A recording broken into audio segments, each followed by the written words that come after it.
Saul, "Your servant used to keep sheep for his father, and when there came a lion or a bear and took a lamb from the flock, I went after him and struck him and delivered it out of his mouth. And if he arose against me, I caught him by his beard and struck him and killed him. Your servant has struck down both lions and bears, and this uncircumcised Philistine shall be like one of them, for he has defied the armies of the living God." And David said, "The Lord who delivered me from the paw of the lion and from the paw of the bear will deliver me from this hand of the Philistine." And Saul said to David, "Go, and the Lord be with you." Then Saul clothed David with his armor, and he put a helmet of bronze on his head, and he clothed him with a coat of mail. And David strapped his sword over his armor, and he tried in vain to go, for he had not tested them. Then David said to Saul, "I cannot go with these, for I have not tested them." So David put them off. Then he took his staff in his hand, and he chose 5 smooth stones from the brook, and put them in the shepherd's pouch. His sling was in his hand, and he approached the Philistine. And the Philistine moved forward and came near to David, with his shield-bearer in front of him. And when the Philistines looked and saw David, he disdained him, for he was but a youth, ruddy and handsome in appearance. And the Philistines said to David, "Am I a dog, that you come to me with sticks?" And the Philistine cursed David by his gods. The Philistine said to David, "Come to me, and I will give your flesh to the birds of the air and to the beasts of the field."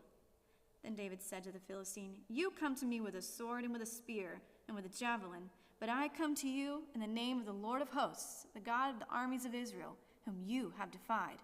This day the Lord will deliver you into my hand, and I will strike you down and cut off your head, and I will give the dead bodies of the hosts of the Philistines this day to the birds of the air and the wild beasts of the earth, that all the earth may know that there is a God in Israel, and that all this assembly may know that the Lord saves, not with a sword and spear, for the battle is the Lord's, and he will give you into our hand." When the Philistine arose and came and drew near to meet David, David ran quickly to the battle line to meet the Philistine. And David put his hand in his bag and took out a stone and slung it and struck the Philistine on his forehead. The stone sank into his forehead, and he fell on his face to the ground. So David prevailed over the Philistine with a sling and a stone, and struck the Philistine and killed him. There was no sword in the hand of David. Then David ran, and he stood over the Philistine and took his sword and drew it out of his sheath and killed him and cut off his head with it. When the Philistines saw that their champion was dead, they fled, and the men of Israel and Judah rose with a shout and pursued the Philistines as far as Gath and the gates of Ekron, so that the wounded Philistines fell on the way from Shaaraim as far as Gath and Ekron. And the people of Israel came back from chasing the Philistines, and they plundered the camp.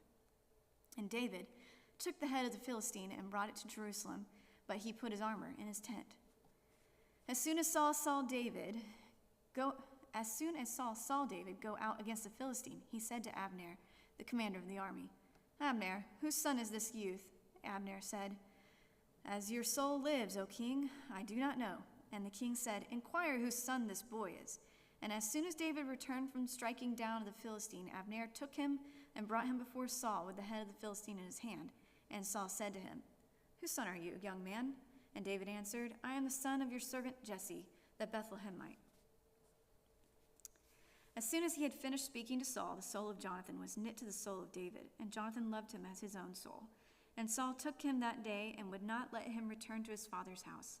Then Jonathan made a covenant with David, because he loved him as his own soul. And Jonathan stripped himself of the robe that was on him and gave it to David, and his armor, and even his sword, and his bow, and his belt. And David went out and was successful wherever Saul sent him. So that Saul sent him over the men of war. And this was good in the sight of all the people, and also in the sight of Saul's servants. As they were coming home, when David returned from striking down the Philistine, the women came out of the cities of Israel, singing and dancing to meet King Saul, with tambourines, with songs of joy, and with musical instruments. And the women sang out to one another as they celebrated, "Saul has struck down his thousands, and David his 10,000s."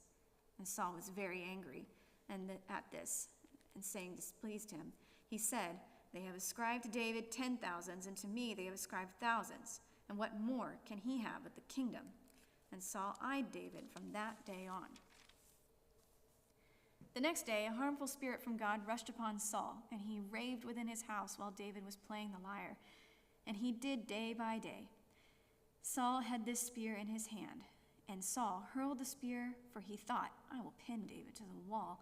But David evaded him twice. Saul was afraid of David because the Lord was with him, but he departed from Saul. So Saul removed him from his presence and made him a commander of 1,000. And when he went out and came in before the people, and David had success in all his undertakings, for the Lord was with him. And when Saul saw that he had great success, he stood in fearful awe of him. But all Israel and Judah loved David, for he went out and came in before them. Then Saul said to David, Here is my eldest daughter Merab. I will give her to you for a wife. Only be valiant for me and fight the Lord's battles. For Saul thought, Let not my hand be against him, but let the hand of the Philistines be against him. And David said to Saul, Who am I, and who are my relatives? My father's clan is Israel, that I should be son-in-law to the king? But at the time when Merab, Saul's daughter, should have been given to David, she was given to Adriel, the Meholathite, for a wife. Now Saul's daughter Michal loved David, and they told Saul, and the thing pleased him. Saul thought, Let me give her to him, and she may be a snare for him, and that the hand of the Philistines may be against him. Therefore Saul said to David a second time, You shall now be my son-in-law. And Saul commanded his servants, Speak to David in private, and say, Behold, the king has delight in you, and all his servants love you. Now then, become the king's son-in-law. And Saul's servants spoke those words in the ears of David. And David said, Does it seem to you a little thing to become the king's son-in-law, since I am a poor man and have no reputation? And the servants of Saul told him thus, and so did David speak. Then Saul said, Thus shall you say to David, The king desires no bride price except 100 foreskins of the Philistines, that he may be avenged of the king's enemies. Now Saul thought to make David fall by the hand of the Philistines. And when his servants told David these words, it pleased David well to be the king's son-in-law. Before the time had expired, David arose, and he went along with his men, and killed 200 of the Philistines, and David brought their foreskins, which were given in full number, to the king, that he might become the king's son-in-law. And Saul gave him his daughter Michal for a wife. But when Saul saw and knew that the Lord was with David, and that Michal, Saul's daughter, loved him, Saul was even more afraid of David. So Saul was David's enemy continually. Then the commanders of the Philistines came out to battle, and as often as they came out at David, had more success than all the servants of Saul, so that his name was highly esteemed. And Saul spoke to Jonathan, his son, and to all his servants, that they should kill David. But Jonathan, Saul's son, delighted much in David. And Jonathan told David, Saul, my father, seeks to kill you. Therefore, be on your guard in the morning. Stay in a secret place and hide yourself. And I will go out and stand beside my father in the field where you are. I'll speak to my father about you. And if I learn anything, I will tell you. And Jonathan spoke well of David to Saul, his father, and he said to him, Let not the king sin against his servant David, because he has not sinned against you, and because his deeds have brought good to you. For he took his life in his hand, and he struck down the Philistine. And the Lord worked a great salvation for Israel. You saw it and rejoiced. Why then would you sin against innocent blood by killing David without cause? And Saul listened to the voice of Jonathan. Saul swore, As the Lord lives, he shall not be put to death. And Jonathan called David, and Jonathan reported to him all these things. And Jonathan brought David to Saul, and he was in his presence as before. And there was war again, and David went out and fought with the Philistines and struck them with a great blow, so that they fled before him. Then a harmful spirit from the Lord came upon Saul as he sat in his house with a spear in his hand, and David was playing the lyre.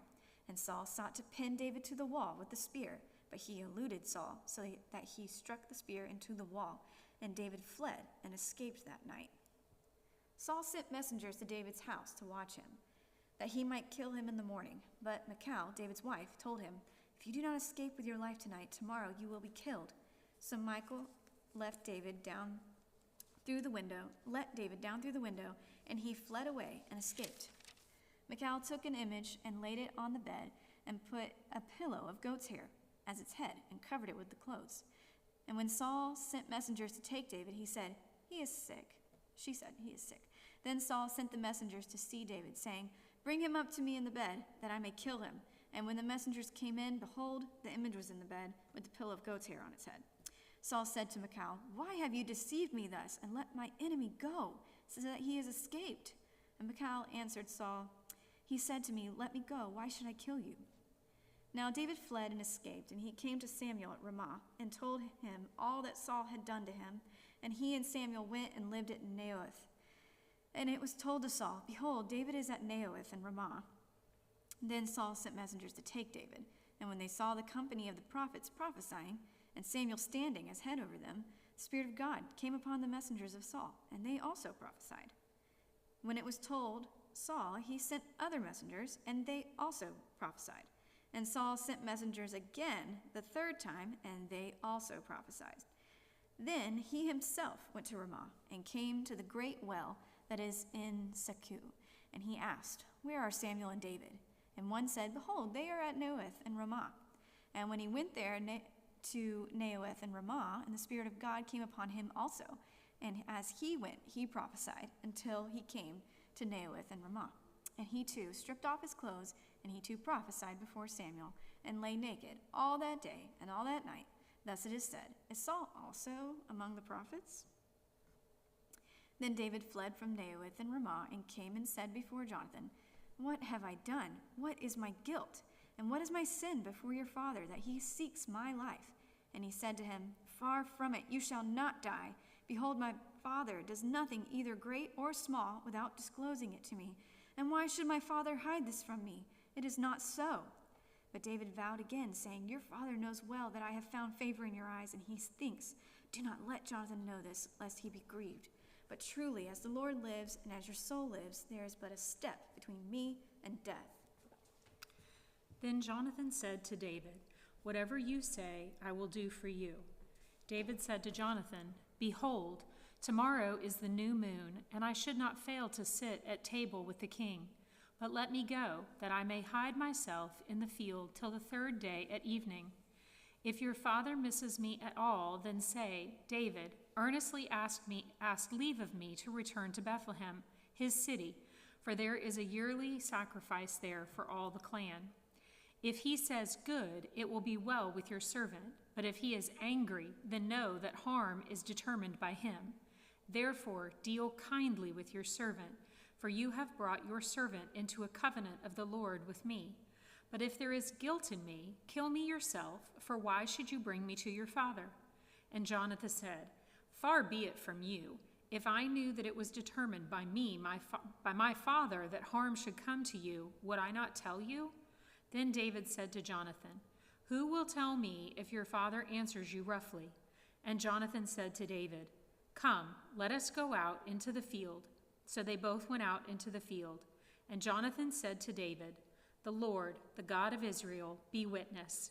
When I have sounded out my father about this time tomorrow, or the third day, behold, if he is well disposed towards David, shall I not then send and disclose it to you? But should it please my father to do you harm, the Lord do so to Jonathan, and more also if I do not disclose it to you and send you away, that you may go in safety. May the Lord be with you as he has been with my father. If I am still alive, show me the steadfast love of the Lord, that I may not die, and do not cut off your steadfast love from my house forever, when the Lord cuts off every one of the enemies of David from the face of the earth. And Jonathan made a covenant with the house of David, saying, May the Lord take vengeance on David's enemies. And Jonathan made David swear again by his love for he loved him as he loved his own soul. Then Jonathan said to him, Tomorrow is the new moon, and you will be missed, because your seat will be empty.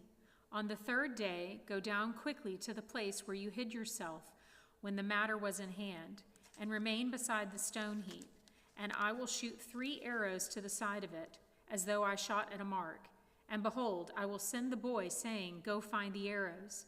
If I say to the boy, Look, the arrows are on this side of you, take them, then you are to come, for as the Lord lives, it is safe for you, and there is no danger. But if I say to the youth, Look, the arrows are beyond you, then go, for the Lord has sent you away. And as for the matter of which you and I have spoken, behold, the Lord is between you and me forever. So David hid himself in the field, and when the new moon came, the king sat down to eat food. The king sat on his seat, and at other times on the seat by the wall. Jonathan sat opposite, and Abner sat by Saul's side. but David's place was empty. Yet Saul did not say anything that day, for he thought, "Something has happened to him. He is not clean. Surely he is not clean." But on the second day, the day after the new moon, David's place was empty. And Saul said to Jonathan his son, "Why has not the son of Jesse come to the meal either yesterday or today?" Jonathan answered Saul, "David earnestly asked leave of me to go to Bethlehem," he said. He said, "Let me go, for our clan holds a sacrifice in the city, and my brother has commanded me to be there. So now, if I have found favor in your eyes, let me get away and see my brothers. For this reason he has not come to the king's table." Then Saul's anger was kindled against Jonathan, and he said to him, "You son of a perverse, rebellious woman, do I not know that you have chosen the son of Jesse to your own shame and to the shame of your mother's nakedness? For as long as the son of Jesse lives on the earth, neither you nor your kingdom shall be established. Therefore, send and bring him to me, for he shall surely die." Then Jonathan answered Saul his father, "Why should he be put to death? What has he done?" But Saul hurled his spear at him to strike him. So Jonathan knew that his father was determined to put David to death.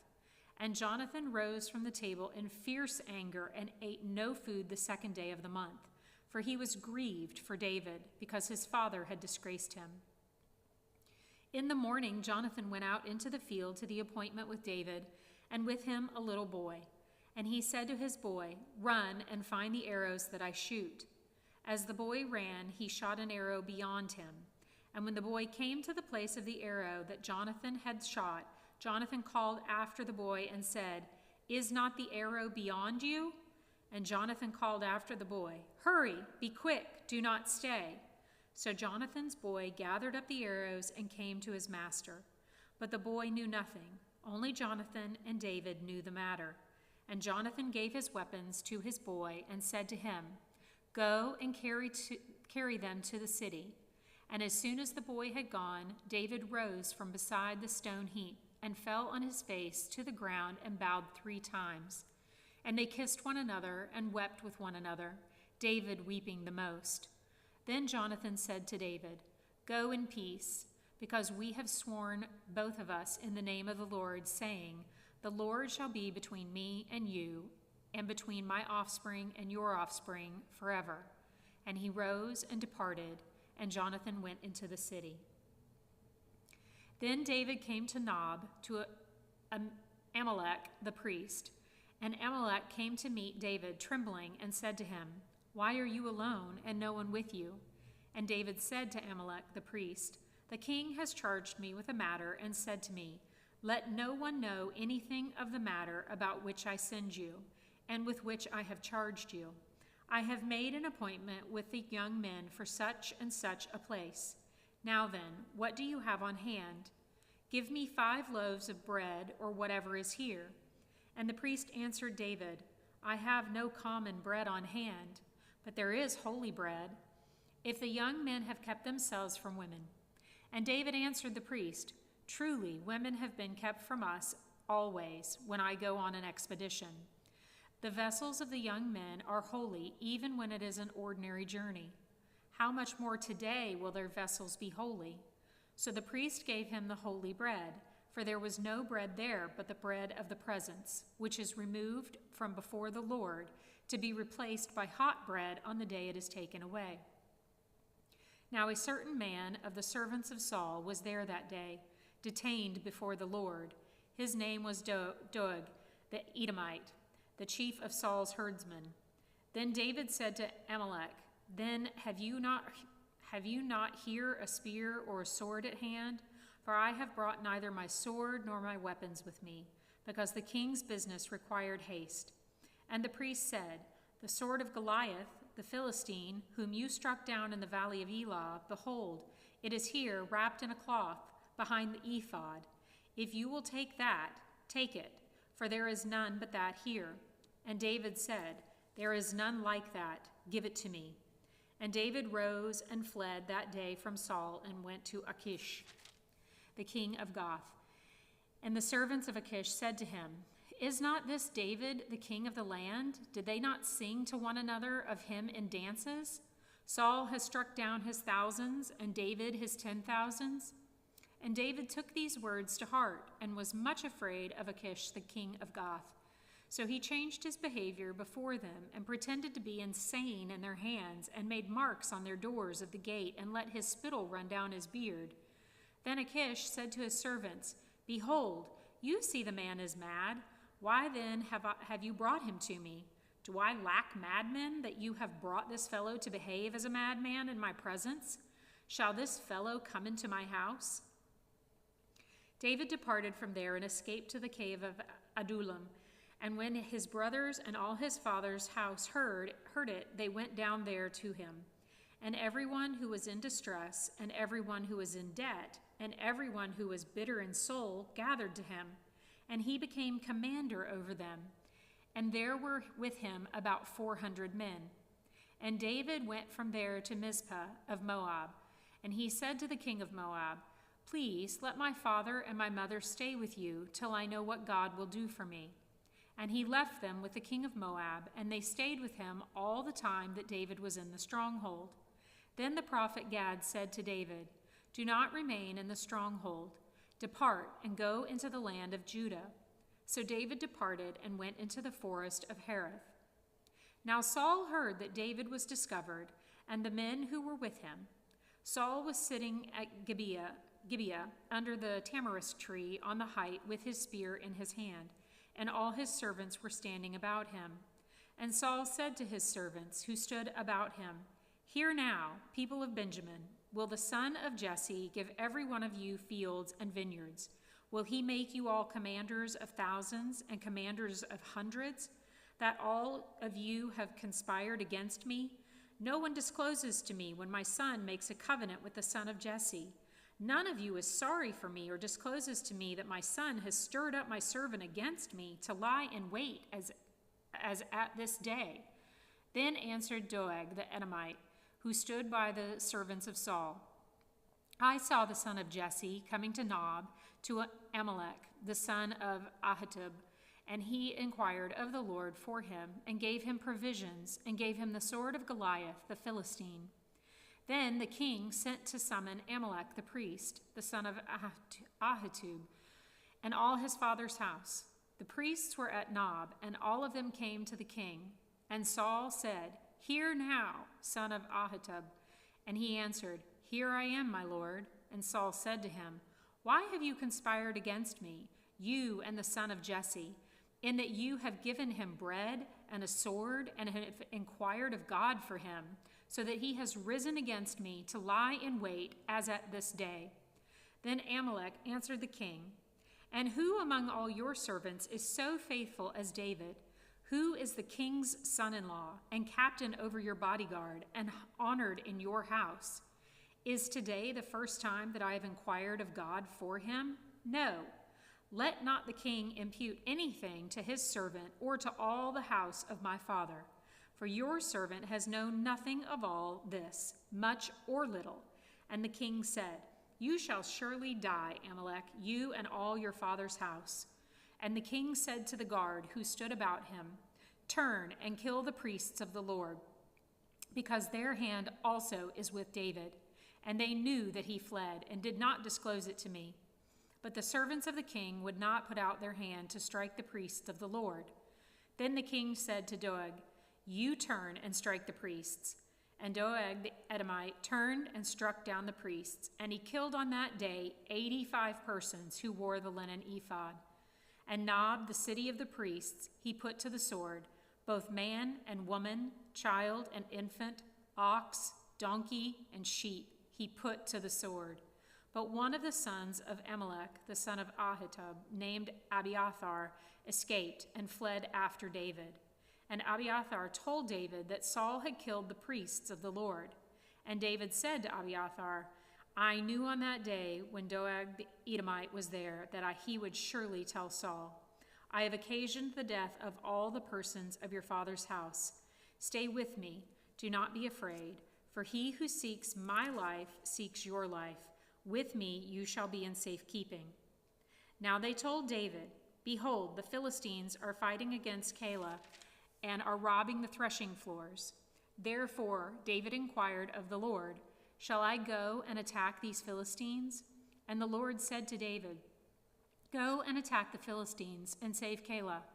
But David's men said to him, Behold, we are afraid here in Judah.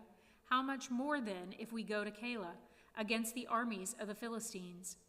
Then David inquired of the Lord again, and the Lord answered him, Arise, go down to Keilah, for I will give the Philistines into your hand.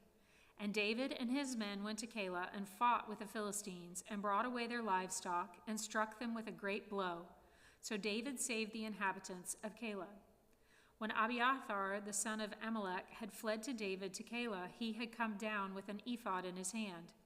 Now it was told Saul that David had come to Keilah. And Saul said, God has given him into my hand, for he has shut himself in by entering a town that has gates and bars. And Saul summoned all the people to war, to go down to Keilah to besiege David and his men. David knew that Saul was plotting against him, and he said to Abiathar the priest, Bring the ephod here. Then David said, O Lord, the God of Israel, your servant has surely heard that Saul seeks to come to Keilah to destroy the city on my account. Will the men of Keilah surrender me into his hand? Will Saul come down as your servant has heard? O Lord, the God of Israel, please tell your servant. And the Lord said, He will come down. Then David said, Will the men of Keilah surrender me and my men into the hand of Saul? And the Lord said, They will surrender you. Then David and his men, who were about 600, arose and departed from Keilah, and they went wherever they could go. When Saul was told that David had escaped from Keilah, he gave up the expedition. And David remained in the strongholds in the wilderness, in the hill country of the wilderness of Ziph. And Saul sought him every day, but God did not give him into his hand. David saw that Saul had come out to seek his life. David was in the wilderness of Ziph at Horesh, and Jonathan, Saul's son, rose and went to David at Horesh, and strengthened his hand in God. And he said to him, Do not fear, for the hand of Saul, my father, shall not find you. You shall be king over Israel, and I shall be next to you. Saul, my father, also knows this. And the two of them made a covenant before the Lord. David remained at Horesh, and Jonathan went home. Then the Ziphites went up to Saul at Gibeah, saying, Is not David hiding among us in the strongholds at Horesh, on the hill of Hachilah, which is south of Jeshimon? Now come down, O king, according to all your heart's desire, to come down, and our part shall be to surrender him into the king's hand. And Saul said, May you be blessed by the Lord, for you have had compassion on me. Go make yet more sure. Know and see the place where his foot is, and who has seen him there, for it is told me that he is very cunning. See, therefore, and take note of all the lurking places where he hides, and come back to me with sure information. Then I will go with you, and if he is in the land, I will search him out among all the thousands of Judah. And they arose and went to Ziph ahead of Saul. Now David and his men were in the wilderness of Maon, in the Arabah to the south of Jeshimon. And Saul and his men went to seek him, and David was told. So he went down to the rock and lived in the wilderness of Maon. And when Saul heard that he pursued after David in the wilderness of Maon, Saul went on one side of the mountain, and David and his men on the other side of the mountain. And David was hurrying to get away from Saul. As Saul and his men were closing in on David and his men to capture them, a messenger came to Saul, saying, Hurry and come, for the Philistines have made a raid against the land. So Saul returned from pursuing after David and went against the Philistines. Therefore that place was called the Rock of Escape. And David went up from there and lived in the strongholds of En-gedi. When Saul returned from following the Philistines, he was told, Behold, David is in the wilderness of En-gedi. Then Saul took 3,000 chosen men out of all Israel and went to seek David and his men in front of the wild goats' rocks. And he came to the sheepfolds by the way where there was a cave, and Saul went in to relieve himself. Now David and his men were sitting in the innermost parts of the cave. And the men of David said to him, Here is the day of which the Lord said to you, Behold, I will give your enemy into your hand, and you shall do to him as it shall seem good to you. Then David arose and stealthily cut off a corner of Saul's robe. And afterward David's heart struck him, because he had cut off a corner of Saul's robe. He said to his men, The Lord forbid that I should do this thing to my Lord, the Lord's anointed, to put out my hand against him, seeing he is the Lord's anointed. So David persuaded his men with these words, and did not permit them to attack Saul. And Saul rose up and left the cave and went on his way. Afterward, David also arose and went out of the cave and called after Saul, My Lord the king! And when Saul looked behind him, David bowed with his face to the earth and paid homage. And David said to Saul, Why do you listen to the words of men who say, Behold, David seeks your harm? Behold, this day your eyes have seen the Lord gave you today into my hand in the cave. And some told me to kill you, but I spared you. I said, I will not put out my hand against my Lord, for he is the Lord's anointed. See, my father, see the corner of your robe is in my hand. For by the fact that I cut off the corner of your robe and did not kill you, you may know and see that there is no wrong or treason in my hands. I have not sinned against you, though you hunt my life to take it. May the Lord judge between me and you. May the Lord avenge me against you, but my hand shall not be against you.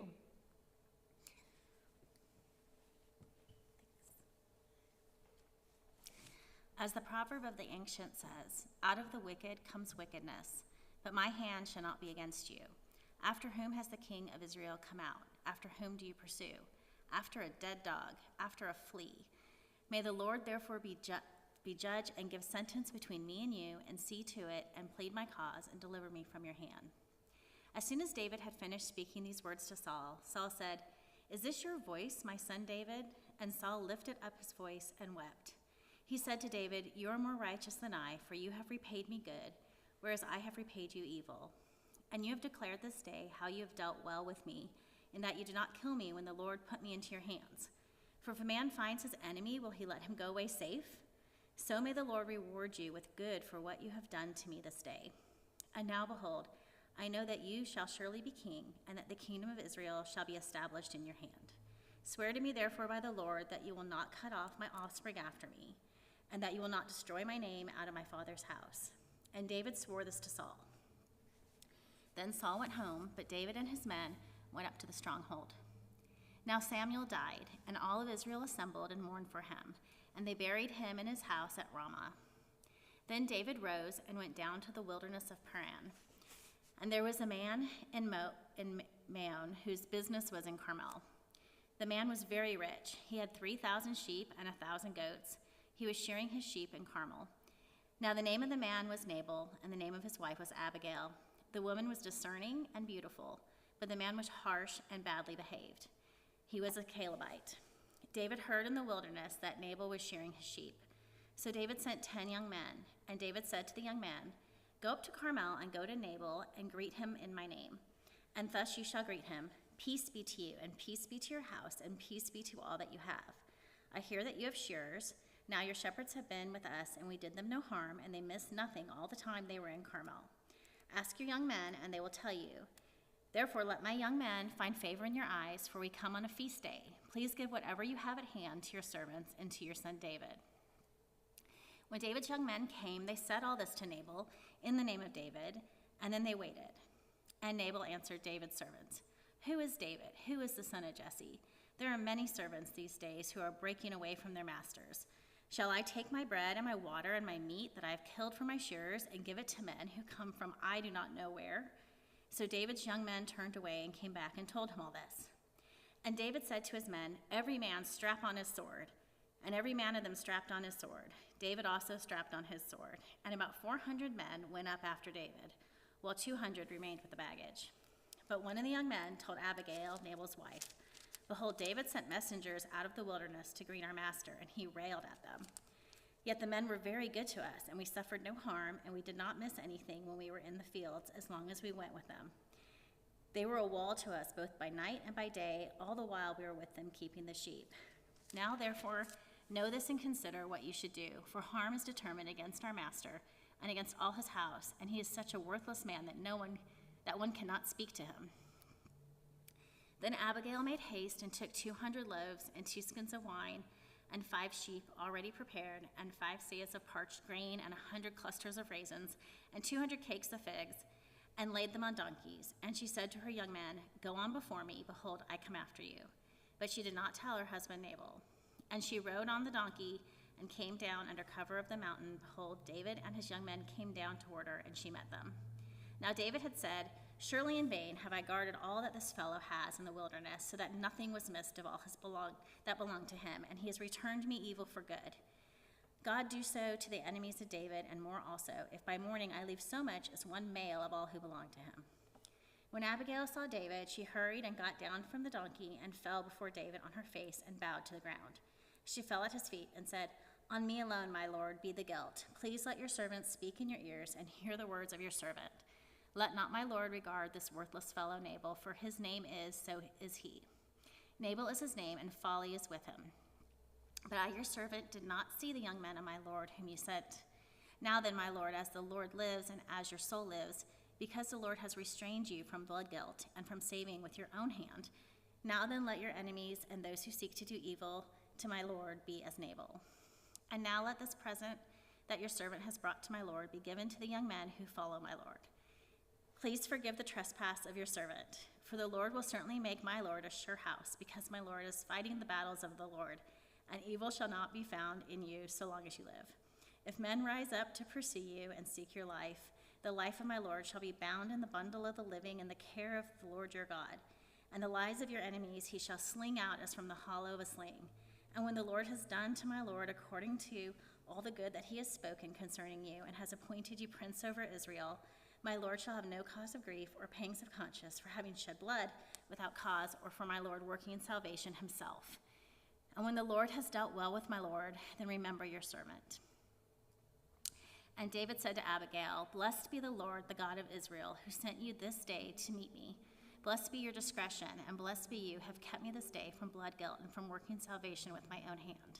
For as surely as the Lord, the God of Israel, lives, who has restrained me from hurting you, unless you had hurried and come to me, truly by morning there had not been left to Nabal so much as one male." Then David received from her hand what she had brought him, and he said to her, "Go up in peace to your house. See, I have obeyed your voice, and I have granted your petition." And Abigail came to Nabal, and behold, he was holding a feast in his house, like the feast of a king. And Nabal's heart was merry within him, for he was very drunk. So she told him nothing at all until the morning light. In the morning, when the wine had gone out of Nabal, his wife told him these things, and his heart died within him, and he became as a stone. And about 10 days later, the Lord struck Nabal, and he died. When David heard that Nabal was dead, he said, "Blessed be the Lord, who has avenged the insult I received at the hand of Nabal, and has kept back his servant from wrongdoing. The Lord has returned the evil on Nabal on his own head." Then David sent and spoke to Abigail to take her as his wife. When the servants of David came to Abigail at Carmel, they said to her, "David has sent us to you to take you to him as his wife." And she rose and bowed with her face to the ground and said, "Behold, your handmaid is a servant to wash the feet of the servants of my lord." And Abigail hurried and rose and mounted a donkey, and her 5 young women attended her. She followed the messengers of David and became his wife. David also took Ahinoam of Jezreel, and both of them became his wives. Saul had given Michal, his daughter, David's wife, to Palti, the son of Laish, who was of Gallim. Then the Ziphites came to Saul at Gibeah, saying, "Is not David hiding himself on the hill of Hachilah, which is on the east of Jessamon?" So Saul arose and went down to the wilderness of Ziph with 3,000 chosen men of Israel to seek David in the wilderness of Ziph. And Saul camped on the hill of Hachilah, which is beside the road on the east of Jessamon. But David remained in the wilderness. When he saw that Saul came after him into the wilderness, David sent out spies and learned that Saul had indeed come. Then David rose and came to the place where Saul had encamped. And David saw the place where Saul lay, with Abner and the son of Ner, the commander of his army. Saul was lying within the encampment, while the army was encamped around him. Then David said to Ahimelech the Hittite and to Joab's brother Abishai the son of Zeruiah, "Who will go down with me into the camp to Saul?" And Abishai said, "I will go with you."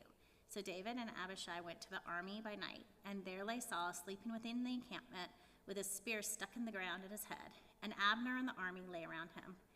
Then Abishai said to David, "God has given your enemy into your hand this day. Now please let me pin him to the earth with one stroke of the spear, and I will not strike him twice." But David said to Abishai, "Do not destroy him, for who can put out his hand against the Lord's anointed and be guiltless?" And David said, "As the Lord lives, the Lord will strike him, or his day will come to die, or he will go down into battle and perish. The Lord forbid that I should put out my hand against the Lord's anointed. But take now the spear that is at his head and the jar of water, and let's go." So David took the spear and the jar of water from Saul's head, and they went away. No man saw it or knew it, nor did any awake, for they were all asleep, because a deep sleep from the Lord had fallen upon them. Then David went over to the other side and stood far off on the top of a hill, with a great space between them. And David called to the army and to Abner the son of Ner, saying, "Will you not answer, Abner?" Then Abner answered, "Who are you who calls to the king?" And David said to Abner, "Are you not a man? Who is like you in Israel? Why then have you not kept watch over your lord the king? For one of the people came in to destroy the king your lord. This thing that you have done is not good. As the Lord lives, you deserve to die, because you have not kept watch over your lord, the Lord's anointed. And now see where the king's spear is, and the jar of water that was at his head." Saul recognized David's voice and said, "Is this your voice, my son David?" And David said, "It is my voice, O Lord, my lord, O king." And he said, "Why does my lord pursue after his servant? For what have I done? What evil is on my hands?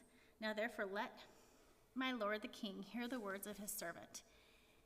If it is the Lord who has stirred you up against me, may he accept an offering. But if it is men, may they be cursed before the Lord, for they have driven me out this day, that I should have no share in the heritage of the Lord, saying, 'Go serve other gods.' Now therefore let not my blood fall to the earth, away from the presence of the Lord, for the king of Israel has come out to seek a single flea, like one who hunts a partridge in the mountains." Then Saul said, "I have sinned. Return, my son David, for I will no more do you harm, because my life was precious in your eyes this day. Behold, I have acted foolishly, and I have made a great mistake." And David answered and said, "Here is the spear, O king. Let one of the young men come over and take it. The Lord rewards every man for his righteousness and his faithfulness, for the Lord gave you into my hand today, and I would not put out my hand against the Lord's anointed. Behold, as your life was precious this day in my sight, so may my life be precious in the sight of my Lord, and may he deliver me out of all tribulation." Then Saul said to David, "Blessed be you, my son David. You will do many things and will succeed in them." So David went his way, and Saul returned to his place. Then David said in his heart, "Now I shall perish one day by the hand of Saul. There is nothing better for me than that I should escape to the land of the Philistines. Then Saul will despair of seeking me any longer within the borders of Israel, and I shall escape out of his hand." So David arose and went over, he and the 600 men who were with him, to Achish the son of Maoch, king of Gath. And David lived with Achish at Gath, he and his men, every man with his household, and David with his 2 wives, Ahinoam of Jezreel and Abigail of Carmel, Nabal's widow. And when it was told Saul that David had fled to Gath, he no longer sought him. Then David said to Achish, "If I have found favor in your eyes, let a place be given me in one of the country towns, that I may dwell there. For why should your servant dwell in the royal city with you?" So that day Achish gave him Ziklag. Therefore Ziklag has belonged to the kings of Judah to this day. And the number of the days that David lived in the country of the Philistines was 1 year and 4 months. Now David and his men went up and made raids against the Geshurites and the Girzites and the Amalekites, for these were the inhabitants of the land from old as far as Shur to the land of Egypt. And David would strike the land, and he would leave neither man nor woman alive, but would take away the sheep, the oxen, the donkeys, the camels, and the garments, and come back to Achish.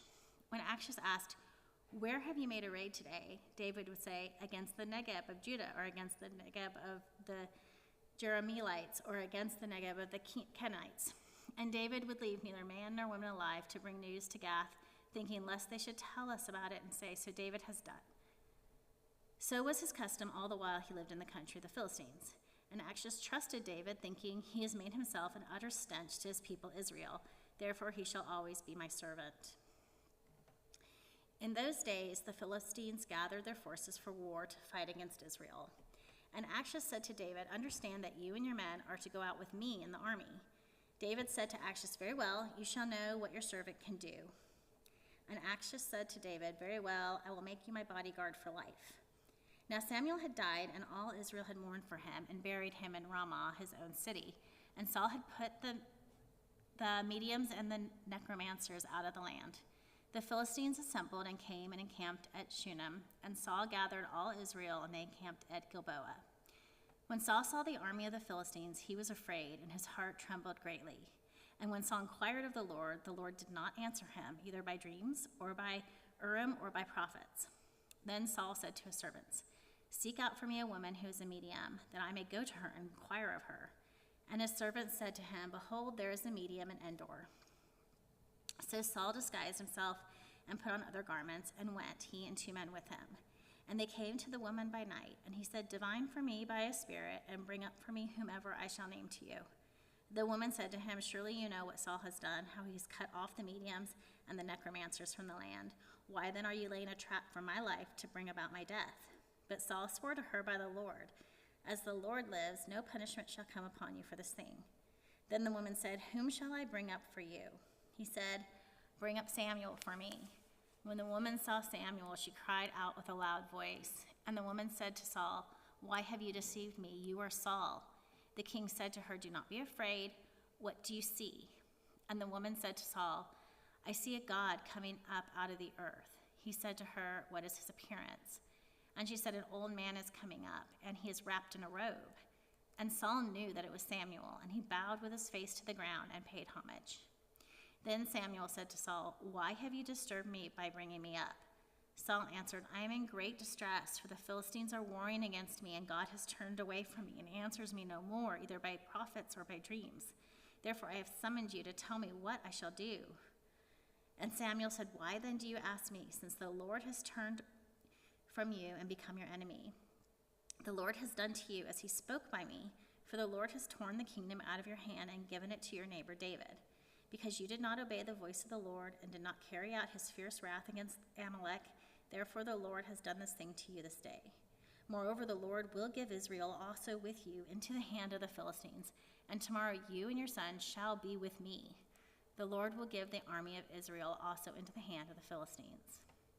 Then Saul fell at once full length on the ground, filled with fear because of the words of Samuel.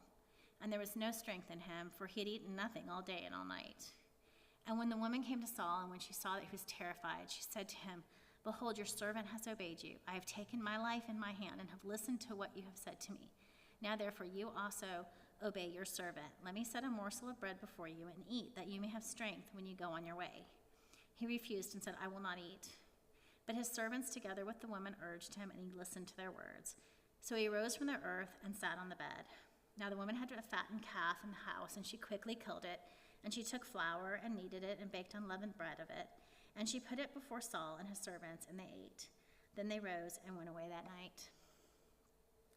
Now the Philistines had gathered all their forces at Aphek, and the Israelites were encamped by the spring that is in Jezreel. As the lords of the Philistines were passing on by hundreds and by thousands, and David and his men were passing on in the rear with Achish, the commanders of the Philistines said, "What are these Hebrews doing here?" And Achish said to the commanders of the Philistines, "Is this not David, the servant of Saul, king of Israel, who has been with me now for days and years? And since he deserted to me, I have found no fault in him to this day." But the commanders of the Philistines were angry with him, and the commanders of the Philistines said to him, "Send the man back, that he may return to the place to which you have assigned him. He shall not go down with us to battle, lest in the battle he become an adversary to us. For how could this fellow reconcile himself to his Lord? Would it not be with the heads of the men here? Is not this David, of whom they sing to one another in dances? Saul has struck down his thousands, and David his 10,000s? Then Achish called David and said to him, "As the Lord lives, you have been honest, and to me it seems right that you should march out and in with me in the campaign. For I have found nothing wrong in you from the day of your coming to me to this day. Nevertheless, the lords do not approve of you. So go back now, and go peaceably, that you may not displease the lords of the Philistines." And David said to Achish, "But what have I done? What have you found in your servant from the day I entered your service until now, that I may not go and fight against the enemies of my lord the king? And Achish answered David and said, I know you are as blameless in my sight as an angel of God. Nevertheless, the commanders of the Philistines have said, he shall not go up with us to the battle. Now then, rise early in the morning with the servants of your Lord who came with you, and start early in the morning, and depart as soon as you have light. So David set out with his men early in the morning, and returned to the land of the Philistines. But the Philistines went up to Jezreel. Now when David and his men came to Ziklag on the third day, the Amalekites had made a raid against the Negeb and against Ziklag. They had overcome Ziklag and burned it with fire, and taken captive the women and all who were in it, both small and great. They killed no one, but carried them off and went their way. And when David and his men came to the city, they found it burned with fire, and their wives and sons and daughters taken captive. Then David and the people who were with them raised their voices and wept until they had no more strength to weep. David's 2 wives also had been taken captive, Ahinoam of Jezreel and Abigail, the widow of Nabal of Carmel.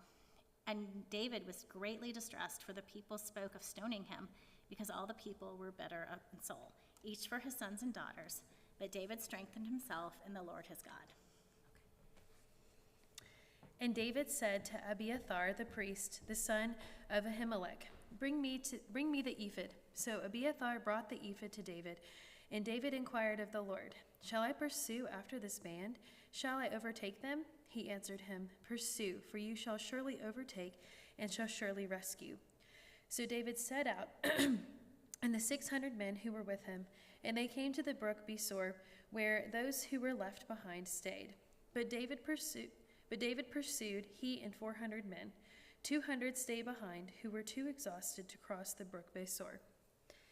They found an Egyptian in the open country and brought him to David, and they gave him bread, and he ate. They gave him water to drink, and they gave him a piece of a cake of figs and 2 clusters of raisins. And when he had eaten, his spirit revived, for he had not eaten bread or drunk water for 3 days and 3 nights. And David said to him, To whom do you belong, and where are you from? He said, I am a young man of Egypt, servant to an Amalekite, and my master left me behind because I fell sick 3 days ago. We had made a raid against the Negeb of the Cherethites, and against that which belongs to Judah, and against the Negeb of Caleb, and we burned Ziklag with fire. And David said to him, Will you take me down to this band? And he said, Swear to me by God that you will not kill me, or deliver me into the hands of my master, and I will take you down to this band.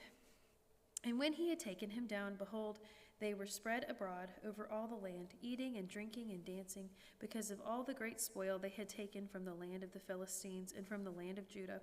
And David struck them down from twilight until the evening of the next day, and not a man of them escaped, except 400 young men, who mounted camels and fled. David recovered all that the Amalekites had taken, and David rescued his 2 wives. Nothing was missing, whether small or great, sons or daughters, spoil or anything that had been taken.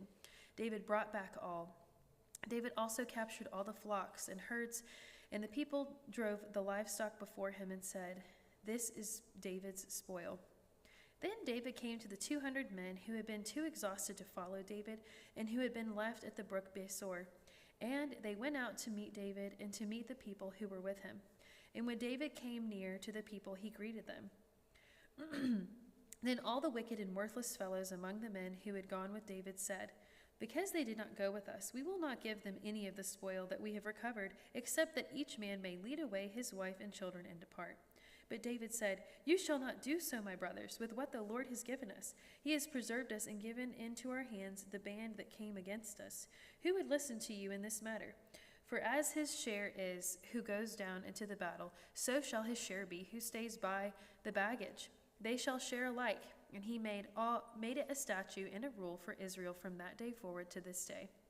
When David came to Ziklag, he sent part of the spoil to his friends, the elders of Judah, saying, Here is a present for you from the spoil of the enemies of the Lord. It was for those in Bethel, in Ramoth of the Negeb, in Jatir, in Aroer, in Sifmouth, in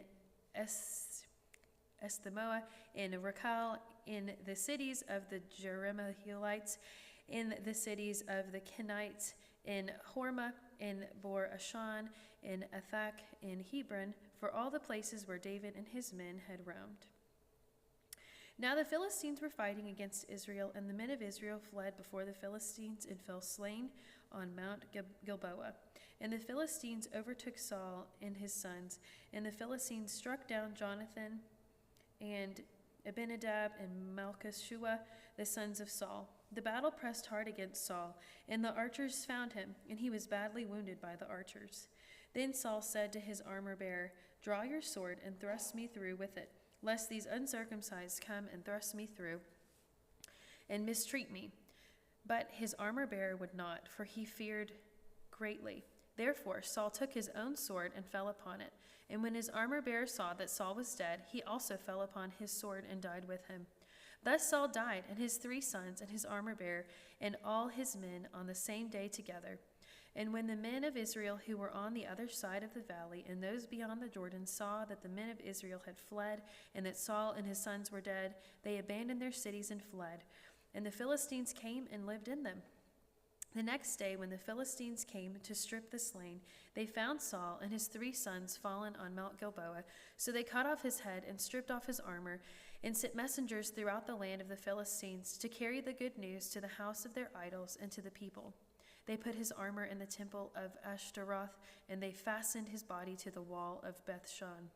But when the inhabitants of Jabesh-Gilead heard what the Philistines had done to Saul, all the valiant men arose and went all night and took the body of Saul and the bodies of his sons from the wall of Bethshan, and they came to Jabesh and burned them there.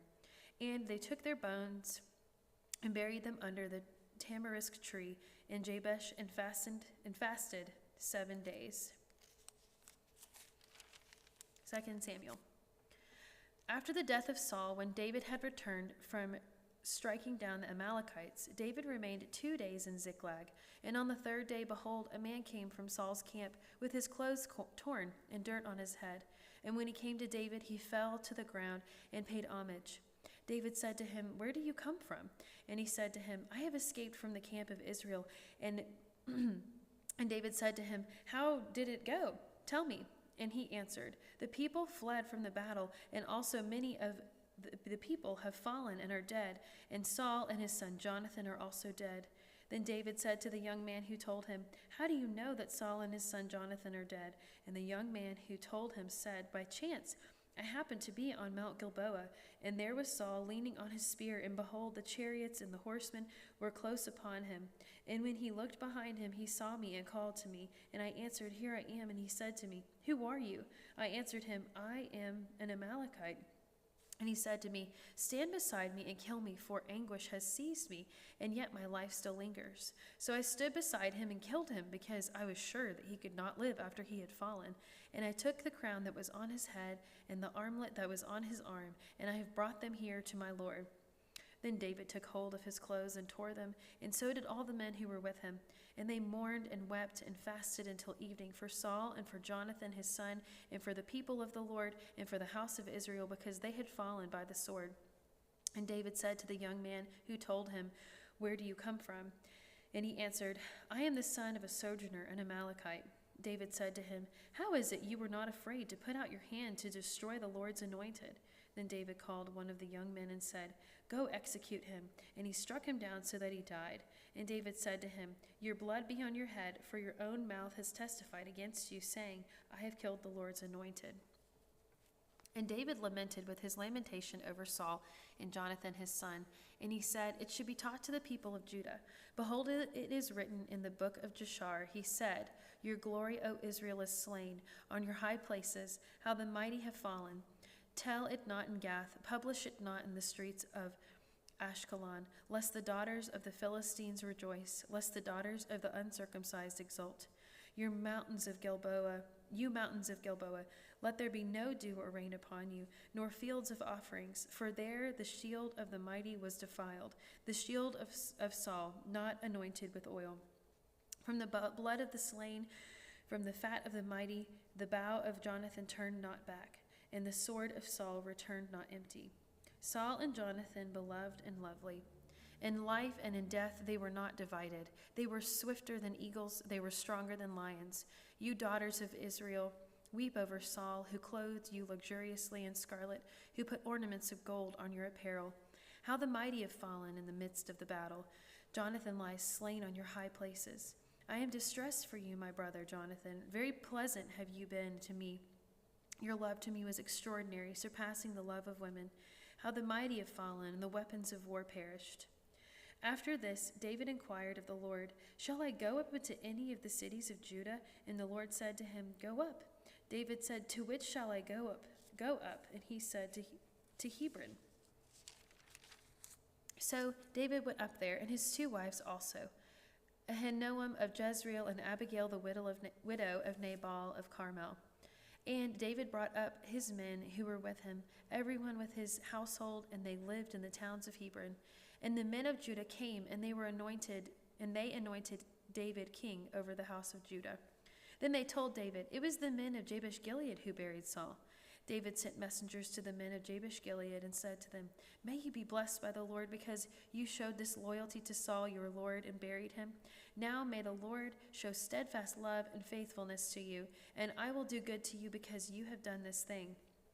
Now therefore, let your hands be strong and be valiant, for Saul your Lord is dead, and the house of Judah has anointed me king over them.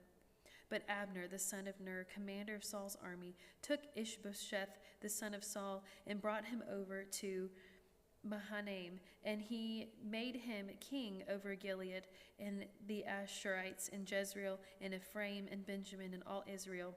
Ishbosheth, Saul's son, was 40 years old when he began to reign over Israel, and he reigned 2 years, but the house of Judah followed David. And the time that David was king in Hebron over the house of Judah was 7 years and 6 months. Abner the son of Ner and the servants of Ishbosheth the son of Saul went out from Mahanaim to Gibeon. And Joab the son of Zeruiah and the servants of David went out and met them at the pool of Gibeon. And they sat down, the one on one side of the pool and the other on the other side of the pool. And Abner said to Joab, Let the young men arise and compete before us. And Joab said, Let them arise. Then they arose and passed over by number, 12 for Benjamin, and Ishbosheth the son of Saul, and 12 for the servants of David, and each caught his opponent by the head and thrust his sword in his opponent's side, so they fell down together. Therefore that place was called Helkath Hazurim, which is at Gibeon. And the battle was very fierce that day, and Abner and the men of Israel were beaten before the servants of David. And the 3 sons of Zeruiah were there, Joab, Abishai, and Asahel. Now Asahel was as swift of foot as the wild gazelle, and Asahel pursued Abner as he went. He turned neither to the right hand nor to the left from following Abner. Then Abner looked behind him and said, Is it you, Asahel? And he answered, It is I. Abner said to him, Turn aside to your right hand or to your left, and seize one of the young men and take his spoil. But Asahel would not turn aside from following him. And Abner said again to Asahel, Turn aside from following me. Why should I strike you to the ground? How then could I lift up my face to your brother Joab? But he refused to turn aside. Therefore Abner struck him in the stomach with the butt of his spear, so that the spear came out at his back, and he fell there and died where he was. And all who came to the place where Asahel had fallen and died stood still. But Joab and Abishai pursued Abner, and as the sun was going down, they came to the hill of Ammah, which lies before Giah, on the way to the wilderness of Gibeon. And the people of Benjamin gathered themselves together behind Abner and became one group and took their stand on the top of the hill. Then Abner called to Joab, Shall the sword devour forever? Do you not know that the end will be bitter? How long will it be before you tell your people to turn from the pursuit of their brothers? And Joab said, As God lives, if you had not spoken, surely the men would not have given up the pursuit of their brothers until the morning. So Joab blew the trumpet, and all the men stopped and pursued Israel no more, nor did they fight any more. And Abner and his men went all that night through the Arabah. They crossed the Jordan, and marching the whole morning, they came to Mahanaim. Joab returned from the pursuit of Abner. And when he had gathered all the people together, there were missing from David's servants 19 men besides Asahel. But the servants of David had struck down of Benjamin 360 of Abner's men, and they took up Asahel and buried him in the tomb of his father, which was at Bethlehem. And Joab and his men marched all night, and the day broke upon them at Hebron. There was a long war between the house of Saul and the house of David, and David grew stronger and stronger, while the house of Saul became weaker and weaker. And sons were born to David at Hebron. His firstborn was Amnon of Ahinoam of Jezreel, and his second Chileab of Abigail, the widow of Nabal of Carmel. And the third Absalom, the son of Maacah, the daughter of Talmai, king of Geshur, and the fourth Adonijah, the son of Haggith, and the fifth Shephatiah, the son of Abital, and the sixth Ithream of Eglah, David's wife. These were born of David in Hebron. While there was a war between the house of Saul and the house of David, Abner was making himself strong in the house of Saul. Now Saul had a concubine whose name was Rizpah, the daughter of Aiah.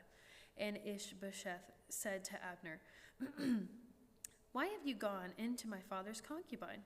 Then Abner was very angry over the words of Ishbosheth and said, Am I a dog's head of Judah? To this day I keep showing steadfast love to the house of Saul your father, to his brothers and to his friends, and have not given you into the hand of David. And yet you charge me today with a fault concerning a woman? God do so to Abner, and more also, if I do not accomplish for David what the Lord has sworn to him, to transfer the kingdom from the house of Saul, and set up on the throne of David over Israel and over Judah, from Dan to Beersheba. And Ishbosheth could not answer Abner another word, because he feared him. And Abner sent messengers to David on his behalf, saying, To whom does the land belong? Make your covenant with me, and behold, my hand shall be with you, to bring over all Israel to you. And he said, Good, I will make a covenant with you, but one thing I require of you, that is, you shall not see my face, unless you first bring Michal, Saul's daughter, when you come to see my face. Then David sent messengers to Ishbosheth, Saul's son, saying, Give me my wife Michal, for whom I paid the bridal price of 100 foreskins of the Philistines. And Ishbosheth sent and took her from her husband Paltiel, the son of Laish. But her husband went with her, weeping after her all the way to Bahurim. Then Abner said to him, Go, return. And he returned. And Abner confessed with the elders of Israel, saying, For some time past you have been seeking David as king over you. Now then, bring it about, for the Lord has promised David, saying, By the hand of my servant David I will save my people Israel from the hand of the Philistines and from the hand of all their enemies. Abner also spoke to Benjamin. And then Abner went to tell David at Hebron all that Israel and the whole house of Benjamin thought good to do. Then Abner came with 20 men to David at Hebron. David made a feast for Abner and the men who were with him. And Abner said to David, I will arise and go and will gather all Israel to my lord the king, that they may make a covenant with you, and that you may reign over all that your heart desires. So David sent Abner away, and he went in peace.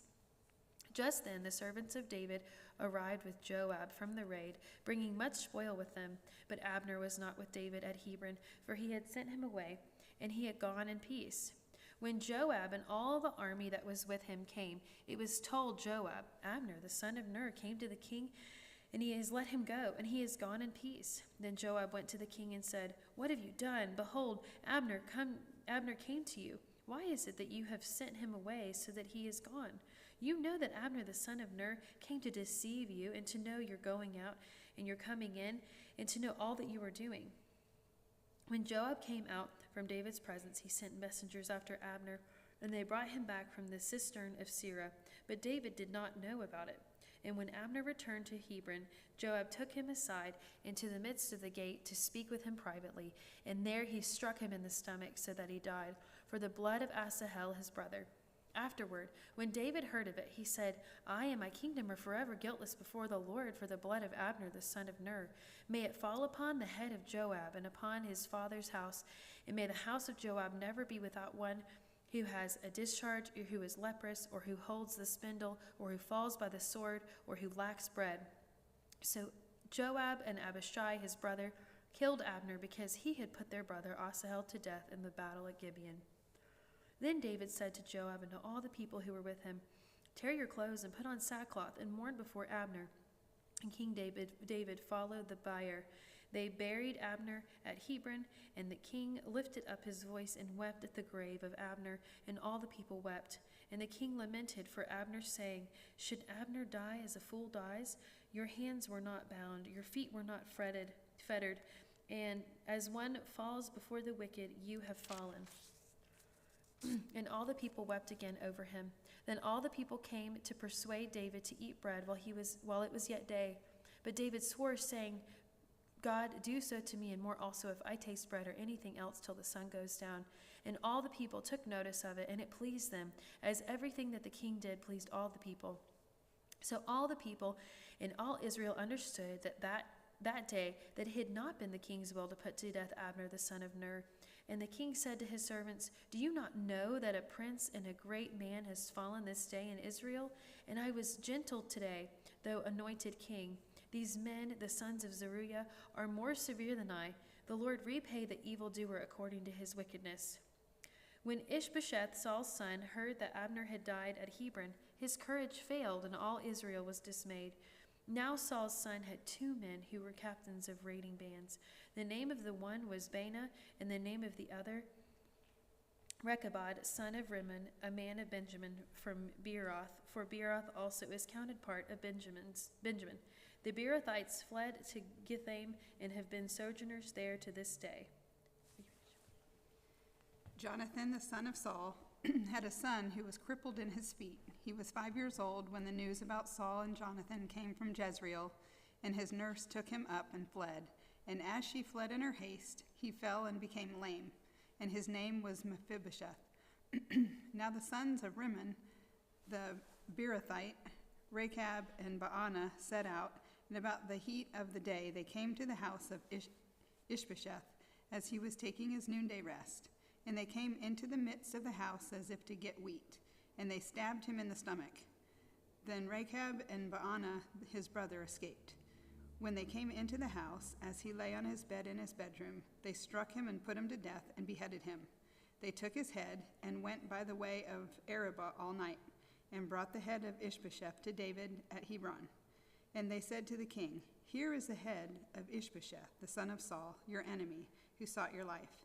The Lord has avenged my lord the king this day on Saul and on his offspring." But David answered Rechab and Baanah his brother, the sons of Rimmon the Beerothite, "As the Lord lives, who has redeemed my life out of every adversity, when one told me, 'Behold, Saul is dead,' and thought he was bringing good news, I seized him and killed him at Ziklag, which was the reward I gave him for his news. How much more, when wicked men have killed a righteous man in his own house on his bed, shall I not now require his blood at your hand and destroy you from the earth?" And David commanded his young men, and they killed them and cut off their hands and feet and hanged them beside the pool at Hebron. But they took the head of Ishbosheth and buried it in the tomb of Abner at Hebron. Then all the tribes of Israel came to David at Hebron and said, "Behold, we are your bone and flesh. In times past, when Saul was king over us, it was you who led out and brought in Israel. And the Lord said to you, 'You shall be shepherd of my people Israel, and you shall be prince over Israel.' So all the elders of Israel came to the king at Hebron, and King David made a covenant with them at Hebron before the Lord. And they anointed King David king over Israel. David was 30 years old when he began to reign, and he reigned 40 years. At Hebron he reigned over Judah 7 years and 6 months, and at Jerusalem he reigned over all of Israel and Judah 33 years.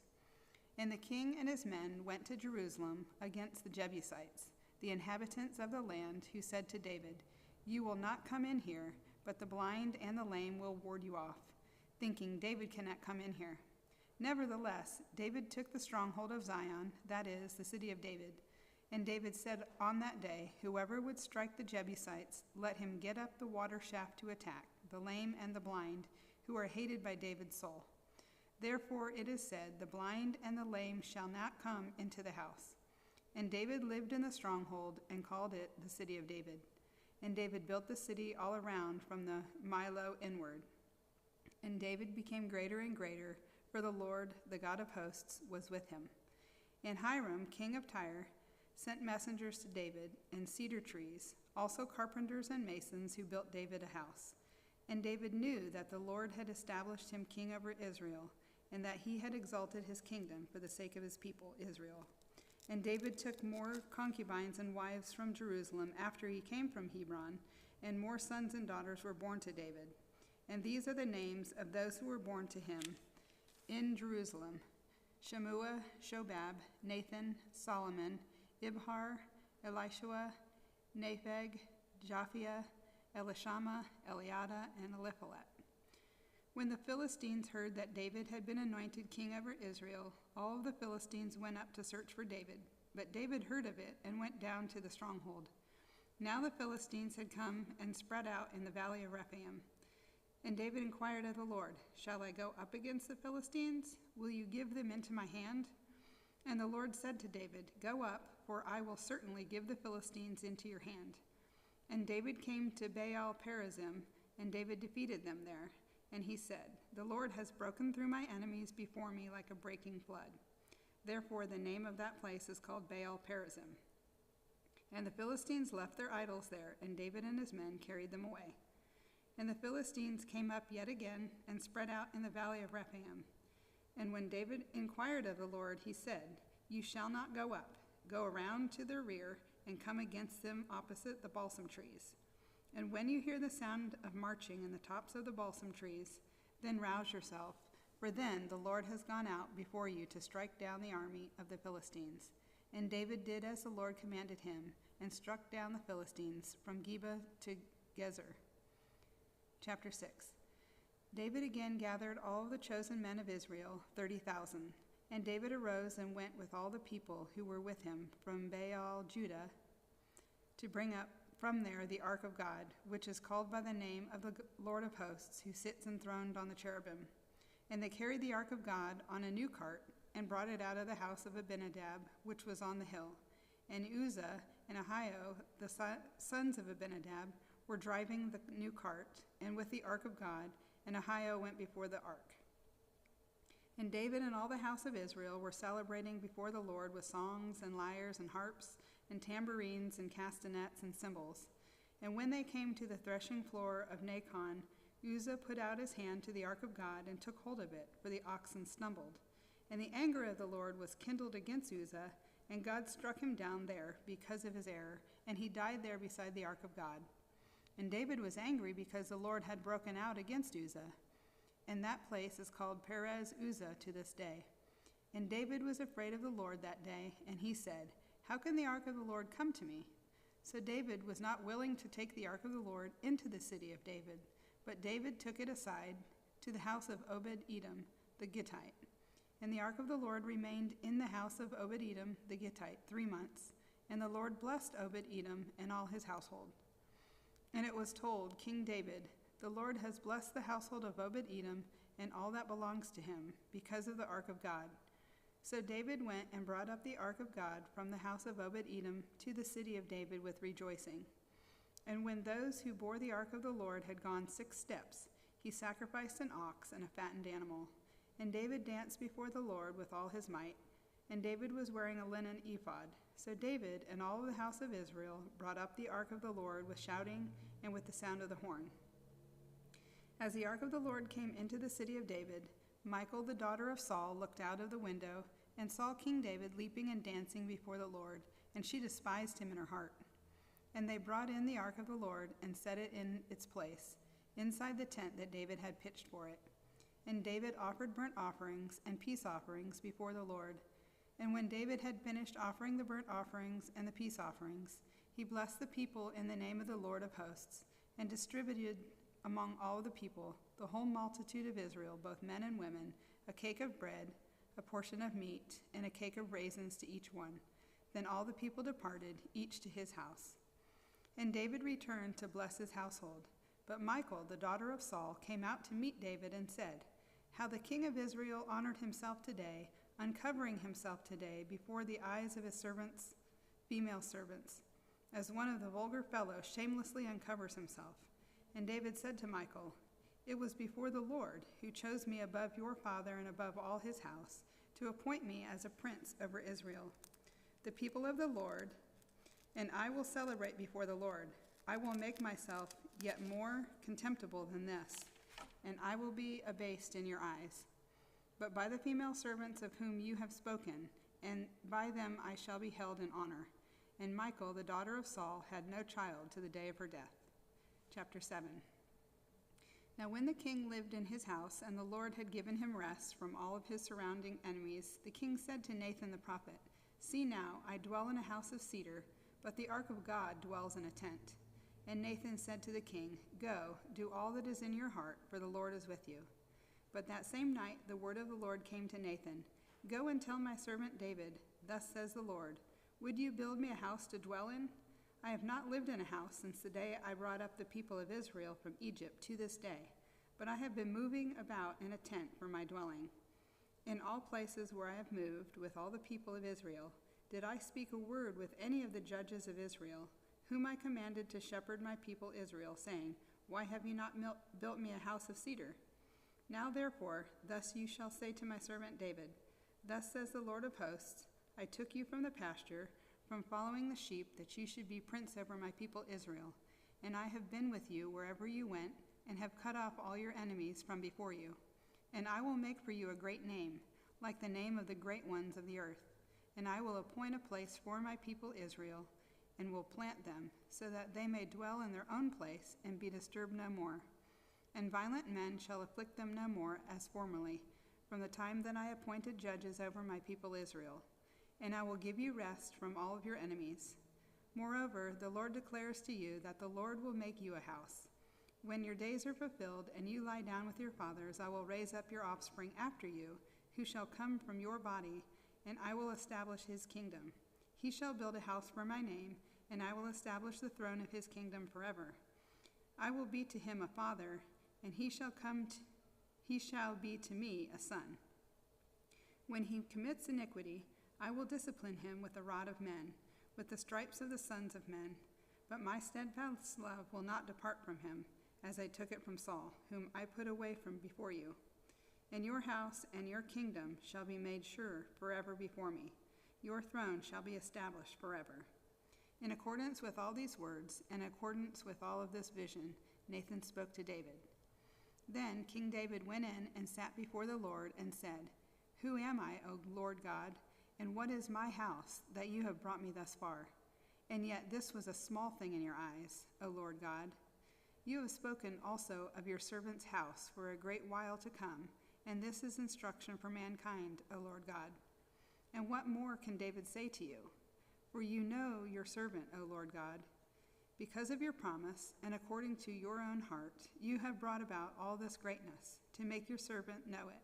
Therefore you are great, O Lord God, for there is none like you, and there is no God besides you, according to all that we have heard with our ears.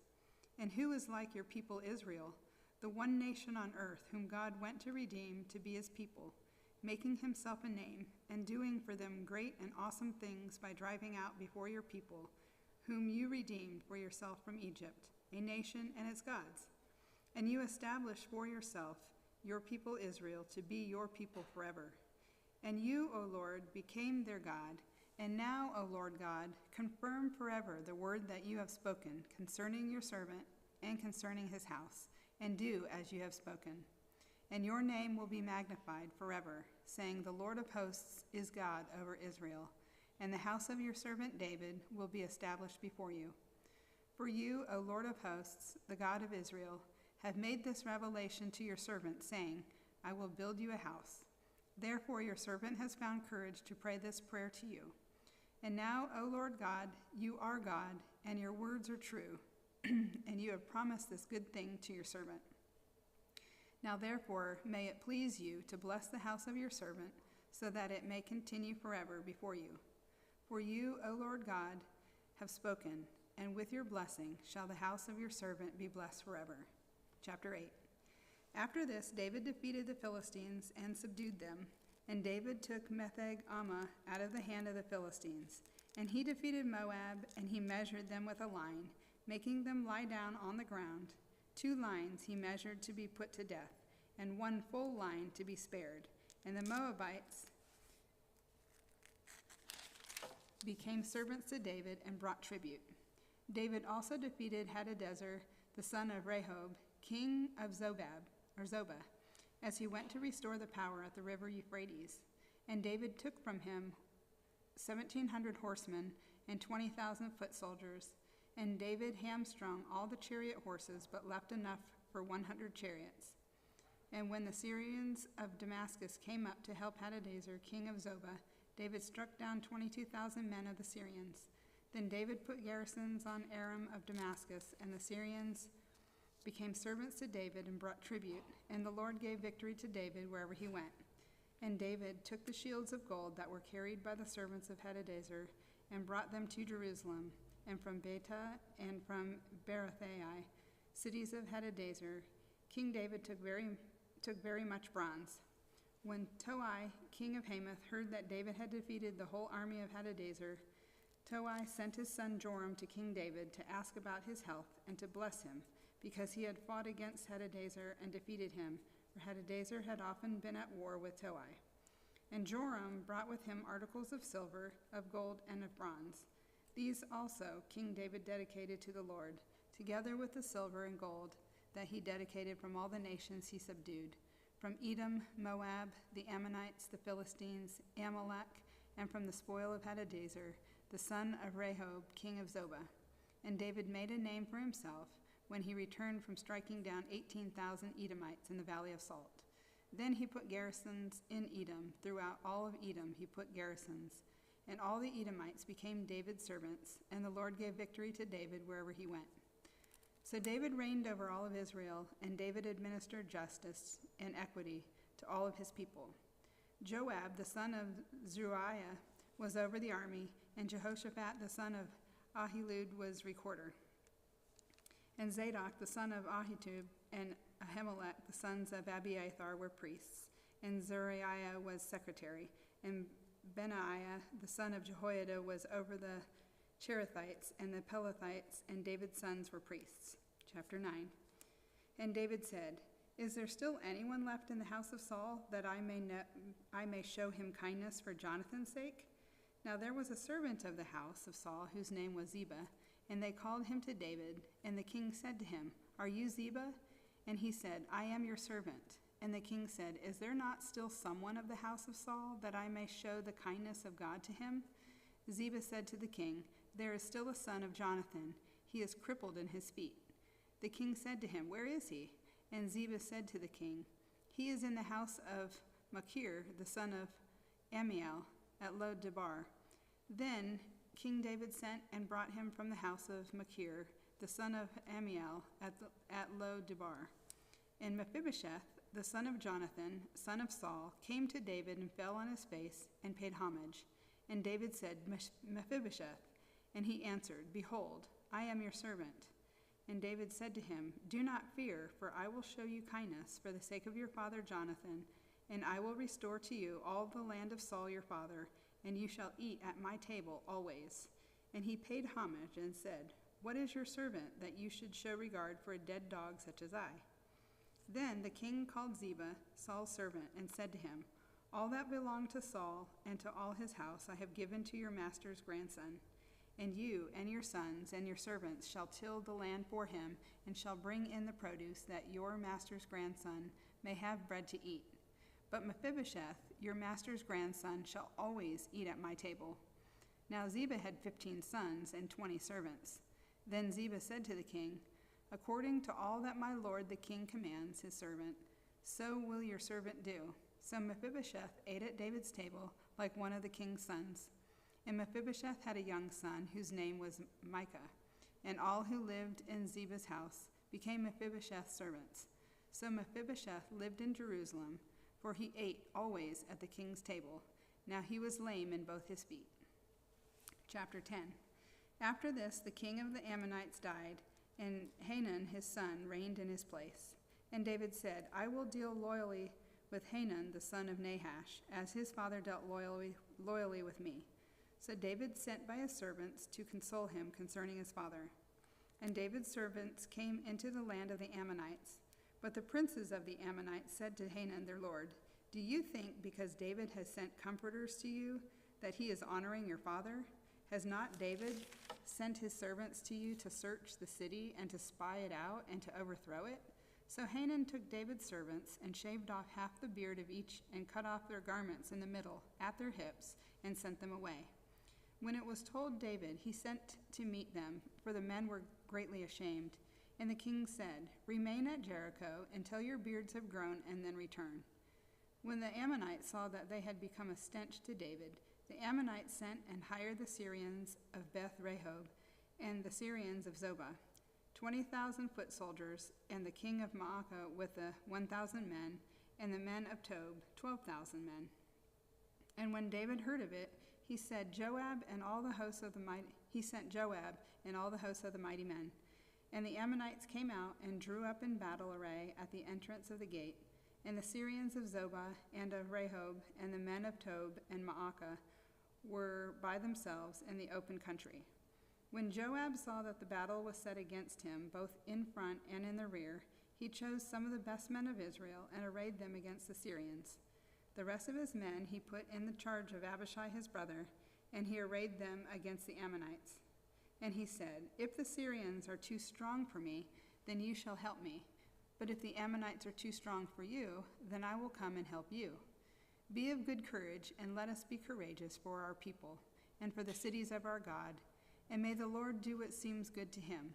So Joab and the people who were with him drew near to battle against the Syrians, and they fled before him. And when the Ammonites saw that the Syrians fled, they likewise fled before Abishai and entered the city. Then Joab returned from fighting against the Ammonites and came to Jerusalem. But when the Syrians saw that they had been defeated by Israel, they gathered themselves together, and Hadadezer went and brought out the Syrians who were beyond the Euphrates. They came to Helam with Shobach, the commander of the army of Hadadezer, at their head. And when it was told David, he gathered all Israel together and crossed the Jordan and came to Helam. The Syrians arrayed themselves against David and fought with him. And the Syrians fled before Israel, and David killed all of the Syrians, the men of 700 chariots and 40,000 horsemen, and wounded Shobach, the commander of their army, so that he died there. And when all of the kings who were servants of Hadadezer saw that they had been defeated by Israel, they made peace with Israel and became subject to them.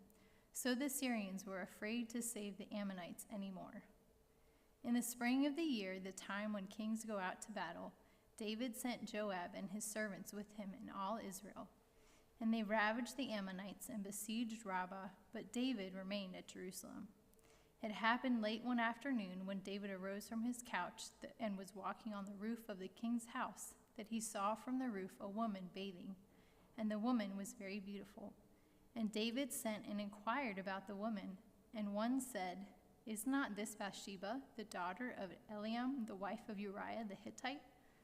So David sent messengers and took her, and she came to him, and he lay with her.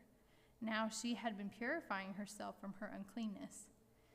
Then she returned to her house, and the woman conceived, and she sent and told David, "I am pregnant." So David sent word to Joab, "Send me Uriah the Hittite." And Joab sent Uriah to David. When Uriah came to him, David asked how Joab was doing, and how the people were doing, and how the war was going. And David said to Uriah, "Go down to your house and wash your feet." And Uriah went out of the king's house, and there followed him a present from the king. But Uriah slept at the door of the king's house with all the servants of his lord, and did not go down to his house. When they told David, Uriah did not go down to his house, David said to Uriah, "Have you not come from a journey? Why did you not go down to your house?" Uriah said to David, "The ark and Israel and Judah dwell in booths, and my lord Joab and the servants of my lord are camping in the open field. Shall I then go to my house to eat and to drink and to lie with my wife?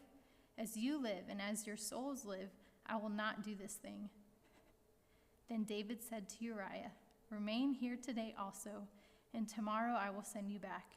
So Uriah remained in Jerusalem that day and the next. And David invited him, and he ate in his presence and drank, so that he made him drunk. And in the evening he went out to lie on his couch with the servants of his lord, but he did not go down to his house. In the morning, David wrote a letter to Joab and sent it by the hand of Uriah. In the letter he wrote, "Set Uriah in the forefront of the hardest fighting, and then draw back from him that he may be struck down and die." And as Joab was besieging the city, he assigned Uriah to the place where he knew there were valiant men. And the men of the city came out and fought with Joab, and some of the servants of David among the people fell. Uriah the Hittite also died. When Joab sent and told David all the news about the fighting, and he instructed the messenger, "When you have finished telling all the news about the fighting to the king, then if the king's anger arises, and if he says to you, 'Why did you go so near the city to fight? Did you not know that they would shoot from the wall? Who killed Abimelech the son of Jerubbesheth? Did not a woman cast an upper millstone on him from the wall so that he died at Thebez? Why did you go so near the wall?' Then you shall say, 'Your servant Uriah the Hittite is dead also.'" So the messenger went and came and told David all that Joab had sent him to tell. The messenger said to David, "The men gained an advantage over us and came out against us in the field, but we drove them back to the entrance of the gate. Then the archers shot at your servants from the wall. Some of the king's servants are dead, and your servant Uriah the Hittite is dead also." David said to the messenger, "Thus you shall say to Joab, 'Do not let this matter displease you, for the sword devours now one and now another. Strengthen your attack against the city and overthrow it, and encourage him.'" When the wife of Uriah heard that Uriah, her husband, was dead, she lamented over her husband. And when the mourning was over, David sent and brought her to his house, and she became his wife and bore him a son. But the thing that David had done displeased the Lord. And the Lord sent Nathan to David. He came to him and said to him, "There were 2 men in a certain city, the one rich and the other poor. The rich man had very many flocks and herds, but the poor man had nothing but one little ewe lamb, which he had bought. And he brought it up, and it grew up with him and with his children. It used to eat of his morsels and drink from his cup and lie in his arms, and it was like a daughter to him. Now there came a traveler to the rich man, and he was unwilling to take one of his own flock or herd to prepare for the guest who had come to him. But he took the poor man's lamb and prepared it for the man who had come to him. Then David's anger was greatly kindled against the man. And he said to Nathan, 'As the Lord lives, the man who has done this deserves to die, and he shall restore the lamb fourfold because he did this thing and because he had no pity.' Nathan said to David, 'You are the man. Thus says the Lord, the God of Israel. I anointed you king over Israel, and I delivered you out of the hand of Saul. And I gave you your master's house and your master's wives into your arms, and gave you the house of Israel and of Judah. And if this were too little, I would add to you much more. Why have you despised the word of the Lord to do what is evil in his sight? You have struck down Uriah the Hittite with the sword, and have taken his wife to be your wife, and have killed him with the sword of the Ammonites. Now therefore the sword shall never depart from your house, because you have despised me, and have taken the wife of Uriah the Hittite to be your wife. Thus says the Lord, Behold, I will rise up evil against you out of your house, and I will take your wives before your eyes and give them to your neighbor, and he shall lie with your wives in the sight of the sun. For you did it secretly, but I will do this thing before all Israel and before the sun.' David said to Nathan, I have sinned against the Lord. And Nathan said to David, The Lord also has put away your sin. You shall not die. Nevertheless, because by this deed you have utterly scorned the Lord, the child who is born to you shall die." Then Nathan went to his house. And the Lord afflicted the child that Uriah's wife bore to David, and he became sick. David therefore sought God on behalf of the child, and David fasted and went in and lay all night on the ground. And the elders of the house stood beside him to raise him from the ground, but he would not, nor did he eat food with them. On the 7th day the child died, and the servants of David were afraid to tell him that the child was dead. For they said, Behold, while the child was yet alive, we spoke to him, and he did not listen to us. How then can we say to him, The child is dead? He may do himself some harm. But when David saw that his servants were whispering together, David understood that the child was dead. And David said to his servants, "Is the child dead?" And they said, "He is dead." Then David arose from the earth and washed and anointed himself and changed his clothes. And he went into the house of the Lord and worshipped. He then went to his own house, and when he asked, they set food before him, and he ate. Then his servant said to him, "What is this thing that you have done? You fasted and wept for the child when he was alive, but when the child died, you arose and ate food." He said, "While the child was still alive, I fasted and wept, for I said, 'Who knows whether the Lord will be gracious to me, that the child may live?' But now he is dead. Why should I fast? Can I bring him back again? I shall go to him, but he will not return to me." Then David comforted his wife Bathsheba, and went into her and lay with her, and she bore a son, and he called his name Solomon. And the Lord loved him, and sent a message by Nathan the prophet, so he called his name Jedidiah because of the Lord. Now Joab fought against Rabbah of the Ammonites and took the royal city. And Joab sent messengers to David and said, "I have fought against Rabbah, moreover, I have taken the city of waters. Now then, gather the rest of the people together and encamp against the city and take it, lest I take the city and it be called by my name." So David gathered all the people together and went to Rabbah and fought against it and took it. And he took the crown of the king from his head. The weight of it was a talent of gold, and in it was a precious stone, and it was placed on David's head. And he brought out the spoil of the city, a very great amount. And he brought out the people who were in it and set them to labor with saws and iron picks and iron axes, and made them toil at the brick kilns. And thus he did to all the cities of the Ammonites. Then David and all the people returned to Jerusalem. Now Absalom, David's son, had a beautiful sister, whose name was Tamar. And after a time, Amnon, David's son, loved her. And Amnon was so tormented that he made himself ill because of his sister Tamar. For she was a virgin, and it seemed impossible to Amnon to do anything to her. But Amnon had a friend whose name was Jonadab, the son of Shemaiah, David's brother. And Jonadab was a very crafty man. And he said to him, "O son of the king, why are you so haggard morning after morning? Will you not tell me?"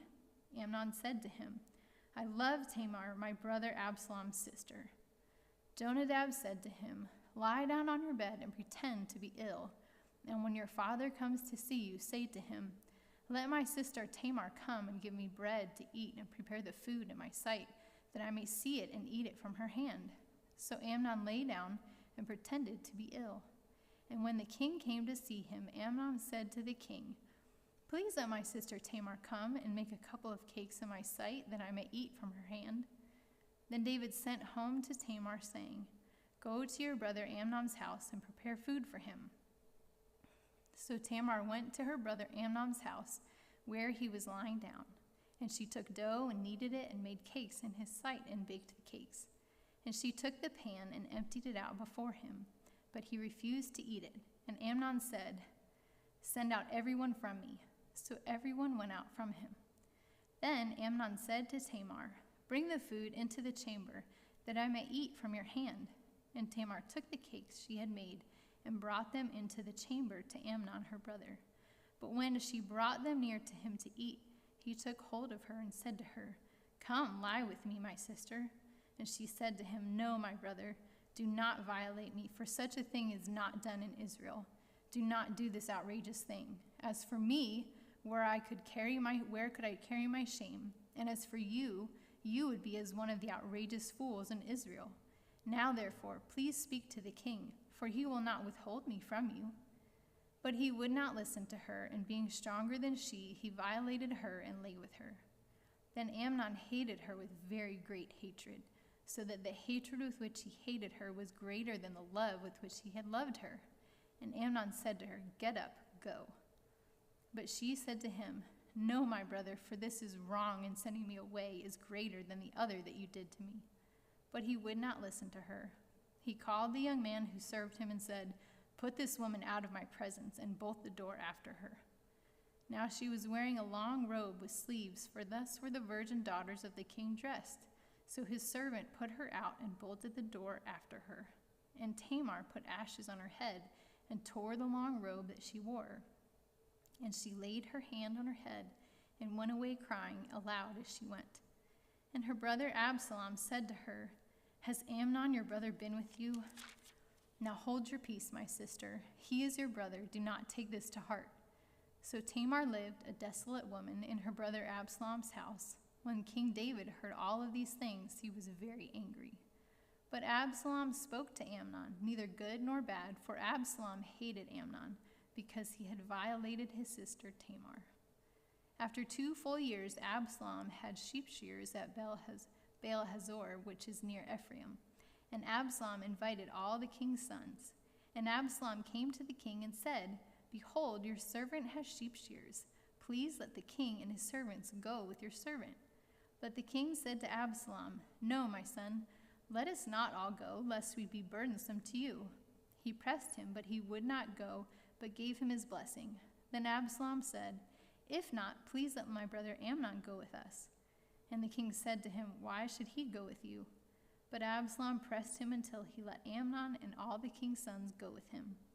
Then Absalom commanded his servants, Mark when Amnon's heart is merry with wine, and when I say to you, Strike Amnon, then kill him. Do not fear. Have I not commanded you? Be courageous and be valiant. So the servants of Absalom did to Amnon as Absalom had commanded. Then all the king's sons arose, and each mounted his mule and fled. While they were on the way, news came to David, Absalom has struck down all the king's sons, and not one of them is left. Then the king arose and tore his garments and lay on the earth. And all his servants who were standing by tore their garments. But Jonadab, the son of Shemaiah, David's brother, said, Let not my lord suppose that they have killed all the young men, the king's sons, for Amnon alone is dead. For by the command of Absalom, this has been determined from the day he violated his sister Tamar. Now therefore let not my lord the king so take it to heart as to suppose that all the king's sons are dead, for Amnon alone is dead. But Absalom fled, and the young man who kept watch lifted up his eyes and looked, and behold, many people were coming from the road behind him by the side of the mountain. And Jonadab said to the king, Behold, the king's sons have come. As your servant said, so it has come about. And as soon as he had finished speaking, behold, the king's sons came and lifted up their voice and wept. And the king also and all his servants wept very bitterly. But Absalom fled and went to Talmai, the son of Ammihud, king of Geshur, and David mourned for his son day after day. So Absalom fled and went to Geshur and was there 3 years. And the spirit of the king longed to go out to Absalom because he was comforted about Amnon, since he was dead. Now Joab, the son of Zeruiah, knew the king's heart went out to Absalom. And Joab sent to Tekoa and brought from there a wise woman and said to her, Pretend to be a mourner and put on mourning garments. Do not anoint yourself with oil, but behave like a woman who has been mourning many days for the dead. Go to the king and speak thus to him. So Joab put the words in her mouth. When the woman of Tekoa came to the king, she fell on her face to the ground and paid homage and said, Save me, O king. And the king said to her, What is your trouble? And she answered, Alas, I am a widow.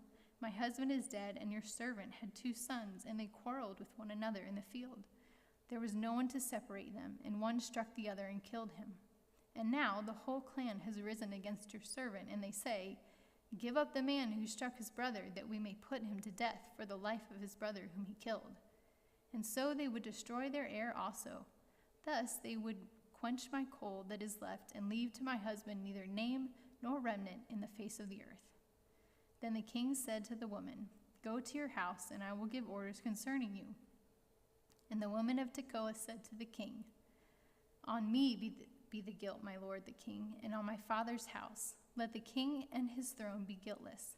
The king said, If anyone says anything to you, bring him to me, and he shall never touch you again. Then she said, Please let the king invoke the Lord your God, that the avenger of blood kill no more, and my son be not destroyed. He said, As the Lord lives, not one hair of your son shall fall to the ground. Then the woman said, Please let your servant speak a word to my lord the king. He said, Speak. And the woman said, Why then have you planned such a thing against the people of God? For in giving this decision, the king convicts himself, inasmuch as the king does not bring his banished one home again. We must all die. We are like water spilled on the ground, which cannot be gathered up again. But God will not take away life, and he devises means so that the banished one will not remain an outcast. Now I have come to say this to my lord the king, because the people have made me afraid, and your servant thought, I will speak to the king. It may be that the king will perform the request of his servant. For the king will hear and deliver his servant from the hand of the man who would destroy me and my son together from the heritage of God. And your servant thought, the word of my lord the king will set me at rest, for my lord the king is like the angel of God to discern good and evil. The Lord your God be with you. Then the king answered the woman, do not hide from me anything I ask you. And the woman said, let my lord the king speak. The king said, is the hand of Joab with you in all this? The woman answered and said, as surely as you live, my lord the king, one cannot turn to the right hand or to the left from anything that my lord the king has said. It was your servant Joab who commanded me. It was he who put all these words in the mouth of your servant. In order to change the course of things, your servant Joab did this. But my lord has wisdom like the wisdom of the angel of God to know all things that are on the earth. Then the king said to Joab, behold, now I grant this. Go, bring back the young man Absalom. And Joab fell on his face to the ground and paid homage and blessed the king. And Joab said, today your servant knows that I have found favor in your sight, my lord the king, and the king has granted the request of his servant. So Joab arose and went to Geshur and brought Absalom to Jerusalem. And the king said, let him dwell apart in his own house. He is not to come into my presence. So Absalom lived apart in his own house and did not come into the king's presence. Now in all Israel there was no one so much to be praised for his handsome appearance as Absalom. From the sole of his foot to the crown of his head there was no blemish in him. And when he cut the hair of his head, for at the end of every year he used to cut it, when it was heavy on him, he cut it. He weighed the hair of his head 200 shekels by the king's weight. There were born to Absalom 3 sons and 1 daughter whose name was Tamar. She was a beautiful woman. So Absalom lived 2 full years in Jerusalem without coming into the king's presence. Then Absalom sent for Joab to send him to the king, but Joab would not come to him. And he sent a second time, but Joab would not come. Then he said to his servants, see, Joab's field is next to mine, and he has barley there. Go and set it on fire. So Absalom's servants set the field on fire. Then Joab arose and went to Absalom at his house and said to him, why have your servants set my field on fire? Absalom answered Joab, behold, I sent word to you, come here, that I may send you to the king to ask, why have I come from Geshur? It would still be better for me to be there still. Now, therefore, let me go into the presence of the king, and if there is guilt in me, let him put me to death. Then Joab went to the king and told him, and he summoned Absalom. So he came to the king and bowed himself on his face to the ground before the king, and the king kissed Absalom. Chapter 15. After this, Absalom got himself a chariot and horses, and 50 men to run before him. And Absalom used to rise early and stand beside the way of the gate. And when any man had a dispute to come before the king for judgment, Absalom would call to him and say, from what city are you? And when he said, your servant is of such and such a tribe in Israel, Absalom would say to him, see, your claims are good and right, but there is no man designated by the king to hear you. Then Absalom would say, oh, that I were judge in the land. Then every man with a dispute or cause might come to me, and I would give him justice. And whenever a man came near to pay homage to him, he would put out his hand and take hold of him and kiss him. Thus Absalom did to all of Israel who came to the king for judgment. So Absalom stole the hearts of the men of Israel. And at the end of 4 years, Absalom said to the king, please let me go and pay my vow, which I have vowed to the Lord in Hebron. For your servant vowed a vow while I lived at Geshur in Aram, saying, if the Lord will indeed bring me back to Jerusalem, then I will offer worship to him, the Lord. The king said to him, go in peace. So he arose and went to Hebron. But Absalom sent secret messengers throughout all of the tribes of Israel, saying, "As soon as you hear the sound of the trumpet, then say, 'Absalom is king at Hebron.'" With Absalom went 200 men from Jerusalem who were invited guests, and they went in their innocence and knew nothing. And while Absalom was offering the sacrifices, he sent for Ahithophel, the Gilonite, David's counselor, from his city Gilo, and the conspiracy grew strong, and the people with Absalom kept increasing. And a messenger came to David, saying, "The hearts of the men of Israel have gone after Absalom." Then David said to all his servants who were with him at Jerusalem, "Arise, and let us flee, or else there will be no escape for us from Absalom. Go quickly, lest he overtake us quickly, and bring down ruin on us, and strike the city with the edge of the sword." And the king's servants said to the king, "Behold, your servants are ready to do whatever my lord the king decides." So the king went out, and all his household after him, and the king left 10 concubines to keep the house. And the king went out, and all the people after him, and they halted at the last house. And all his servants passed by him, and all the Cherethites, and all the Pelethites, and all the 600 Gittites who had followed him from Gath, passed on before the king. Then the king said to Ittai the Gittite, "Why do you also go with us? Go back and stay with the king, for you are a foreigner and also an exile from your home. You came only yesterday, and shall I today make you wander about with us? Since I go, I know not where. Go back and take your brothers with you, and may the Lord show steadfast love and faithfulness to you." But Ittai answered the king, "As the Lord lives, and as my lord the king lives, wherever my lord the king shall be, whether for death or for life, there also will your servant be." And David said to Ittai, "Go then, pass on." So Ittai the Gittite passed on with all his men and all the little ones who were with him. And all the land wept aloud as all the people passed by, and the king crossed the brook Kidron, and all the people passed on toward the wilderness. And Abiathar came up, and behold, Zadok came also with all the Levites, bearing the ark of the covenant of God. And they set down the ark of God until the people had all passed out of the city. Then the king said to Zadok, "Carry the ark of God back into the city. If I find favor in the eyes of the Lord, he will bring me back and let me see both it and his dwelling place. But if he says, 'I have no pleasure in you,' behold, here I am, let him do to me what seems good to him." The king also said to Zadok the priest, "Are you not a seer? Go back to the city in peace with your 2 sons, Ahimaaz your son, and Jonathan the son of Abiathar. See, I will wait at the fords of the wilderness until word comes from you to inform me." So Zadok and Abiathar carried the ark of God back to Jerusalem, and they remained there. But David went up the ascent of the Mount of Olives, weeping as he went, barefoot and with his head covered. And all the people who were with him covered their heads, and they went up weeping as they went. And it was told David, "Ahithophel is among the conspirators with Absalom." And David said, "O Lord, please turn the counsel of Ahithophel into foolishness." While David was coming to the summit where God was worshipped, behold, Hushai the Archite came to meet him with his coat torn and dirt on his head. David said to him, "If you go on with me, you will be a burden to me. But if you return to the city and say to Absalom, 'I will be your servant, O king, as I have been your father's servant in time past, so now I will be your servant,' then you will defeat for me the counsel of Ahithophel.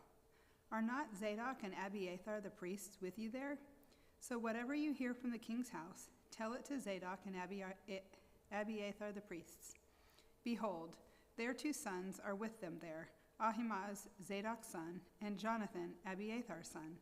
And by them you shall send to me everything you hear." So Hushai, David's friend, came into the city just as Absalom was entering Jerusalem. Chapter 16. When David had passed a little beyond the summit, Ziba, the servant of Mephibosheth, met him with a couple of donkeys saddled, bearing 200 loaves of bread, 100 bunches of raisins, 100 of summer fruits, and a skin of wine. And the king said to Ziba, "Why have you brought these?" Ziba answered, "The donkeys are for the king's household to ride on, the bread and summer fruit for the young men to eat, and the wine for those who faint in the wilderness to drink." And the king said, "And where is your master's son?" Ziba said to the king, "Behold, he remains in Jerusalem, For he said, "Today the house of Israel will give me back the kingdom of my father."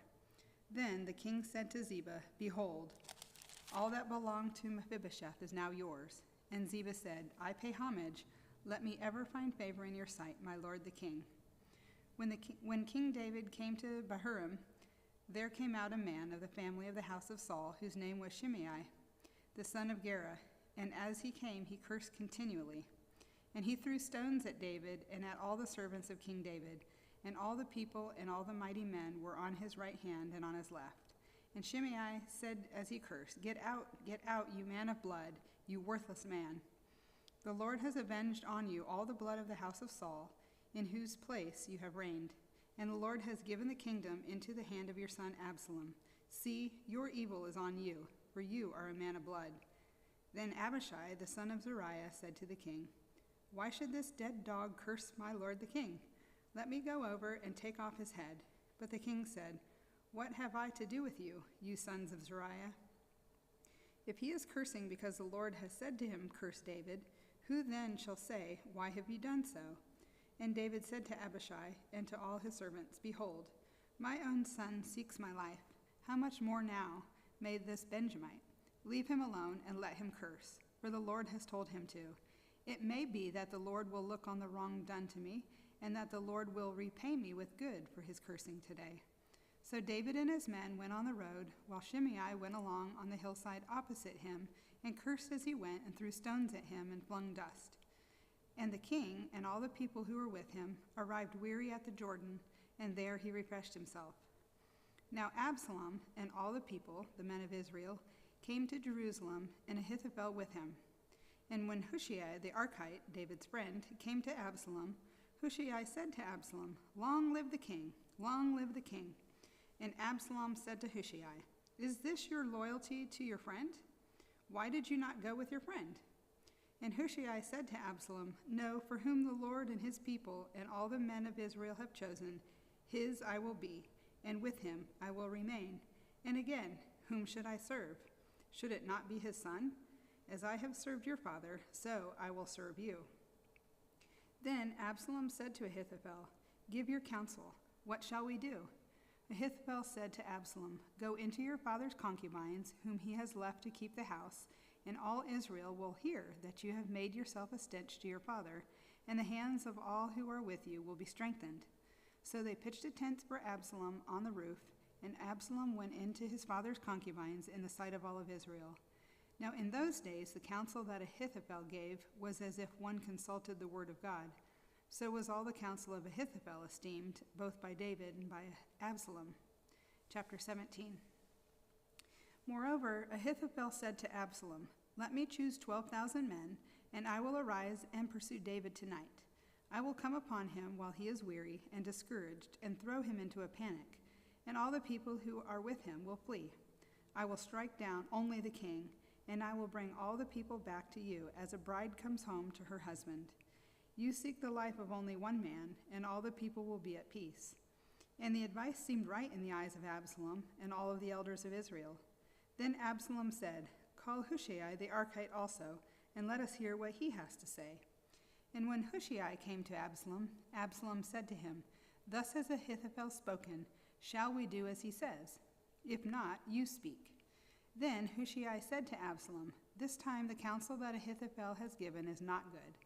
Hushai said, "You know that your father and his men are mighty men, and that they are enraged, like a bear robbed of her cubs in the field. Besides, your father is expert in war. He will not spend the night with the people. Behold, even now he has hidden himself in one of the pits or in some other place.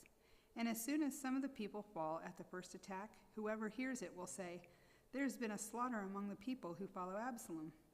Then even the valiant man whose heart is like the heart of a lion will utterly melt with fear, for all of Israel knows that your father is a mighty man, and that those who are with him are valiant men. But my counsel is that all of Israel be gathered to you, from Dan to Beersheba, as the sand by the sea for multitude, and that go to battle in person. So we shall come upon him in some place where he is to be found, and we shall light upon him as the dew falls on the ground, and of him and all the men with him not one will be left. If he withdraws into a city, then all of Israel will bring ropes to that city, and we shall drag it into the valley until not even a pebble is to be found there. And Absalom and all the men of Israel said, The counsel of Hushai the Archite is better than the counsel of Ahithophel. For the Lord had ordained to defeat the good counsel of Ahithophel, so that the Lord might bring harm upon Absalom. Then Hushai said to Zadok and Abiathar the priests, Thus and so did Ahithophel counsel Absalom and the elders of Israel, and thus and so have I counseled. Now therefore send quickly and tell David, Do not stay tonight at the fords of the wilderness, but by all means pass over, lest the king and all the people who are with him be swallowed up. Now Jonathan and Ahimaaz were waiting at En-Rogel. A female servant was to go and tell them, and they were to go and tell King David, for they were not to be seen entering the city. But a young man saw them and told Absalom. So both of them went away quickly and came to the house of a man at Bahurim, who had a well in his courtyard. And they went down into it. And the woman took and spread a covering over the well's mouth and scattered grain on it, and nothing was known of it. When Absalom's servants came to the woman at the house, they said, Where are Ahimaaz and Jonathan? And the woman said to them, They have gone over the brook of water. And when they had sought and could not find them, they returned to Jerusalem. After they had gone, the men came up out of the well and went and told King David. They said to David, Arise and go quickly over the water, for thus and so has Ahithophel counseled against you. Then David arose, and all the people who were with him, and they crossed the Jordan. By daybreak, not one was left who had not crossed the Jordan. When Ahithophel saw that his counsel was not followed, he saddled his donkey and went off home to his own city. He set his house in order and hanged himself, and he died and was buried in the tomb of his father. Then David came to Mahanaim, and Absalom crossed the Jordan with all the men of Israel. Now Absalom had set Amasa over the army instead of Joab. Amasa was the son of a man named Ithra the Ishmaelite, who had married Abigail, the daughter of Nahash, sister of Zeruiah, Joab's mother. And Israel and Absalom encamped in the land of Gilead. When David came to Mahanaim, Shobi the son of Nahash from Rabbah of the Ammonites, and Machir the son of Amiel from Lo-debar, and Barzillai the Gileadite from Rogelim, brought beds, basins, and earthen vessels, wheat, barley, flour, parched grain, beans and lentils, honey and curds, and sheep and cheese from the herd, for David and the people with him to eat, for they said, The people are hungry and weary and thirsty in the wilderness. Chapter 18. Then David mustered the men who were with him and set over them commanders of thousands and commanders of hundreds. And David sent out the army, 1/3 under the command of Joab, 1/3 under the command of Abishai, the son of Zeruiah, Joab's brother, and 1/3 under the command of Ittai the Gittite. And the king said to the men, I myself will also go out with you. But the men said, You shall not go out, for if we flee, they will not care about us. If half of us die, they will not care about us. But you are worth 10,000 of us. Therefore it is better that you send us help from the city. The king said to them, Whatever seems best to you, I will do. So the king stood at the side of the gate, while all the army marched out by hundreds and by thousands. And the king ordered Joab and Abishai and Ittai, Deal gently for my sake with the young man Absalom. And all the people heard when the king gave orders to all the commanders about Absalom. So the army went out into the field against Israel, and the battle was fought in the forest of Ephraim. And the men of Israel were defeated there by the servants of David, and the loss there was great on that day, 20,000 men. The battle spread over the face of all the country, and the forest devoured more people that day than the sword. And Absalom happened to meet the servants of David. Absalom was riding on his mule, and the mule went under the thick branches of a great oak, and his head caught fast in the oak, and he was suspended between heaven and earth, while the mule that was under him went on. And a certain man saw it and told Joab, Behold, I saw Absalom hanging in an oak. Joab said to the man who told him, What, you saw him? Why then did you not strike him there to the ground? I would have been glad to give you 10 pieces of silver and a belt. But the man said to Joab, Even if I felt in my hand the weight of 1,000 pieces of silver, I would not reach out my hand against the king's son. For in our hearing the king commanded you, and Abishai, and Ittai. for my sake, protect the young man Absalom. On the other hand, if I had dealt treacherously against his life, and there is nothing hidden from the king, then you yourself would have stood aloof." Joab said, I will not waste time like this with you. And he took 3 javelins in his hand and thrust them into the heart of Absalom, while he was still alive in the oak. And 10 young men, Joab's armor-bearers, surrounded Absalom and struck him and killed him. Then Joab blew the trumpet, and the troops came back from pursuing Israel, for Joab restrained them. And they took Absalom and threw him into a great pit in the forest, and raised over him a very great heap of stones. And all of Israel fled, every one to his own home. Now Absalom in his lifetime had taken and set up for himself the pillar that is in the king's valley, for he said, I have no son to keep my name in remembrance. He called the pillar after his own name, and it is called Absalom's monument to this day. Then Ahimaaz the son of Zadok said, Let me run and carry news to the king that the Lord has delivered him from the hand of his enemies. And Joab said to him, You are not to carry news today. You may carry news another day, but today you shall carry no news, because the king's son is dead. Then Joab said to the Cushite, Go, tell the king that I have seen. The Cushite bowed before Joab and ran. Then Ahimaaz the son of Zadok said again to Joab, Come, what may, let me also run after the Cushite. And Joab said, Why will you run, my son, seeing that you will have no reward for the news? Come what may, he said, I will run. So he said to him, Run. Then Ahimaaz ran by the way of the plain and outran the Cushite. Now David was sitting between the 2 gates, and the watchman went up to the roof by the gate of the wall. And when he lifted up his eyes and looked, he saw a man running alone. The watchman called out, and he told the king. And the king said, If he is alone, there is news in his mouth. And he drew nearer and nearer. The watchman saw another man running, and the watchman called to the gate and said, See, another man running alone. The king said, He also brings news. The watchman said, I think the running of the first is like the running of the Ahimaaz the son of Zadok. And the king said, He is a good man and comes with good news. Then Ahimaaz cried out to the king, All is well. And he bowed before the king with his face to the earth, and he said, Blessed be the Lord your God, who has delivered up the men who raised their hand against my lord the king. And the king said, It is well with the young man Absalom. Ahimaaz answered, When Joab sent the king's servant, your servant, I saw great commotion, but I do not know what it was. And the king said, Turn aside and stand here. So he turned aside, and he stood still. And behold, the Cushite came, and the Cushite said, Good news from my lord the king, for the Lord has delivered you to this day from the hand of all who rose up against you. The king said to the Cushite, Is it well with the young man Absalom? And the Cushite answered, May the enemies of my lord the king and all who rise up against you for evil be like that young man. And the king was deeply moved and went up to the chamber over the gate and wept. And as he went, he said, O my son Absalom, my son Absalom, would I had died instead of you? O Absalom, my son, my son. Chapter 19. It was told Joab, Behold, the king is weeping and mourning for Absalom. So the victory that day was turned into mourning for all the people, for the people heard that day, The king is grieving for his son. And the people stole into the city that day, and the people stole in who were ashamed when they flee in battle. The king covered his face, and the king cried with a loud voice, O my son Absalom, O Absalom, my son, my son. Then Joab came into the house to the king and said, You have today covered with shame the faces of all your servants, who have to this day saved your life and the lives of your sons and your daughters and the lives of your wives and your concubines. Because you love those who hate you and hate those who love you. For you have made it clear today that commanders and servants are nothing to you. For today I know that if Absalom were alive and all of us were dead today, then you would be pleased. Now therefore arise, go out and speak kindly to your servants, for I swear by the Lord, if you do not go, not a man will stay with you this night. And this will be worse for you than all the evil that has come upon you from your youth until now.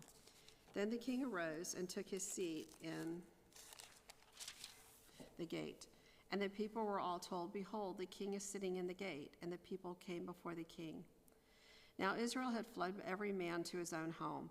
And all the people were arguing throughout all the tribes of Israel, saying, The king delivered us from the hand of our enemies and saved us from the hand of the Philistines. And now he has fled out of the land from Absalom. But Absalom, who we anointed over us, is dead in battle. Now therefore, why do you say nothing about bringing the king back?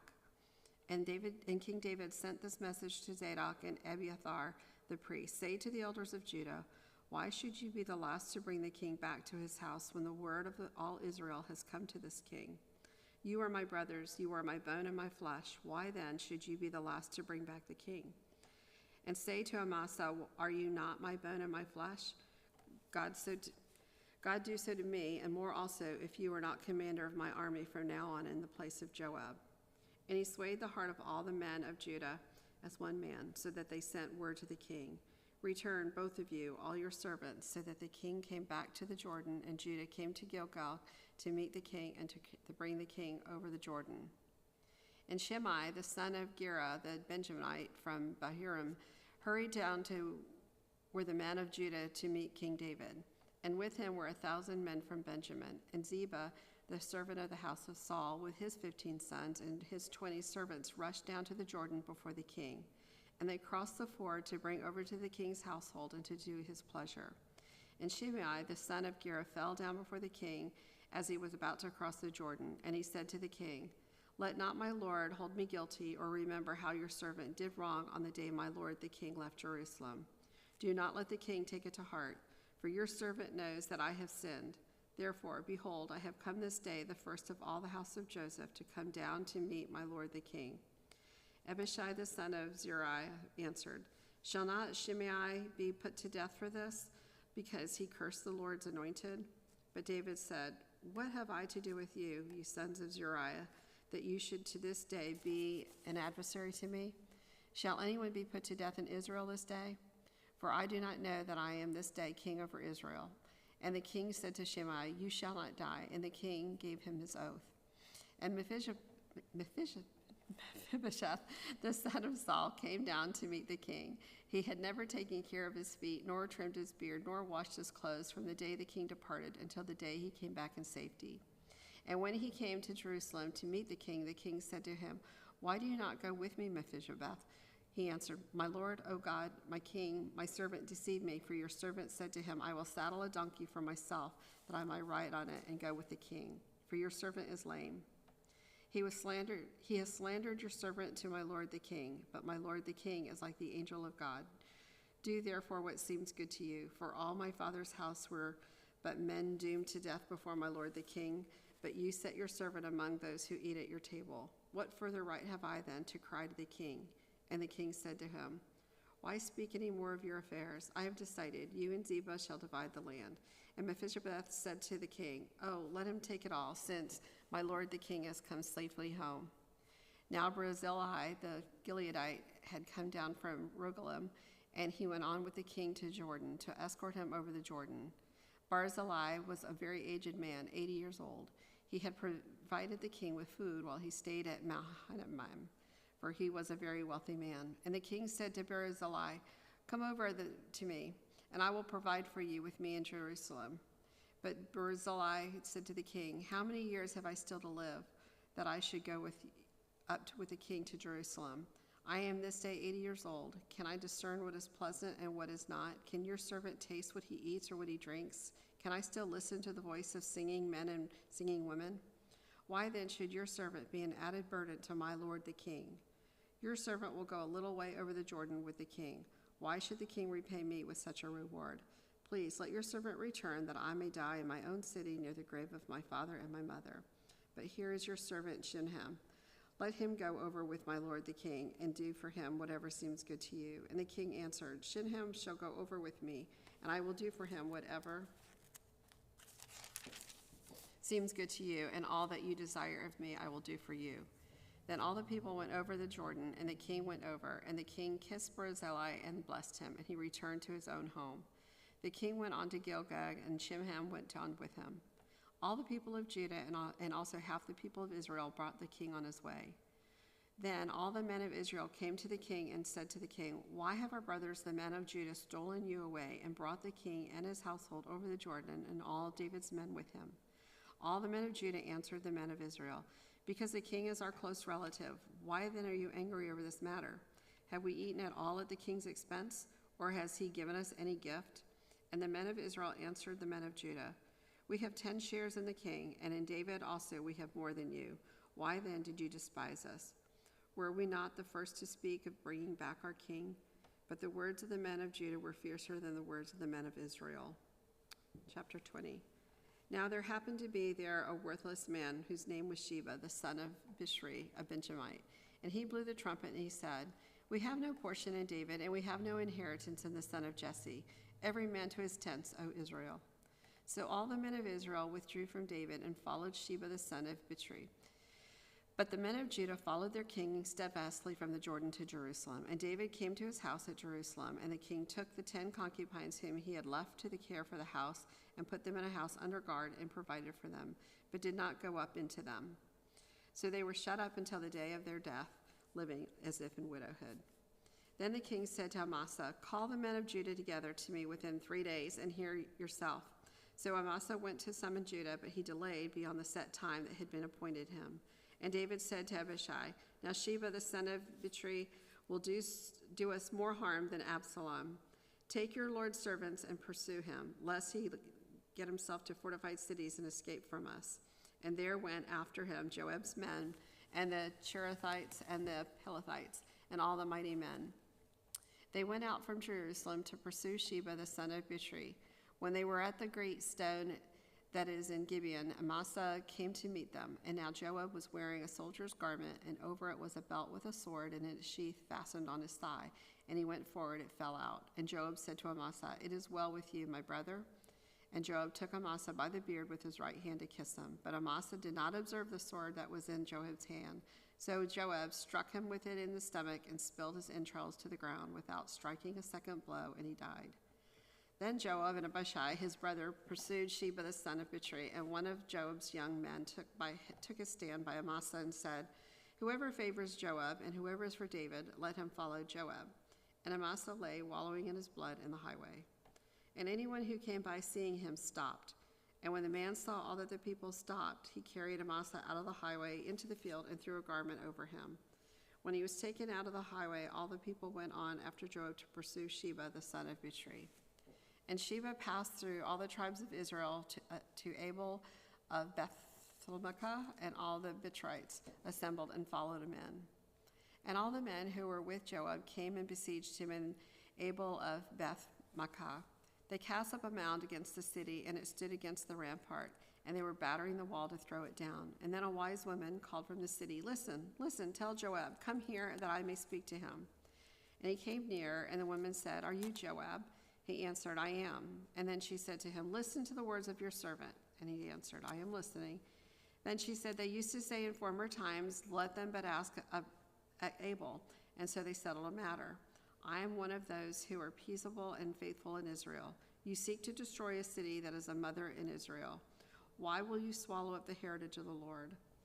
Joab answered, "Far be it from me, far be it that I should swallow up or destroy. That is not true. But a man of the hill country of Ephraim, called Sheba the son of Bichri, has lifted up his hand against King David. Give up him alone, and I will withdraw from the city." And the woman said to Joab, "Behold, his head shall be thrown to you over the wall." Then the woman went to all the people in her wisdom, and they cut off the head of Sheba the son of Bichri and threw it out to Joab. So he blew the trumpet, and they dispersed from the city, every man to his home. And Joab returned to Jerusalem to the king.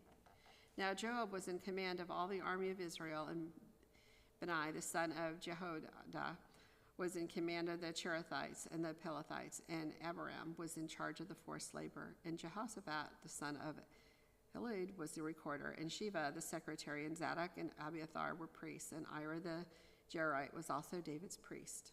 Chapter 21. Now there was a famine in the days of David for 3 years, year after year. And David sought the face of the Lord, and the Lord said, "There is blood guilt on Saul and on his house, because he put the Gibeonites to death." So the king called the Gibeonites and spoke to them. Now the Gibeonites were not the people of Israel, but the remnant of the Amorites. Although the people of Israel had sworn to spare them, Saul had sought to strike them down in his zeal for the people of Israel and Judah. And David said to the Gibeonites, "What shall I do for you? And how shall I make atonement that you may bless the heritage of the Lord?" The Gibeonites said to him, "It is not a matter of silver or gold between us and Saul or his house. Neither is it for us to put any man to death in Israel." And he said, "What do you say that I shall do for you?" They said to the king, The man who consumed us and planned to destroy us, so that we should have no place in all the territory of Israel, let 7 of his sons be given to us, so that we may hang them before the Lord of Gibeah of Saul, the chosen of the Lord. And the king said, I will give them. But the king spared Mephibosheth, the son of Saul's son, Jonathan, because of the oath of the Lord that was between them, between David and Jonathan, the son of Saul. The king took the 2 sons of Rizpah, the daughter of Aiah, whom she bore to Saul, Armoni and Mephibosheth, and the 5 sons of Merab, the daughter of Saul, whom she bore to Adriel, the son of Barzillai, the Metholite. And he gave them into the hands of the Gibeonites, and they hanged them on the mountain before the Lord, and the 7 of them perished together. They were put to death in the first days of harvest, at the beginning of barley harvest. Then Rizpah, the daughter of Aiah, took sackcloth and spread it for herself on the rock from the beginning of harvest until rain fell upon them from the heavens. And she did not allow the birds of the air to come upon them by day, or the beasts of the field by night. When David was told what Rizpah, the daughter of Aiah, the concubine of Saul, had done, David went and took the bones of Saul and the bones of his son Jonathan from the men of Jebugaloth, who had spoken from them from the public square of Bethshem, where the Philistines had hanged them on the day the Philistines killed Saul on Gilboa. And he brought up from there the bones of Saul and the bones of his son Jonathan, and they gathered the bones of those who were hanged. And they buried the bones of Saul and his son Jonathan in the land of Benjamin in Zelah, in the tomb of Kish his father.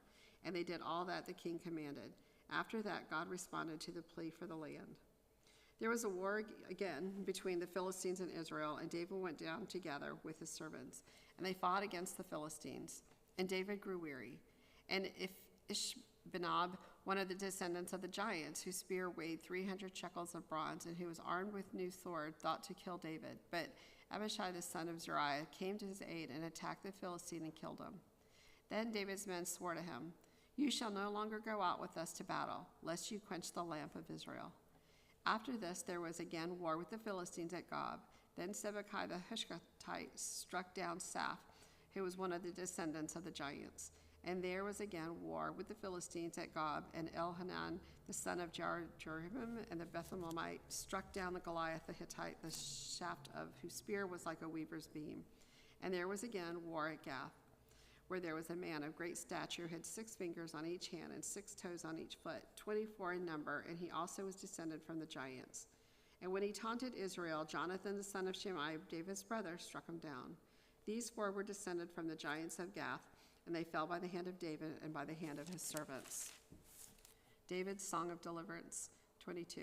And David spoke to the Lord the words of the song on the day when the Lord delivered him from the hand of all his enemies and from the hand of Saul. He said, The Lord is my rock and my fortress and my deliverer, my rock, my God, my rock, in whom I take refuge, my shield and the horn of my salvation, my stronghold and my refuge, my Savior, you save me from violence. I call upon the Lord, who is worthy to be praised. I am saved from my enemies. For the waves of death encompassed me, the torrents of destruction assailed me, the cords of Sheol entangled me, and the snares of death confronted me. In my distress I called upon the Lord. To my God I called. From his temple he heard my voice, and my cry came to his ears. Then the earth reeled and rocked, and the foundations of the heavens trembled and quaked, because he was angry. Smoke went up from his nostrils, devouring fire from his mouth. Glowing coals flamed forth from him. He bowed the heavens, and he came down. Thick darkness was under his feet. He rode on a cherub, and he flew, and he was seen on the wings of the wind. He made darkness around him his canopy, thick clouds, a gathering of water. Out of the brightness before him, coals of fire flamed forth. The Lord thundered from the heaven, and the Most High uttered his voice. And he sent out arrows and scattered them lightning and routed them. Then the channels of the sea were seen. The foundations of the world were laid bare, and at the rebuke of the Lord and at the blast of the breath of his nostrils. He sent from on high, he took me. He drew me out of many waters. He rescued me from my strong enemy, from those who hated me, for they were too mighty for me. They confronted me in the day of my calamity, but the Lord was my support. He brought me out into a broad place. He rescued me because he delighted in me. The Lord dealt with me according to my righteousness. According to the cleanness of my hands, he rewarded me. For I have kept the ways of the Lord and have not wickedly departed from my God. For all his rules were before me, and from his statutes I did not turn aside. I was blameless before him, and I kept myself from guilt. and the Lord has rewarded me according to my righteousness, according to my cleanness in his sight. With the merciful, you show yourself merciful, and with the blameless man, you show yourself blameless. With the purified, you deal purely, and with the crooked, you make yourself seem tortuous. You save a humble people, but your eyes are on the haughty to bring them down. For you are my lamp, O Lord, and my God lightens my darkness. For by you I run against a troop, and by my God I can leap over a wall. This God, his way is perfect. The word of the Lord proves true. He is a shield for all those who take refuge in him. For who is God but the Lord? Who is a rock except our God? This God is my strong refuge and has made my way blameless. He made my feet like the feet of a deer and set me secure on the heights. He trains my hands for war so that my arms can bend a bow of bronze. You have given me the shield of your salvation, and your gentleness made me great. You gave a wide place for my steps under me, and my feet did not slip. I pursued my enemies and destroyed them, and did not turn back until they were consumed. I consumed them. I thrust them through, so that they did not rise. They fell under my feet. For you equipped me with the strength for the battle. You made those who rise against me sink under me. You made my enemies turn their backs to me, those who hated me, and I destroyed them. They looked, but there was none to save. They cried to the Lord, but he did not answer them. I beat them fine as the dust of the earth. I crushed them down and stamped them down like the mire of the streets. You delivered me from the strife with my people. You kept me at the head of the nations. People whom I had not known served me. Foreigners came cringing to me. As soon as they heard of me, they obeyed me. Foreigners lost heart and came trembling out of their fortresses. The Lord lives, and blessed be my rock, and exalted be my God, the rock of my salvation, the God who gave me vengeance and brought down peoples under me, who brought me out from my enemies. You exalted me above those who rose against me. You delivered me from men of violence. For this I will praise you, O Lord, among the nations, and sing praises to your name. Great salvation he brings to his king, and shows steadfast love to his anointed, to David and his offspring forever. Now these are the last words of David, the oracle of David, the son of Jesse, the oracle of the man who is raised on high, the anointed of God of Jacob, the sweet psalmist of Israel. The Spirit of the Lord speaks by me. His word is on my tongue. The God of Israel has spoken. The rock of Israel has said to me, when one rules justly over men, ruling in the fear of God. He dawns on them like like morning light, like the sun shining forth on a cloudless morning, like rain that makes grass to sprout from the earth. For does not my house stand so with God? For he has made with me an everlasting covenant, ordered in all things and secure. For will he not cause to prosper all my help and my desire? But worthless men are all like thorns that are thrown away, for they cannot be taken with the hand. But the man who touches them arms himself with iron and the shaft of a spear, and they are utterly consumed with fire. These are the names of the mighty men whom David had: Joseph, Basabeth, Tachmonite. He was the chief of the three. He wielded his spear against 800 whom he killed at one time. And next to him among the three mighty men was Eleazar, the son of Dodo, son of Ahoy. He was with David when they defied the Philistines, who were gathered there for battle. And the men of Israel withdrew. He rose and struck down the Philistines until his hand was weary, and his hand clung to the sword. And the Lord brought about a great victory that day, and the men returned after him, only to strip the slain. And next to him was Shammah, the son of Agi the Hararite. The Philistines gathered together at Lehi, where there was a plot of ground full of lentils. And the men fled from the Philistines, but he took a stand in the midst of the plot and defended it, and struck down the Philistines. And the Lord worked a great victory. And 3 of the 30 chief men went down and came about harvest time to David at the cave of Adullam. When a band of Philistines was encamped in the valley of Rephaim, David was then in the stronghold, and the garrison of the Philistines was then at Bethlehem. And David said longingly, "Oh, that someone would give me water to drink from the well of Bethlehem that is by the gate." Then the 3 mighty men broke through the camp of the Philistines and drew water out of the well of Bethlehem that was by the gate, and carried and brought it to David. But he would not drink of it. He poured it out to the Lord and said, For be it from me, O Lord, that I should do this. Shall I drink the blood of the men who went at the risk of their lives? Therefore he would not drink it. These things the three mighty men did. Now Abishai, the brother of Joab, the son of Zeruiah, was chief of the 30, and he wielded his spear against 300 men and killed them and won a name beside the 3. He was the most renowned of the 30 and became their commander, but he did not attain to the 3. And Benani, the son of Jehoiada, was a valiant man of Kabzeel, a doer of great deeds. He struck down 2 Ariels of Moab. He also went down and struck down a lion in the pit on a day when snow had fallen. And he struck down an Egyptian, a handsome man. The Egyptian had a spear in his hand, but Benaiah went down to him with a staff and snatched the spear out of the Egyptian's hand and killed him with his own spear. These things did Benaiah, the son of Jehoiada, and won a name beside the 3 mighty men. He was renowned among the 30, but he did not attain to the 3, and David set him over his bodyguard. Ashiel, the brother of Joab, was one of the 30.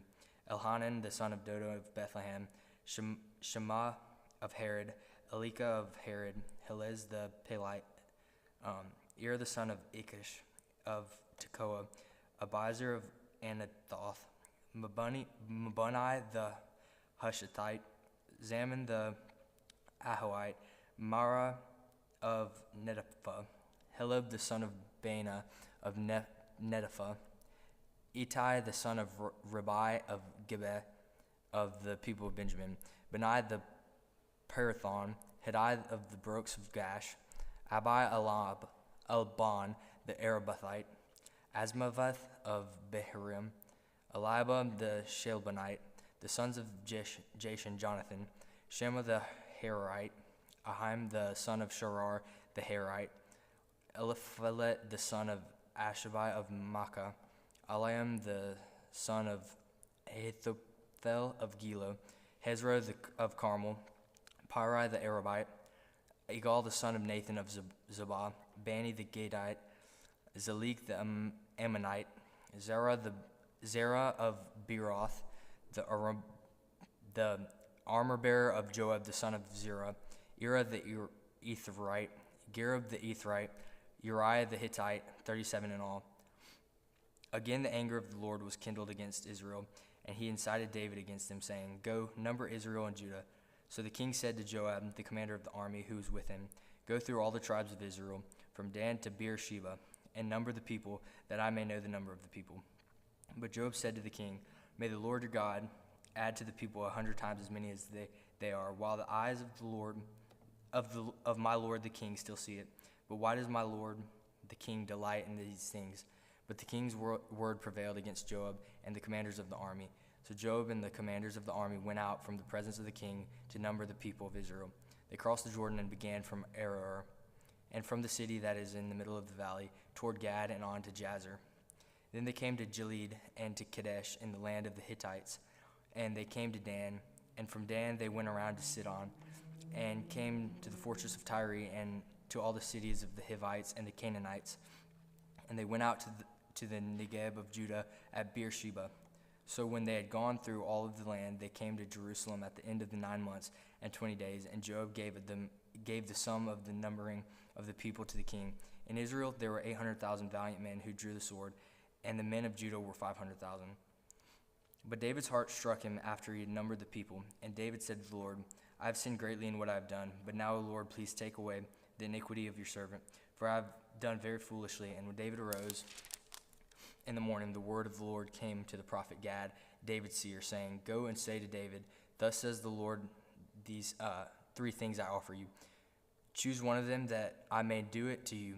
So Gad came to David and told him, and said to him, Shall 3 years of famine come to you in your land?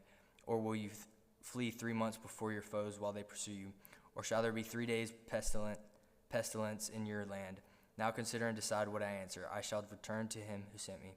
Then David said to Gad, I am in great distress. Let us fall into the hand of the Lord, for his mercy is great. But let me not fall into the hand of man. So the Lord sent a pestilence on Israel from the morning until the appointed time, and there died of the people from Dan to Beersheba 70,000 men. And when the angel stretched out his hand toward Jerusalem to destroy it, the Lord relented from the calamity and said to the angel who was working, Destruction among the people. It is enough. Now stay with your hand. And the angel of the Lord was by the threshing floor of Ornu the Jebusite, Then David spoke to the Lord when he saw the angel who was striking the people and said, Behold, I have sinned, and I have done wickedly. But these sheep, what have they done? Please let your hand be against me and against my father's house. And Gad came that day to David and said to him, Go up, raise an altar to the Lord on the threshing floor of Araunah the Jebusite. So David went up at Gad's word, as the Lord commanded. And when Araunah looked down, he saw the king and his servants coming on toward him. And Araunah went out and paid homage to the king with his face to the ground. And Araunah said, Why has my lord the king come to his servant? David said, To buy the threshing floor from you, in order to build an altar to the Lord, that the plague may be averted from the people. Then Araunah said to David, Let my lord the king take and offer up what seems good to him. Here are the oxen for the burnt offerings, and the threshing sledges, and the yokes of the oxen for the wood. All this, O king, Araunah says, Araunah gives to the king. And Araunah said to the king, May the Lord your God accept you. But the king said to Araunah, No, but I will buy it from you for a price.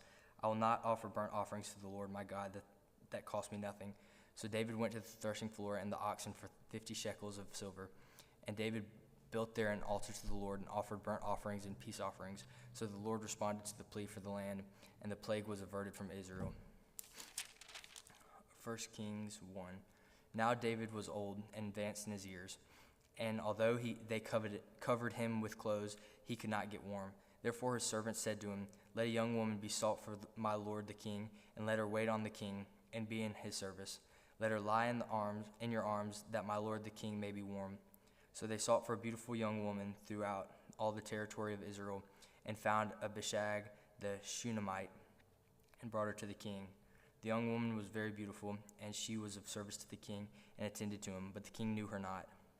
Now Adonijah, the son of Haggith, exalted himself, saying, I will be king, and he prepared for himself chariots and horsemen, and 50 to run before him. His father had never at any time displeased him by asking, Why have you done this? Why have you done thus and so? He was also a very handsome man, and he was born next after Absalom. He conferred with Joab the son of Zeruiah, and with Abiathar the priest, and they followed Adonijah and helped him. But Zadok the priest, and Benaiah the son of Jehidiah, and Nathan the prophet, and Shimei and Rai, and David's mighty men were not with Adonijah. Adonijah sacrificed sheep, oxen, and fattened cattle by the serpent stone, which is beside En Rogel, and he invited all his brothers, the king's sons, and all the royal officials of Judah. But he did not invite Nathan the prophet, or Benaiah, or the mighty men, or Solomon his brother. Then Nathan said to Bathsheba, the mother of Solomon, Have you not heard that Adonijah, the son of Haggith, has become king, and David our Lord does not know it? Therefore come, let me give you advice, that you may save your own life and the life of your son Solomon. Go in at once to King David and say to him, Did you not, my lord the king, swear to your servant, saying, Solomon, your son shall reign after me, and he shall sit on my throne? Why then is Adonijah king? Then while you are still speaking with the king, I also will come in after you and confirm your words. So Bathsheba went to the king in his chamber. Now the king was very old, and Abishag the Shunammite was attending to the king. Bathsheba bowed and paid homage to the king, and the king said, What do you desire? She said to him, My lord, you swore to your servant by the Lord your God, saying, Solomon, your son shall reign after me, and he shall sit on my throne. And now behold, Adonijah is king, although you, my lord the king, do not know it.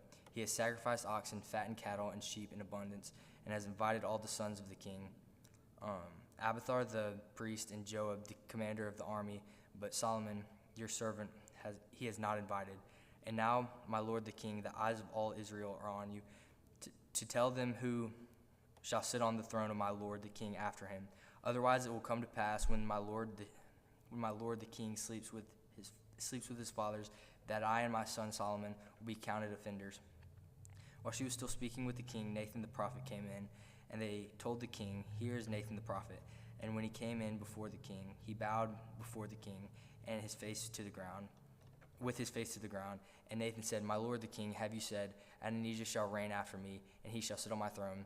For he has gone down this day, and he has sacrificed oxen, fattened cattle, and sheep in abundance, and has invited all the king's sons, the commanders of the army, and Abiathar the priest, and behold, they are eating and drinking before him, and saying, Long live King Adonijah. But me, your servant, and Zadok the priest, and Benaiah the son of Jehoiada, and your servant Solomon, he is not invited. Has the thing been brought to you by my lord the king, and you have not told your servants who should sit on the throne of my lord the king after him? Then King David answered, Call Bathsheba to me, so she can come into the king's presence, and stood before the king. And the king swore, saying, As the Lord lives, who has redeemed my soul out of every adversary, so I swore to you by the Lord, the God of Israel, saying, Solomon, your son shall reign after me, and he shall sit on my throne in my place. Even so will I do to this day. Then Bathsheba bowed with her face to the ground and paid homage to the king, and said, May my lord King David live forever. King David said, Call to me Zadok the priest, Nathan the prophet, and Benaiah the son of Jehoiada. So they came before the king, and the king said to them, Take with you the servants of your lord, and have Solomon my son ride on my own mule, and bring him down to Gihon, and let Zadok the priest and Nathan the prophet there anoint him king over Israel. Then blow the trumpet and say, Long live King Solomon. You shall then come up after him, and he shall come and sit on my throne, for he shall be king in my place. And I have appointed him to be ruler over Israel and over Judah. And Benaiah the son of Jehoiada answered the king, Amen. May the Lord, the God of my lord the king, say so. As the Lord has been with my lord the king, even so may he be with Solomon, and make his throne greater than the throne of my lord King David. So Zadok the priest, Nathan the prophet, and Benaiah the son of Jehoiada, and the Cherethites and the Pelethites went down and had Solomon ride on King David's mule, and brought him to Gihon. There Zadok the priest took the horn of oil from the tent and anointed Solomon. Then they blew the trumpet, and all the people said, Long live King Solomon. And all the people went up after him, playing on pipes and rejoicing with great joy, so that the earth was split by their noise.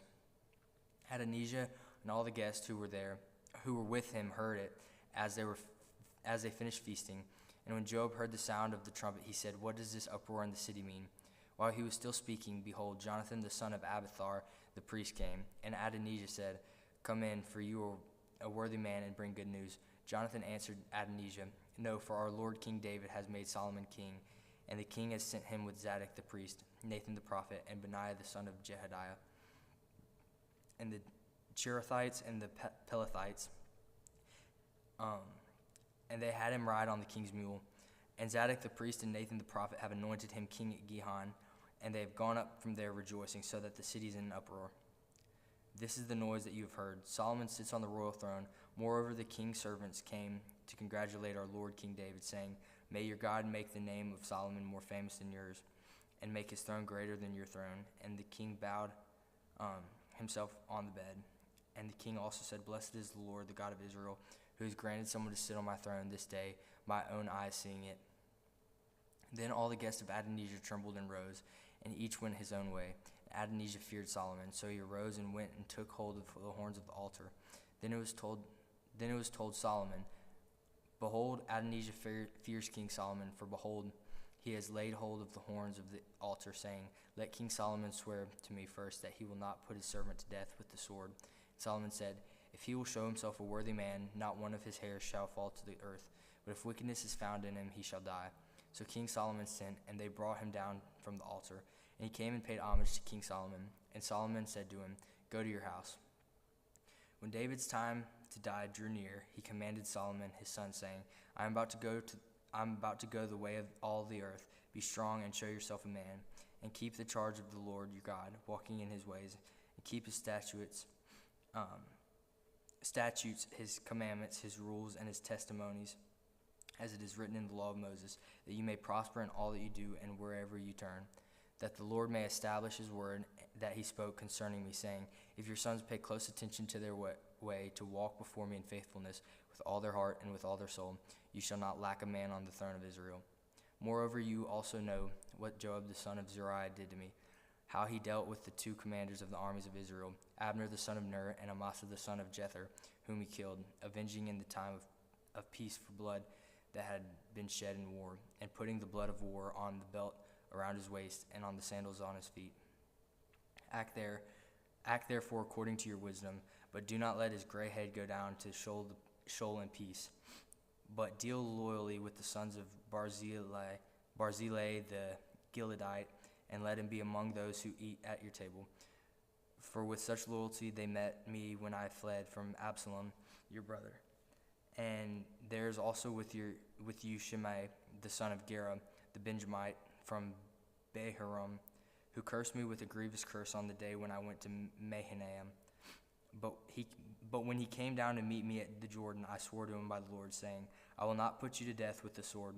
Now therefore do not hold him guiltless, for you are a wise man. You will know what you ought to do to him, and you shall bring his gray head down with blood to Sheol. Then David slept with his fathers and was buried in the city of David. And the time that David reigned over Israel was 40 years. He reigned 7 years in Hebron and 33 years in Jerusalem. So Solomon sat on the throne of David his father, and his kingdom was firmly established. Then Adonijah the son of Haggith came to Bathsheba, the mother of Solomon. And she said, Do you come peacefully? He said, Peacefully. Then he said, I have something to say to you.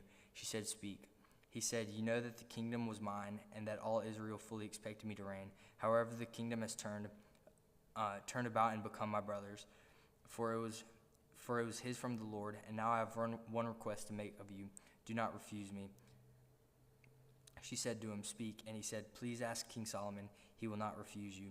To give me Abishag the Shunammite as my wife. Bathsheba said, Very well, I will speak for you to the king. So Bathsheba went to King Solomon to speak to him on behalf of Adonijah. And the king rose to meet her and bowed down to her. Then he sat on his throne and had a seat brought for the king's mother. She sat on his right. Then she said, I have one small request to make of you. Do not refuse me. And the king said to her, Make your request, my mother, for I will not refuse you. She said, Let Abishag the Shunammite be given to Adonijah your brother as his wife. King Solomon answered his mother, And why do you ask Abishag the Shunammite for Adonijah? Ask for him the kingdom also, for he is my older brother. And on his side are Abiathar the priest and Joab the son of Zeruiah. Then King Solomon swore by the Lord, saying, God, do so to me, and more also, if this word does not cost Adonijah his life. Therefore, as the Lord lives, who has established me and placed me on the throne of David my father, and who has made me a house, as he promised, Adonijah shall be put to death today. So King Solomon sent Benaiah the son of Jehoiada, and he struck him down, and he died. And to Abiathar the priest the king said, Go to Anathoth to your estate, for you deserve death, but I will not at this time put you to death, because you carried the ark of the Lord God before David my father, and because you shared in all my father's affliction. So Solomon expelled Abiathar from being priest to the Lord, thus fulfilling the word of the Lord that he had spoken concerning the house of Eli in Shiloh. When the news came to Joab, for Joab had supported Adonijah, although he had not supported Absalom, Joab fled to the tent of the Lord and caught hold of the horns of the altar. And when it was told King Solomon, Joab has fled to the tent of the Lord, and behold, he is beside the altar, Solomon sent Benaiah the son of Jehoiada, saying, Go strike him down. So Benaiah came to the tent of the Lord and said to him, The king commands, come out. But he said, No, I will die here. Then Benaiah brought the king word again, saying, Thus said Joab, and thus he answered me. The king replied to him, Do as he said, strike him down and bury him, and thus take away from me and from my father's house the guilt for the blood that Joab shed without cause. The Lord will bring back his bloody deeds on his own head, because without the knowledge of my father David, he attacked and killed with the sword 2 men more righteous and better than himself, Abner the son of Ner, commander of the army of Israel, and Amasa the son of Jether, commander of the army of Judah. So shall their blood come back on the head of Joab and on the head of his descendants forever. But for David and his descendants, and for his house and for his throne, there shall be peace from the Lord forevermore. Then Benaiah the son of Jehoiada went up and struck him down and put him to death. And he was buried in his own house in the wilderness. The king put Benaiah the son of Jehoiada over the army in place of Joab, and the king put Zadok the priest in the place of Abiathar. Then the king sent and summoned Shimei and said to him, Build yourself a house in Jerusalem and dwell there. Do not go do not go out from there to any place whatever. For on the day you go out and cross the brook Kidron, know for certain that you shall die. Your blood shall be on your own head. And Shimei said to the king, what you say is good. As my lord the king has said, so will your servant do. So Shimei lived in Jerusalem many days. But it happened at the end of 3 years that two of Shimei's servants ran away to Achish, son of Maacah, king of Gath. And when it was told Shimei, behold, your servants are in Gath, Shimei arose and saddled a donkey and went to Gath to Achish to seek his servants. Shimei went and brought his servants from Gath. And when Solomon was told that Shimei had gone from Jerusalem to Gath and returned, the king sent and summoned Shimei and said to him, did I not make you swear by the Lord and solemnly warn you, saying, know for certain that on the day you go out and go to any place whatever, you shall die? And you said to me, what you say is good, I will obey. Why then have you not kept your oath to the Lord and the commandment with which I commanded you? The king also said to Shimei, you know in your own heart all the harm that you did to David my father, so the Lord will bring your harm on your own head. But King Solomon shall be blessed, and the throne of David shall be established before the Lord forever. Then the king commanded Benaiah the son of Jehoiada, and he went out and struck him down, and he died. So the king was established in the hand of Solomon. The kingdom was established in the hand of Solomon. Solomon made a marriage alliance with Pharaoh, king of Egypt. He took Pharaoh's daughter and brought her into the city of David until he had finished building his own house and the house of the Lord and the wall around Jerusalem. The people were sacrificing at the high places, however, because no house had yet been built for the name of the Lord. Solomon loved the Lord, walking in the statutes of David his father. Only he sacrificed and made offerings at high places. And the king went to Gibeon to sacrifice there, for that was the great high place. Solomon used to offer 1,000 burnt offerings on the altar. At Gibeon, the Lord appeared to Solomon in a dream by night, and God said, ask what I shall give you. And Solomon said, you have shown great and steadfast love to your servant David, my father, because he walked before you in faithfulness and righteousness and in uprightness of heart toward you. And you have kept for him this great and steadfast love, and have given him a son to sit on the throne to this day. And now, O Lord my God, you have made your servant king in the place of David my father. Although I am but a little child, I do not know how to go out or come in. And your servant is in the midst of your people, whom you have chosen, a great people, too many to be numbered or counted for multitude. Give your servant therefore an understanding mind to govern your people, that I may discern between good and evil. For who is able to govern this your great people? It pleased the Lord that Solomon had asked this, and God said to him, because you have asked this, and have not asked for yourself long life or riches or the life of your enemies, but have asked for yourself understanding to discern what is right, behold, I now do according to your word. Behold, I give you a wise and discerning mind, so that none like you has been before you, and none like you shall arise after you. I give you also what you have not asked, both riches and honor, so that no other king shall compare with you all your days. And if you will walk in my ways, keeping my statutes and my commandments, as your father David walked, then I will lengthen your days. And Solomon awoke, and behold, it was a dream. Then he came to Jerusalem and stood before the ark of the covenant of the Lord, and offered up burnt offerings and peace offerings, and made a feast for all his servants. Then two prostitutes came to the king and stood before him. The one woman said, "O my lord, this woman and I live in the same house, and I gave birth to a child while she was in the house. Then on the third day after I gave birth, this woman also gave birth, and we were alone. There was no one else with us in the house, only we two were in the house. And this woman's son died in the night, because she lay on him. And she arose at midnight and took my son from beside me, while your servant slept, and laid him at her breast, and laid her dead son at my breast. When I arose in the morning to nurse my child, behold, he was dead.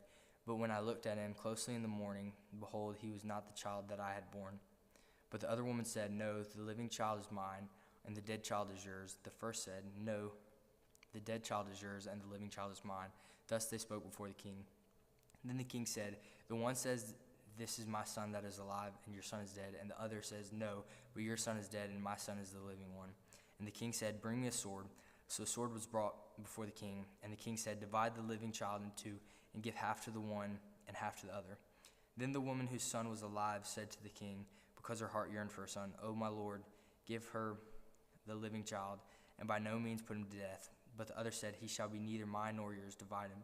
Then the king answered and said, Give the living child to the first woman, and by no means put him to death. She is his mother. And all Israel heard of the judgment that the king had rendered, and they stood in awe of the king, because they perceived that the wisdom of God was in him to do justice. King Solomon was king over all Israel, and there were his high officials. Azariah the son of Zadok was the priest.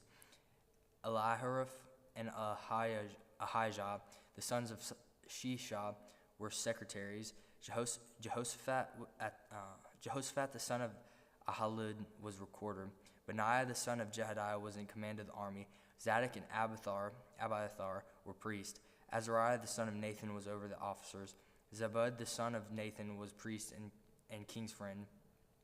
Ahishar was in charge of the palace, and Adoniram the son of Abda was in charge of the forced labor. Solomon had 12 officers over all Israel, who provided food for the king and his household. Each man had to make provision for 1 month in the year. These were their names: Ben-Hur in the hill country of Ephraim, Ben-Decker in Makkah's Shalbim, Beth-Shemesh, and Elon Beth-Hanan, Ben-Hest, and in Arubith. To him belonged Soka and all the land of Hephar. Ben-Abinadab in all Happeth Dor. He had Taphath, the daughter of Solomon, as his wife.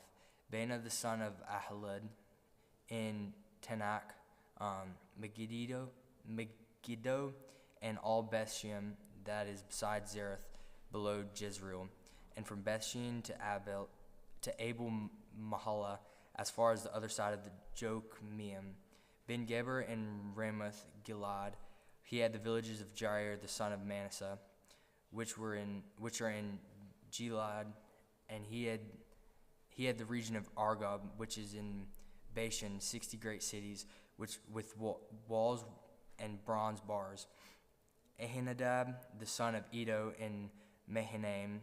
Ahimaaz in Naphtali. He had taken Basemath, the daughter of Solomon, as his wife.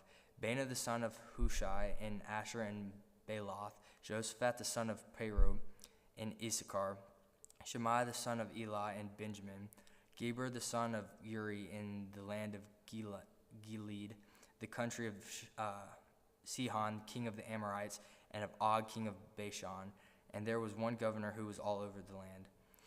Judah and Israel were as many as the sand by the sea.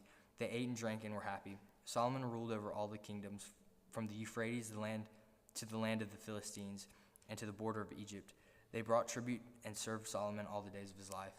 Solomon's provision for 1 day was 30 cores of fine flour and 60 cores of meal, 10 fat oxen and 20 pasture-fed cattle, 100 sheep, besides deer, gazelles, roebucks, and fattened fowl.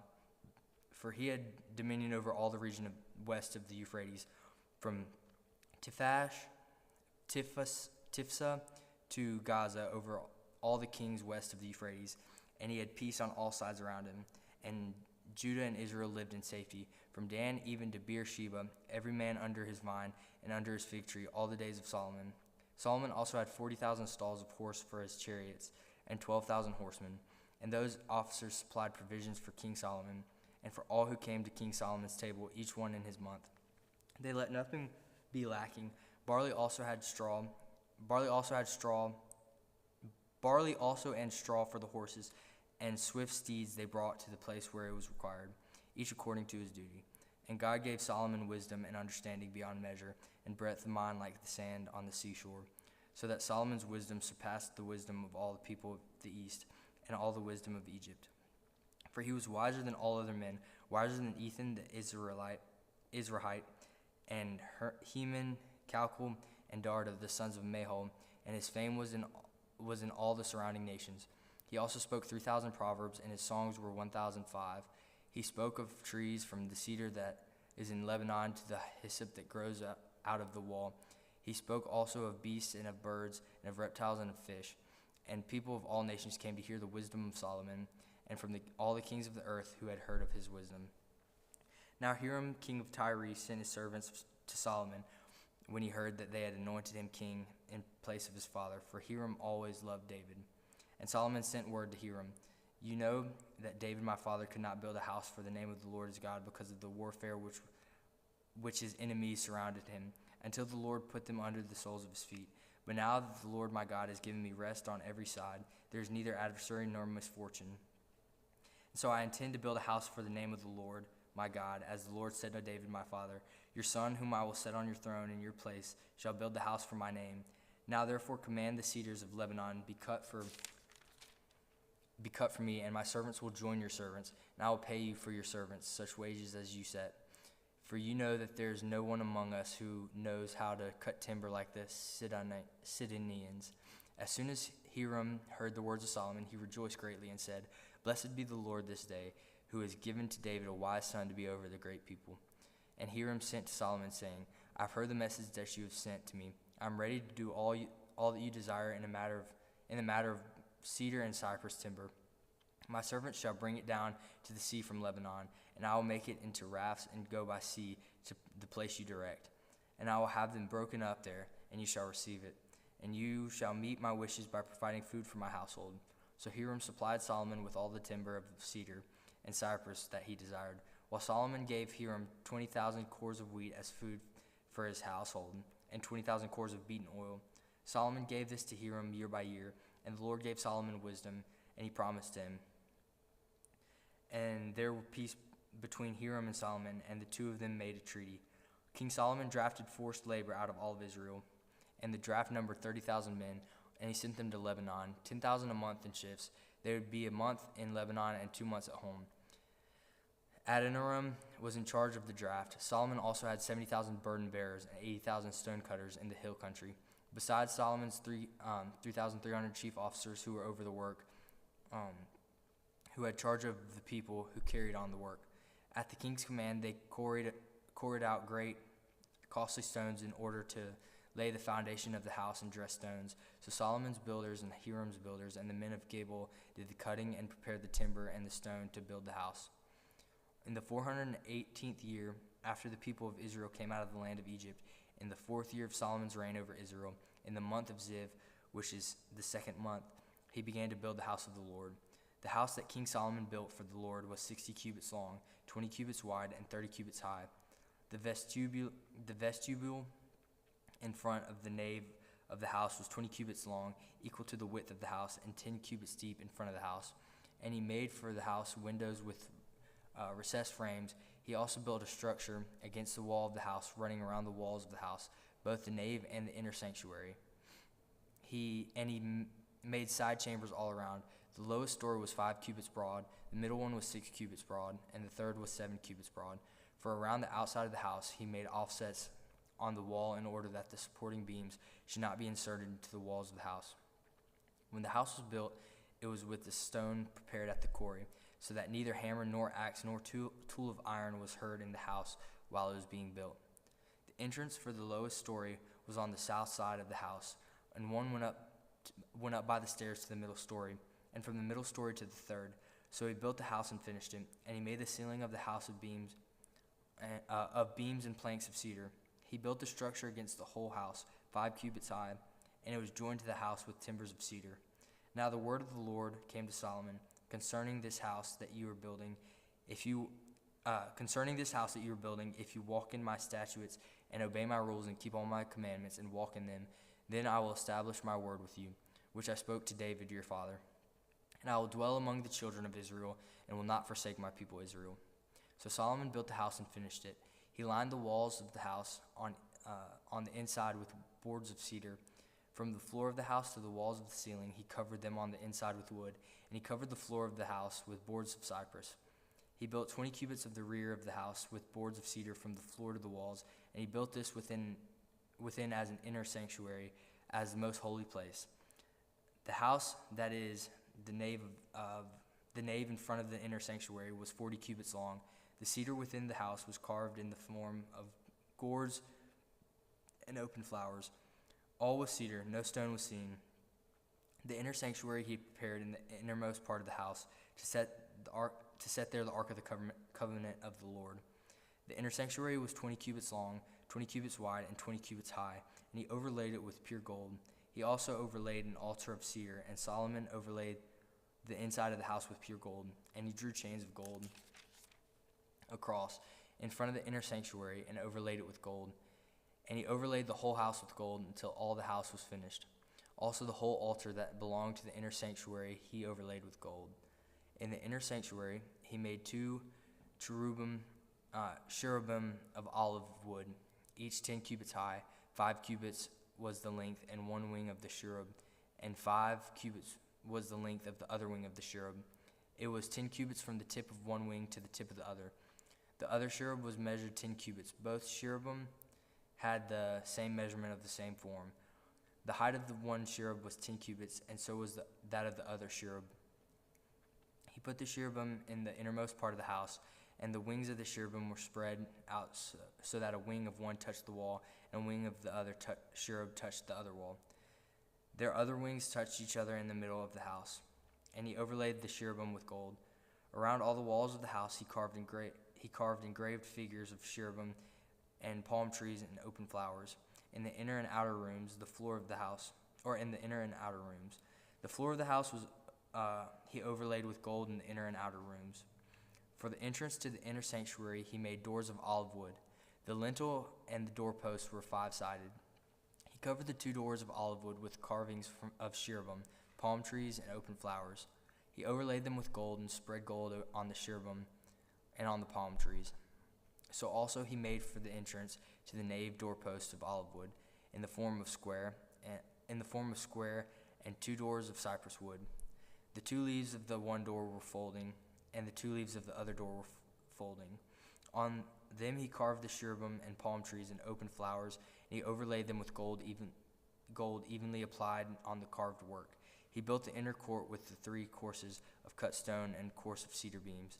In the 4th year the foundation of the house of the Lord was laid in the month of Ziv, and in the 11th year in the month of Bul, which is the 8th month, the house was finished in all its parts, and according to all the specifications.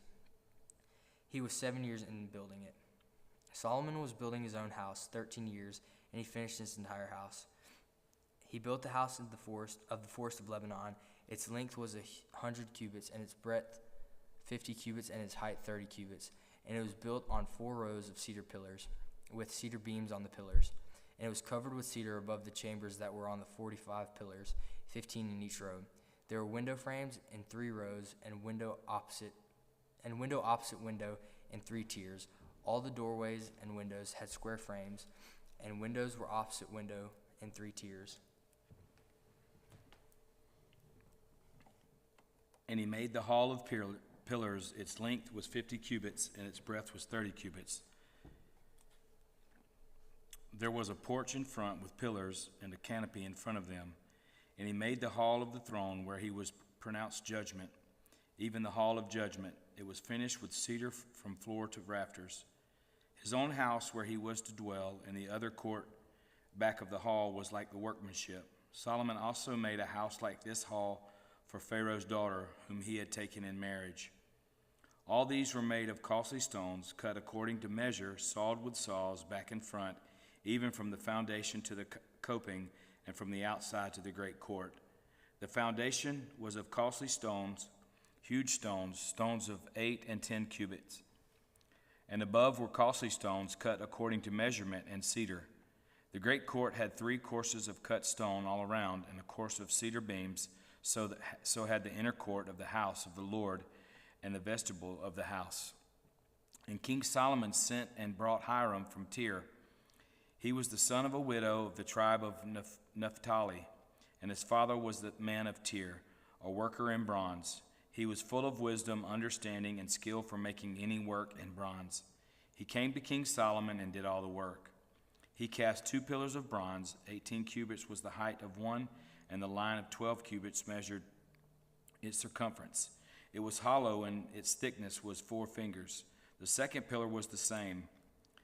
He also made 2 capitals of cast iron to set on the top of the pillars.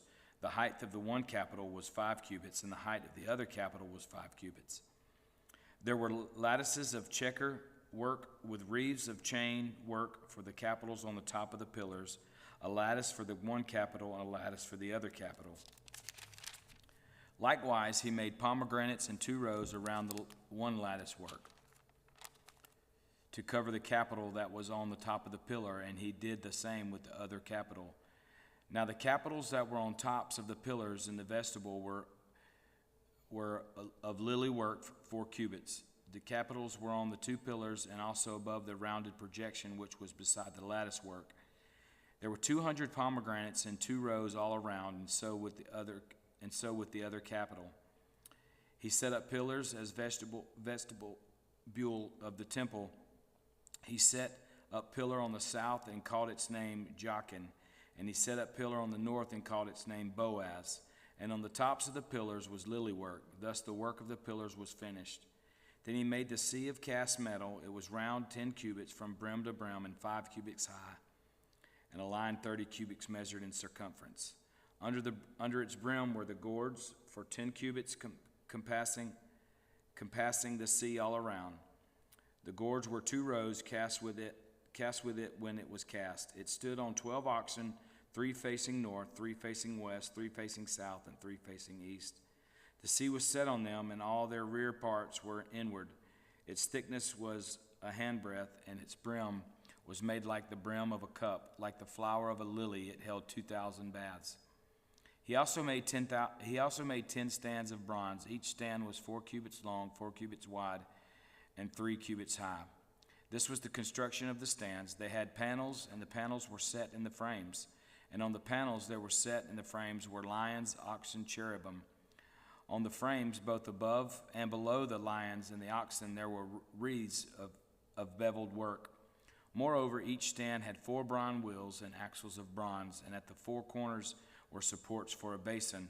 The supports were cast with wreaths at the side of each. Its opening was within a crown that projected upward 1 cubit. Its opening was round as a pedestal is made, 1.5 cubits deep, and its opening there were carvings, and its panels were square, not round. And the 4 wheels were underneath the panels. The axles of the wheels were of one piece with the stands, and the height of a wheel was 1.5 cubits.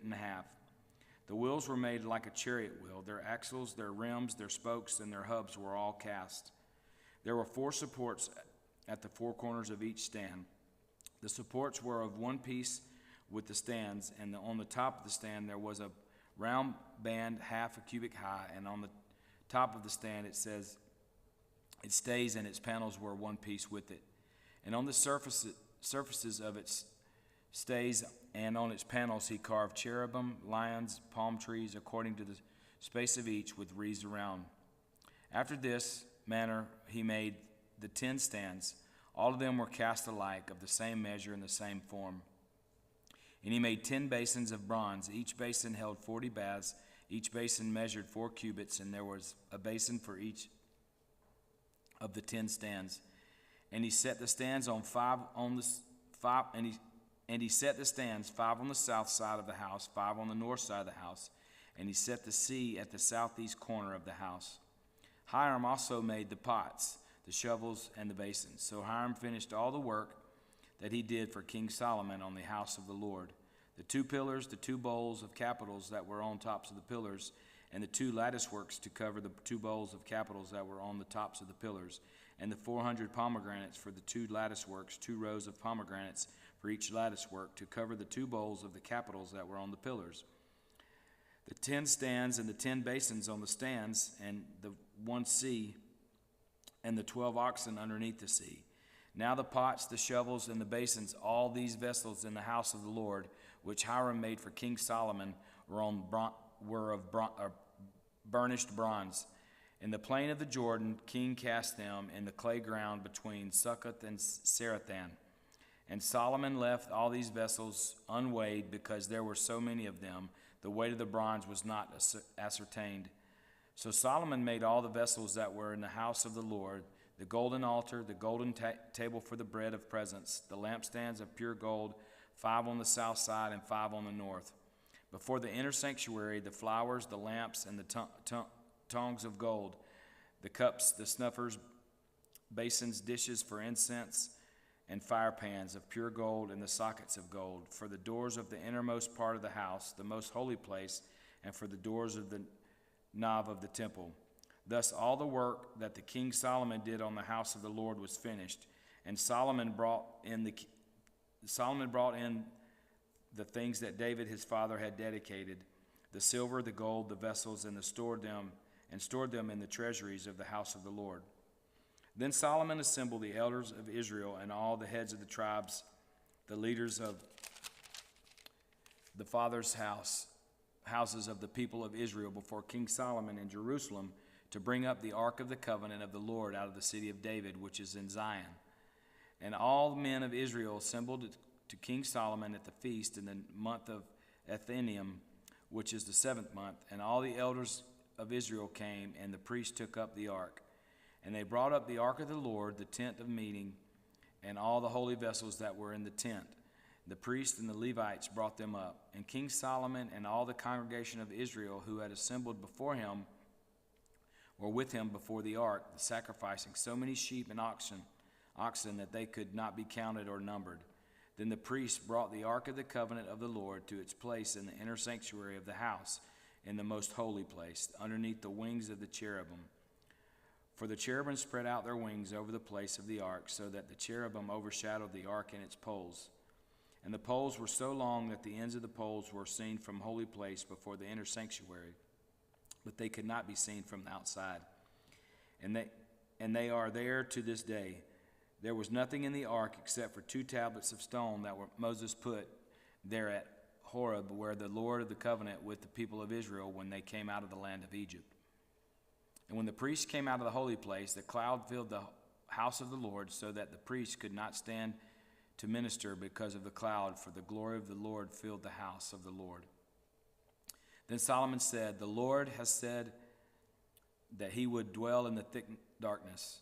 I have indeed built you an exalted house, a place for you to dwell in forever." Then the king turned around and blessed all the assembly of Israel, while all the assembly of Israel stood. And he said, "Blessed be the Lord, the God of Israel, who with his hand has fulfilled what he had promised with his mouth to David my father, saying, Since the day that I brought you out of my people out of Israel, out of Egypt, I chose no city out of all the tribes of Israel in which to build a house, that my name might be there. But I chose David to be over my people Israel. Now it was in the heart of David my father to build a house for the name of the Lord, the God of Israel. But the Lord said to David my father, Whereas it was in your heart to build a house for my name, you did well that it was in your heart. Nevertheless, you shall not build the house, but your son, who shall be born to you, shall build the house for my name. Now the Lord was fulfilled his promise that he made. For I have risen in the place of David my father, and sit on the throne of Israel, as the Lord promised, and I have built the house for the name of the Lord, the God of Israel. And there I have provided a place for the ark, in which is the covenant of the Lord that he made with our fathers when he brought them out of the land of Egypt. Then Solomon stood before the altar of the Lord in the presence of all the assembly of Israel, and spread out his hands towards heaven and said, O Lord God of Israel, there is no God like you in heaven above or on earth beneath, keeping a covenant, showing steadfast love to your servants who walk before you with all their heart. You have kept with your servant David my father what you declared to him. You spoke with your mouth, and with your hand have fulfilled it to this day. Now therefore, O Lord, God of Israel, keep for your servant David my father what you have promised him, saying, You shall not lack a man to sit before me on the throne of Israel, if only your sons pay close attention to their way, to walk before me as you walk before me. Now therefore, O God of Israel, let your word be confirmed, which you have spoken to your servant David my father. But will God indeed dwell on the earth? Behold, heaven and the highest heaven cannot contain you. How much less this house that I have built? Yet have regard to the prayer of your servant and to his plea, O Lord my God. Listen to the cry of the prayer that your servant prays before you this day, that your eyes may be open night and day toward the house, the place of which you have said, My name shall be there, that you may listen to the prayer that your servant offers toward this place, and listen to the plea of your servant and your people Israel when they pray toward this place, and listen in heaven, your dwelling place, and when you hear, forgive. If a man sins against his neighbor and is made to take an oath and comes and swears his oath before your altar in this house, then hear in heaven and act and judge your servants, condemning the guilty by bringing his conduct on his own head and vindicating the righteous by rewarding him according to his righteousness. When your people Israel are defeated before the enemy because they have sinned against you, and if they turn again to you and acknowledge your name and pray and plead with you in your house, then hear in heaven and forgive the sins of your people Israel and bring them again to the land that you gave to your fathers. When heaven is shut up and there is no rain because they have sinned against you, if they pray toward this place and acknowledge your name and turn from their sin when you afflict them, then hear in heaven and forgive the sin of your servants, your people Israel, when you teach them the good way in which they should walk, and grant rain upon your land, which you have given to your people as an inheritance. If there is famine in the land, if there is pestilence or blight or mildew or locust or caterpillar, if their enemy besieges them in the land at their gates, whatever plague, whatever sickness there is, whatever prayer, whatever plea is made by any man or by all your people Israel, each knowing the affliction of his own heart and stretching out his hands towards this house, then hear in heaven your dwelling place and forgive and act and render to each whose heart you know, according to all his ways, for you and you only know the hearts of the children of mankind, that they may fear you all the days they live in the land that you gave to our fathers. Likewise, when you are a foreigner who is not of your people Israel, comes from a far country for your name's sake, for they shall hear of your great name and your mighty hand and your outstretched arm, when he comes and prays towards this house, hear in heaven your dwelling place, and do according to all for which the foreigner calls to you, in order that the peoples of the earth may know your name and fear you, as do your people Israel, and that they may know that this house that I have built is called by your name. If your people go out battle against their enemy by whatever way you shall send them, and they pray to the Lord toward the city that you have chosen and the house that I have built for your name, then hear in heaven their prayer and their plea and maintain their cause. If they sin against you, for there is no one who does not sin, and you are angry with them and give them to an enemy, so that they are carried away captive to the land of the enemy, far off or near, yet if they turn their heart in the land to which they have been carried captive and repent and plead with them, you in the land of their captors, saying, we have sinned and have acted perversely and wickedly, if they repent with all their mind and with all their heart in the land of the enemies who carried them captive, and pray to you toward the land which you gave their fathers, the city that you have chosen, and the house that I have built for your name, then hear in heaven your dwelling place their prayer, their plea, and maintain their cause, and forgive your people who have sinned against you, and all the transgressions that have committed against you, and grant them compassion in the sight of those who carried them captive, that they may have compassion on them. For they are your people, your heritage, which you brought out of Egypt from the midst of the iron furnace. Let your eyes be open to the plea of your servant and to the plea of your people Israel, giving ear to them whenever they call to you. For you separated them from among all the peoples of the earth to be your heritage, as you declared through Moses your servant, when you brought our fathers out of Egypt, O Lord God. Now as Solomon finished offering all this prayer and plea to the Lord, he rose from before the altar of the Lord, where he had knelt with his hands outstretched towards heaven. And he stood and blessed all the assembly of Israel with a loud voice, saying, Blessed be the Lord, who has given rest to his people Israel, according to all that he promised. Not one word has failed of all his good promise, which he spoke by Moses his servant. The Lord our God be with us, as he was with our fathers. May he not leave us or forsake us, that he may incline our hearts to him, to walk in all his ways, and to keep his commandments, his statutes, and his rules, which he commanded our fathers. Let these words of mine, with which I have pleaded before the Lord, be near to the Lord our God day and night, and may he maintain the cause of his servant and the cause of his people Israel, as each day requires, that all the people of the earth may know that the Lord is God. There is no other. Let your heart therefore be holy, true to the Lord our God, walking in his statutes and keeping his commandments as at this day. Then the king and all of Israel with him offered sacrifice before the Lord. Solomon offered a peace offering to the Lord, 22,000 oxen and 120,000 sheep. So the king and all the people of Israel dedicated the house of the Lord.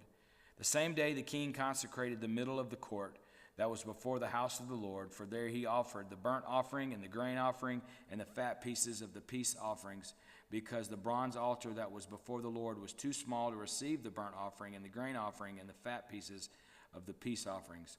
So Solomon held the feast at that time, and all of Israel with him, a great assembly from Lebohamath and the brook of Egypt before the Lord God 7 days. On the 8th day he sent the people away, and they blessed the king and went to their homes, joyful and glad of heart for all the goodness the Lord had shown David his servant to Israel his people. As soon as Solomon had finished building the house of the Lord and the king's house and all that Solomon desired to build, the Lord appeared to Solomon a second time, as he had appeared to him at Gibeon. And the Lord said to him, I have heard your prayer and your plea, which you have made before me. I have consecrated this house that you have built by putting my name there forever. My eyes and my heart will be there for all time. And as for you, if you walk before me as David your father walked, with integrity of heart and uprightness, doing according to all that I have commanded you, and keeping my statutes and my rules, then I will establish your royal throne over Israel forever, as I promised David your father, saying, you shall not lack a man on the throne of Israel. But if you turn aside from following me, you or your children, and do not keep my commandments and my statutes that I have set before you, but go and serve other gods and worship them, then I will cut off Israel from the land that I have given them, and the house that I have consecrated for my name I will cast out of my sight, and Israel will become a proverb, a byword among all peoples. And this house will become a heap of ruins. Everyone passing by will be astonished and will hiss, and they will say, why has the Lord done this to the land and to this house? Then they will say, because they abandoned their Lord their God, who brought their fathers out of the land of Egypt, and laid hold on other gods, and worshipped them and served them. Therefore the Lord has brought all this disaster on them. At the end of 20 years, in which Solomon had built the two houses, the house of the Lord and the king's house, and Hiram king of Tyre had supplied Solomon with cedar and cypress timber and gold as much as he desired, King Solomon gave to Hiram 20 cities in the land of Galilee. But when Hiram came from Tyre to the cities that Solomon had given him, they did not please him. Therefore he said, what kind of cities are these that you have given me, my brother? So they are called the land of Kabul to this day. Hiram had sent to the king 120 talents of gold. And this is the account of the forced labor that King Solomon drafted to build the house of the Lord, and his own house, and the Millo, and the wall of Jerusalem, and Hazar, and Megiddo, and Gezer. Pharaoh king of Egypt had gone up and captured Gezer, and burned it with fire, and had killed the Canaanites who lived in the city, and had given it as a dowry to his daughter, Solomon's wife. So Solomon rebuilt Gezer, and lower Bethhoron, and Baalath, and the Tamar in the wilderness in the land of Judah, and all the store cities that Solomon had, and the cities for his chariots, and the cities for his horsemen, whatever Solomon desired to build in Jerusalem, in Lebanon, and in all the land of his dominion. All the people who were left of the Amorites, the Hittites, the Perizzites, the Hivites, and the Jebusites were not of the people of Israel. Their descendants who were left after them in the land, whom the people of Israel were unable to devote to destruction, these Solomon drafted to be slaves, so they are to this day.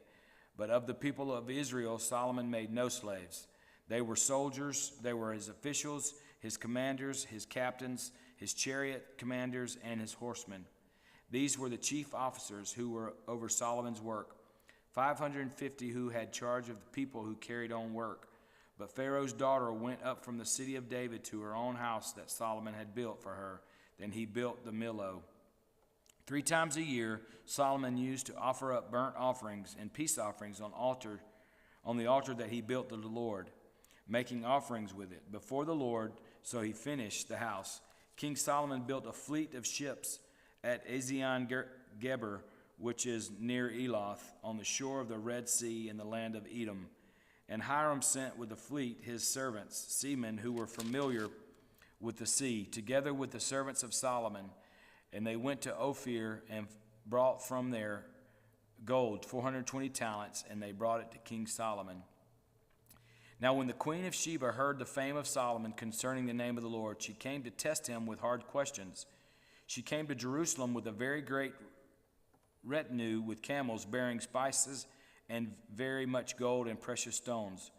And when she came to Solomon, she told him all that was on her mind. And Solomon answered all her questions. There was nothing hidden from the king that he could not explain to her.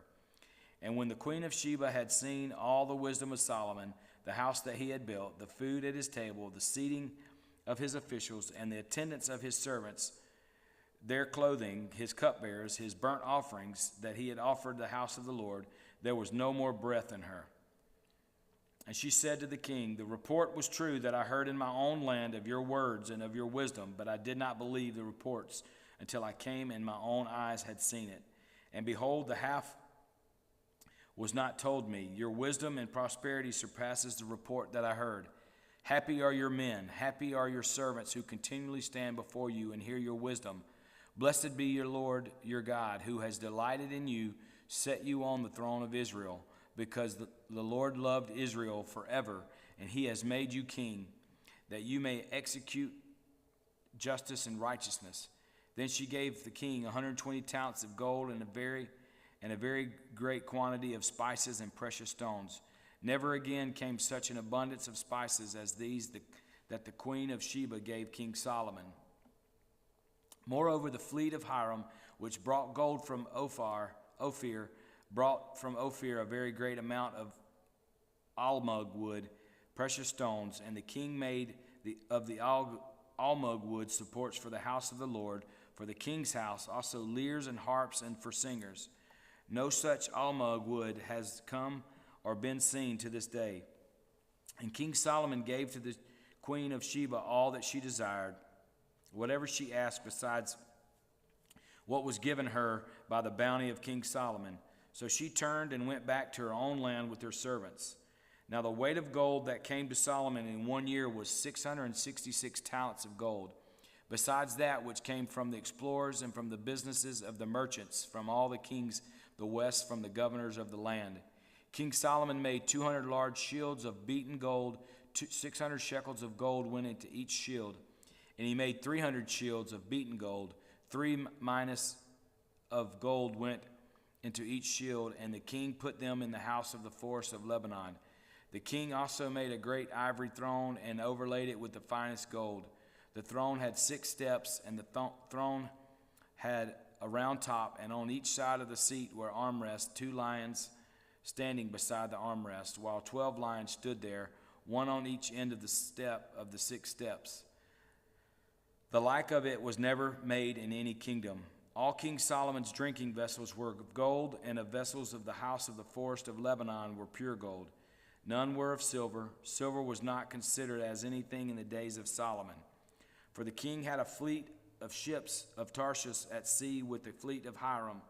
Once every 3 years the fleet of ships of Tarshish used to come, bringing gold, silver, ivory, apes, and peacocks. Thus King Solomon excelled in all kings of the earth in riches and wisdom. And the whole earth sought the presence of Solomon to hear his wisdom, which God had put into his mind. Every one of them brought his presents, articles of silver and gold, garments, myrrh, spices, horses, and mules, so much year by year. And Solomon gathered together chariots and horsemen. He had 1,400 chariots and 12,000 horsemen, whom he stationed in the chariot cities and with the king in Jerusalem. And the king made silver as common in Jerusalem as stone, and he made cedar as plentiful as the sycamore of Shephelah. And Solomon's import of horses was from Egypt and Kue, and king's traders received them from Kue at price. A chariot could be imported from Egypt for 600 shekels of silver, and a horse for 150. And so through the king's traders they were exported to all the kings of the Hittites and the kings of Syria. Now King Solomon loved many foreign women along with the daughter of Pharaoh, Moabite, Ammonite, Edomite, Sidonian, and Hittite women from the nations concerning which the Lord had said to the people of Israel, You shall not enter into marriage with them, neither shall they with you, for surely they will turn away your heart after their gods. Solomon clung to these loves. He had 700 wives who were princesses and 300 concubines, and his wives turned away his heart. For when Solomon was old, his wives turned away his heart after other gods, and his heart was not wholly true to the Lord his God, as the heart of David his father. For Solomon went after Ashtoreth, the goddess of the Sidonians, and after Milcom, the abomination of the Ammonites. So Solomon did what was evil in the sight of the Lord, and did not wholly follow the Lord, as David his father had done. Then Solomon built a high place for Chemosh, the abomination of Moab, and for Moloch, the abomination of the Amorites, on the mountain east of Jerusalem. And so he did for all his foreign wives who made offerings and sacrificed their gods. And the Lord was angry with Solomon because of his heart had turned away from the Lord, the God of Israel, who had appeared to him twice and had commanded him concerning these things, that he should not go after other gods. But he did not keep what the Lord commanded. Therefore the Lord said to Solomon, since this has been your practice, and you have not kept my covenant and my statutes that I have commanded you, I will surely tear the kingdom from you and will give it to your servant. Yet for the sake of David your father, I will not do it in your days, but I will tear it out of the hand of your son. However, I will not tear it away all the kingdom, but I will give one tribe to your son for the sake of David my servant, and for the sake of Jerusalem that I have chosen. And the Lord raised up an adversary against Solomon, Hadad the Edomite. He was a royal house of Edom. For when David was in Edom, and Joab, the commander of the army, went up to bury the slain, he struck down every male in Edom. For Joab and all of Israel remained there 6 months until he had cut off every male in Edom. But Hadad fled to Egypt, together with certain Edomites of his father's servants, Hadad still being a little child. They set out from Midian and came to Paran, and took men with them from Paran, and came to Egypt, to Pharaoh king of Egypt, who gave him a house and assigned him an allowance of food and gave him land. And Hadad found great favor in the sight of Pharaoh, so that he gave him in marriage to the sister of his own wife, the sister of Taphanes the queen, and the sister of Taphanes bore him Genubath, his son, whom Taphanes weaned in Pharaoh's house. And Genubath was in Pharaoh's house among the sons of Pharaoh. But when Hadad heard Egypt that David slept with his fathers, and Joab, the commander of the army, was dead, Hadad said to Pharaoh, let me depart, that I may go to my own country. But Pharaoh said to him, what have you lacked with me, that you are now seeking to go to your own country? And he said to him, only let me depart. God also raised up an adversary to him, Rezon, the son of Elidah, who had fled from his master Hadaezer, king of Zobah. And he gathered men about him and became leader of a marauding band after the killing by David. And they went to Damascus and lived there, and made him king of Damascus. He was an adversary of Israel in all the days of Solomon, doing harm as Hadad did. And he loathed Israel and reigned over Syria. Jeroboam, the son of Nebat, an Ephraimite of Zerida, a servant of Solomon, whose mother's name was Zeruiah, a widow, also lifted up his hand against the king. And this was the reason why he lifted up his hand against the king. Solomon built the Millo and closed up the breach of the city of David his father. The man Jeroboam was very able, and when Solomon saw that the young man was industrious, he gave him charge over all the forced labor of the house of Joseph. And at that time, when Jeroboam went out from Jerusalem, the prophet Ahijah the Shilonite found him on the road. Now Ahijah had dressed himself in a new garment, and the two of them were alone in the open country. Then Ahijah laid hold of the new garment that was on him and tore it into 12 pieces. And he said to Jeroboam, take for yourself 10 pieces For thus says the Lord, the God of Israel, behold, I am about to tear the kingdom from the hand of Solomon and give you 10 tribes. But he shall have 1 tribe for the sake of my servant David, and for the sake of Jerusalem, the city that I have chosen out of the tribes of Israel, because they have forsaken me and worshiped Ashtoreth, the goddess of Sidonians, Chemosh, the god of Moab, and Milcom, the god of Ammonites. And they have not walked in my ways, doing what is right in my sight, and keeping my statutes and my rules, as David his father did. Nevertheless, I will not take hold of the whole kingdom out of his hand, but I will make him ruler all the days of his life for the sake of David my son, whom I chose, who kept my commandments and my statutes. But I will take the kingdom out of his son's hand and will give it to you, 10 tribes. Yet to his son I will give 1 tribe, that David my servant may always have a lamp before me in Jerusalem, the city where I have chosen to put my name. And I will take you, and you shall reign over all that your soul's desires, and you shall be king over Israel. And if you will listen to all that I command you, and will walk in my ways, and do what is right in my eyes, by keeping my statutes and my commandments, as David my servant did, I will be with you, and I will build you a sure house, as I built for David, and I will give Israel to you. And I will afflict the offspring of David because of this, but not forever. Solomon sought therefore to kill Jeroboam, but Jeroboam arose and fled into Egypt, to Shishak, king of Egypt, and was in Egypt until the death of Solomon. Now the rest of the acts of Solomon, and all that he did, and all the wisdom, are they not written in the book of Acts of Solomon? And the time that Solomon reigned in Jerusalem over all of Israel was 40 years. And Solomon slept with his fathers, and was buried in the city of David his father, and Rehoboam his son reigned in his place. Rehoboam went to Shechem, for all of Israel had come to Shechem to make him king. And as soon as Jeroboam the son of Nebat heard of it, for he was still in Egypt, where he had fled from King Solomon, then Jeroboam returned from Egypt. And they sent and called him, and Jeroboam and all the assembly of Israel came and said to Rehoboam, your father made our yoke heavy. Now therefore lighten the hard service of your father and his heavy yoke on us, and we will serve you. He said to them, go away for 3 days and come again to me. So the people went away. Then King Rehoboam took counsel with the old men who had stood before Solomon his father while he was yet alive, saying, how do you advise me to answer this people? And they said to him, if you will be a servant to his people today and serve them and speak good words to them, when you answer them, then they will be your servants forever. But he abandoned the counsel that the old men gave him and took counsel with the young men who had grown up with him and stood before him. And he had said to them, what do you advise that we answer this people that you have said to me? Lighten the yoke that your father put on us.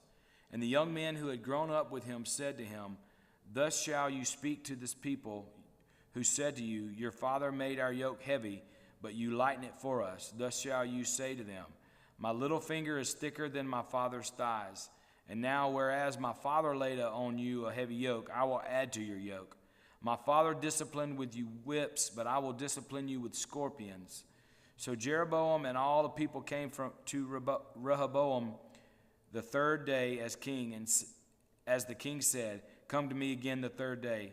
And the king answered the people harshly, and forsaking the counsel that old men had given him, he spoke to them according to the counsel of the young men, saying, my father made your yoke heavy, but I will add to your yoke. My father disciplined you with whips, I will discipline you with scorpions. So the king did not listen to the people, for it was a turn of affairs brought about by the Lord, that he might fulfill his word, which the Lord spoke to Ahijah the Shilonite, to Jeroboam the son of Nebat. And when all of Israel saw that the king did not listen to them, the people answered the king, what portion do we have in David? We have no inheritance in the son of Jesse. To your tents, O Israel, look now to your own house, David. So Israel went to their tents, but Rehoboam reigned over the people of Israel who lived in the cities of Judah. Then King Rehoboam sent Adoram, who was taskmaster over the forced labor and all Israel, stoned him to death with stones. And King Rehoboam hurried to the mount his chariot to flee Jerusalem. So Israel has been in rebellion against the house of David to this day. And when all of Israel heard that Jeroboam had returned, they sent and called him to the assembly and made him king over all Israel. There was none that followed the house of David, but the tribe of Judah only. When Rehoboam came to Jerusalem, he assembled all the house of Judah, the tribe of Benjamin, 180,000 chosen warriors, to fight against the house of Israel, to restore the kingdom of Rehoboam, the son of Solomon. But the word of God came to Shemaiah, the man of God, say to Rehoboam, the son of Solomon, king of Judah, and to all the house of Judah and Benjamin, and to the rest of the people. Thus says the Lord, you shall not go up or fight against your relatives, the people of Israel. Every man return to his home, for this thing is from me. So they listened to the word of the Lord and went home again according to the word of the Lord. Then Jeroboam built Shechem in the hill country of Ephraim and lived there. And he went out from there and built Penuel. And Jeroboam said in his heart, now the kingdom will turn back to the house of David. If this people go up to offer sacrifices in the temple of the Lord at Jerusalem, then the heart of this people will turn against their Lord to Rehoboam, king of Judah, and they will kill me and return to Rehoboam, king of Judah. So the king took counsel and made 2 calves of gold. And he said to the people, you have gone up to Jerusalem long enough. Behold, your gods, O Israel, who brought you up out of the land of Egypt, and set one in Bethel, and the other he put in Dan. This thing became a sin, for the people went as far as Dan to be before one. He also made temples on high places and appointed priests from among all the people who were not the Levites. And Jeroboam appointed a feast on the 15th day of the 8th month, like the feast that was in Judah, and he offered sacrifices on the altar. So he did in Bethel, sacrificing to the calves that he made. And he placed in Bethel the priest of the high places that he had made. He went up to the altar that he had made in Bethel on the 15th day in the 8th month, in the month that he had devised from his own heart. And he instituted a feast for the people of Israel and went up the altar of offerings. And behold, a man of God came out of Judah by the word of the Lord to Bethel. Jeroboam was standing by the altar to make offerings, and the man cried against the altar by the word of the Lord, and said, O altar, altar, thus says the Lord, behold, a son shall be born to the house of David, Josiah by name, and he shall sacrifice on you the priests of the high places, who make offerings on you, and human bones shall be burned on you. And he gave a sign in the same day, saying, This is the sign that the Lord has spoken. Behold, the altar shall be torn down, and the ashes that are on it shall be poured out. And when the king heard the saying of the man of God, which he cried against the altar at Bethel, Jeroboam stretched out his hand from the altar, saying, Seize him. And his hand, which he stretched out against him, dried up, so that he could not draw it back to himself. The altar also was torn down, and the ashes poured out from the altar, according to the sign that the man of God had given by the word of the Lord. And the king said to the man of God, Entreat now the favor of the Lord your God, and pray for me, that my hand may be restored to me. And the man of God entreated the Lord, and the king's hand was restored to him, and became as it was before. And the king said to the man of God, Come home with me, and refresh yourself, and I will give you a reward. And the man of God said to the king, If you give me half your house, I will not go in with you, and I will not eat bread or drink water in this place. For so was it commanded me by the word of the Lord, saying, You shall neither eat bread nor drink water, nor return by the way that you came. So he went another way and did not return by the way that he came to Bethel. Now an old prophet lived in Bethel, and his sons came and told him all that the man of God had done that day in Bethel. They also told to their father the words that he had spoken to the king. And their father said to them, "Which way did he go?" And his son showed him the way that the man of God who came from Judah had gone. And he said to his sons, "Saddle the donkey for me." So they saddled the donkey for him, and he mounted it. And he went after the man of God and found him sitting under an oak. And he said to him, "Are you the man of God who came from Judah?" And he said, "I am." Then he said to him, "Come home with me and eat bread." And he said, "I may not return with you or go in with you, neither will I eat bread nor drink water with you in this place. For it was said to me by the word of the Lord, you shall neither eat bread nor drink water there, nor return by the way that you came."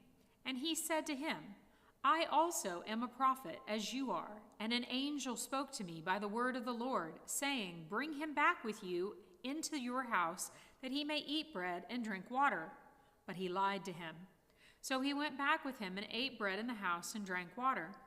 And as they sat at the table, the word of the Lord came to the prophet who had brought him back. And he cried to the man of God who came from Judah, "Thus says the Lord, because you have disobeyed the word of the Lord and have not kept the command that the Lord your God commanded you, but have come back and have eaten bread and drunk water in the place of which he said to you, Eat no bread and drink no water, your body shall not come to the tomb of your fathers." And after he had eaten bread and drunk, he saddled the donkey for the prophet whom he had brought back. And as he went away, a lion met him on the road and killed him. And his body was thrown in the road, and the donkey stood beside it. The lion also stood beside the body. And behold, men passed by and saw the body thrown in the road and the lion standing by the body. And they came and told it in the city where the old prophet lived. And when the prophet who had brought him back from the way heard of it, he said, "It is the man of God who disobeyed the word of the Lord. Therefore the Lord has given him to the lion, which has torn him and killed him, according to the word that the Lord spoke to him." And he said to his sons, "Saddle the donkey for me." And they saddled it. And he went and found his body thrown in the road, and the donkey and the lion standing beside it. The lion had not eaten the body or torn the donkey. And the prophet took up the body of the man of God and laid it on the donkey, and brought it back to the city to mourn and to bury him.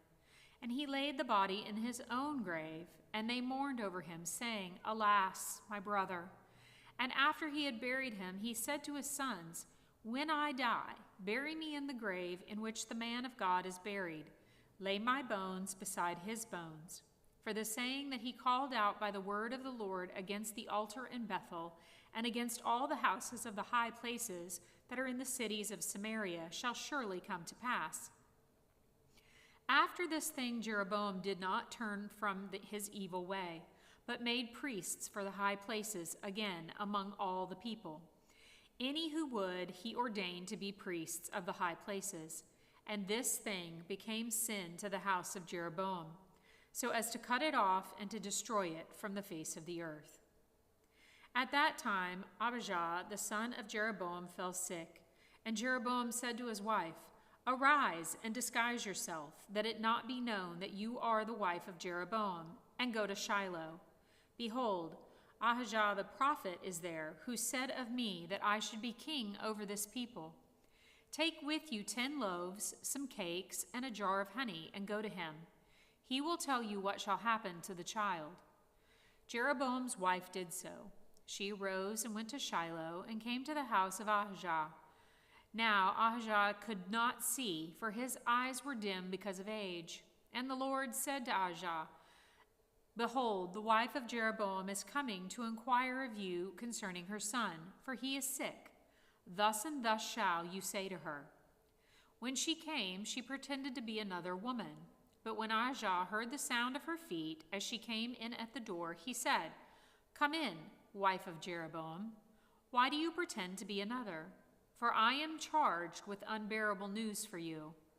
Go tell Jeroboam, Thus says the Lord, the God of Israel, because I exalted you from among the people and made you leader over my people Israel, and tore the kingdom away from the house of David and gave it to you, and yet you have not been like my servant David, who kept my commandments and followed me with all his heart, doing only that which was right in my eyes. But you have done evil above all who were before you, and have gone and made for yourself other gods and metal images, provoking me to anger, and have cast me behind your back. Therefore, behold, I will bring harm upon the house of Jeroboam, and will cut off from Jeroboam every male, both bond and free in Israel, and will burn up the house of Jeroboam, as a man burns up dung until it is all gone. Anyone belonging to Jeroboam who dies in the city, the dogs shall eat, and anyone who dies in the open country, the birds of the heavens shall eat, for the Lord has spoken it.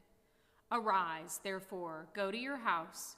When your feet enter the city, the child shall die, and all Israel shall mourn for him and bury him, for he only of Jeroboam shall come to the grave, because in him there is found something pleasing to the Lord, the God of Israel, in the house of Jeroboam.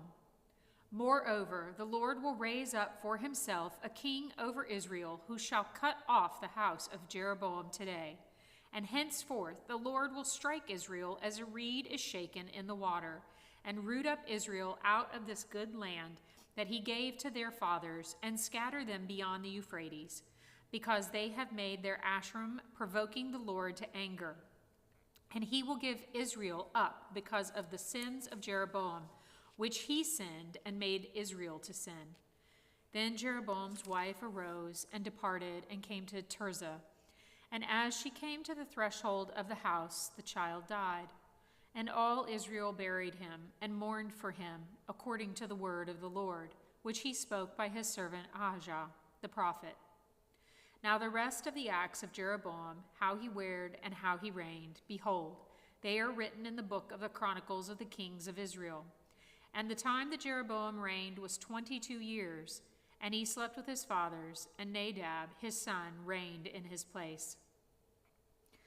Now Rehoboam the son of Solomon reigned in Judah. Rehoboam was 41 years old when he began to reign, and he reigned 17 years in Jerusalem, the city that the Lord had chosen out of all the tribes of Israel to put his name there. His mother's name was Naamah the Ammonite, and Judah did what was evil in the sight of the Lord, and they provoked him to jealousy with their sins that they committed, more than all that their fathers had done. For they also built for themselves high places and altars and Asherim on every high hill and under every green tree. And there were also male cult prostitutes in the land. They did according to all the abominations of the nations that the Lord drove out before the people of Israel. In the 5th year of King Rehoboam, Shishak, king of Egypt, came up against Jerusalem. He took away the treasures of the house of the Lord and the treasures of the king's house. He took away everything. He also took away all the shields of gold that Solomon had made, and King Rehoboam made in their place shields of bronze, and committed them to the hands of the officers of the guard, who kept the door of the king's house. And as often as the king went into the house of the Lord, the guard carried them and brought them back to the guard room.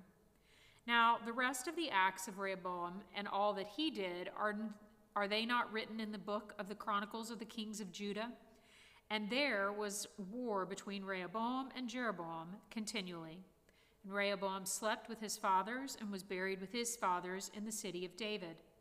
His mother's name was Naamah the Ammonite, and Abijam his son reigned in his place. Now in the 18th year of King Jeroboam, the son of Nebat, Abijam began to reign over Judah. He reigned for 3 years in Jerusalem. His mother's name was Maacah, the daughter of Abishalom.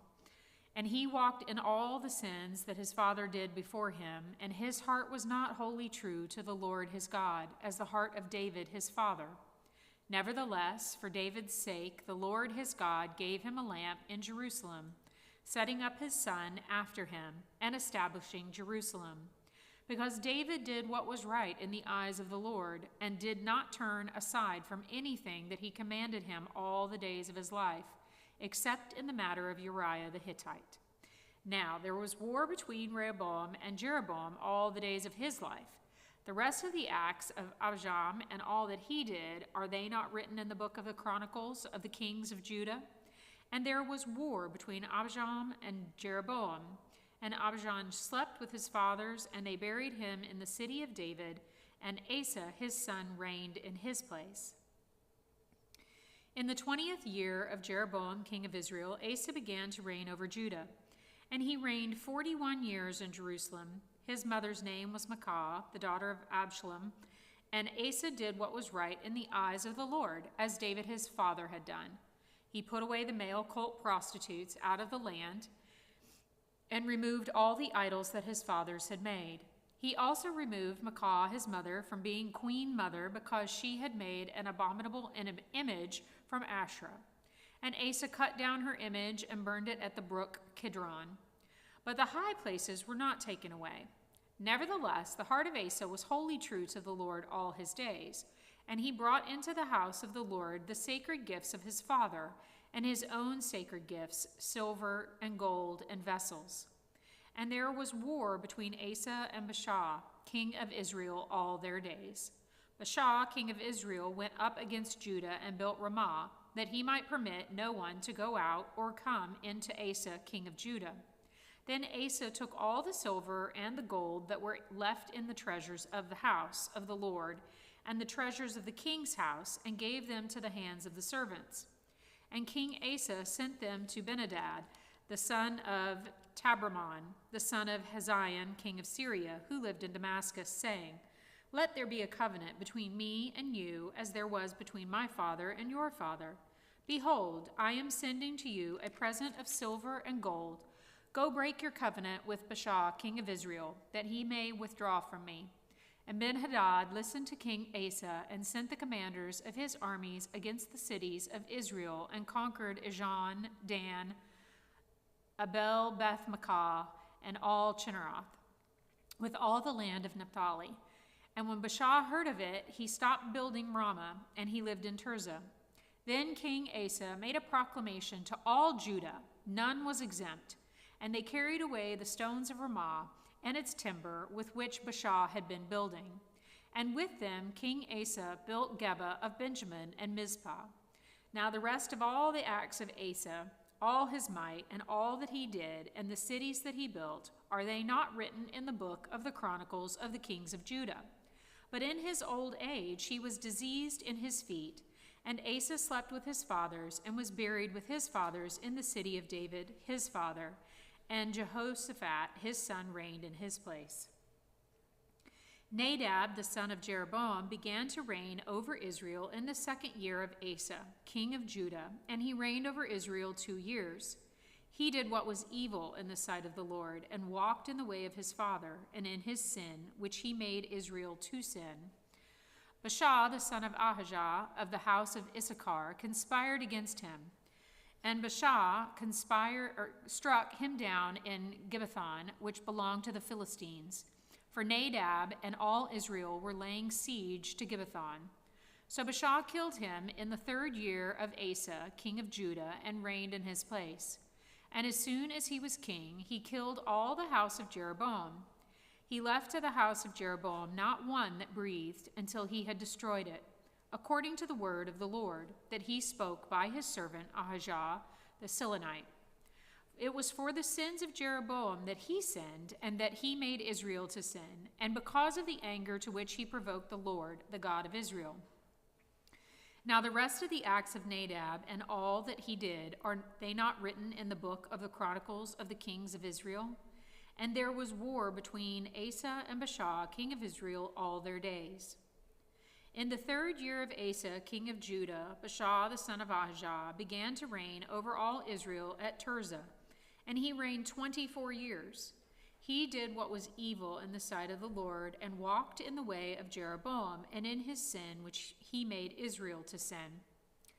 And the word of the Lord came to Jehu the son of Hanani against Baasha, saying, Since I exalted you out of the dust and made you leader over my people Israel, and you have walked in the way of Jeroboam and have made my people Israel to sin, provoking me to anger with their sins, behold, I will utterly sweep away Baasha and his house, and I will make your house like the house of Jeroboam, the son of Nebat.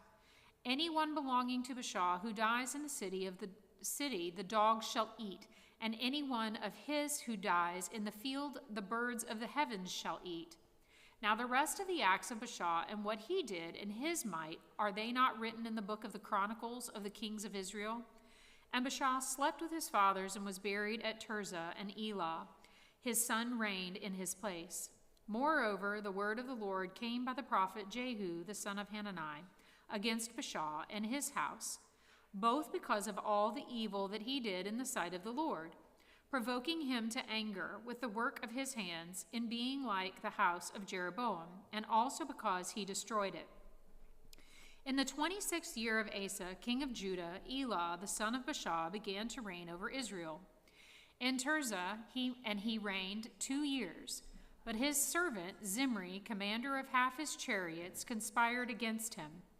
When he was at Tirzah, drinking himself drunk in the house of Arza, who was over the house of Tirzah, Zimri came in and struck him down and killed him. In the 27th year of Asa, king of Judah, and reigned in his place.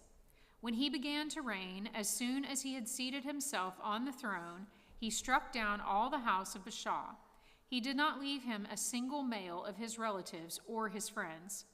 Thus Zimri destroyed all the house of Baasha, according to the word of the Lord, which he spoke against Baasha by Jehu the prophet, for all the sins of Baasha and the sins of Elah his son, which they sinned and which they made Israel to sin, provoking the Lord God of Israel to anger with their idols.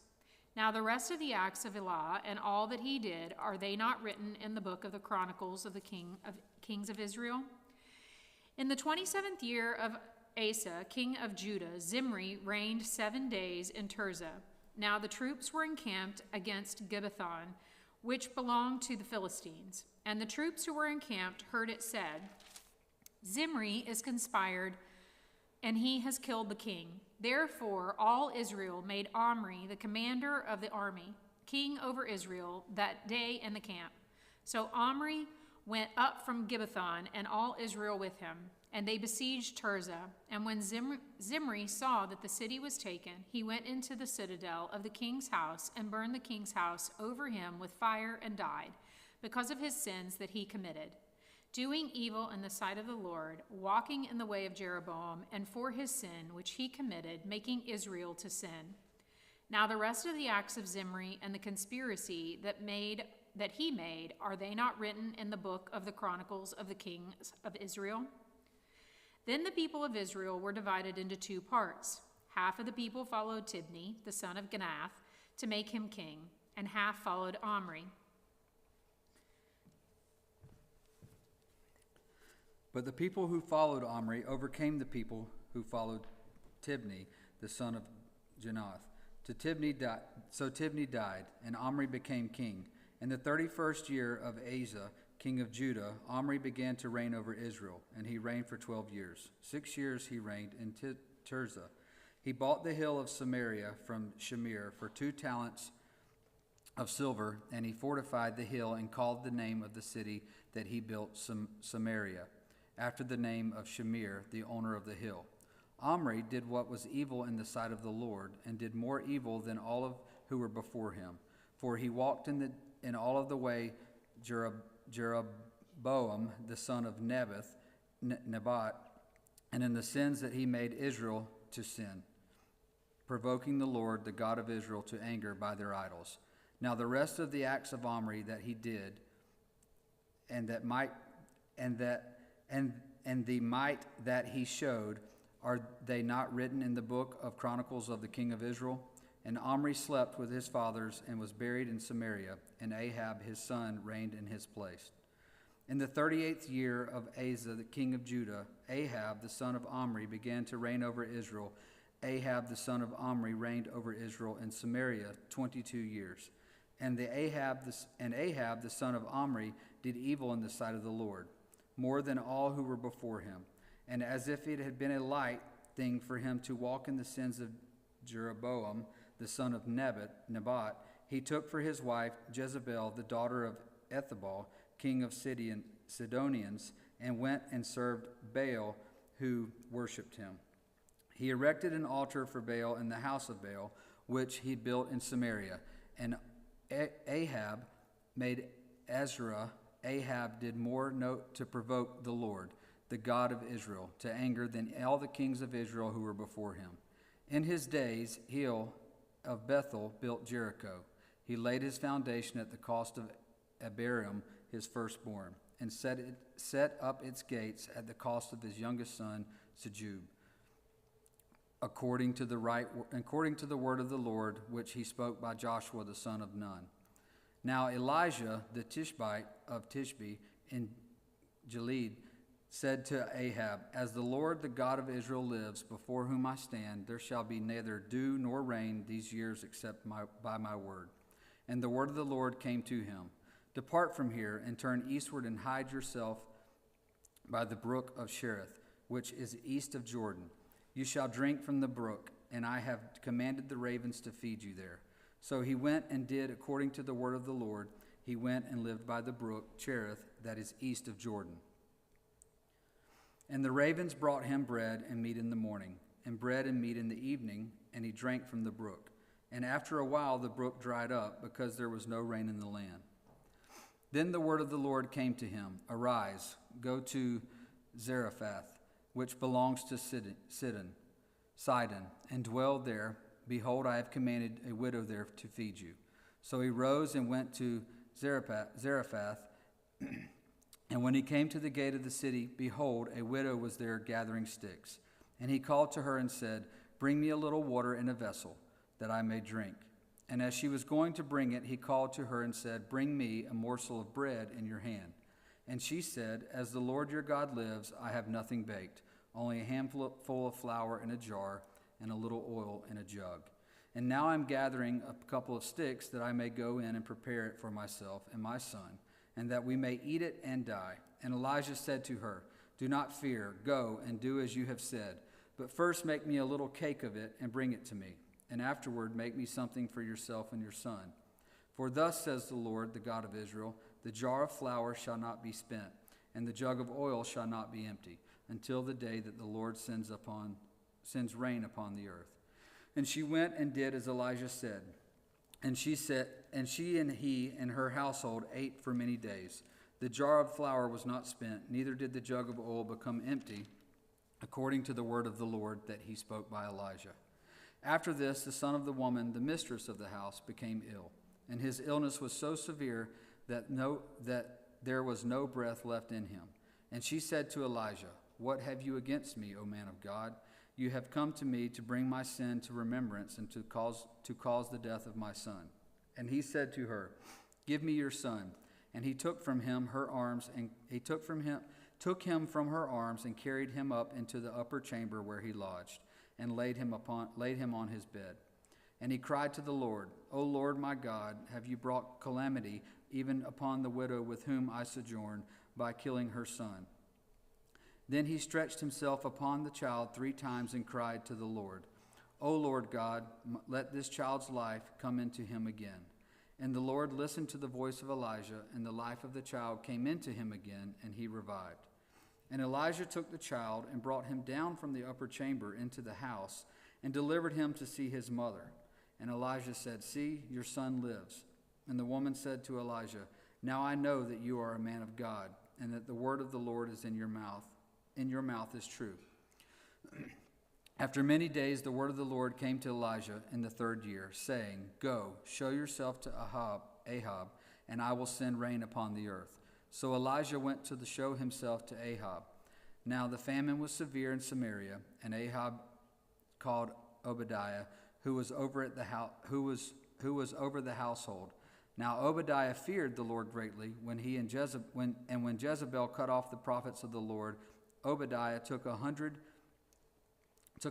prophets and hid them by 50s in a cave, and fed them with bread and water. And Ahab said to Obadiah, Go through the land to all the spring of waters, to all the valleys. Perhaps we may find grass and save horses and mules alive, and not lose some of the animals. So they divided the land between them to pass through it. Ahab went into one direction by himself, and Obadiah went in another direction by himself. And as Obadiah was on the way, behold, Elijah met him. And Obadiah recognized him and fell on his face and said, Is it you, my lord Elijah? And he answered him, It is I. Go tell your lord, behold, Elijah is here. And he said, How have I sinned that you would give your servant into the hand of Ahab to kill me? As the Lord your God lives, there is no nation or kingdom where my Lord has sent to seek you, where my Lord has not sent to seek you. And when they would say, He is not here, he would take an oath of the kingdom or nation that they had not found you. And now you say, Go tell your Lord, behold, Elijah is here. And as soon as I have gone from you, the Spirit of the Lord will carry you I know not where. And so, when I come and tell Ahab, and he cannot find you, he will kill me, although I, your servant, have feared the Lord from my youth. Has it not been told my Lord that what I did with Jezebel killed the prophets of the Lord? How I hid 100 men of the Lord's prophets by 50s in a cave and fed them with bread and water. And now you say, Go tell your Lord, behold, Elijah is here, and he will kill me. And Elijah said, As the Lord of hosts lives, before whom I stand, I will surely show myself to him today. So Obadiah went to Ahab and told him, and Ahab went to meet Elijah. When Ahab saw Elijah, Ahab said to him, Is it you, you troubler of Israel? And he answered, I have not troubled Israel, but you have, and your father's house, because you have abandoned the commandments of the Lord and followed Baals. Now therefore send and gather all Israel to me at Mount Carmel, and the 450 prophets of Baal and the 400 prophets of Azerah who eat at Jezebel's table. So Ahab sent to all the people of Israel and gathered the prophets together at Mount Carmel. And Elijah came near to all the people and said, How long will you go limping between two different opinions? If the Lord is God, follow him. But if Baal, then follow him. And the people did not answer him a word. Then Elijah said to the people, I, even I only, am left a prophet of the Lord, but Baal's prophets are 450 men. Let 2 bulls be given to us, and let them choose 1 bull for themselves, and cut it into pieces, and lay it on the wood, but put no fire to it. And I will prepare the other bull, and lay it on the wood, and put no fire to it. And you call upon the name of your God, and I will call upon the name of the Lord, and the God who answers by fire, he is God. And all the people answered, It is well spoken. Then Elijah said to the prophets of Baal, Choose for yourself 1 bull and prepare it first, for you are many, and call upon the name of your God, but put no fire to it.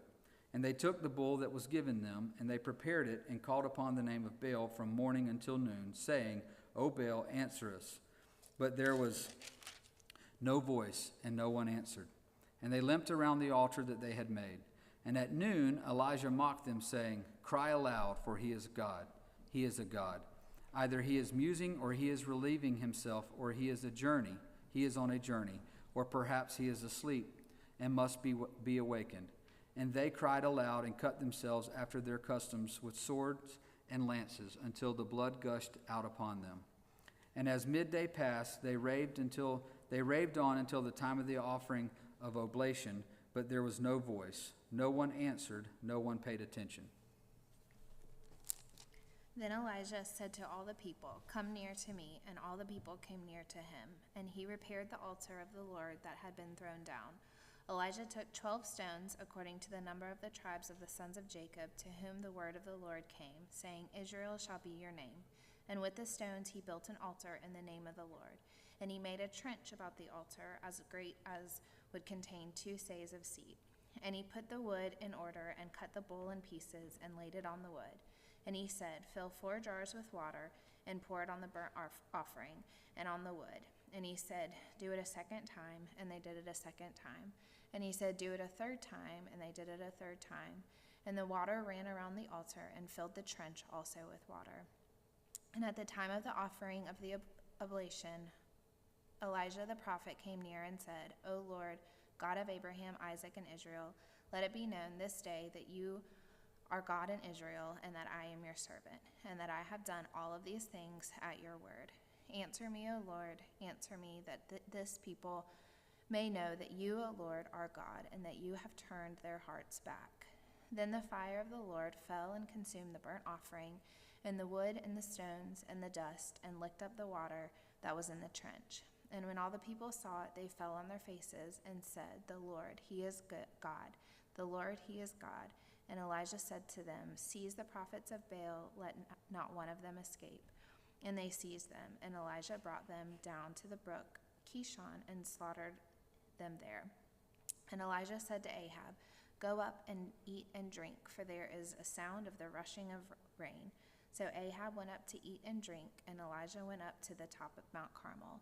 And he bowed himself down on the earth and put his face between his knees. And he said to his servant, Go up now, look toward the sea. And he went up and looked and said, There is nothing. And he said, Go again 7 times. And at the 7th time he said, Behold, a little cloud like a man's hand is rising from the sea. And he said, Go up, say to Ahab, Prepare your chariot and go down, lest the rain stop you.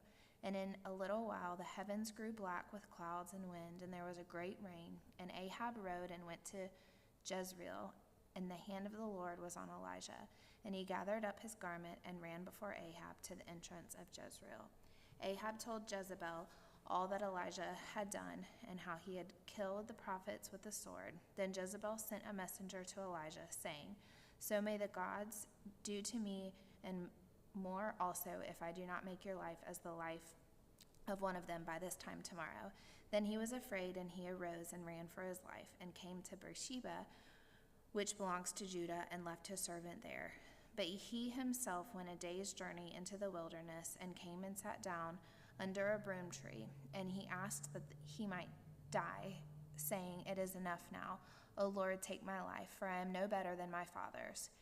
And he lay down and slept under a broom tree. And behold, an angel touched him and said to him, Arise and eat. And he looked, and behold, there was at his head a cake baked on hot stones and a jar of water. And he ate and drank and lay down again. And the angel of the Lord came again a second time and touched him and said, Arise and eat, for the journey is too great for you. And he arose and ate and drank, and went in the strength of that food 40 days and 40 nights to Horeb, the mount of God. There he came to a cave and lodged in it. And behold, the word of the Lord came to him, and he said to him, What are you doing here, Elijah? He said, I have been very jealous of the Lord, the God of hosts, for the people of Israel have forsaken your covenant, thrown down your altars, and killed your prophets with the sword. And I, even I only, am left, and they seek my life to take it away. And he said, Go out and stand on the mount before the Lord. And behold, the Lord passed by, and a great and strong wind tore the mountains, and broke in pieces the rock before the Lord. But the Lord was not in the wind. And after the wind, an earthquake, but the Lord was not in the earthquake. And after the earthquake, a fire, but the Lord was not in the fire. And after the fire, the sound of a low whisper. And when Elijah heard it, he wrapped his face in his cloak, and went out and stood at the entrance of the cave. And behold, there came a voice to him, and said, What are you doing here, Elijah? He said, I have been very jealous for the Lord and the God of hosts. For the people of Israel have forsaken your covenant, thrown down your altars, and killed your prophets with the sword. And I only am left, and they seek my life, to take it away. And the Lord said to him, Go, return on your way to the wilderness of Damascus.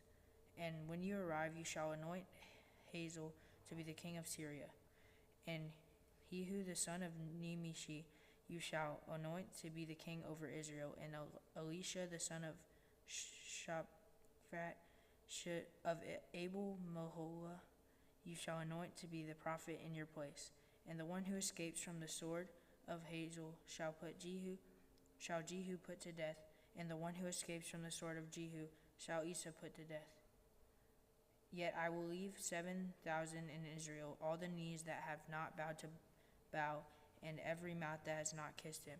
So he departed from there, and found Elisha and the son of Shaphat, who was plowing with 12 yoke of oxen in front of him, and and he was with the 12th.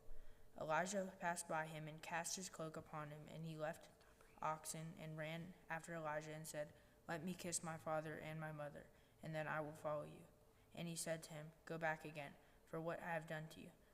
And he returned from following him, and took the yoke of oxen and sacrificed them and boiled their flesh with the yokes of the oxen and gave it to the people, and they ate. Then he arose and went after Elijah and assisted him. Ben-Hadad, the king of Syria, gathered all his army together. 32 kings were with him, and horses and chariots, and he went up and closed in on Samaria and fought against it. And he sent messengers into the city of Ahab, king of Israel, and said to him, "Thus says Ben-Hadad, your silver and your gold are mine. Your best wives and children are also mine." And the king of Israel answered, "As you say, my lord, O king, I am yours, and all that I have." The messengers came again and said, "Thus says Ben-Hadad, I sent to you, saying, deliver to me your silver and your gold, and your wives, your children. Nevertheless, I will send my servants to you tomorrow about this time, and they shall search your house and the houses of your servants, and lay hands on whatever pleases you, and take it away."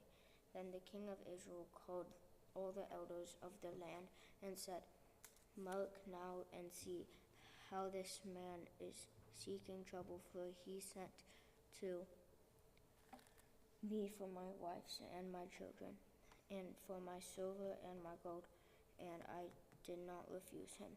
And all the elders and all the people said to him, "Do not listen or consent." So he said to the messengers of Ben-Hadad, "Tell my lord the king, all that you first demanded of your servant I will do, but this thing I cannot do." And the messengers departed and brought him word again. Ben-Hadad sent to him and said, "The gods do so to me and more also, if the dust of Samaria shall suffice for handfuls for all the people who follow me." And the king of Israel answered, "Tell him, let not him who straps on his armor boast himself as he who takes it off." When Ben-Hadad heard this message as he was drinking with the kings in the booths, he said to his men, "Take your positions," and they took their positions against the city. And behold, a prophet came near Ahab, king in Israel, and said, "Thus said the Lord, have you seen all this great multiplied?"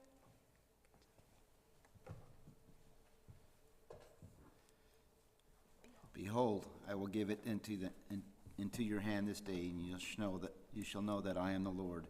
And Ahab said, "By whom?" He said, "Thus says the Lord, by the servants of the governors of the districts." Then he said, Who shall begin the battle?" He answered, "You."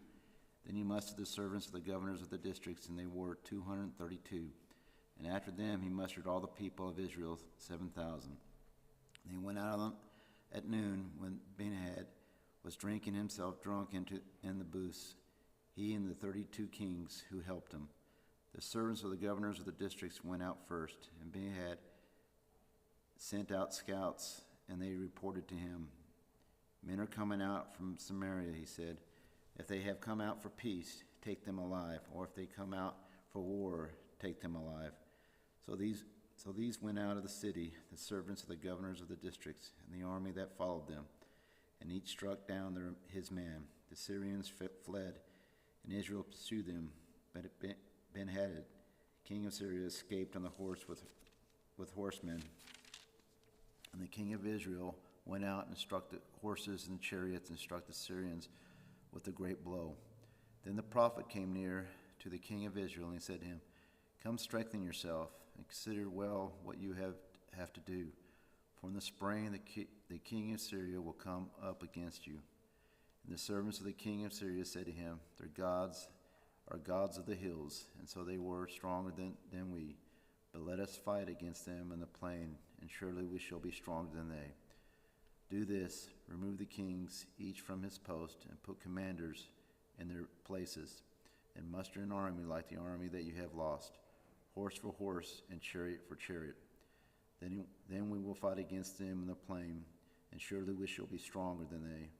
And he listened to their voice and did so. In the spring, Ben-Hadad mustered the Syrians and went up to Aphek to fight against Israel. The people of Israel were mustered and were provisioned and went against them. The people of Israel encamped before them like two little flocks of goats, but the Syrians filled the country. And a man of God came near and said to the king of Israel, "Thus says the Lord, because the Syrians have said, 'The Lord is a God of the hills, but he is not the God of the valleys.' Therefore I will give all this great multitude into your hand, and you shall know that I am the Lord." And they encamped opposite of one another 7 days. Then on the seventh day the battle was joined. And the people of Israel struck down all the Syrians, 100,000 foot soldiers in one day. And the rest fled into the city of Aphek. And the wall fell upon 27,000 men who were left. Ben-Hadad also fled and entered an inner chamber in the city. And his servant said to him, "Behold, now we have heard that the kings of the house of Israel are merciful kings. Let us put sackcloth around our waist and ropes on our heads and go out to the king of Israel. Perhaps he will spare your life." So they tied sackcloth around their waist and put ropes on their heads and went to the king of Israel and said, "Your servant Ben-Hadad says, 'Please let me live.' And he said, 'Does he still live? He is my brother.' Now the men were watching for a sign, and they quickly took it up from him and said, 'Yes, your brother Ben-Hadad.' Then he said, 'Go and bring him.' Then Ben-Hadad came out to him and caused him to come up into the chariot. And Ben-Hadad said to him, 'The cities that my father took from your father I will restore, and you may establish bazaars for yourself in Damascus, as my father did in Samaria.' And Ahab said, 'I will let you go on these terms.' So he made a covenant with him and let him go. And a certain man of the sons of the prophets said to his fellow, at the command of the Lord, 'Strike me, please.' But the man refused to strike him. Then he said to him, 'Because you have not obeyed the voice of the Lord, behold, as soon as you have gone from me, a lion shall strike you down.'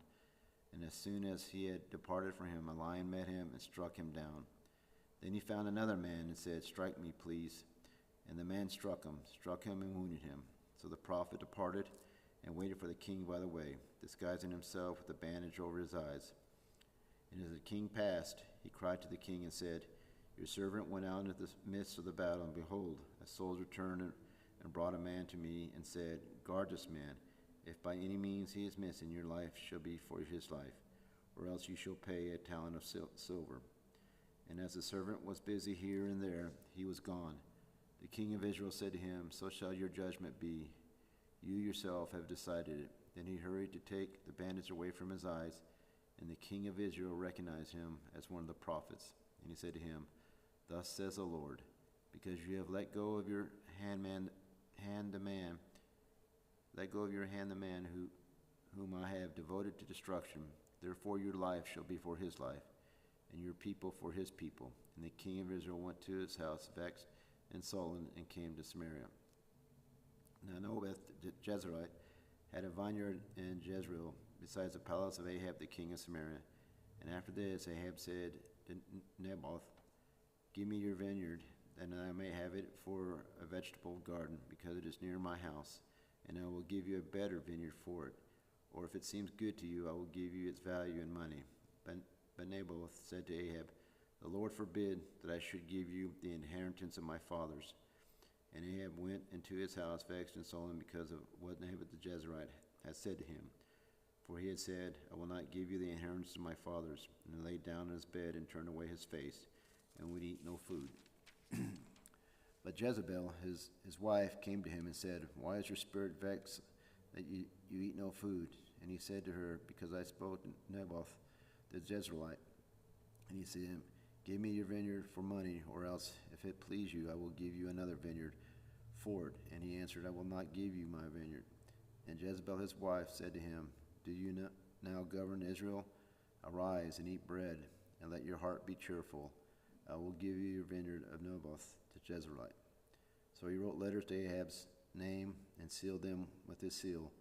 And he sent the letters to the elders and the leaders who lived with Naboth in the city.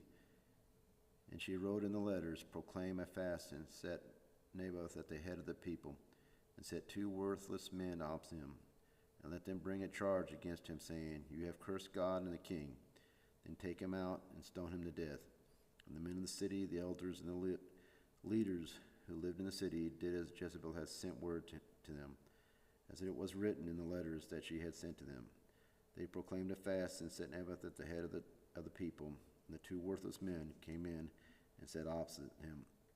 And the worthless men brought a charge against Naboth in the presence of the people, saying, Naboth cursed God and the king. So they took him outside the city and stoned him to death with stones.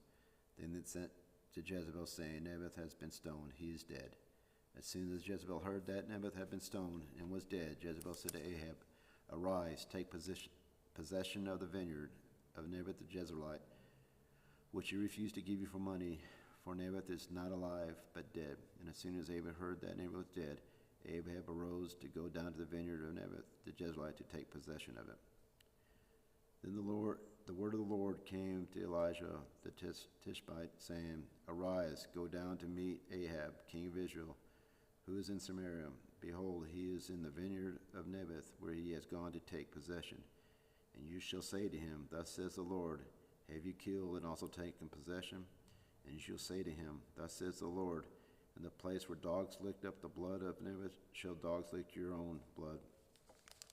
Ahab said to Elijah, Have you found me, O my enemy? He answered, I have found you, because you have sold yourself to do what is evil in the sight of the Lord. Behold, I will bring disaster upon you. I will utterly burn you up, and will cut off from Ahab every male, bond or free, in Israel. And I will make your house like the house of Jeroboam, the son of Nebat, and like the house of Baasha, the son of Ahah, for the anger in which you have provoked me, and because you have made Israel to sin. And of Jezebel the Lord also said, The dog shall eat Jezebel within the walls of Jezreel. Anyone belonging to Ahab who dies in this city, the dog shall eat. And anyone of his who dies in the open country, the birds of the heavens shall eat. There was none who sold himself to do what is evil in the sight of the Lord like Ahab, whom Jezebel his wife incited. He acted very abominably in going after idols, as the Amorites had done, whom the Lord cast out before the people of Israel. And when Ahab heard those words, he tore his clothes and put sackcloth on his flesh, and fasted and lay in sackcloth, and went out dejectedly. And the word of the Lord came to Elijah the Tishbite, saying, Have you seen how Ahab has humbled himself before me? Because he has humbled himself before me, I will not bring the disaster in his days, but in his son's days I will bring disaster upon his house.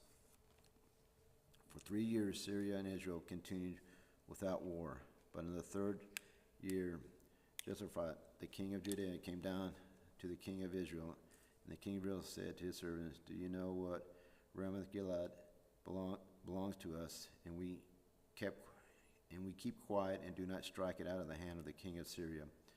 And he said to Jehoshaphat, Will you go with me to battle? And Jehoshaphat said to the king of Israel, I am as you are, my people as your people, my horses as your horses.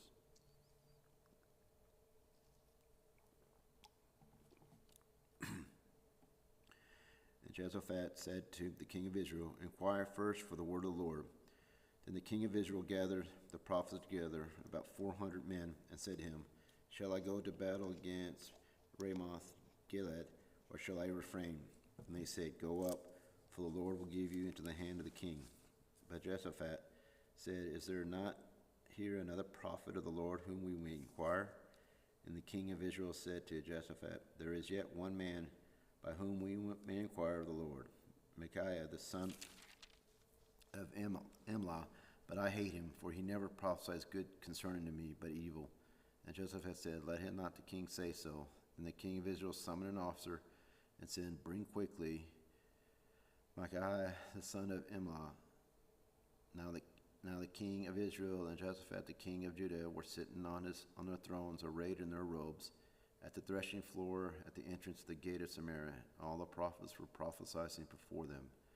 And Zechariah the son of Shemaiah made for himself thorns of iron and said, Thus says the Lord, With these you shall push the Syrians until they are destroyed. And all the prophets prophesied so and said, Go up to Ramoth Gilead and triumph.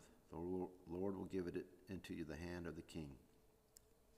And the messenger who went to summon Micaiah said to him, Behold, the words of the prophets with one accord are favorable to the king. Let your word be like the word of one of them, and speak favorably. But Micaiah said, As the Lord lives, what the Lord says to me, that I will speak. And when he had come to the king said to him, Micaiah, shall we go to Ramoth Gilead to battle, or shall we refrain? And he answered him, Go up and triumph. The Lord will give it into the hand of the king. But the king said to him, How many times shall I make you swear that you speak to me nothing but the truth in the name of the Lord? And he said, I saw all Israel scattered on the mountains, as sheep that have no shepherd. And the Lord said, These have no master. Let each return to his home in peace. And the king of Israel said, Jehoshaphat, did I not tell you that he would not prophesy good concerning me, but evil? And Micaiah said, Therefore hear the word of the Lord. I saw the Lord sit on his throne, and all the host of heaven standing beside him, on his right hand and on his left. And the Lord said, Who will entice Ahab, that he may go up and fall at Ramoth Gilead? And one said one thing, another said another. Then a spirit came forward and stood before the Lord, saying, I will entice him. And the Lord said to him, By what means? And he said, I will go out and will be a lying spirit in the mouth of all of his prophets. And he said, You are to entice him, and you shall succeed. Go out and do so. Now therefore, behold, the Lord has put a lying spirit in the mouth of your prophets. The Lord has declared disaster for you. Then Zedekiah, the son of Shemaiah, came near and struck Micaiah on the cheek and said, How did the Spirit of the Lord go from me to speak to you? And Micaiah said, Behold, you shall see on the day when you go into the inner chamber to hide yourself. And the king of Israel said, Seize Micaiah and take him back to Ammon, the governor of the city, and to Joash the king's son, and say, Thus says the king, Put this fellow in prison and feed him meager rations of bread and water until I come in peace. And Micaiah said, If you return in peace, the Lord has spoken by me. And he said, Hear all your peoples. So the king of Israel and Jehoshaphat, the king of Judah, went up to Ramoth Gilead. And the king of Israel said, Jehoshaphat, I will disguise myself and go into the battle, but you wear your robes. And the king of Israel disguised himself and went to the battle. Now the king of Syria had commanded the 32 captains of his chariots, Fight with neither small nor great, but only with the king of Israel. And when the captains of the chariots saw Jehoshaphat, they said, It is surely the king of Israel. So they turned to fight against him. And Jehoshaphat cried out. And when the captains of the chariots saw that it was not the king of Israel, they turned back from pursuing him. But a certain man drew his bow at random and struck the king of Israel between the scale armor and the breastplate. Therefore he said to the driver of the chariot, Turn around and carry me out of the battle, for I am wounded. And the battle continued that day, and the king was propped up in his chariot facing the Syrians, until that evening he died. And the blood of the wound flowed into the bottom of the chariot. And about sunset, a cry went through the army, every man to his city and every man to his country. So the king died, and when it was brought to Samaria, and they buried the king in Samaria. And they washed the chariot by the pool of Samaria, and the dogs licked up his blood, and the prostitutes washed themselves in it. According to the word of the Lord, that he had spoken. Now the rest of the acts of Ahab and all that he did, and every house that he built, and all the cities that he built, are they not written in the book of Chronicles of the king of Israel? So Ahab slept with his fathers, and Ahazah, his son, reigned in his place. Jehoshaphat, the son of Asa, began to reign over Judah in the fourth year of Ahab, king of Israel. Jehoshaphat was 35 years old when he began to reign, and he reigned 25 years in Jerusalem. His mother's name was Azubah, the daughter of Shilha. He walked in all the ways of Asa his father. He did not turn aside from it, doing what was right in the sight of the Lord. Yet the high places were not taken down, and people still sacrificed and made offerings in the high places. Jehoshaphat also made peace with the king of Israel. Now the rest of the acts of Jehoshaphat and his might that he showed, and how he warned, are they not written in the book of Chronicles of the kings of Judah? And from the land he exterminated the remnants of the male cult prostitutes who remained in the days of his father Asa.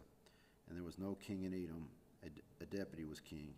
Jehoshaphat made ships of Tarshish to go to Ophir for gold, but they did not go, for the ships were wrecked at Ezra and Gibber. Then Ahaziah, the son of Ahab, said to Jehoshaphat, "Let my servants go with your servants in the ships." But Jehoshaphat was not willing. And Jehoshaphat slept with his father and was buried with his fathers in the city of David, his father, and Jeroboam his son reigned in his place. Ahaziah the son of Ahab began to reign over Israel and Samaria in the 17th year of Jehoshaphat king of Judah, and he reigned 2 years over Israel. He did what was evil in the sight of the Lord, and walked in the ways of his father, in the way of his mother, in the way of Jeroboam the son of Nebat, who made Israel to sin. He served Baal and worshipped him, and provoked the Lord, the God of Israel, to anger in every way that his fathers had done. 2 Kings. After the death of Ahab, Moab rebelled against Israel. Now Zechariah fell through the lattice in the upper chamber in Samaria and lay sick. So he sent messengers telling him, "Go, inquire of Baal-zebub, the god of Ekron, whether I shall recover from this sickness." But the angel of the Lord said to Elijah, Tishbite, "Arise, go and meet the messengers of the king of Samaria, and say to them, It is because there is no God in Israel that you're going to inquire of Baal-zebub, and the god of Ekron. Now therefore, thus says the Lord, you shall not come down from the bed to which you have gone up, but you shall surely die." So Elijah went. The messengers returned to the king, and he said to them, "Why have you returned?"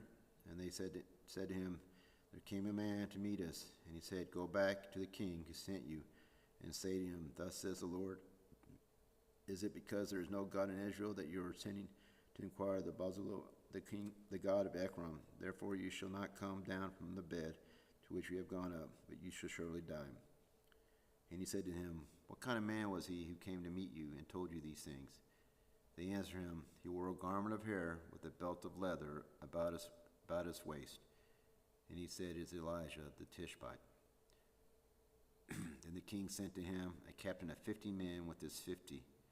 He went up to Elijah, who was sitting on the top of the hill, and said to him, "O man of God, the king says, Come down." But Elijah answered the captain of 50, "If I'm a man of God, let fire come down from heaven and consume you and your 50.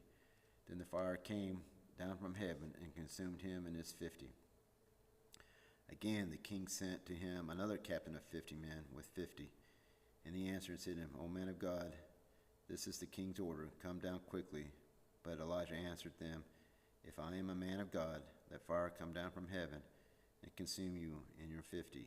Then the fire of God came down of heaven and consumed him and his 50. Again the king sent the captain of a third 50 and his 50. And the third captain of 50 went up and came and fell on the knees before Elijah and entreated him, "Man of God, please let my life and the life of these 50 servants of yours be precious in your sight."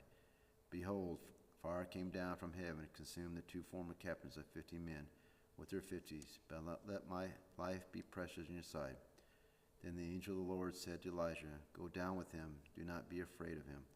So he arose and went down with him to the king. And he said, "Thus says the Lord, because you have sent messengers to inquire of Baal-zebub, the God of Ekron? Is it because there is no God in Israel to inquire of his word?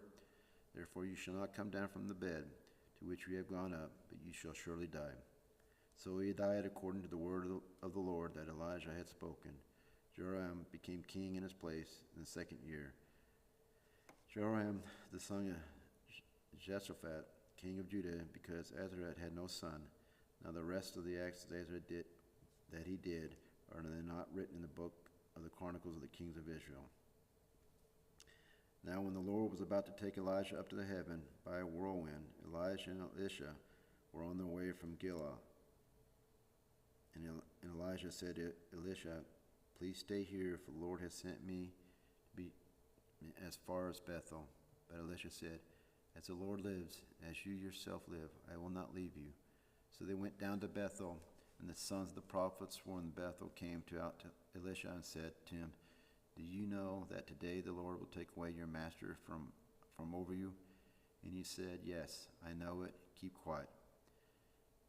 Elijah said to him, "Elisha, please stay here, for the Lord has sent me to Jericho." But he said, "As the Lord lives, and as you yourself live, I will not leave you." So they came to Jericho. The sons of the prophets who were at Jericho drew near to Elisha and said to him, "Do you know that today the Lord will take away your master from over you?" And he replied, "Yes, I know it. Keep quiet." Then Elijah said to him, "Please stay here, for the Lord has sent me to Jordan."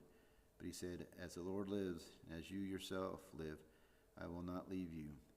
So the two of them went on. 50 men of the sons of the prophets also went and stood at some distance from them, as they both were standing by the Jordan. Then Elijah took his cloak and rolled it up and struck the water, and the water was parted to the one side and to the other, till the two of them could go over on dry ground. When they had crossed, Elijah said to Elisha, "Ask what I shall do for you before I am taken from you." And Elisha said, Let there be a double portion of your spirit on me." And he said, "You have asked a hard thing, yet if you see me as I am being taken from you, it shall be so for you. But if you do not see me, it shall not be so." And as they still went on and talked, before chariots of fire and horses of fire separated the two of them. And Elijah went up by a whirlwind into heaven. And Elisha saw it and cried, my father, the chariots of Israel and his horsemen." And he saw him no more. Then he took hold of his own cloths and tore them into pieces. And he took up the cloak of Elijah that had fallen from him and went back and stood on the bank of Jordan. Then he took the cloak of Elijah that had fallen from him and struck the water, saying, "Where is the Lord, the God of Elijah?" And when he had struck the water had parted to one side and to the other, and Elisha went over. And now when the sons of the prophets were at Jericho saw him opposite him, they said, "The spirit of Elijah rests with Elisha." And they came to meet him and bowed to the ground before him. And they said to him, "Behold, now there are with your servants 50 strong men. Please let them go and seek your master. It may be that the Spirit of the Lord has caught him up and cast him upon some mountain or into some valley." And he said, "You shall not send." But when they urged him till he was ashamed, he said, "Send." They sent therefore 50 men, and for the 3 days they sought him, but did not find him. And they came back to him while he was staying at Jericho, and he said to them, Did I not say to you, do not go?" Now the men of the city said to Elisha, "Behold, the situation of the city is pleasant, as my Lord sees, but the water is bad, and the land is unfruitful." He said, "Bring me a new bowl, and put salt in it." So they brought it to him. Then he went to the spring of water, and threw salt in it, and said, "Thus says the Lord, I have healed this water. From now on neither death nor miscarriage shall come from it." So the water had been healed to this day, according to the word of Elisha spoke. He went on from there to Bethel, and while he was going up on the way, some small boys came out of the city and jeered at him, saying, "Go up, you bald head, go up, you bald head." And he turned around, and when he saw them, he cursed them in the name of the Lord. And two she-bears came out of the woods and tore 42 of the boys. Now there he went on to the Mount Carmel, and from there he returned to Samaria. In the 18th year of Jehoshaphat, king of Judah, Jehoram, the son of Ahab, became king over Israel and Samaria, and he reigned 12 years. He did what was evil in the sight of the Lord, though not like his father and mother, nor he put away the pillar of Baal that his father had made. Nevertheless, he clung to the sin of Jeroboam, the son of Nebat, which he had made Israel to sin, and he did not depart from it. Now Meshach, king of Moab, was a sheep breeder, and he had delivered to the king of Israel 100,000 lambs and the wool of 100,000 rams. But when Ahab died, the king of Moab rebelled against the king of Israel. So King Jeroboam marched out to Samaria at that time and mustered all of Israel. And he went and sent word to Jehoshaphat, king of Judah, the king of Moab has rebelled against me. Will you go up with me to battle against Moab? And he said, I will go. I am as you are, my people as your people, my horses as your horses. Then he said, by which way shall we march? Jehoram answered, by the way of the wilderness of Edom. So the king of Israel went with the king of Judah and the king of Edom, and when they had made it a circuitous march of 7 days, there was no water for the army or for the animals that followed them. Then the king of Israel said, alas, the Lord has called these 3 kings to give them into the hand of Moab. And Jehoshaphat said, is there no prophet of the Lord here through whom we may inquire of the Lord? Then one of the kings of Israel's servants answered, Elisha the son of Shaphat is here, who poured water on the hands of Elijah. And Jehoshaphat said, the word of the Lord is with him. So the king of Israel and Jehoshaphat the king of Edom went down to him. And Elisha said to the king of Israel, what have I to do with you?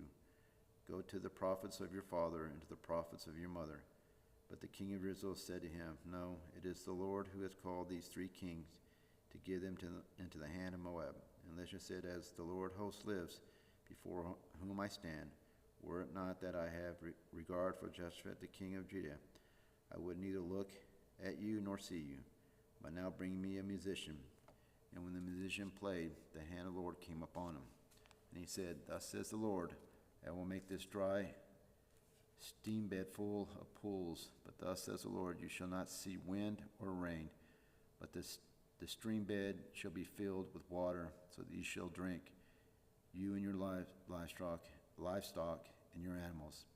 This is a light thing in the sight of the Lord, who will also give the Moabites into your hands, and you shall strike every fortified city and every choice city, and shall fell every good tree, and stop up all the springs of water, and ruin every piece of land with stones.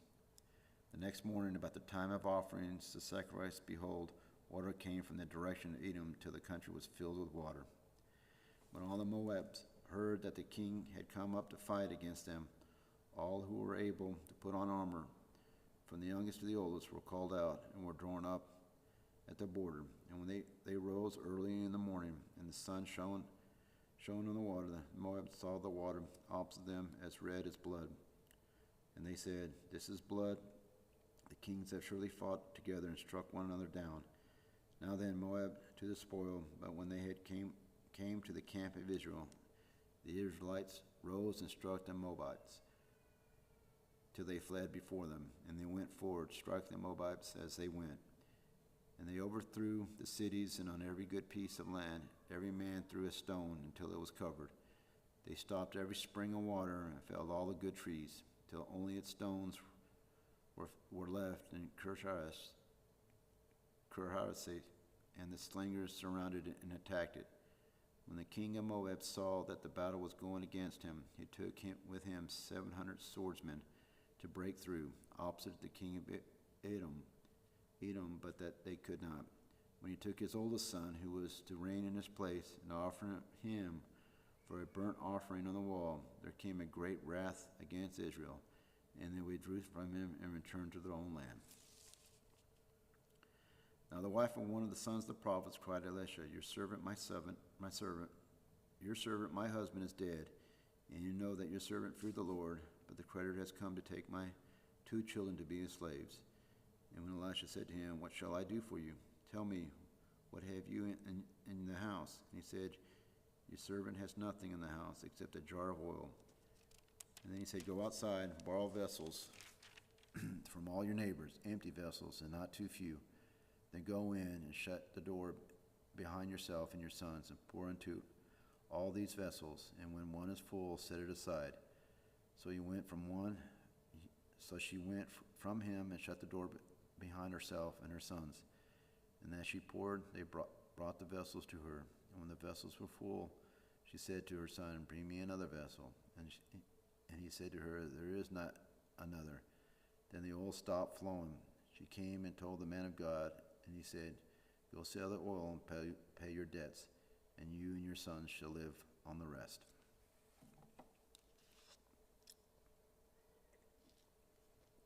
One day Elisha went on to Shunem, where an elderly woman lived who urged him to eat some food. So whoever he passed that way, he would turn in there to eat food. And he said to her husband, "Behold now, I know that this is a holy man of God, who was continually passing our way. Let us make a small room on the roof with walls and put there for him a bed, a table, a chair, and a lamp, so that whenever he comes to us, he can go in there." One day he came there and turned into the chamber and rested there. And he said to Gehazi, his servant, "Call the Shemanite." When he had called her, she stood before him, and he said to him, "Say now to her, see, you have taken all this trouble for us. What is it to be done for you? Would you have a word spoken on your behalf to the king or the commander of the army?" She answered, "I do all among my people." And he said, "What then is to be done for her?" Gehazi answered, "Well, she has no son, and her husband is old." He said, "Call her." And when he had called her, she stood in the doorway.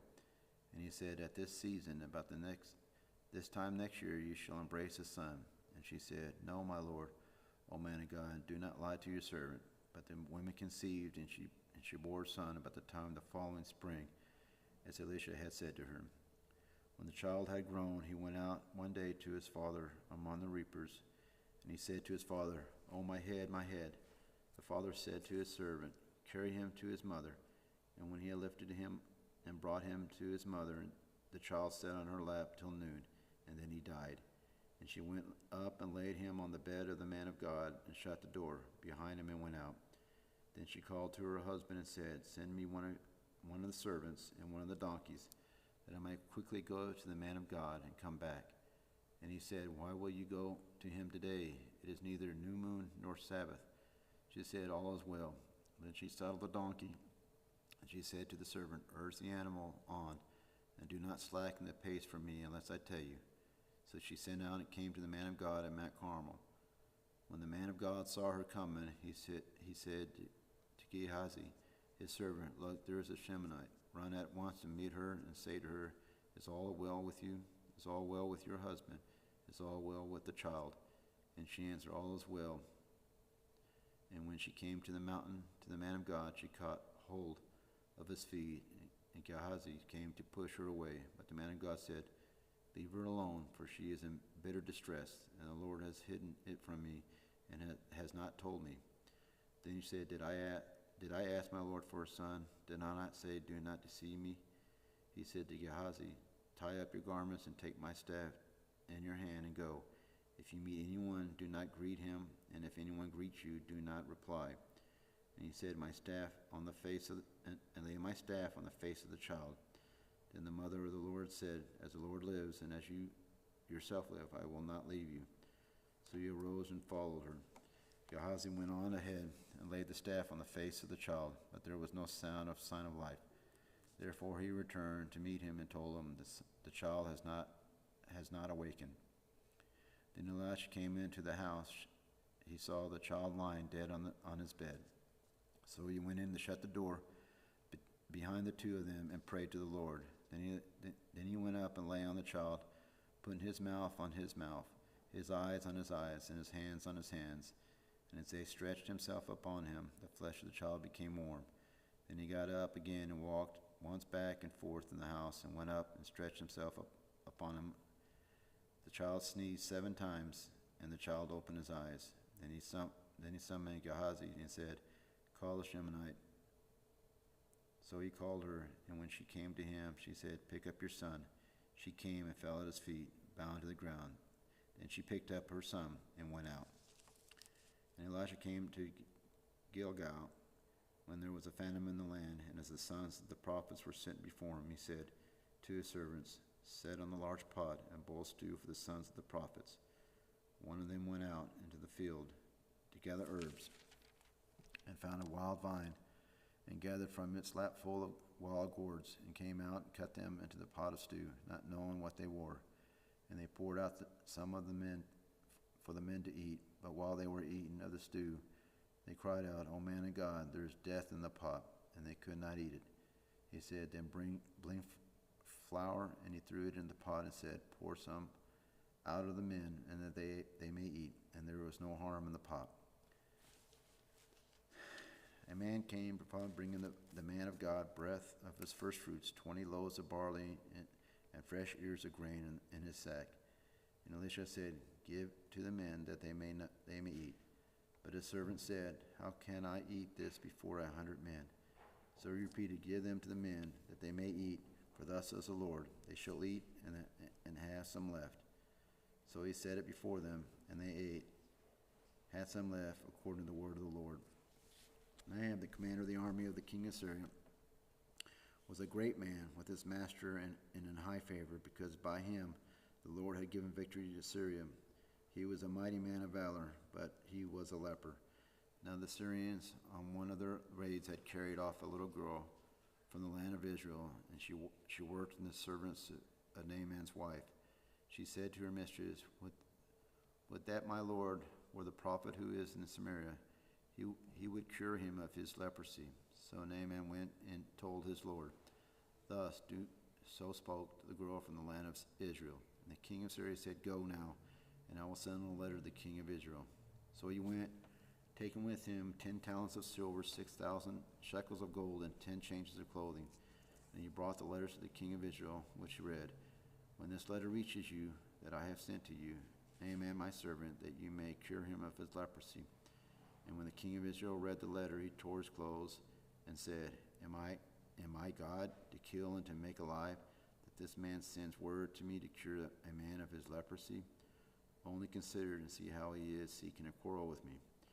When Elijah, the man of God, heard the king of Israel had torn his clothes, he sent to the king, saying, Why have you torn your clothes? Let him come now to me, that he may know that there is a prophet in Israel.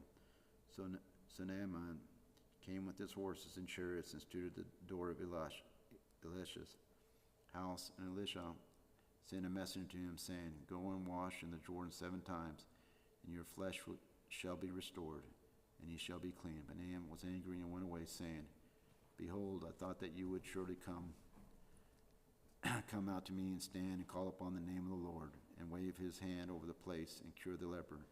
Now for Avon and Pharpar, the rivers of Damascus, better than all the waters of Israel. Could I not wash in them and be clean? So he turned and went away and raged. But his servants came near and said to him, My father, it is a great word of the prophet has spoken to you. Will you not do it? Has he actually said to you, Wash and be clean? So he went down and dipped himself 7 times in the Jordan, according to the word of the man of God. And his flesh was restored like the flesh of a little child, and he was clean. Then he returned to the man of God, he and all his company, and he came and stood before him. And he said, Behold, I know that there is no God in all the earth but in Israel. So accept now a present from your servant. But he said, As the Lord lives, before whom I stand, I will receive none. And he urged him to take it, but he refused. Then Naaman said, If not, please let there be given to your servant 2 mule loads of earth. For from now on your servant will not offer burnt offerings or sacrifice to any god but the Lord. In this matter may the Lord pardon your servant when my master goes into the house of Rimmon to worship there, leaning on my arm, and I bow myself in the house of Rimmon. When I bow myself in the house of Rimmon, the Lord pardon your servant in this matter. He said to him, Go in peace. But when Naaman had gone from him a short distance, Gehazi, the servant of Elisha, the man of God, said, See, my master has spared this Naaman the Syrian in not accepting from his hand what he brought. As the Lord lives, I will run after him and get something from him. So Gehazi followed Naaman And when Naaman saw someone running after him, he got down from the chariot to meet him and said, "Is all well?" And he said, "All is well. My master has sent me to say, there have just now come to me from the hill country of Ephraim 2 young men of the sons of the prophet. Please give them a talent of silver and 2 changes of clothing." And Naaman said, Be pleased to accept 2 talents. But he urged him and tied up 2 talents of silver in 2 bags with 2 changes of clothing, and laid them on 2 of his servants, and they carried them before Gehazi. And when he came to the hill, he took them from their hand and put them in the house, and he sent the men away, and they departed. He went in and stood before his master, and Elisha said to him, "Where have you been, Gehazi?" And he said, "Your servant went nowhere." But he said to him, "Did not my heart go when the man turned from his chariot to meet you? Was it a time to accept money and garments, olive orchards and vineyards, sheep and oxen, male servants and female servants? Therefore the leprosy of Nahum may cling to you and to your descendants forever." So he went out from his presence a leper like snow. Now the sons of the prophets said to Elisha, "See, the place where we dwell under your charge is too small for us. Let us go to the Jordan, and each of us get there a log, and let us make a place for us to dwell there." And he answered, "Go." Then one of them said, "Be pleased to go with your servants." And he answered, "I will go." So he went with them, and when they came to the Jordan, they cut down trees. But as one was felling a log, his axe head fell into the water, and he cried out, "Alas, my master, it was borrowed." Then the man of God said, "Where did it fall?" When he showed him the place, he cut off a stick and threw it in there and made the iron float. And he said, "Take it up." So he reached out his hand and took it. Once when the king of Syria was warring against Israel, he took counsel with his servants, saying, "At such and such a place shall be my camp." But the man of God sent word to the king of Israel, "Beware that you do not pass this place, for the Syrians are going down there." And the king of Israel sent to the place about which the man of God told him. Thus he used to warn him, so that he saved himself there more than once or twice. And the mind of the king of Syria was greatly troubled because of this thing, and he called his servant and said to them, "Will you not show me who of us is for the king of Israel?" And one of his servants said, "None, my lord, O king, but Elisha the prophet who is in Israel tells the king of Israel the words that you speak in your bedroom." And he said, "Go and see where he is, that I may send him and seize him." It was told him, "Behold, he is in Dothan." So he sent their horses and chariots and a great army, and they came by night and surrounded the city. When the servant of the man of God rose early in the morning and went out, behold, an army with horses and chariots was all around the city. And the servant said, "Alas, my master, what shall we do?" He said, "Do not be afraid, for those who are with us are more than those who are with them." Then Elisha prayed and said, "O Lord, please open his eyes that he may see." So the Lord opened the eyes of the young man, and he saw, and behold, the mountain was full of horses and chariots of fire all around Elisha. And when the Syrians came down against him, Elisha prayed to the Lord and said, "Please strike this people with blindness." So he struck them with blindness in accordance with the prayer of Elisha. And Elisha said to them, "This is not the way, and this is not the city. Follow me, and I will bring you to the man whom you seek." And he led them to Samaria. As soon as they entered Samaria, Elisha said, "O Lord, open the eyes of these men, that they may see." So the Lord opened their eyes, and they saw, and behold, they were in the midst of Samaria. As soon as the king of Israel saw them, he said to Elisha, "My father shall strike them down. Shall I strike them down?" He answered, "You shall not strike them down. Would you strike down those whom you have taken captive with your sword and with your bow? Set bread and water before them, that they may eat and drink and go to their master." So he prepared for them a great feast, and when they had eaten and drunk, he sent them away, and they went to their master, and the Syrians did not come again on raids into the land of Israel. Afterwards, Ben-Hadad, Benhadad, king of Syria, mustered his entire army and went up and besieged Samaria. And there was a great famine in Samaria, as they besieged it, until a donkey's head was sold for 80 shekels of silver, and the fourth part of a cab of dove's dung for 5 shekels of silver. Now as the king of Israel was passing by on the wall, a woman cried out to him, saying, Help, my lord, O king. And he said, If the Lord will not help you, how shall I help you? From the threshing floor, or from the winepress? And the king asked her, What is your trouble? She answered, This woman said to me, Give your son, that we may eat him today, and we will eat my son tomorrow. So we boiled my son and ate him, and on the next day I said to her, Give your son, that we may eat him. But she has hidden her son. When the king heard these words of the woman, he tore his clothes. Now he was passing by on the wall, and the people looked, and behold, he had sackcloth beneath on his body, and he said, My God, do so to me and more also, if the heads of Elisha the son of Shaphat remains on his shoulders today.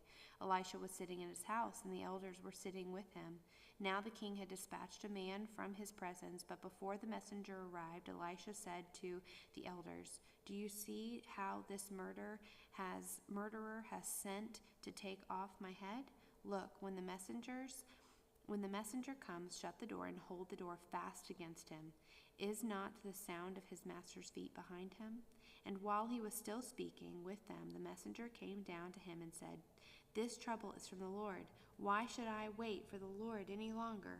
But Elisha said, Hear the word of the Lord. Thus says the Lord, Tomorrow, about this time, a seah of fine flour shall be sold for a shekel, and 2 seahs of barley for a shekel, at the gate of Samaria.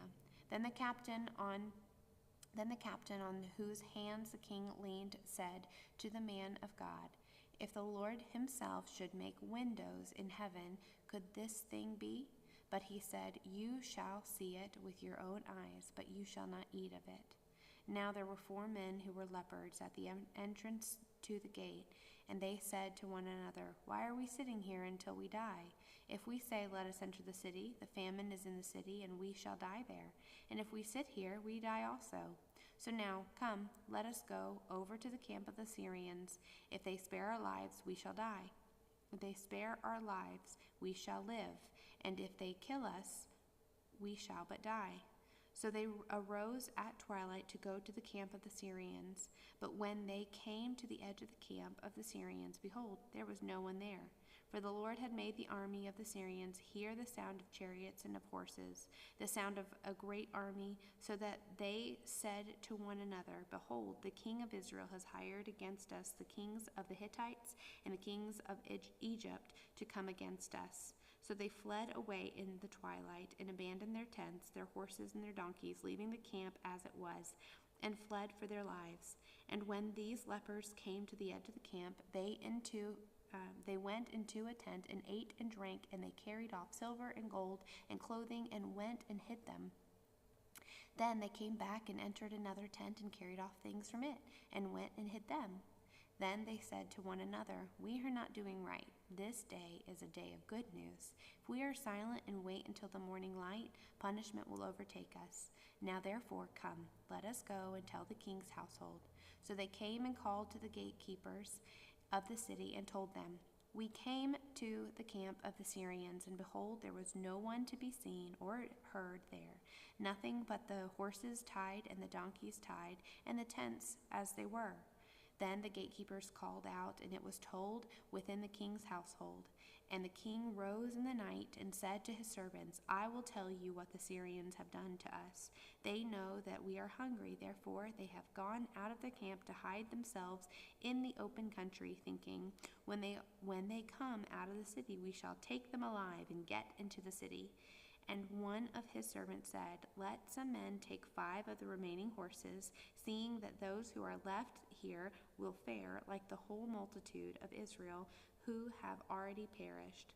Let us send and see. So they took 2 horsemen, and the king sent them after the army of the Syrians, saying, Go and see. So they went after them as far as the Jordan, and behold, all the way was littered with garments and equipment that the Syrians had thrown away in their haste. And the messengers returned and told the king. Then the people went out and plundered the camp of the Syrians. So a seah of flour was sold for a shekel, and 2 seahs of barley for a shekel, according to the word of the Lord. Now the king had appointed the captain on those whose hand he leaned to have charge of the gate, and the people trampled him in the gate, so that he died, as the man of God had said when the king came down to him. For when the man of God had said to the king, 2 seahs of barley shall be sold for a shekel, and a seah of fine flour for a shekel, about this time tomorrow in the gate of Samaria. The captain had answered the man of God, If the Lord himself should make windows in heaven, could such a thing be? And he had said, You shall see it with your own eyes, but you shall not eat of it. And so it happened to him, for the people trampled him in the gate, and he died. Now Elisha said to the woman whose son he had restored to life, Arise and depart with your household, and sojourn wherever you can. For the Lord has called for a famine, and it will come upon the land for 7 years. So the woman rose and did according to the word of the man of God. She went with her household and sojourned in the land of the Philistines 7 years. And at the end of 7 years, when the woman returned from the land of the Philistines, she went to appeal to the king for her house and her land. Now the king was talking with Gehazi, the servant of the man of God, saying, Tell me all the great things that Elisha has done. And while he was telling the king how Elisha had restored the dead to life, behold, the woman whose son he had restored to life appealed to the king for her own and her land. And Gehazi said, My lord, O king, here is the woman, and here is her son, whom Elisha restored to life. And when the king asked the woman, she told him. So the king appointed an official for her, saying, Restore all that was hers, together with all the produce of the fields, from the day that she left the land until now. Now Elisha came to Damascus. Ben-Hadad, the king of Syria, was sick. And when it was told him, The man of God has come here, the king said to Hazael, Take a present with you, and go to meet the man of God, and inquire of the Lord through him, saying, Shall I recover from the sickness? So Hazael went to meet him, and took a present with him, all kinds of goods of Damascus, 40 camel loads. When he came and stood before him, he said, Your son Ben-Hadad, king of Syria, has sent me to you, saying, Shall I recover from the sickness? And Elisha said to him, Go, say to him, You shall certainly recover, but the Lord has shown me that he shall certainly die. And he fixed his gaze and stared at him until he was embarrassed, and the man of God wept. And Hazael said, Why does my Lord weep? He answered, Because I know the evil that you will do to the people of Israel. You will set on fire their fortresses, and you will kill their young men with the sword, and dash into pieces their little ones, and rip open their pregnant women. And Hazael said, What is your servant, who is but a dog, but he should do this great thing? Elisha answered, The Lord has shown me that you are to be the king over Syria. Then he departed from Elisha and came to his master, who said to him, What did Elisha say to you? And he answered, He told me that you would certainly recover. But the next day he took the bedcloth and dipped it in water and spread it over his face till he died. And Hazael became king in his place. In the 5th year of Joram, the son of Ahab, king of Israel, when Jehoshaphat was king of Judah, Jehoram, the son of Jehoshaphat, king of Judah, began to reign.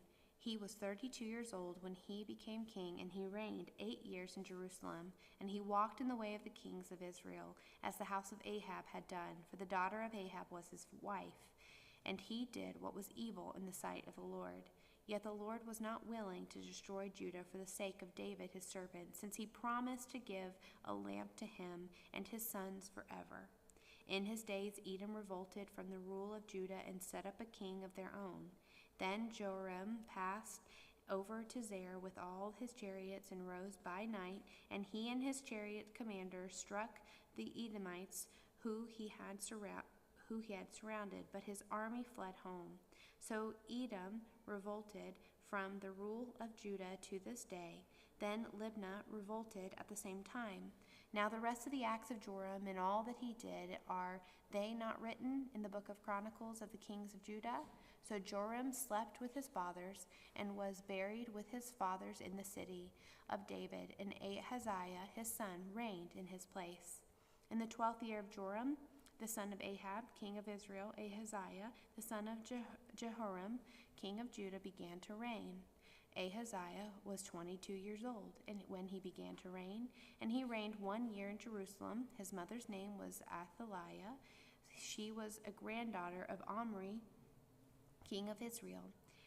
He also walked in the way of the house of Ahab, and did what was evil in the sight of the Lord, as the house of Ahab had done, for he was a son-in-law to the house of Ahab. He went with Joram the son of Ahab to make war against Hazael, king of Syria, at Ramoth Gilead, and the Syrians wounded Joram.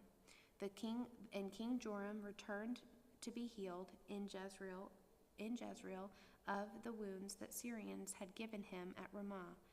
When he fought against Hazael, king of Syria, and Ahaziah, the son of Jehoram, king of Judah, went down to see Joram, the son of Ahab, in Jezreel, because he was sick. Then Elisha, the prophet, called one of the sons of the prophets and said to him, "Tie up your garments and take his flask of oil in your hand and go to Ramoth Gilead. And when you arrive, look there for Jehu, the son of Jehoshaphat, son of Nimshi, and go in and have him rise from among his fellows, and lead him to an inner chamber. Then take the flask of oil, pour it on his head, and say, 'Thus says the Lord, I anoint you king over Israel.' Then open the door and flee. Do not linger." So the young man, the servant of the prophet, went to Ramoth Gilead. And when he came, behold, the commanders of the army were in council. And he said, "I have a word for you, O commander." And Jehu said, To which of us all?" And he said, "To you, O commander." So he arose and went into the house, and the young man poured the oil on his head, saying to him, "Thus says the Lord, the God of Israel, I anoint you king over the people of the Lord, over Israel. And you shall strike down the house of Ahab, your master, so that I may avenge on Jezebel the blood of my servant, the prophet, and the blood of all the servants of the Lord. For the whole house of Ahab shall perish, and I will cut off from Ahab every male, bond or free, in Israel. And I will make the house of Ahab like the house of Jeroboam, the son of Nebat, and like the house of Baasha, the son of Ahijah. And the dog shall eat Jezebel in the territory of Jezreel, and none shall bury her." Then he opened the door and fled. When Jehu came out to the servant of his master, they said to him, "Is all well? Why did this mad fellow come to you?" And he said to them, "You know the fellow and his talk." And they said, "That is not true. Tell us now." And he said, "Thus and so he spoke to me, saying, 'Thus says the Lord, I anoint you king over Israel.' Then in haste every man of them took his garment and put it under him on the bare steps. And they blew the trumpet and proclaimed, 'Jehu is king.' Jehu's king. Thus Jehu the son of Jehoshaphat and the son of Nishmi conspired against Joram. Now Joram with all of Israel had been on guard at Ramoth Gilead against Hazael, king of Syria. But King But King Jordan had returned to be healed in Jezreel.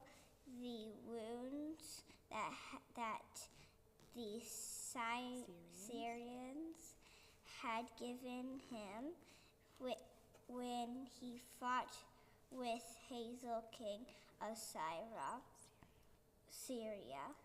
So Jehu said, if this is your decision, then let no one slip out of the city to go and tell the news in Jezreel.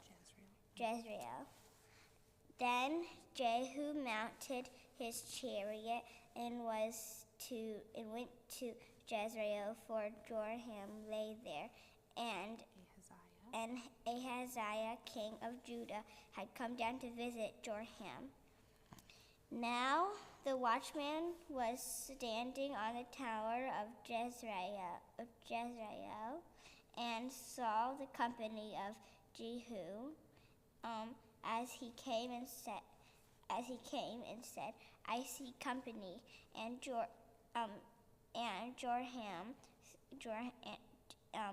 Joram said, take a horseman and send to meet them. So I let him say, is it peace? So a man on horseback went to meet him and said, thus says the king, is it peace? And Jehu said, what do you have to do with peace? Turn around and ride behind me. And the watchman reported, saying the messenger reached them, but he is not coming back. Then he sent out for a second horseman, who came to them and said, thus the king has said, is it peace? And Jehu answered, what do you have to do with peace? Turn around and ride behind me. Again, the watchman reported, he reached them, but he is not coming back. And the driving is like the driving of Jehu, the son of Nimshi, for he drives furiously. Joram said, make ready, and they made ready his chariot. Then Joram, king of Israel, and Ahaziah, king of Judah, set out, each in his chariot, and went to meet Jehu, and met him at the property of Naboth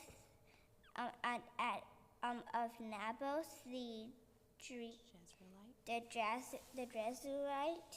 And when Joram saw Jehu, he said, is it peace, Jehu? He answered, what peace can there be so long as the warnings and sorceries of your mother Jezebel are so many? Then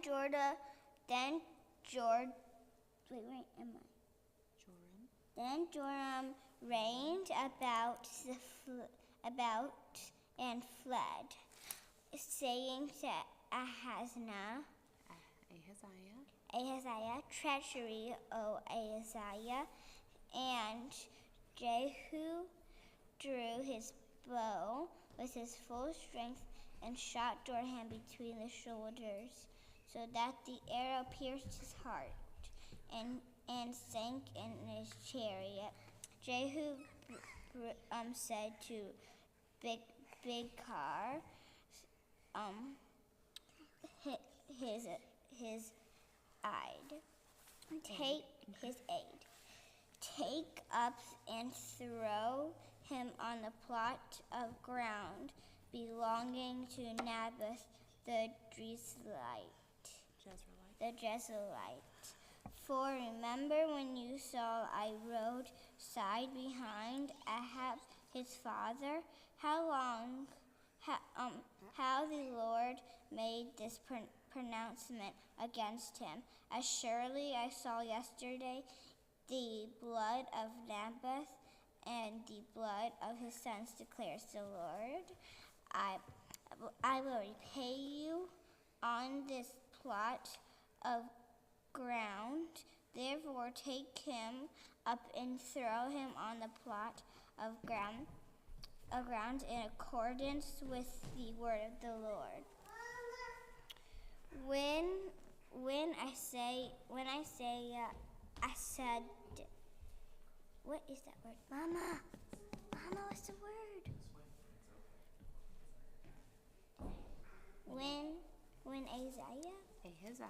When Ahaziah, the king of Judah, saw this, he fled in direction of Beth-Haggan, and Jehu pursued him and said, shoot him also. And they shot him in the chariot, the ascent of Gur, which is by Elam, and he fled to Megiddo and died there. His servant carried him in a chariot to Jerusalem and buried his body in a tomb with his fathers in the city of David. The 11th year of Joram, the son of Ahab, Azariah began to reign over Judah. When Jehu came to Israel, Jezebel heard of it, and she painted her eyes and adorned her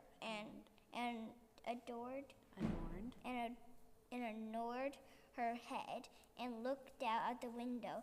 And as Jehu entered the gate, she said, "Is it peace, you Zamri? Is it peace, you Zamri, murdered of your master?" And he lifted up his face to the window and said, "Who is on my side? Who?" 2 or 3 eunuchs looked out at him. He said, "Throw her down." So they threw her down, and some of her blood splattered on the wall and on the horses, and they trampled on her. And he went and ate and drank. And he said, "See now to this cursed woman and bury her, for she is a king's daughter." But when they went to bury her, they found no more. Than the skull, and the feet and the palms of her hands. Then when they came back and told him, he said the word of the Lord.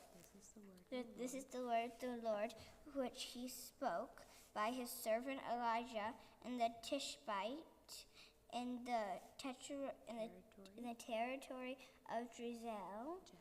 The dogs shall eat the flesh of the Jezebel, and the corpse of Jezebel shall be as dung on the face of the field in the territory of Jezreel, so that no one can say, "This is Jezebel." Now Ahab had 70 sons in Samaria. So Jehu wrote letters and said to him to Samaria to let the rules of the city, to the elders, and to the guardians of the sons and of Ahab, saying, Now then, as soon as this letter comes to you, seeing your master's sons are with you, and their chariots and horses fortified cities, also, and weapons. Select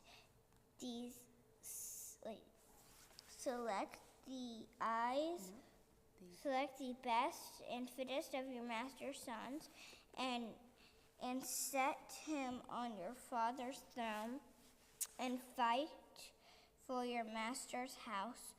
But they were exceedingly afraid, and said, Behold, the two kings could not stand before him. How then can we stand?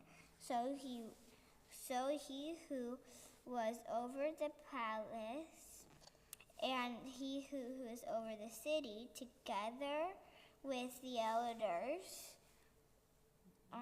and the guardians, sent to Jehu, saying, We are your servants, and we will do all that you tell us. We will not make anyone king. Do whatever is good in your eyes. Then he wrote to them a second letter, saying, If you are on my side, and if you are ready to obey me, take the heads of your masters and sons, and come to me at Jezreel tomorrow at this time. Now the king's sons, 70 persons, were with the great men of the city, who were bringing them up. As soon as the letter came to them, they took the king's sons and slaughtered them with 70 persons, and put their heads in baskets and sent them up at Jezreel. With the messenger came and told him that they have brought the heads of the king's sons. He said, Lay them in 2 heaps at the entrance of the gate until morning. Then in the morning, when he went out, he stood and said to all the people, You are innocent.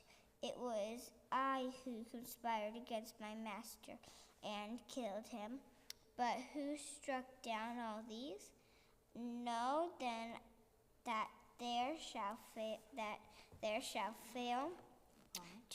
fall to the earth nothing of the world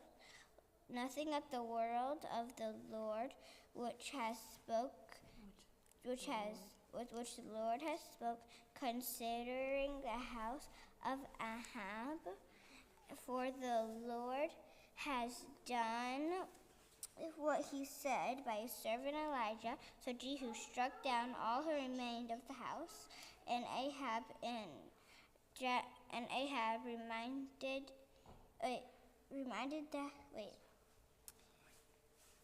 Ahab and Jezreel and all the great men and his close friends and his priest, till he left none. He left him none remaining. Then he set out and went to Samaria. On the way, when he was at Bethekid at the shepherds, Jehu met the relatives of Ahaziah, king of Judah, and he said, Who are you? And they answered, We came down to visit the royal princess and sons of the queen mother. He said, Take them alive. They took them alive.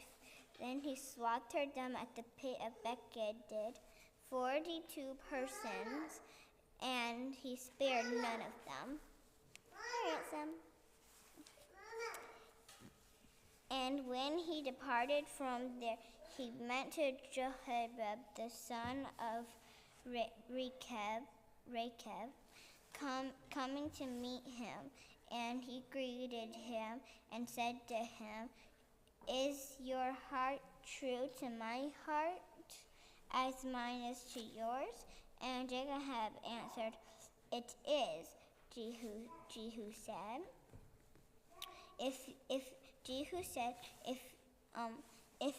it is, give me your hand." So he gave him his hand. Jehu took him up with the chariot, and he said, "Come with me, and see my zeal for the Lord." So he had him ride in his chariot, and when he came to Samaria, he struck down all who remained in Ahab and Samaria until he had wiped out, according to what the word of the Lord that had spoke to Elijah.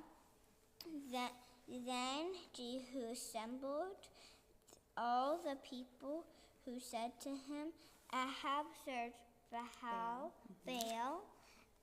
a little, but Jehu will serve him much. Now therefore call to the prophets of Baal, and all his worshippers, and all his priests. Let none be missing, for I have great sacrifice to offer Baal. Whoever is missing shall not live." But Jehu did it with cunning in order to destroy the worshippers of Baal. Where am I? And Jehu ordered to sanctify a solemn assembly for Baal. So they proclaimed it, and Jehu sent throughout all Israel, and the worshippers of Baal came to that is where not a man left who did not come, and they entered the house of Baal, and the house of Baal was filled from one end to the other. He said to him, who was in charge of this wardrobe, "Bring out the vestments for other worshippers." So he brought out the vestments for them.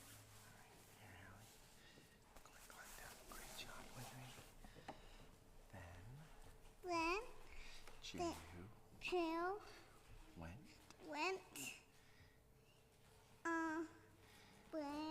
into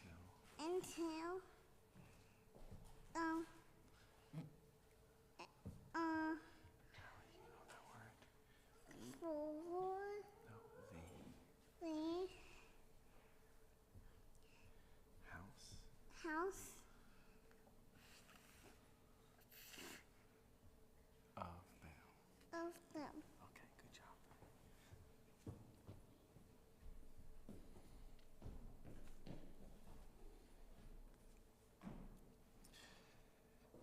Search and see that there is no servant of the Lord here among you, but only the worshippers of Baal. Then they went in to offer sacrifices and burnt offerings. Now Jehu had stationed 80 men outside and said, "The man who allows any of those whom I give into your hands to escape shall forfeit his life." So, as soon as he had made an end of offering the burnt offering, Jehu said to the guard and to the officers, "Go in and strike them down. Let not a man escape." So when they put them to the sword, the guard and the officers cast them out and went into the inner room of the house of Baal. And they brought out the pillar that was in the house of Baal, and they burned it. And they demolished the pillar of Baal and demolished the house of Baal, and made it a latrine to this day. Thus Jehu wiped out Baal from Israel, but Jehu did not turn aside from the sins of Jeroboam, the son of Nebat, which he made Israel to sin, that is, the golden calves that were in Bethel and in Dan. And the Lord said to Jehu, because you have done well in carrying out what is right in my eyes, and have done to the house of Ahab according to all that was in my heart, your sons of the 4th generation shall sit on the throne of Israel. But Jehu was not careful to walk in the law of the Lord, the God of Israel, with all of his heart. He did not turn from the sins of Jeroboam, which he made Israel to sin. In those days, the Lord began to cut off parts of Israel. Hazael defeated them throughout the territory of Israel, from the Jordan eastward, in all the land of Gilead, and the Gadiites, and the Reubenites, and the Masonites, from Eror, which is by the valley of the Arnon, that is Gilead and Bashan. Now the rest of the acts of Jehu, and all that he did, and all his might, are they not written in the book of the Chronicles of the kings of Israel? So Jehu slept with his fathers, and they buried him in Samaria. And Jehoahaz, his son, reigned in his place. The time that Jehu reigned over Israel in Samaria was 28 years.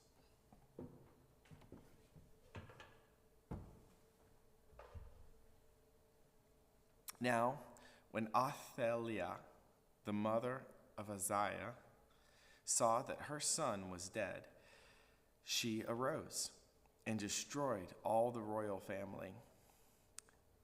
But Jehosheba, the daughter of King Joram, the sister of Ahaziah, took Joash, the son of Ahaziah, and stole him away from among the king's sons who were being put to death. And she put him and his nurse in a bedroom. Thus they hid from Athaliah, so that he was not put to death. And he remained with her 6 years, hidden in the house of the Lord, while Athaliah reigned over the land. But in the 7th year, Jehoiada sent and brought the captains of the Cariites and out of the guards, and had them come to him in the house of the Lord. And he made a covenant with them, and put them under oath in the house of the Lord. And he showed them the king's son. And he commanded them, this is the thing that you shall do. 1/3 of you, those who come off duty on the Sabbath and guard the king's house, another third being at the gate Sur, and a third at the gate behind the guards, shall guard the palace. And the 2 divisions of you, which come on duty in force on the Sabbath, and guard the house of the Lord on behalf of the king, shall surround the king, each with his weapons in his hand. And whoever approaches the ranks is to be put to death. Be with the king when he goes out and when he comes in. The captains did according to all that Jehoiada the priest commanded. And they each brought his man who were to go off duty on the Sabbath, with those who were to come on duty on the Sabbath, and came to Jehoiada the priest. And the priest gave to the captains the spears and the shields that had been King David's, which were in the house of the Lord. And the guards stood, every man with his weapons in his hands, from the south side of the house to the north side of the house, around the altar and the house, on behalf of the king. Then he brought out the king's son and put the crown on him, and he gave him the testimony. And they proclaimed him king, and anointed him, and they clapped their hands and said, "Long live the king." Then Athaliah heard the noise of the guard and of the people, and she went into the house of the Lord to the people.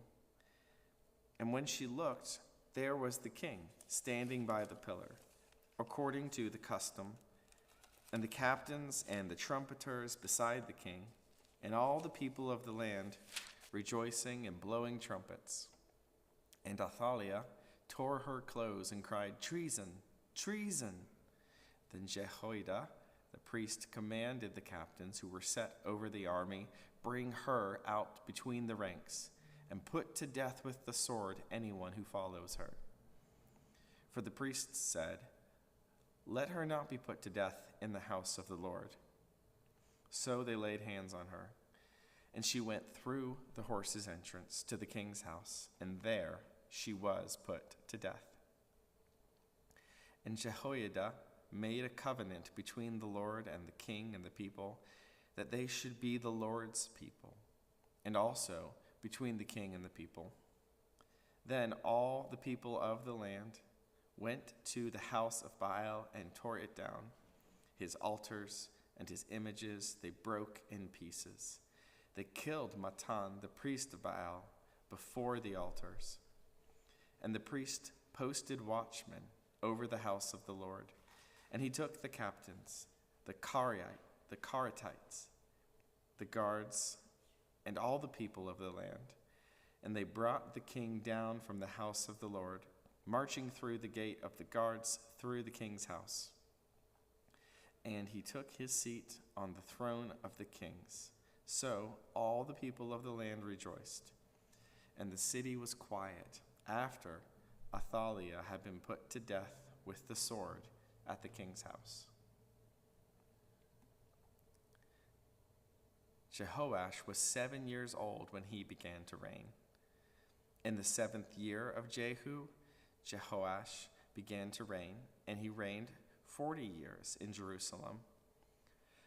His mother's name was Zibiah of Beersheba, and Jehoash did what was right in the eyes of the Lord all his days, because Jehoiada the priest instructed him. Nevertheless, the high places were not taken away. The people continued to sacrifice and make offerings on the high places. Jehoash said to the priests, "All the money of the holy things that is brought into the house of the Lord, the money for which each man is assessed, the money from the assessments of persons, and the money that a man's heart prompts him to bring into the house of the Lord, let the priests take it, each from his donor, and let them repair the house wherever any need of repairs is discovered." But by the 23rd year of Jehoash, the priests had made no repairs on the house. Therefore King Jehoash summoned Jehoiada, the priest, and the other priests, and said to them, "Why are you not repairing the house? Now, therefore, take no more money from your donors, but hand it over for the repair of the house." So the priests agreed that they would take no more money from the people, and that they should not repair the house. Then Jehoiada the priest took a chest and bored a hole in the lid of it, and set it beside the altar on the right side as one entered the house of the Lord. And the priests who guarded the threshold put in all the money that was brought into the house of the Lord. And whenever they saw that there was much money in the chest, the king's secretary and the high priests came up, and they bagged and counted the money that was found in the house of the Lord. Then they would give that money that was weighed into the hands of the workmen who had the oversight of the house of the Lord. And they paid it out to the carpenters and the builders who worked on the house of the Lord, and to the masons and the stone cutters, as well as to buy timber and quarried stone for making repairs on the house of the Lord, and for any outlay for the repairs of the house. But there were not made for the house of the Lord basins of silver, snuffers, bowls, trumpets, or any vessels of gold or of silver from the money that was brought into the house of the Lord. For that was given to the workmen who were repairing the house of the Lord with it. And they did not ask for an accounting from the men into whose hands they delivered the money to pay out to the workmen, for they dealt honestly. The money from the guilt offering and the money from the sin offerings was not brought into the house of the Lord. It belonged to the priests. At that time, Hazael, king of Syria, went up and fought against Gath and took it. But when Hazael set his face to go up against Jerusalem, Joash, king of Judah, took all the sacred gifts that Jehoshaphat and Jeroboam and Ahaziah his fathers, the kings of Judah, had dedicated, and his own sacred gifts, and all the gold that was found in the treasuries of the house of the Lord and of the king's house. And he sent these to Hazael, king of Syria. Then Hazael went away from Jerusalem. Now the rest of the acts of Joash and all that he did, are they not written in the book of Chronicles of the kings of Judah? His servants arose and made a conspiracy and struck down Joash in the house of Millo, on the way that goes down from Sila. It was Josachar, the son of Shimeath, and Jehozabad, the son of Shomer, his servants, who struck him down so that he died. And they buried him with his fathers in the city of David, and Amaziah, his son, reigned in his place.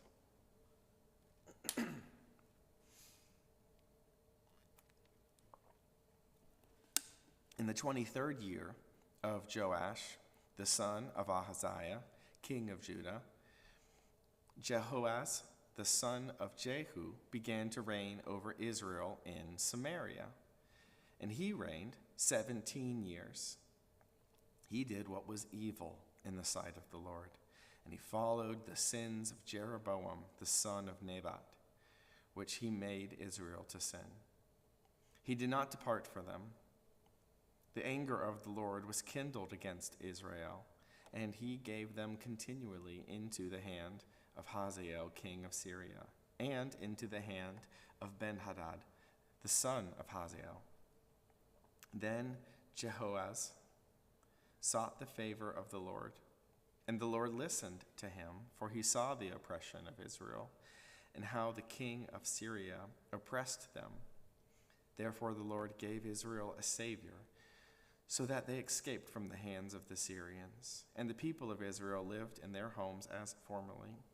Nevertheless, they did not depart from the sins of the house of Jeroboam, which he made Israel to sin, but walked in them, and the Asherah also remained in Samaria.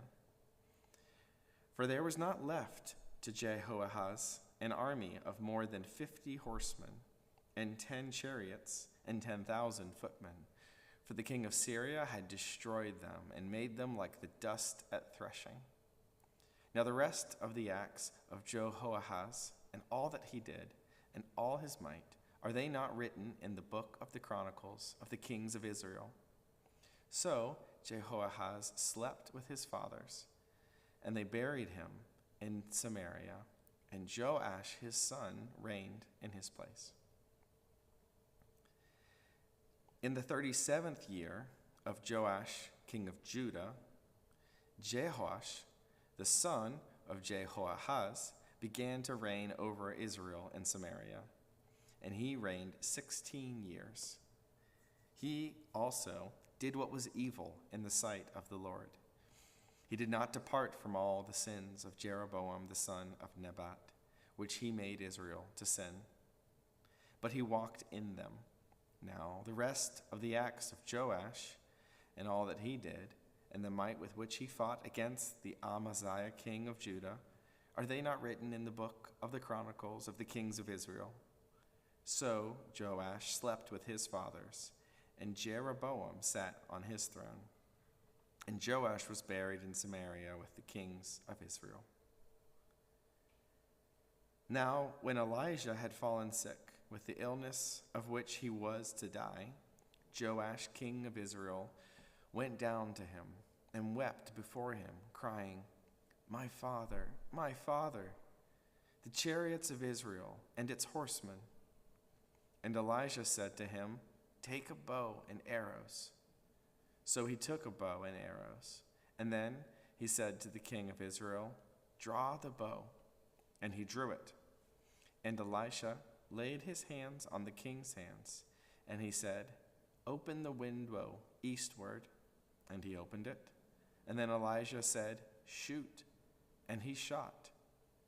And he said, the Lord's arrow of victory, the arrow of victory over Syria, for you shall fight the Syrians in Aphek until you have made an end of them. And he said, take the arrows. And he took them. And he said to the king of Israel, strike the ground with them. And he struck 3 times and stopped. Then the man of God was angry with him and said, you should have struck 5 or 6 times. Then you would have struck down Syria until you made an end of it. But now you will strike down Syria only 3 times. So Elisha died, and they buried him. Now bands of Moabites used to invade the land in the spring of the year. And as a man was being buried, behold, a marauding band was seen, and the man was thrown into the grave of Elijah. And as soon as the man touched the bones of Elijah, he revived and stood on his feet. Now Hazael, king of Syria, oppressed Israel all the days of Jehoahaz. But the Lord was gracious to them and had compassion on them. And he turned toward them because of his covenant with Abraham, Isaac, and Jacob. And he would not destroy them, nor has he cast them from his presence until now. When Hazael, king of Syria, died, Ben-Hadad, his son, became king in his place. Then Jehoash, the son of Jehoahaz, took again from Ben-Hadad, the son of Hazael, the cities that were taken from Jehoahaz, his father, in war. 3 times Joash defeated him and recovered the cities of Israel.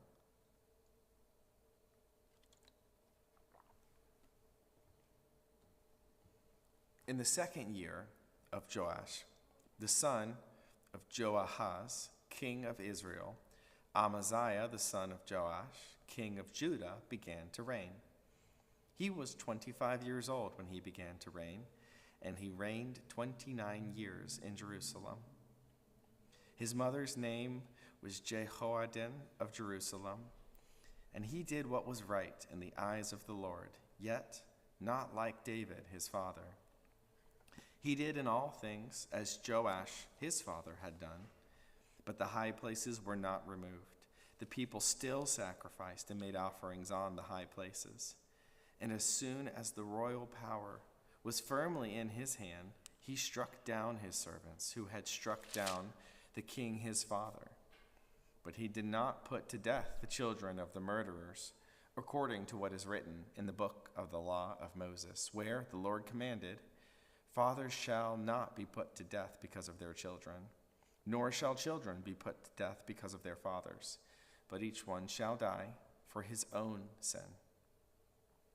He struck down 10,000 Edomites in the valley of Salt, and took Selah by storm, and he called it Joktheel, which is its name to this day.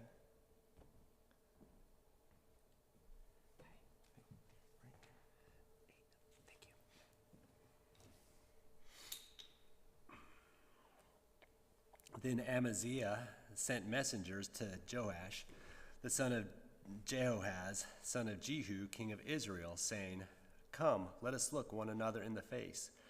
And Jehoash, king of Israel, sent word to Amaziah, king of Judah, a thistle on Lebanon sent to a cedar on Lebanon, saying, give your daughter to my son for a wife. And a wild beast of Lebanon passed by and trampled down the thistle. You have indeed struck down Edom, and your heart has lifted you up.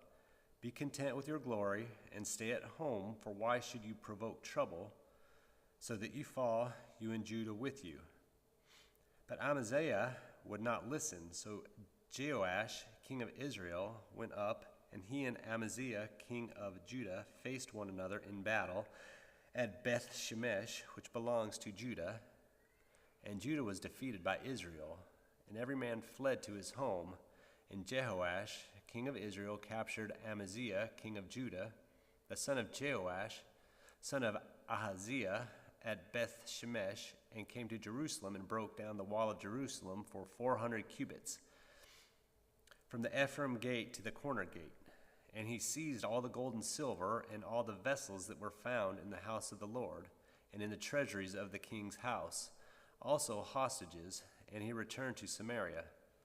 Now the rest of the acts of Jehoash that he did, and his might, and how he fought with Amaziah, king of Judah, are they not written in the book of the Chronicles of the kings of Israel? And Jehoash slept with his fathers, and was buried in Samaria with the kings of Israel, and Jeroboam his son reigned in his place. Amaziah, the son of Joash, king of Judah, lived 15 years after the death of Joash, son of Jehoahaz, king of Israel. Now the rest of the deeds of Amaziah, are they not written in the book of the Chronicles of the kings of Judah? And they made a conspiracy against him in Jerusalem, and he fled to Lachish. But they sent after him to Lachish and put him to death there. And they brought him on horses, and he was buried in Jerusalem with his fathers, in the city of David. And all the people of Judah took Azariah, who was 16 years old, and made him king instead of his father Amaziah. He built Elath and restored it to Judah after the king slept with his fathers. In the 15th year of Amaziah, the son of Joash, king of Judah, Jeroboam, the son of Joash, king of Israel, began to reign in Samaria, and he reigned 41 years. And he did what was evil in the sight of the Lord. He did not depart from all the sins of Jeroboam, the son of Nebat, which he made Israel to sin. He restored the border of Israel from Lebo Hamath as far as the sea of Arabah, according to the word of the Lord, the God of Israel, which he spoke by his servant Jonah, the son of Amittai, the prophet, who was from Gathhepher. For the Lord saw that the affliction of Israel was very bitter, for there was none left, bond or free, and there was none to help Israel. But the Lord had not said that he would blot out the name of Israel from under heaven, so he saved them by the hand of Jeroboam the son of Joash. Now the rest of the acts of Jeroboam, and all that he did, and his might, how he fought, and how he restored Damascus and Hamath to Judah in Israel, are they not written in the book of the Chronicles of the kings of Israel? And Jeroboam slept with his fathers, the kings of Israel, and Zechariah his son reigned in his place. In the 27th year of Jeroboam, king of Israel, Azariah the son of Amaziah, king of Judah, began to reign. He was 16 years old when he began to reign, and he reigned 52 years in Jerusalem. His mother's name was Jechaliah of Jerusalem, and he did what was right in the eyes of the Lord, according to all that his father Amaziah had done. Nevertheless, the high places were not taken away. The people still sacrificed and made offerings on the high places. And the Lord touched the king, so that he was a leper to the day of his death, and he lived in a separate house. And Jotham, the king's son, was over the household, governing the people of the land. Now the rest of the acts of Azariah, and all that he did, are they not written in the book of the Chronicles of the kings of Judah? And Azariah slept with his fathers, and they buried him with his fathers in the city of David, and Jotham his son reigned in his place. In the 38th year of Azariah, king of Judah, Zechariah the son of Jeroboam reigned over Israel in Samaria 6 months. And he did what was evil in the sight of the Lord, as his fathers had done. He did not depart from the sins of Jeroboam the son of Nebat, which he made Israel to sin. Shallum the son of Jabesh conspired against him and struck him down at Ibleam and put him to death and reigned in his place. Now the rest of the deeds of Zechariah, behold, they are written in the book of the Chronicles of the kings of Israel. This was the promise of the Lord that he gave to Jehu. Your son shall sit on the throne of Israel to the 4th generation, and so it came to pass. Shallum, the son of Jabesh, began to reign in the 39th year of Uzziah, king of Judah, and he reigned 1 month in Samaria. Then Menahem, the son of Gadi, came up from Tirzah and came to Samaria, and he struck down Shallum, the son of Jabesh, in Samaria, and put him to death and reigned in his place. Now the rest of the deeds of Shallum and the conspiracy that he made, behold, they are written in the book of the Chronicles of the kings of Israel. At that time Menahem sacked Tipsah and all who were in it, and its territory from Tirzah on, because they did not open it to him.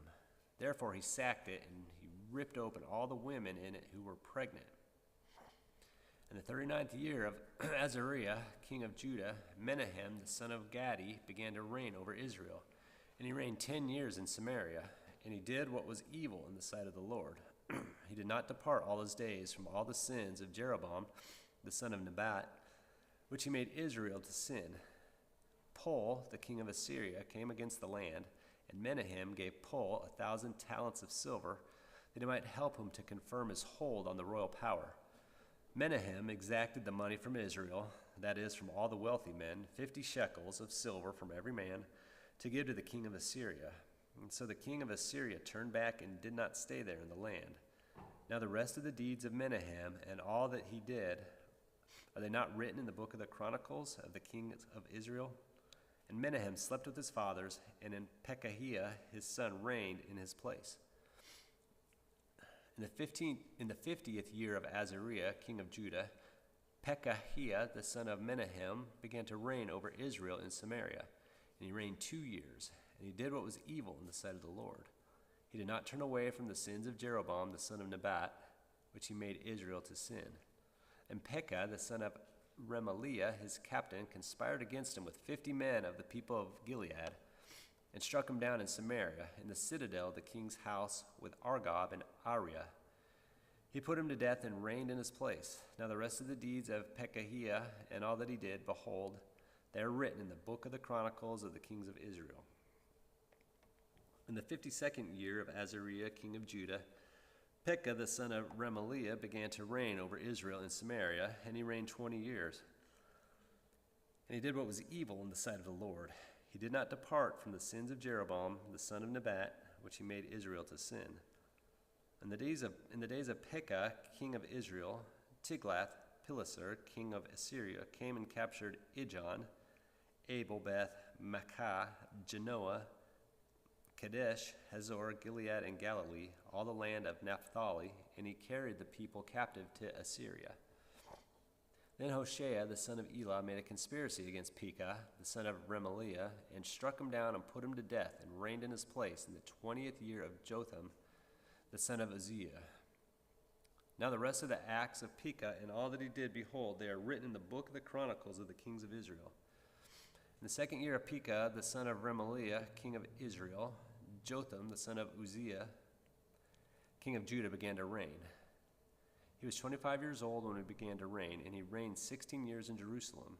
His mother's name was Jerusha, the daughter of Zadok, and he did what was right in the eyes of the Lord, according to all that his father Uzziah had done. Nevertheless, the high places were not removed. The people still sacrificed and made offerings on the high places. But he built the upper gate of the house of the Lord. Now the rest of the acts of Jotham and all that he did, are they not written in the book of the Chronicles of the kings of Judah? In those days, the Lord began to send Rezin, the king of Syria, and Pekah, the son of Remaliah, against Judah. Jotham slept with his fathers and was buried with his fathers in the city of David his father, and Ahaz his son reigned in his place. In the 17th year of Pekah, the son of Remaliah, Ahaz, the son of Jotham, king of Judah, began to reign. Ahaz was 20 years old when he began to reign, and he reigned 16 years in Jerusalem, and he did not do what was right in the eyes of the Lord his God, as his father David had done. But he walked in the way of the kings of Israel. He even burned his son as an offering, according to the despicable practices of the nations, whom the Lord drove out before the people of Israel. And he sacrificed and made offerings on the high places and on the hills and under every green tree. Then Rezin, king of Syria, and Pekah, the son of Remaliah, king of Israel, came up to wage war on Jerusalem, and they besieged Ahaz, but could not conquer him. At that time, Rezin, the king of Syria, recovered Elath for Syria and drove the men of Judah from Elath, and the Edomites came to Elath, where they dwell to this day. So Ahaz sent messengers to Tiglath-Pileser, king of Assyria, saying, I am your servant and your son.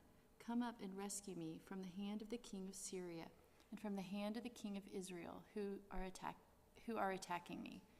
Ahaz also took the silver and gold that was found in the house of the Lord and in the treasures of the king's house, and sent a present to the king of Assyria. And the king of Assyria listened to him. The king of Assyria marched up against Damascus and took it, carrying its people captive to Kir, and he killed Rezin.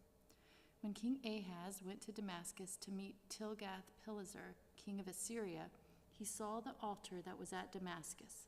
And King Ahaz sent to Uriah the priest a model of the altar and its pattern, exact in all its details. And Uriah the priest built the altar in accordance with all that King Ahaz had sent from Damascus. So Uriah the priest made it before King Ahaz arrived from Damascus. And when the king came from Damascus, the king viewed the altar. Then the king drew near to the altar and went up on it, and burnt his burnt offering and his grain offering, and poured his drink offering, and threw the blood of his peace offering on the altar. And the bronze altar that was before the Lord he removed from the front of the house, from the place between his altar and the house of the Lord, and put it on the north side of his altar. And King Ahaz commanded Uriah the priest, saying, On the great altar burn the morning burnt offering and the evening grain offering, and the king's burnt offering and his grain offering, with the burnt offering of all the people of the land, and their grain offering and their drink offering, and throw on it all the blood of the burnt offering and all the blood of the sacrifice. But the bronze altar shall be for me to inquire by. Uriah the priest did all this as King Ahaz commanded. And King Ahaz cut off the frames of the sides and removed the basin from them. And he took down the sea from off the bronze oxen that were under it, and put it on a stone pedestal. And the covered way for the Sabbath that had been built inside the house and the outer entrance for the king, he caused to go around the house of the Lord because of the king of Assyria. Now the rest of the acts of Ahaz that he did, are they not written in the book of the Chronicles of the kings of Judah? And Ahaz slept with his fathers and was buried with his fathers in the city of David, and Hezekiah his son reigned in his place. In the 12th year of Ahaz, king of Judah, Hoshea the son of Elah began to reign in Samaria over Israel, and he reigned 9 years. And he did what was evil in the sight of the Lord, yet not as the kings of Israel who were before him. Against him came up Shalmaneser, king of Assyria, and Hoshea became his vassal and paid him tribute. But the king of Assyria found treachery in Hoshea, for he had sent messengers to So, king of Egypt, and offered no tribute to the king of Assyria, as he had done year by year.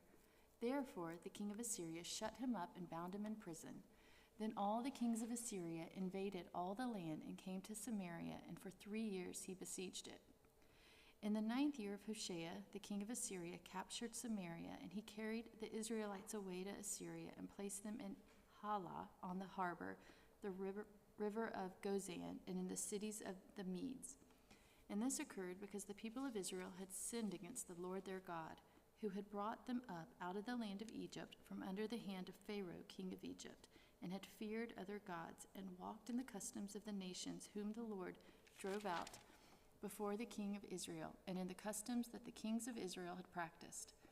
And the people of Israel did secretly against the Lord their God things that were not right. They built for themselves high places in all their towns, from watchtower to fortified cities.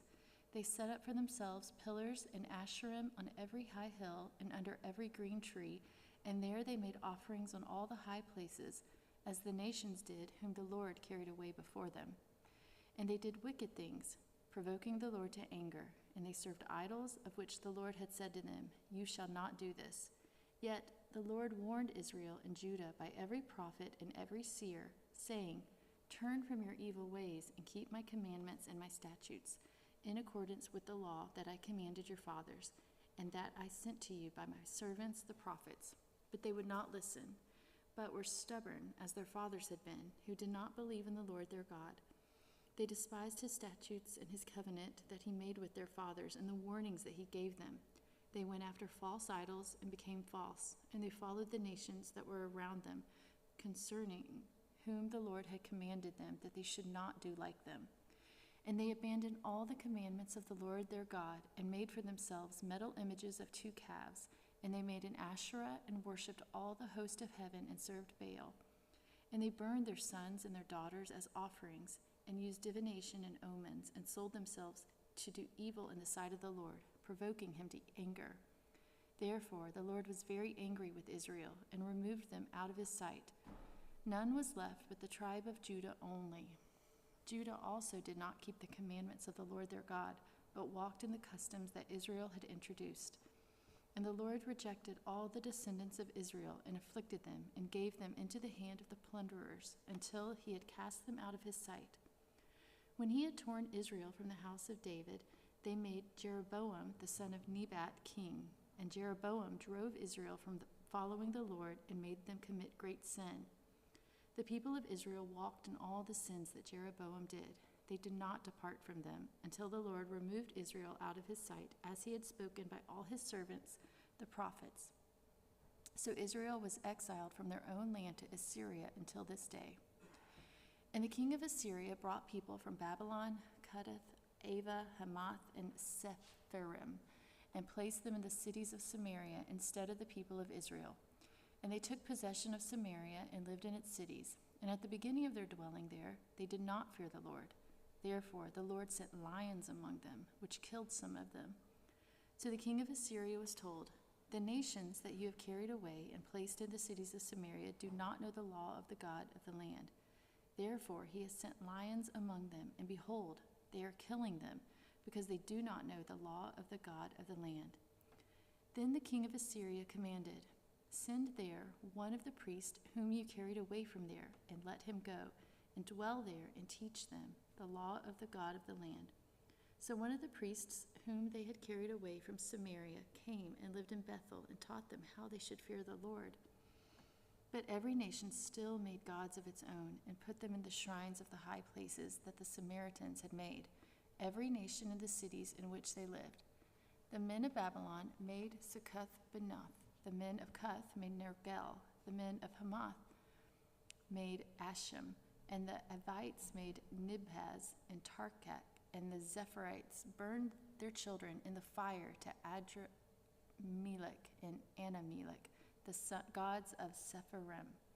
They also feared the Lord, and appointed from among themselves all sorts of people as priests of the high places, who sacrificed for them in the shrines of the high places. So they feared the Lord, but also served their own gods after the manner of the nations from among whom they had been carried away. To this day they do according to the former manner. They do not fear the Lord, and they do not follow the statutes or the rules of the law or the commandment that the Lord commanded the children of Jacob, whom he named Israel. The Lord made a covenant with them and commanded them, "You shall not fear other gods, or bow yourselves to them, or serve them, or sacrifice to them. But you shall fear the Lord, who brought you out of the land of Egypt with great power and with an outstretched arm. You shall bow yourselves to him, and to him you shall sacrifice. And the statutes and the rules and the laws and the commandment that he wrote for you, you shall always be careful to do. You shall not fear other gods, and you shall not forget the covenant that I have made with you. You shall not fear other gods, but you shall fear the Lord your God, and he will deliver you out of the hand of all your enemies." However, they would not listen, but they did according to their former manner. So these nations feared the Lord, and also served their carved images. Their children did likewise, and their children likewise, as their fathers did. So they do to this day. In the 3rd year of Hoshea, son of Eli, king of Israel, Hezekiah, the son of Ahaz, king of Judah, began to reign. He was 25 years old when he began to reign, and he reigned 29 years in Jerusalem. His mother's name was Abi, the daughter of Zechariah, and he did what was right in the eyes of the Lord, according to all that David his father had done. He removed the high places and broke the pillars and cut down the Asherah. And he broke in pieces the bronze serpent that Moses had made. For until those days, the people of Israel had made offerings to it. It was called Nehushtan. He trusted in the Lord, the God of Israel, so that there was none like him among all the kings of Judah after him, nor among those who were before him. For he held fast to the Lord. He did not depart from following him, but kept the commandments that the Lord commanded Moses. And the Lord was with him wherever he went. He prospered. He rebelled against the king of Assyria and would not serve him. He struck down the Philistines as far as Gaza and its territory, from watchtower to fortified city. In the 4th year of King Hezekiah, which was the 7th year of Hosea, son of Elah, king of Israel, Shalmaneser, king of Assyria, came up against Samaria and besieged it. And at the end of 3 years he took it. In the 6th year of Hezekiah, which was the 9th year of Hosea, king of Israel, Samaria was taken. The king of Assyria carried the Israelites to Assyria and put them in Halea and on the harbor, the river of Gozan, and in the cities of the Medes, because they did not obey the voice of the Lord their God, but transgressed his covenant, even all that Moses, the servant of the Lord, commanded.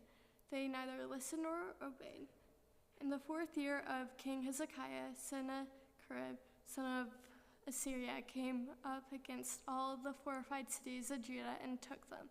And Hezekiah, king of Judah, sent to the king of Judah, to the king of Assyria at Lachish, saying, I have done wrong. Withdraw from me. Whatever you impose on me, I will bear. And the king of Assyria required of Hezekiah, king of Judah, 300 talents of silver and 30 talents of gold. And Hezekiah gave him all the silver that was found in the house of the Lord, and in the treasuries of the king's house. At that time Hezekiah stripped the gold from the doors of the temple of the Lord and from the doorposts that Hezekiah, king of Judah, had overlaid, and gave it to the king of Assyria. And the king of Assyria sent the Tartan, the Rabsaris, and the Rabshakeh with a great army from Lachish to King Hezekiah at Jerusalem.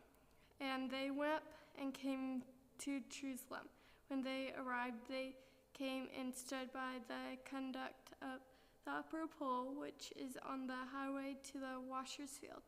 And when they called for the king, there came out to them Eliakim, the son of Hilkiah, who was over the household, and Shebna, the secretary, and Joah, the son of Ashpa, the recorder. And Rabshakeh said to them, Say to Hezekiah, Thus says the great king, the king of Assyria, On what do you rest this trust of yours? Do you think that mere words are strategy and power for war? In whom do you now trust, that you have rebelled against me? Behold, you are trusting now in Egypt, that broken reed of a staff, which will pierce the hand of any man who leans on it. Such is Pharaoh, king of Egypt, to all who trust him. But if you say to me, We trust in the Lord our God, is it not he whose high places and altars Hezekiah has removed, saying to Judah and to Jerusalem, You shall worship before this altar in Jerusalem? Come now, make a wager with my master, the king of Assyria. I will give you 2,000 horses, if you are able on your part to set riders on them. How then can you repulse a single captain among the least of my master's servants, when you trust in Egypt for chariots and for horsemen? Moreover, it is without the Lord that I have come up against this place and to destroy it. The king said to me, Go up against this land and destroy it. Then Eliakim, the son of Hilkiah, and Shebna and Joah said to Rabshakeh, Please speak to your servants in Aramaic, for we understand it. Do not speak to us in the language of Judah within the hearing of the people who are on the wall. But the Rabbi-Shan said to them, Has my master sent me to speak these words to your master and to you, and not to the men sitting on the wall, who are doomed with you to eat their own dung and to drink their own urine? Then the Rabbi-Shechem stood and called out in a loud voice in the language of Judah, Hear the word of the great king, the king of Assyria. Thus said the king, Do not let Hezekiah deceive you, for he will not be able to deliver you out of my hand. Do not let Hezekiah make you trust in the Lord by saying, The Lord will surely deliver us, and this city will not be given into the hands of the king of Assyria. Do not listen to Hezekiah, for thus says the king of Assyria, Make your peace with me and come out to me. Then each one of you will eat of his own vine, and each one of his own fig tree, and each one of you will drink the water of his own cistern, until I come and take you away to a land like your own land, a land of grain and wine, a land of bread and vineyards, a land of olive trees and honey, that you may live and not die. Do not listen to Hezekiah when he misleads you by saying, The Lord will deliver us. Has any of the gods of the nations ever delivered his land out of the hand of the king of Assyria? Where have the gods of Hamath and where are the gods of Hamath and Arpad? Where are the gods of Sepharvaim, Hena, and Iva? Have they delivered Samaria out of my hand? Who among all of the gods of the land have delivered their lands out of my hand, that the Lord should deliver Jerusalem out of my hand? But the people were silent and answered him not a word, for the king's command was, Do not answer him. Then Eliakim, the son of Hilkiah, who was over the household, and Shebna, the secretary, and Joah, the son of Asaph, the recorder, came to Hezekiah with their clothes torn and told him the words of the Rabbi-Shechem. As soon as King Hezekiah heard it, he tore his clothes and covered himself with sackcloth and went into the house of the Lord. And he sent Eliakim, who was over the household, and Shebna the secretary, and the senior priests covered with the sackcloth, to the prophet Isaiah, the son of Amos. They said to him, Thus says Hezekiah, This day is a day of distress, or of rebuke, and of disgrace. Children have come to the point of birth, and there is no strength to bring them forth.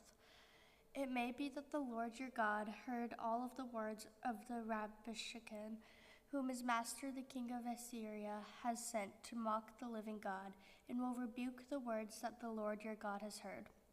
Therefore lift up your prayer for the remnant that is left. When the servants of King Hezekiah come to Isaiah, Isaiah said to them, Say to your master, Thus says the Lord, Do not be afraid because of the words that you have heard, with which the servants of the king of Assyria have reviled me. Behold, I will put a spirit in him, so that he shall hear a rumor and return to his own land, and I will make him fall by the sword of his own land. The Rabbi-Shechem returned and found the king of Assyria fighting against Libnah, for he heard that the king had left Lachish. Now the king heard concerning Tirhakah, king of Cush, Behold, he is set out to fight against you. So he sent messengers again to Hezekiah, saying, Thus shall you speak to Hezekiah, the king of Judah. Do not let your God in whom you trust deceive you by promising that Jerusalem will not be given into the hand of the king of Assyria.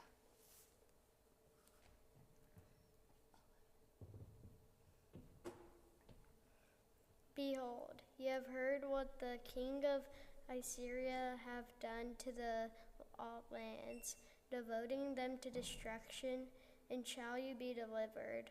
Have the gods of the nations delivered them, the nations that my father destroyed? Gozan, Haran, Rezeph, and the people of Eden who were in Telassar.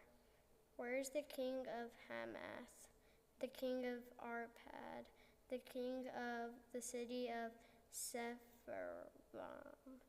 the king of Hena, or the king of Iva?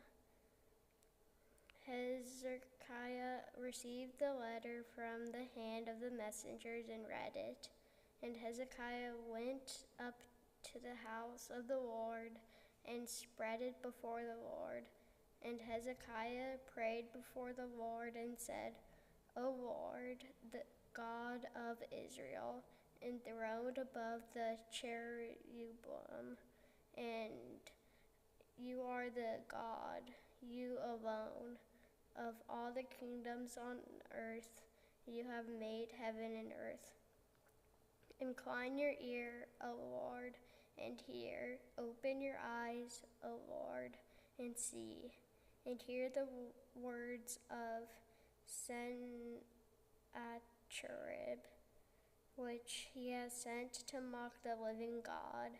Truly, O Lord, the king of Azariah, have laid waste the nations in their lands, and have cast their gods into the fire, for they were not gods, but the work of men's hands, wood and stone.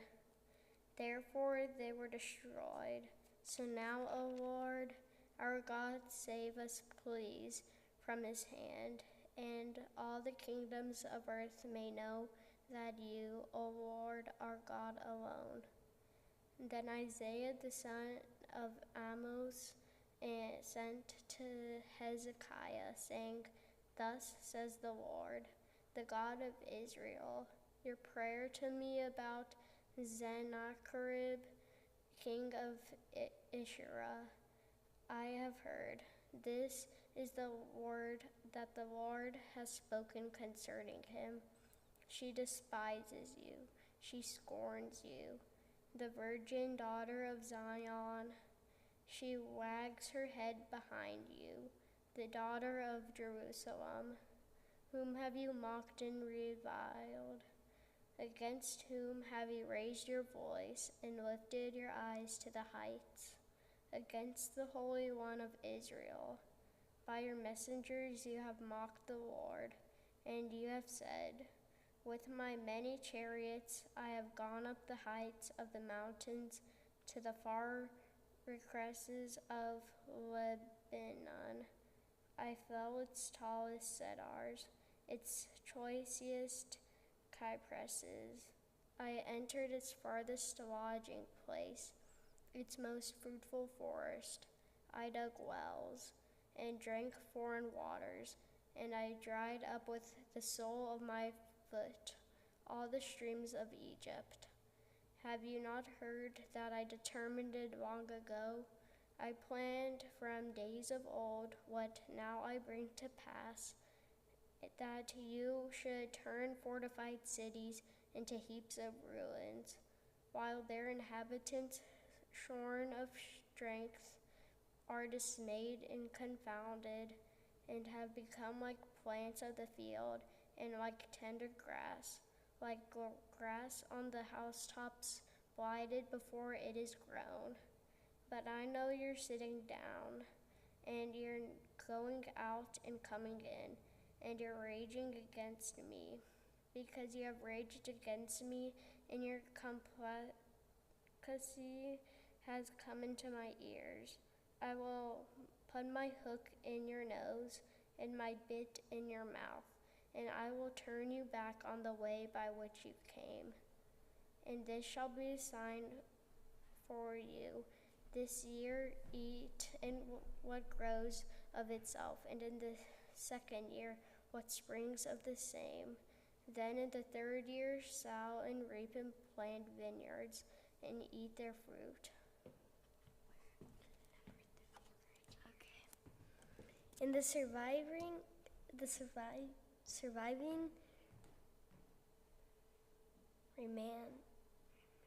remain of the house of Judah shall again take root downward, the bear fruit upward, for out of Jerusalem shall go a remain, and out of Mount Zion a brand of survivors, and zeal of the Lord will do this. Therefore, thus says the Lord,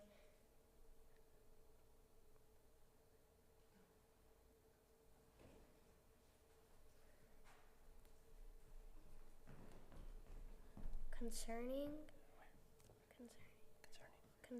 the king of Assyria, he shall not come into the city, or shoot an arrow there, or come before it with a shield, or cast up a siege mound against it. By the way that he came, by the same he shall return, and he shall not come into this city, declares the Lord. For I will defend this city to save it for my own sake and for the sake of my servant David. And that night the angel of the Lord went out and struck down 185,000 in the camp of the Syrians, and the people arose early in the morning. Behold, these were all dead bodies. Then Sennacherib, king of Assyria, departed and went home and lived in Nineveh. And as he was worshiping in the house of Nisroch, his god, Adremelech, and Sharazin, his sons, struck him down with the sword and escaped into the land of Ararat, and Israed, his son, reigned in his place. In those days, Hezekiah became sick and was at the point of death. And Isaiah the prophet, the son of Amoz, came to him and said to him, Thus says the Lord, set your house in order, for you shall die, you shall not recover. Then Hezekiah turned his face to the wall and prayed to the Lord, saying, Now, O Lord, please remember how I have walked before you in faithfulness and with a whole heart, and have done what it is good in your sight. And Hezekiah wept bitterly, and before Isaiah had gone out of the middle court, the word of the Lord came to him, Turn back and say to Hezekiah, the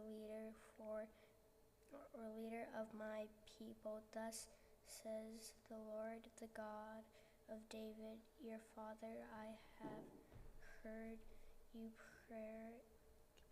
I have seen your tears. Behold, I will heal you. On the third day you shall go up to the house of the Lord.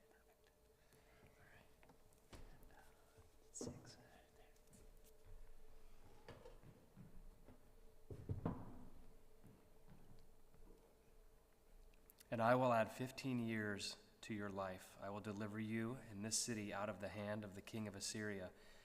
And I will defend this city for my own sake and for my servant David's sake. And Isaiah said, Bring a cake of figs. and let them take and lay it on the boil, that he may recover. And Hezekiah said to Isaiah, What shall be the sign that the Lord will heal me, and that I shall go up to the house of the Lord on the third day? And Isaiah said, This shall be the sign to you from the Lord, that the Lord will do the thing that he has promised. Shall the shadow go forward 10 steps or go back 10 steps? And Hezekiah answered, It is an easy thing for the shadow to lengthen 10 steps. Rather, let the shadow go back 10 steps. And Isaiah the prophet called to the Lord, and he brought the shadow back 10 steps, by which it had gone down on the steps of Ahaz. At that time, Merodach-Baladan, the son of Baladan, king of Babylon, sent envoys with letters and a present to Hezekiah, for he heard that Hezekiah had been sick. And Hezekiah welcomed them, and he showed them all his treasured house, the silver, the gold, the spices, the precious oil, his armory, and all that was found in his storehouses. There was nothing in his house or in all his realm that Hezekiah did not show them.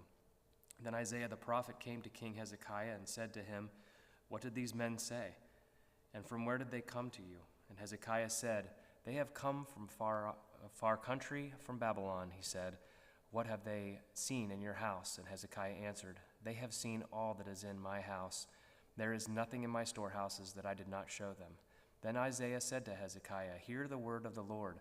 Behold, the days are coming when all that is in your house and that which your fathers have stored up to this day shall be carried to Babylon. Nothing shall be left, says the Lord. And some of your own sons who shall be born to you shall be taken away, and they shall be eunuchs in the palace of the king of Babylon. And then Hezekiah said to Isaiah, The word of the Lord that you have spoken is good. For he thought, Why not, if there will be peace and security in my days? The rest of the deeds of Hezekiah and all his might, and how he made the pool and the conduit and brought water into the city, are they not written in the book of the Chronicles of Kings of Judah? And Hezekiah slept with his fathers, and Manasseh his son reigned in his place. Manasseh was 12 years old when he began to reign, and he reigned 55 years in Jerusalem. His mother's name was Hephzibah, and he did what was evil in the sight of the Lord, according to the despicable practices of the nations whom the Lord drove out before the people of Israel. For he rebuilt the high places that Hezekiah his father had destroyed, and he erected altars for Baal and made an Asherah. And Ahab king of Israel had done and worshipped all the host of heaven and served them. And he built altars in the house of the Lord, of which the Lord had said, In Jerusalem will I put my name.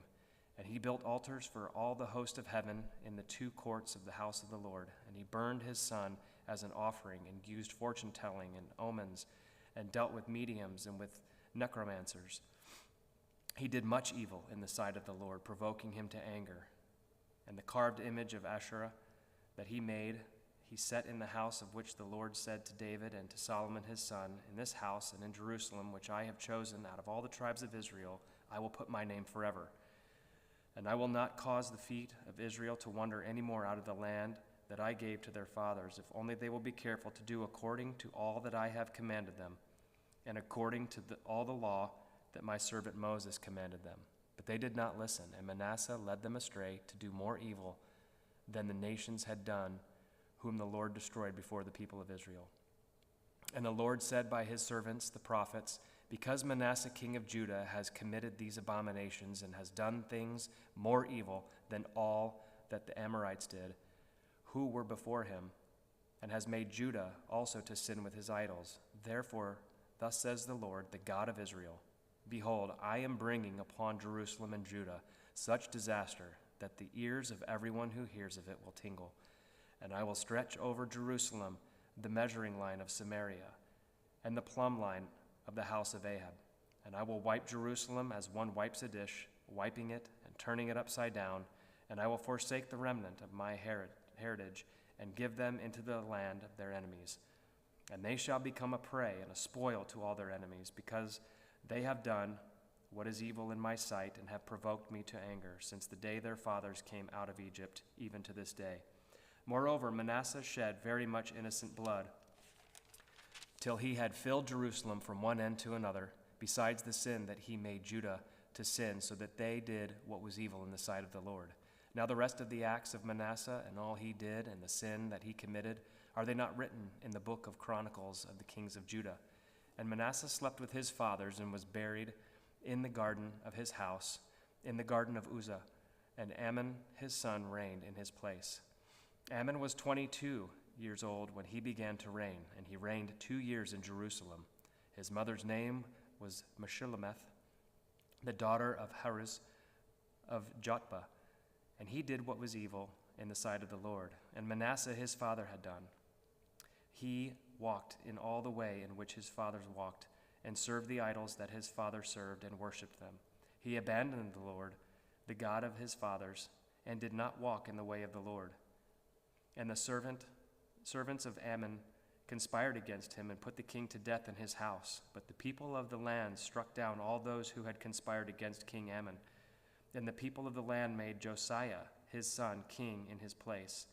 Now the rest of the acts of Ammon that he did, are they not written in the book of the Chronicles of the kings of Judah? And he was buried in his tomb in the garden of Uzzah, and Josiah his son reigned in his place. Josiah was 8 years old when he began to reign, and he reigned 31 years in Jerusalem. His mother's name was Jedidah, the daughter of Adiah of Bozkath. And he did what was right in the eyes of the Lord, and walked in all the way of David his father. And he did not turn aside to the right or to the left.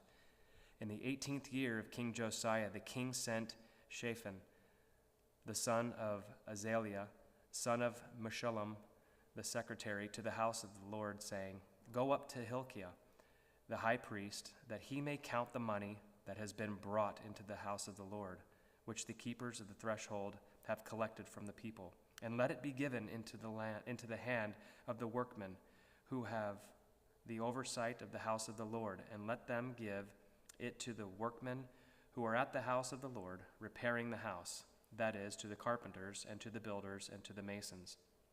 And let them use it for buying timber and quarried stone to repair the house.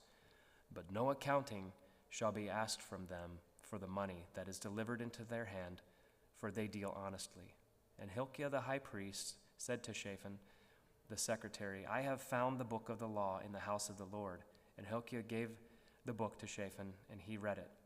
And Shaphan the secretary came to the king and reported to the king, Your servants have emptied out the money that was found in the house, and have delivered it into the hand of the workmen who have the oversight of the house of the Lord. Then Shaphan the secretary told the king, Hilkiah the priest has given me a book. And Shaphan read it before the king. When the king heard the words of the book of the law, he tore his clothes. And the king commanded Hilkiah the priest, and Anakim the son of Shaphan, and Achbor the son of Micaiah, and Shaphan the secretary, and Asaiah the king's servant, saying, Go inquire of the Lord for me, and for the people, and for all Judah, concerning the words of this book that has been found. For great is the wrath of the Lord that is kindled against us, because our fathers have not obeyed the words of this book, to do according to all that is written concerning us. So Hilkiah the priest, and Ahikam, and Achbor, and Shaphan, and Asaiah went to Huldah the prophetess, the wife of Shallum, the son of Tikvah, son of Harhas, keeper of the wardrobe. Now she lived in Jerusalem in the second quarter, and they talked with her. And she said to them, Thus says the Lord, the God of Israel, Tell the man who sent you to me, Thus says the Lord, Behold, I will bring disaster upon this place and upon its inhabitants, all the words of the book that the king of Judah has read, because they have forsaken me and have made offerings to other gods, that they might provoke me to anger with all the work of their hands. Therefore my wrath will be kindled against this place, and it will not be quenched. But to the king of Judah, who sent you to inquire of the Lord, thus shall you say to him, Thus says the Lord, the God of Israel, regarding the words that you have heard. Because your heart was penitent, and you humbled yourself before the Lord, when you heard how I spoke against this place and against its inhabitants, that they should become a desolation and a curse, and you have torn your clothes and wept before me. I also have heard you, declares the Lord. Therefore, behold, I will gather you to your fathers, and you shall be gathered to your grave in peace, and your eyes shall not see the disaster that I will bring upon this place. And they brought back word to the king. Then the king sent, and all the elders of Judah and Jerusalem were gathered to him. And the king went up to the house of the Lord, and with him all the men of Judah and all the inhabitants of Jerusalem and the priests and the prophets, all the people, both small and great. And he read in their hearing all the words of the book of the covenant that had been found in the house of the Lord. And the king stood by the pillar and made a covenant before the Lord to walk after the Lord and to keep his commandments and his testimonies and his statutes with all his heart and all his soul, to perform the words of this covenant that were written in this book. And all the people joined in the covenant. And the king commanded Hilkiah, the high priest, and the priests of the second order and the keepers of the threshold to bring out of the temple of the Lord all the vessels made for Baal and for Asherah and for all the host of heaven. He burned them outside Jerusalem in the fields of the Kidron and carried their ashes to Bethel. And he deposed the priests whom the kings of Judah had ordained to make offerings in the high places at the cities of Judah and all around Jerusalem, those also who burned incense to Baal, to the sun and the moon and the constellations and all the host of the heavens. And he brought out the Asherah from the house of the Lord outside Jerusalem to the brook Kidron, and burned it at the brook Kidron, and beat it to dust, and cast the dust of it upon the graves of the common people. And he broke down the houses of the male cult prostitutes who were in the house of the Lord, where the women wove hangings for the Asherah. And he brought all the priests out of the cities of Judah and defiled the high places where the priests had made offerings from Geba to Beersheba. And he broke down the high places of the gates that were at the entrance of the gate of Joshua, the governor of the city, which were on ones left at the gate of the city. However, the priests of the high places did not come up to the altar of the Lord in Jerusalem, but they ate unleavened bread among their brothers. And he defiled Topheth, which is in the valley of the son of Hinnom, that no one might burn his son or his daughter as an offering to Moloch. And he removed the horses that the kings of Judah had dedicated to the sun at the entrance to the house of the Lord by the chamber of Nathan-Melech, the chamberlain, which was in the precincts. And he burned the chariots of the sun with fire, and the altars on the roof of the upper chamber of Ahaz, which the kings of Judah had made, and the altars that Manasseh had made in the two courts of the house of the Lord, he pulled down and broke in pieces, and cast the dust of them into the brook Kidron. And the king defiled the high places that were east of Jerusalem, to the south of the Mount of Corruption, which Solomon the king of Israel had built for Ashtaroth, the abomination of the Sidonians, and for Chemosh, the abomination of Moab, and for Milcom, the abomination of the Ammonites. And he broke in pieces the pillars and cut down the Asherim and filled their places with the bones of men. Moreover, the altar at Bethel, the high place erected by Jeroboam, the son of Nebat, who made Israel to sin, that altar with the high place he pulled down and burned, reducing it to dust. He also burned the Asherah. And as Josiah turned, he saw the tombs there on the mount. And he sent and took the bones out of the tombs and burned them on the altar and defiled it, according to the word of the Lord that the man of God proclaimed, who had predicted these things. Then he said, "What is that monument that I see?" And the men of the city told him, "It is the tomb of the man of God, who came from Judah and predicted these things that you have done against the altar of Bethel." And he said, "Let him be. Let no man move his bones." So they let his bones alone, with the bones of the prophet who came out of Samaria. And Josiah removed all the shrines also of the high places that were in the cities of Samaria, which kings of Israel had made, provoking the Lord to anger. And he did to them according to all that he had done at Bethel. And he sacrificed all the priests of the high places who were there on the altars and burned human bones on them. Then he returned to Jerusalem. And the king commanded all the people, "Keep the Passover to the Lord your God, as it is written in this book of the covenant. For no such Passover had been kept since the days of the judges, who judged Israel, or during all the days of the kings of Israel or the kings of Judah. But in the 18th year of King Josiah, this Passover was kept to the Lord in Jerusalem.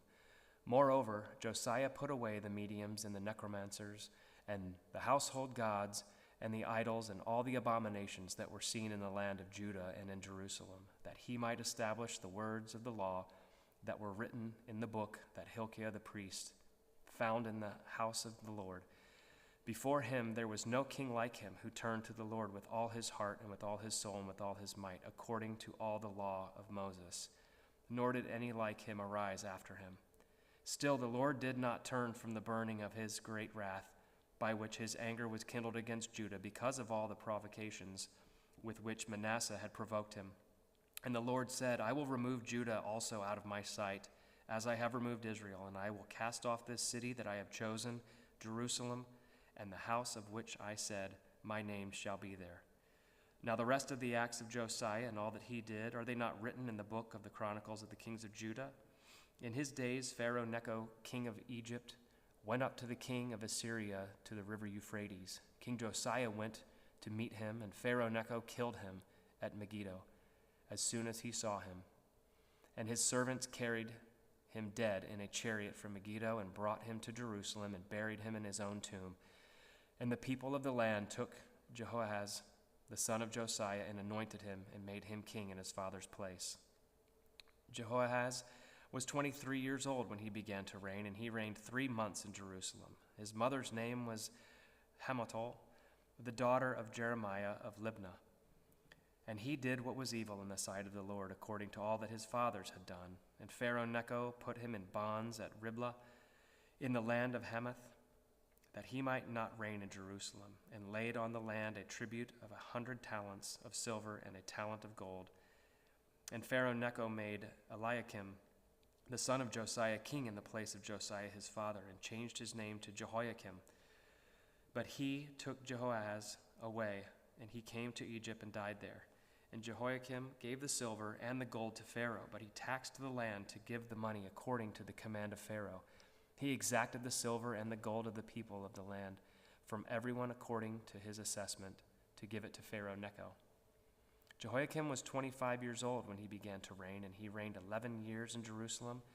His mother's name was Zebidah, the daughter of Pedaiah of Rumah. And he did what was evil in the sight of the Lord, according to all his fathers had done. In his days Nebuchadnezzar, king of Babylon, came up, and Jehoiakim became his servant for 3 years. Then he turned and rebelled against him, and the Lord sent against him bands of the Chaldeans, and bands of the Syrians, and bands of the Moabites, and bands of the Ammonites, and sent them against Judah to destroy it, according to the word of the Lord that he spoke by his servants the prophets. Surely this came upon Judah at the command of the Lord, to remove them out of his sight for the sins of Manasseh, according to all that he had done, and also for the innocent blood that he had shed. For he filled Jerusalem with innocent blood, and the Lord would not pardon. Now the rest of the deeds of Jehoiakim, and all that he did, are they not written in the book of the Chronicles of the kings of Judah? So Jehoiakim slept with his fathers, and Jehoiachin his son reigned in his place. And the king of Egypt did not come again out of his land, for the king of Babylon had taken all that belonged to the king of Egypt, from the brook of Egypt to the river Euphrates. And Jehoiakim was 18 years old when he became king, and he reigned 3 months in Jerusalem. His mother's name was Nehushta, the daughter of Elnathan of Jerusalem, and he did what was evil in the sight of the Lord, according to all that his father had done. At that time, the servants of Nebuchadnezzar, king of Babylon, came up to Jerusalem, and the city was besieged. And Nebuchadnezzar, king of Babylon, came to the city while his servants were besieging it. And Jehoiakim, the king of Judah, gave himself up to the king of Babylon himself, and his mother, and his servants, and his officials, and his palace officials. The king of Babylon took him prisoner in the 18th year of his reign, and carried off all the treasures of the house of the Lord, and the treasures of the king's house, and cut in pieces all the vessels of gold in the temple of the Lord, which Solomon, king of Israel, had made, as the Lord had foretold.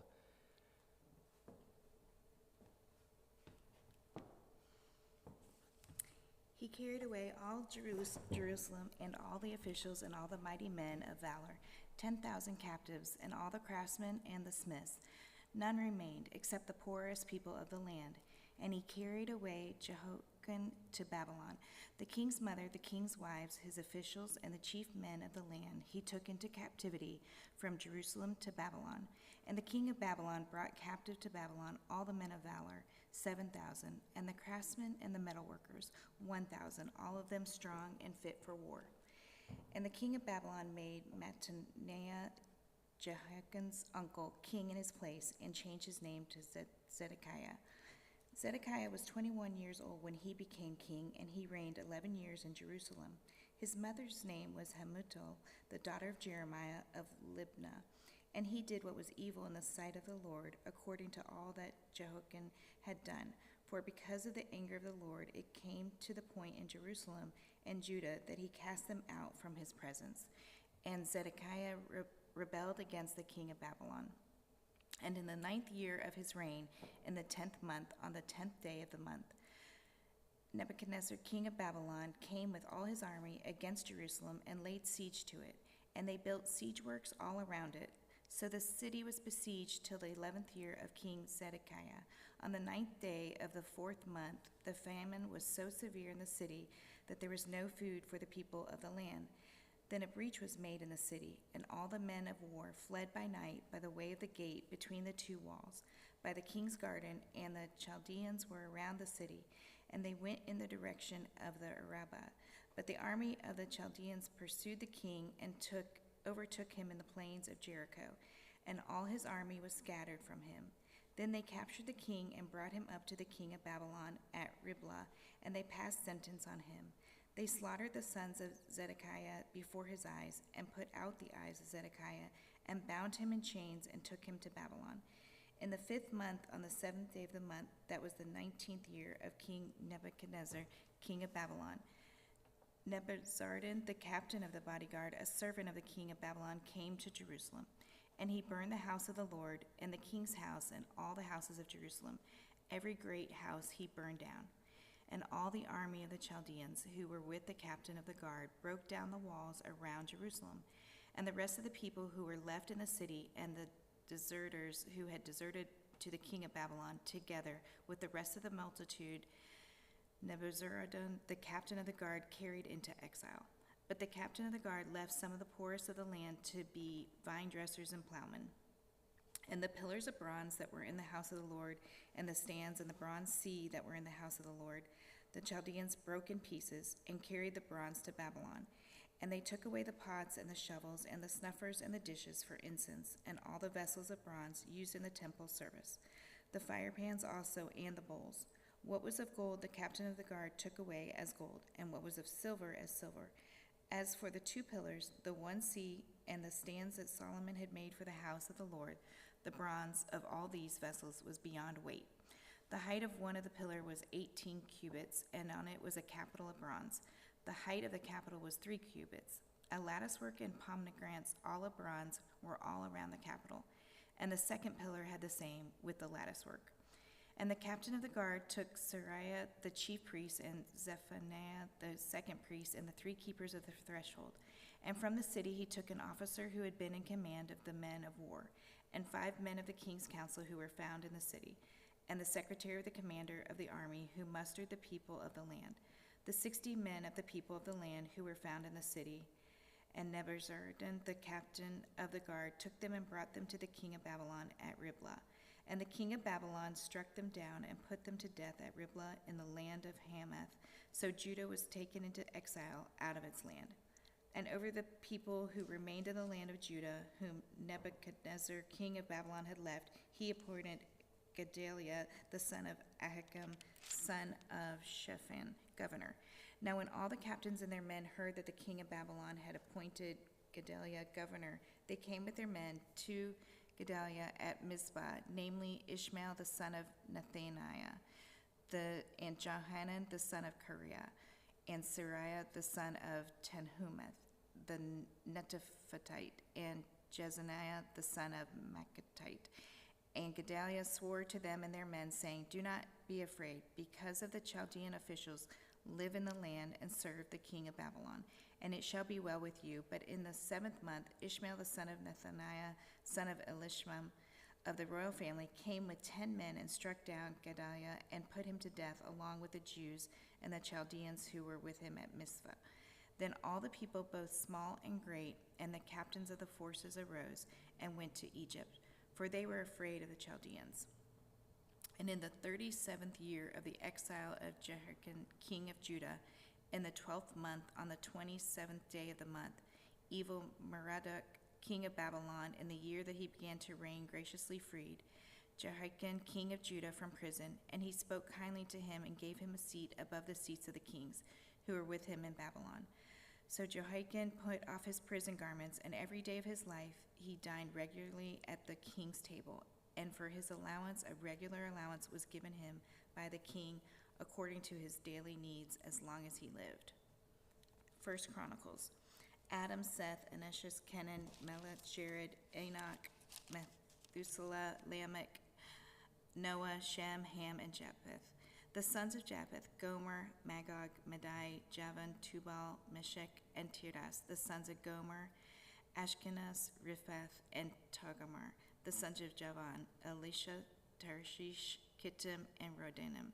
The sons of Ham, Cush, Egypt, Put, and Canaan. The sons of Cush, Seba, Havilah, Sabta, Rama, and Sabdeka. The sons of Rama, Sheba, and Dedan. Cush fathered Nimrod. He was the first on earth to be a mighty man.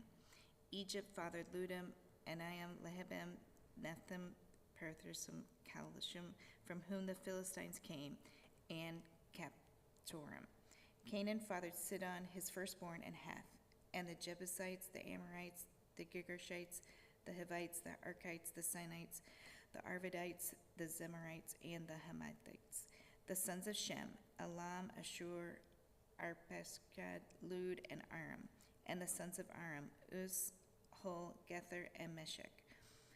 Arpachshad fathered Shelah, and Shelah fathered Eber. To Eber were born two sons. The name of one was Peleg, for in his day the earth was divided, and his brother's name was Joktan.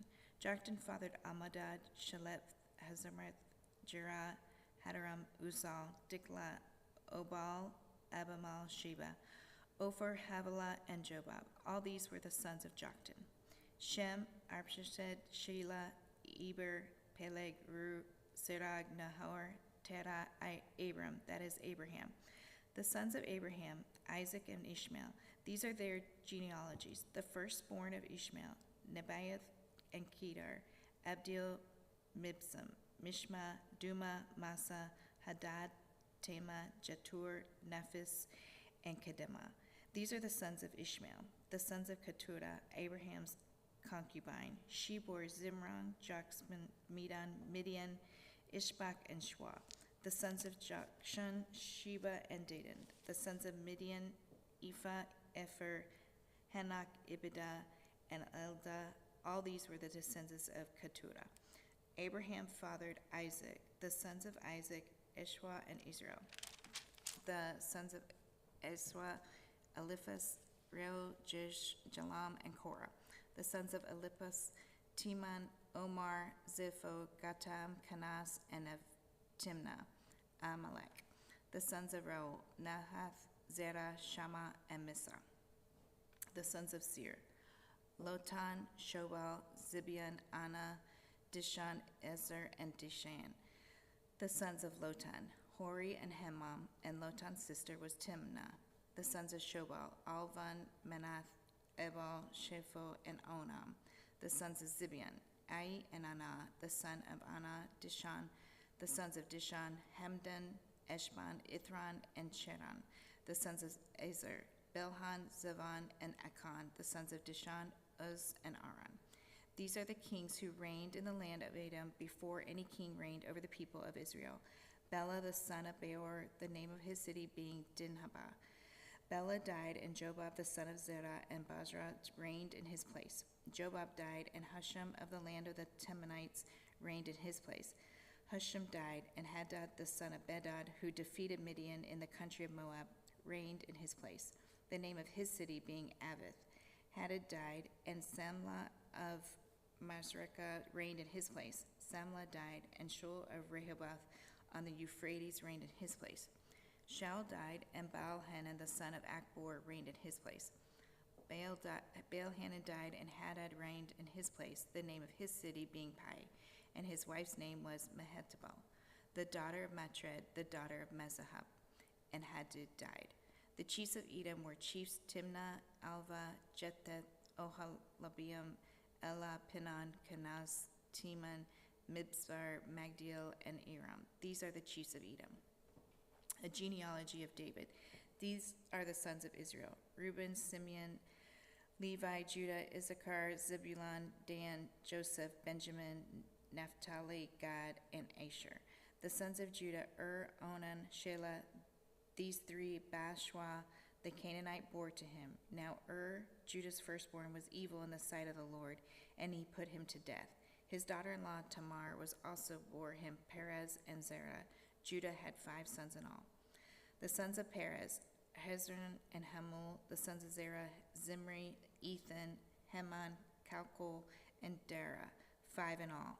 The son of Carmi: Achan, the troubler of Israel, who broke faith in the matter of the devoted thing, and Ethan's son was Azariah. The sons of Hezron that were born to him: Jerahmeel, Ram, and Chaluba. Ram fathered Amminadab, and Amminadab fathered Nahshon, prince of the sons of Judah. Nahshon fathered Salmon fathered Boaz. Boaz fathered Obed. Obed fathered Jesse. Jesse fathered Eliab, his firstborn. Abinadab the second, Shemaiah the third, Nathaniel the fourth, Redai the fifth, Ozem the sixth, David the seventh. And their sisters were Zeruiah and Abigail. The sons of Zeruiah: Abishai, Joab, and Ashel, 3. Abigail bore Amasa, and the father of Amasa was Jether the Ishmaelite. Caleb the son of Hezron fathered children by his wife Azubah, and by Jeremoth. These were her sons: Jeshur, Shobab, and Ardon. When Azubah died, Caleb married Ephrath, who bore him Hur. Hur fathered Uri, and Uri fathered Bezalel.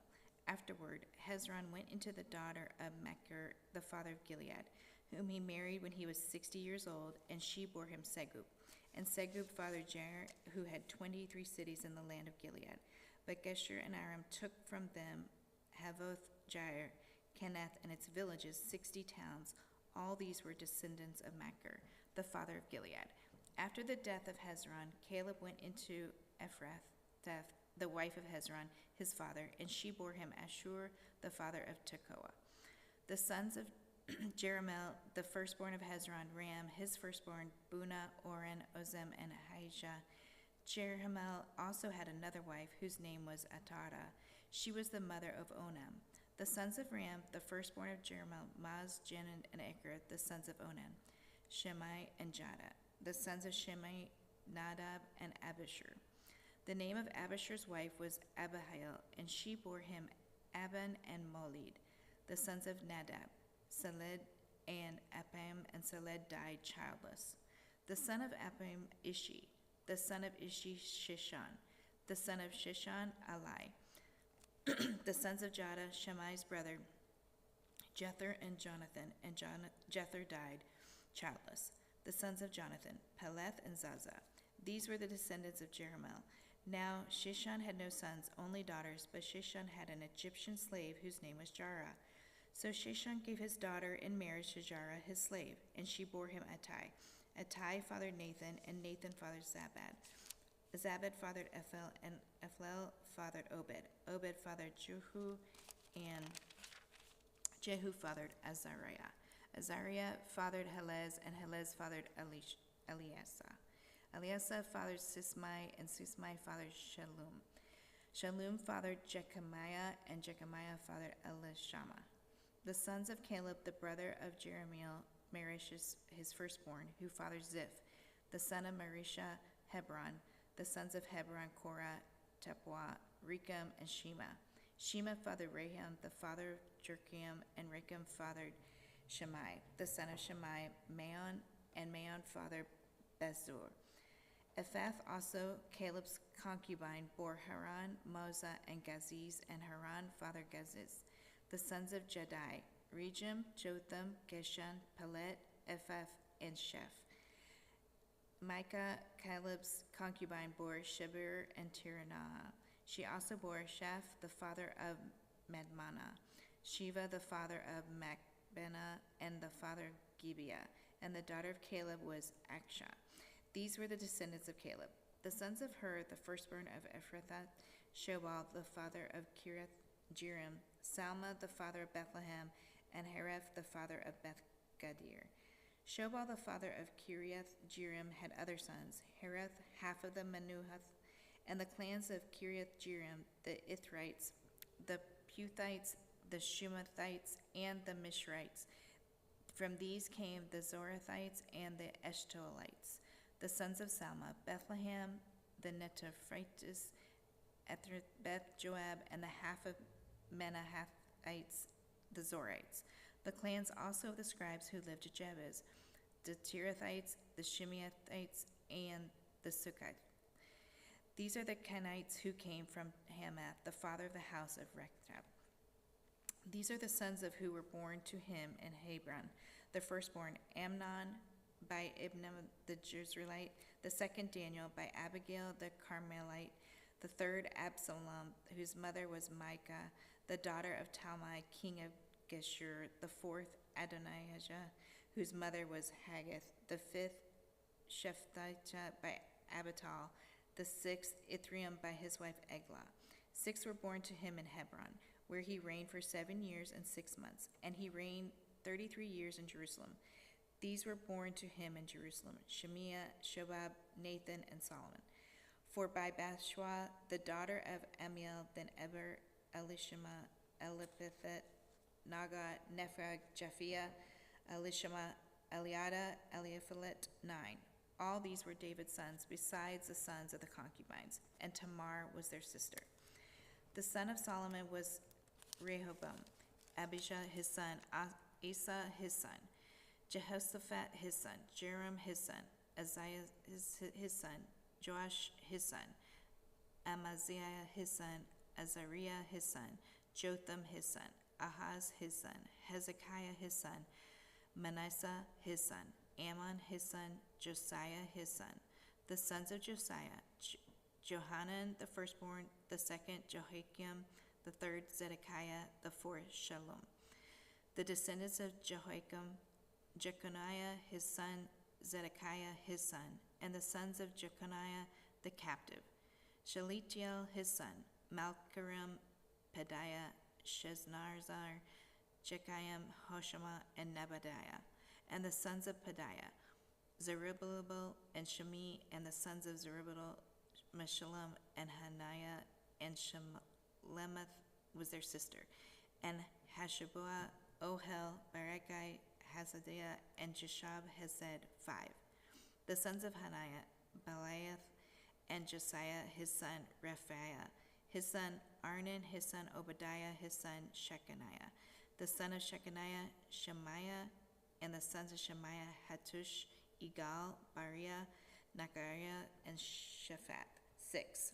The sons of Nair, Eliana, Hizkai, and Azrikam, 3. The sons of Elianai, Hodaphiah, Elisha, Paliah, Akub, Johanan, Deliah, and Anai, 7.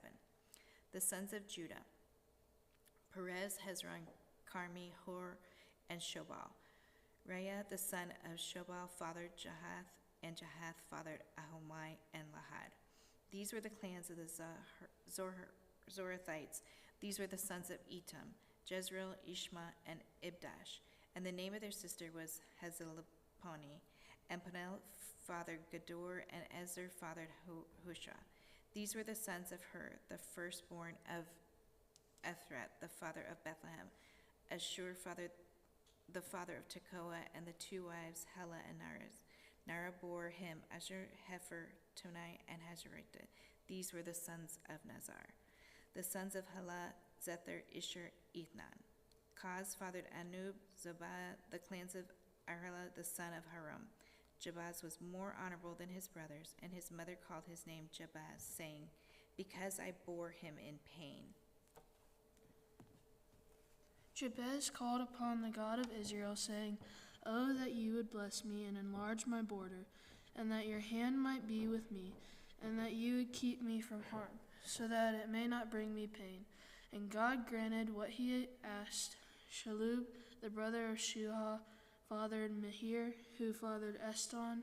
Eston fathered Bethrapha, Paseah, and Tehinnah, the father of Aranashah. These are the men of Rekah, the sons of Kenaz, Othniel, and Sariah, and the sons of Othniel, Hathith, and Menothai. Menothai fathered Oprah, and Sariah fathered Joab, the father of Jehosham, so called because they were craftsmen. The sons of Caleb, the son of Jephunneh, Eru, Elah, and Nam, and the son of Elah, Kenaz, the son of Jehalel, Ziphah, Tiria, and Azarel. The sons of Ezra, Jether, Mered, Epher, and Jalon. These are the sons of Bithiah, the daughter of Pharaoh, whom Mered married, and she conceived and bore Miriam, Shemai, and Ishbah, the father of Estemoa. And his Judahite wife bore Jared, the father of Gedor, Heber, the father of Soka, and Jekuthiel, the father of Zanoah.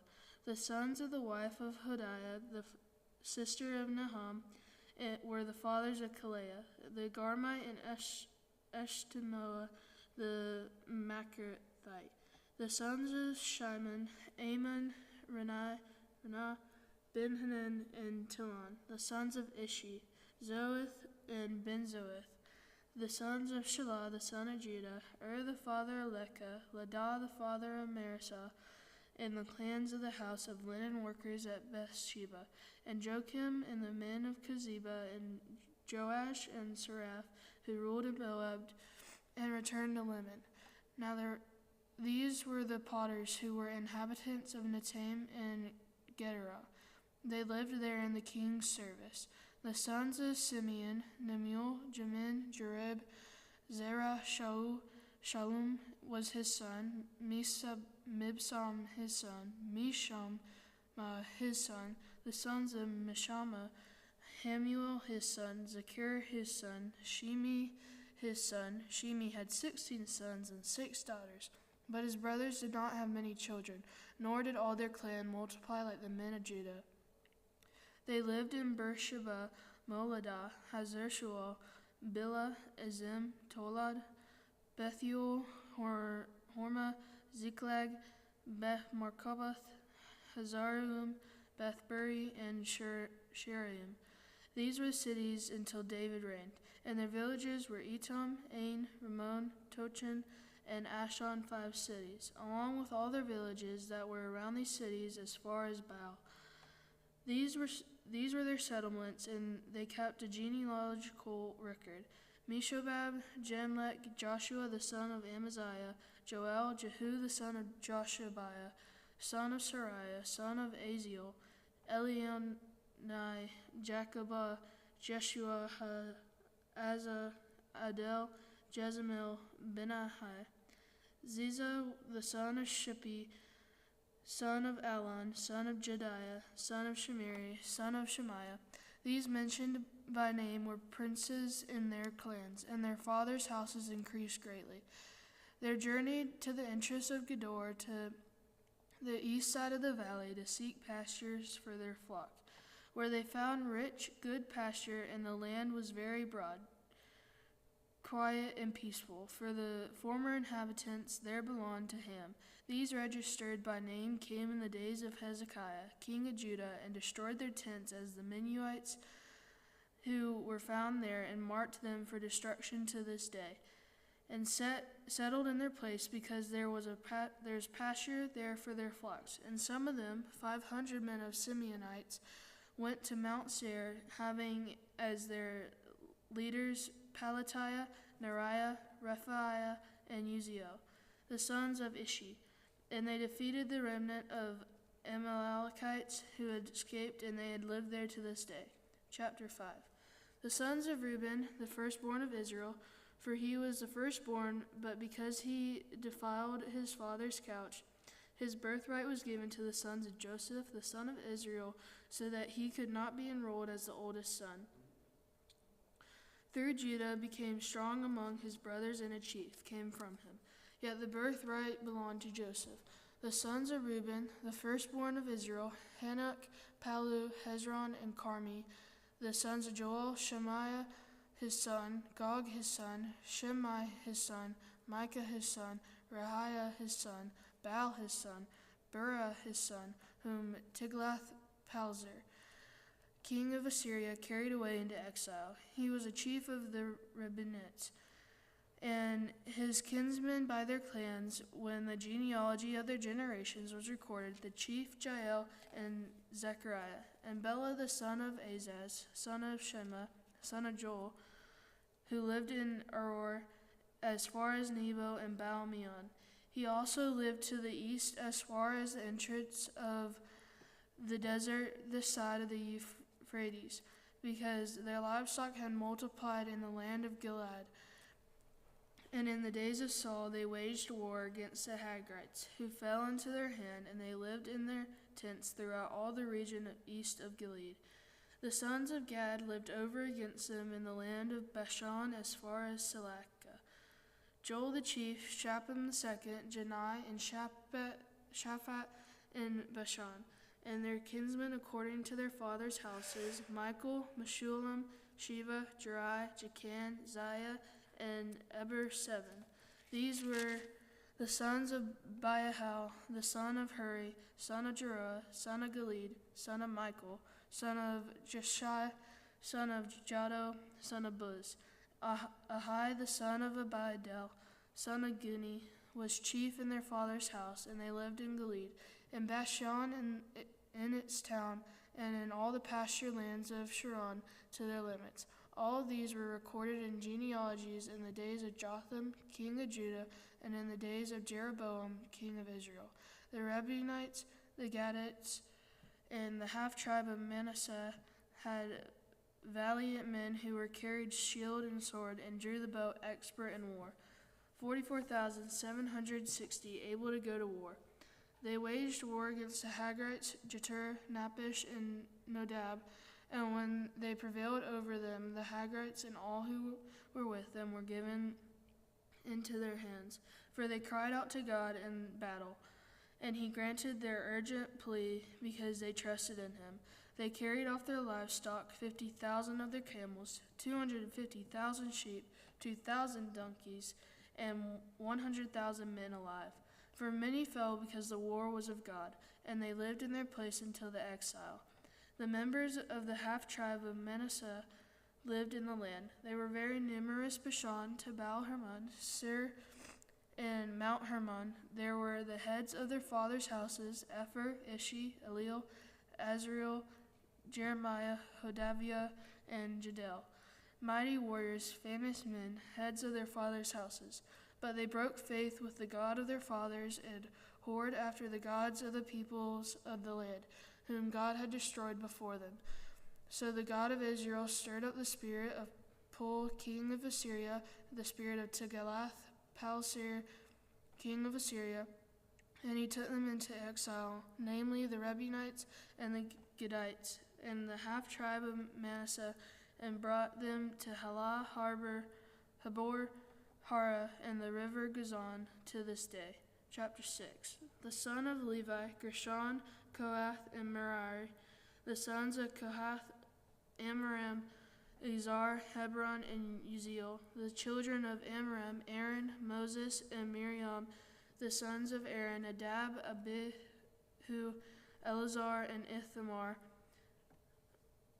Eleazar fathered Phinehas, Phinehas fathered Abishua, Abishua fathered Buki, Buki fathered Uzi, Uzi fathered Zeriah, Zeriah fathered Meroith, Meroith fathered Amariah, Amariah fathered Atub, Atub fathered Zadok, Zadok fathered Amahai, Amaziah fathered Azariah, Azariah fathered Johanan, and Johanan fathered Azariah.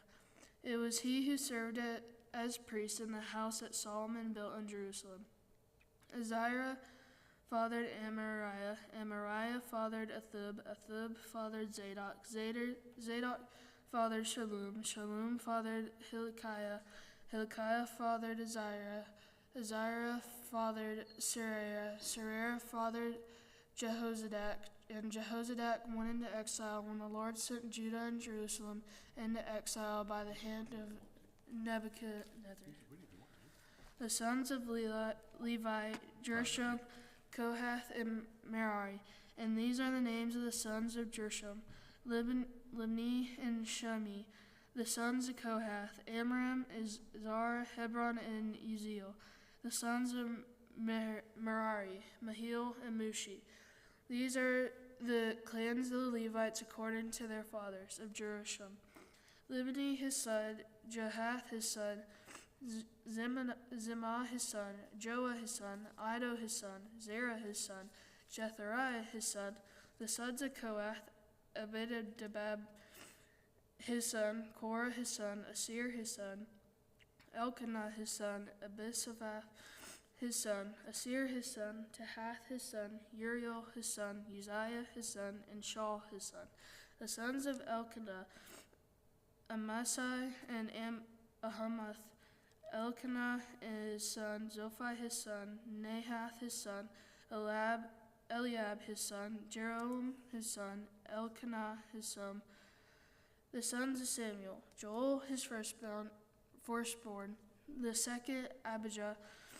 The sons of Merari, Mahil, Libni his son, Shimi his son, Uzzah his son, Shemiah his son, Haggai his son, and Asaiah his son. These are the men who David put in charge of the service of song in the house of the Lord after the ark rested there. They ministered with song before the tabernacle, the tent of meeting, until Solomon built the house of the Lord in Jerusalem, and they performed their service according to their order. These are the men who served in their sons. Of the sons of the Kohathites, Heman the singer, the son of Joel, son of Samuel, son of Elkanah, son of Jeroham, son of Eliel, son of Toah, son of Zuph, son of Elkanah, son of Mahath, son of Amasai, son of Elkanah, son of Joel, son of Azariah, son of Zephaniah, son of Tahath, son of Asur, son of Ebasaph, son of Korah, son of Izhar, son of Kohath, son of Levi, son of Israel, and his brother Asaph, who stood on his right hand, namely Asaph, the son of Berechiah, son of Shibeah, son of Michael, son of Basiah, son of Balchiah, son of Ethni, son of Zariah, son of Adaiah, son of Ethan, son of Zimmah, son of Shimi, son of Jahath, son of Gershom, son of Levi. On the left hand there were their brothers, the son of Merari, Ethan the son of Kishi, son of Abdi, son of Maluk, son of Hashabiah, son of Amaziah, son of Hilkiah, son of Amzi, son of Bani, son of Shemer, son of Mahil, son of Mushi, son of Merari, son of Levi, and their brothers, the Levites, were appointed all the service of the tabernacle of the house of God. But Aaron and his sons made offerings on the altar of burnt offering and on the altar of incense for all the work of the most holy place, and to make atonement for Israel according to all that Moses, the servant of God, had commanded. These are the sons of Aaron: Elzahar his son, Phinehas his son, Abishua his son, Buki his son, Uzi his son, Zariah his son, Marioth his son, Amariah his son, Atub his son, Zadok his son, and Amaziah his son. These are their dwelling places according to their settlements within their border. To the sons of Aaron of the clans of Kohathites, for theirs was the first lot. To them they gave Hebron in the land of Judah and its surrounding pasturelands. But the fields of the city and its villages they gave to Caleb the son of Jephunneh. To the sons of Aaron they gave the cities of refuge, Hebron, Libnah, and its pasturelands, Jatir, Eshtamoa with its pasturelands, Helin with its pasturelands, Debir with its pasturelands, Ashan with its pasturelands, and Beth-Shemesh with its pasturelands. And the tribe of Benjamin, Gibeon Gibeah with its pasturelands, Alameth with its pasturelands, and Anathoth with its pasturelands. All their cities throughout their clans were 13. To the rest of the Kohathites were given by lot out of the clan of the tribe, out of the half tribe, the half of Messiah, 10 cities. To the Shemites, according to their clans, were allotted 13 cities out of the tribes of Issachar, Asher, Naphtali, and Manasseh, and Bashan. To the Merarites, according to their clans, were allotted 12 cities out of the tribes of Reuben, Gad, and Zebulun. So the people of Israel gave the Levites the cities with their pasturelands. They gave by lot out of the tribes of Judah, Simeon, and Benjamin these cities that are mentioned by name. And some of the clans of the sons of Kohath had cities of their territory out of the tribe of Ephraim. They were given the cities of refuge, Shechem with its pasturelands in the hill country of Ephraim, Gezer with its pasturelands, Jokmeam with its pasturelands, Betharod with its pasturelands, Ajalon with its pasturelands, Gath-Rimmon with its pasturelands, and out of the half tribe of Manasseh, Ner with its pasturelands, and Balaam with its pasturelands for the rest of the clans of the Kohathites. To the Jerushalites were given out of the clan of the half tribe of Manasseh, Golan and Bashan with its pasturelands, and Ashtaroth with its pasturelands. And out of the tribe of Issachar, Kadesh with its pasturelands, Dabereth with its pasturelands, Ramoth with its pasturelands, and Anim with its pasturelands. Out of the tribe of Asher, Mashal with its pasturelands, Abdon with its pasturelands, Hukuk with its pasturelands, and Rehob with its pasturelands. And out of the tribe of Naphtali, Kadesh and Galilee with its pasturelands, Haman with its pasturelands, and Kerithim with its pasturelands. To the rest of the Merarites were allotted out of the tribe of Zebulun, Ramono with its pasturelands, Tabor with its pasturelands, and beyond the Jordan at Jericho on the east side of the Jordan, out of the tribe of Reuben, Bezer in the wilderness with its pasturelands, Jezah with its pasturelands, Kedemoth with its pasturelands, and Mephath with its pasturelands. And out of the tribe of Gad, Ramoth in Gilead with its pasturelands, Manaheim with its pasturelands, Heshbon with its pasturelands, and Jazer with its pasturelands. Chapter 7. The son of Ishar, Tola, Pua, Jeshub, and Shimron, 4. The sons of Tola, Uzi, Raphiah, Jeriel, Jemai, Isbam, and Shemuel, heads of their fathers' houses, namely of Tola, mighty warriors of their generations, their number in the days of David being 22,600. The son of Uzi, Azariah, and the sons of Azariah, Michael, Obadiah, Joel, and Ishiah. All 5 of them were chief men. And along with them, by their generations, according to their fathers' houses, were units of the army for war, 36,000, for they had many wives and sons. Their kinsmen belonging to all the clans of Ishkar were in all 87,000 mighty warriors, enrolled by genealogy. The sons of Benjamin, Bela, Becher, and Jadiel, 3. The sons of Bela, Esbon, Uzi, Uziel, Jeremoth, and Eri, 5 heads of fathers' houses, mighty warriors, and their enrollment by genealogies was 23,034. The sons of Becher, Zemariah, Joash, Eleazar, Elionai, Omri, Jeremoth, Abijah, Anathoth, and Elmeth. All these were the sons of Becher, and their enrollment by genealogies according to their generations, as heads of their fathers' houses, mighty warriors, was 20,200. The son of Jediel, Bilhan, and the sons of Bilhan, Jeush, Benjamin, Ehud, Chinnerna, Zethan, Teresha, and Ashahazar. All these were the sons of Jedel, according to the heads of their fathers' houses, mighty warriors, 17,200. able to go to war, and Shuppim and Huppim were the sons of Hushim, the son of Ahur. The sons of Naphtali, Gad, and Shalom, the descendants of Balaam.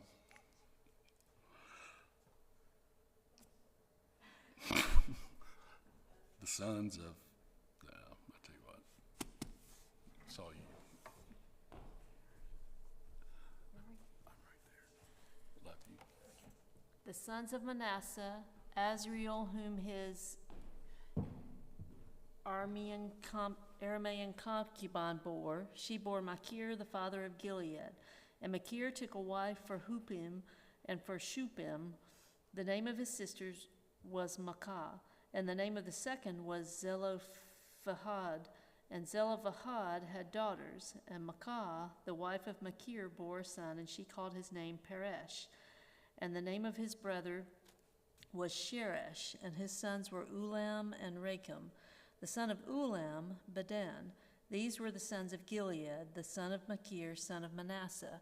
And his sister Hamaleketh bore Ishad, Abiezer, and Malah. The sons of Shemida were Ahian, Shechem, Lechi, and Aniam. The sons of Ephraim, Shuthelah, and Bered his son, Tahath his son, Eliada his son, Tahath his son, Zabad his son, Shuthelah his son, and Azer and Eliad, whom the men of Gath who were born in the land killed, because they came down to raid their livestock. And Ephraim, their father, mourned many days, and his brother came to comfort him. And Ephraim went in to his wife, and she conceived and bore a son. And he called his name Beriah, because disaster had befallen his house. His daughter was Shirah, who built both lower and upper Beth Horon and Uzan Shirah.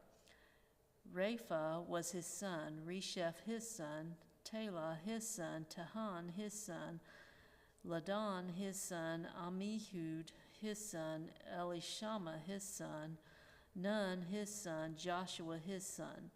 Their possessions and settlements were Bethel and its towns, and to the east Naran, and to the west Gezer and its towns, Shechem and its towns, and Ayah and its towns.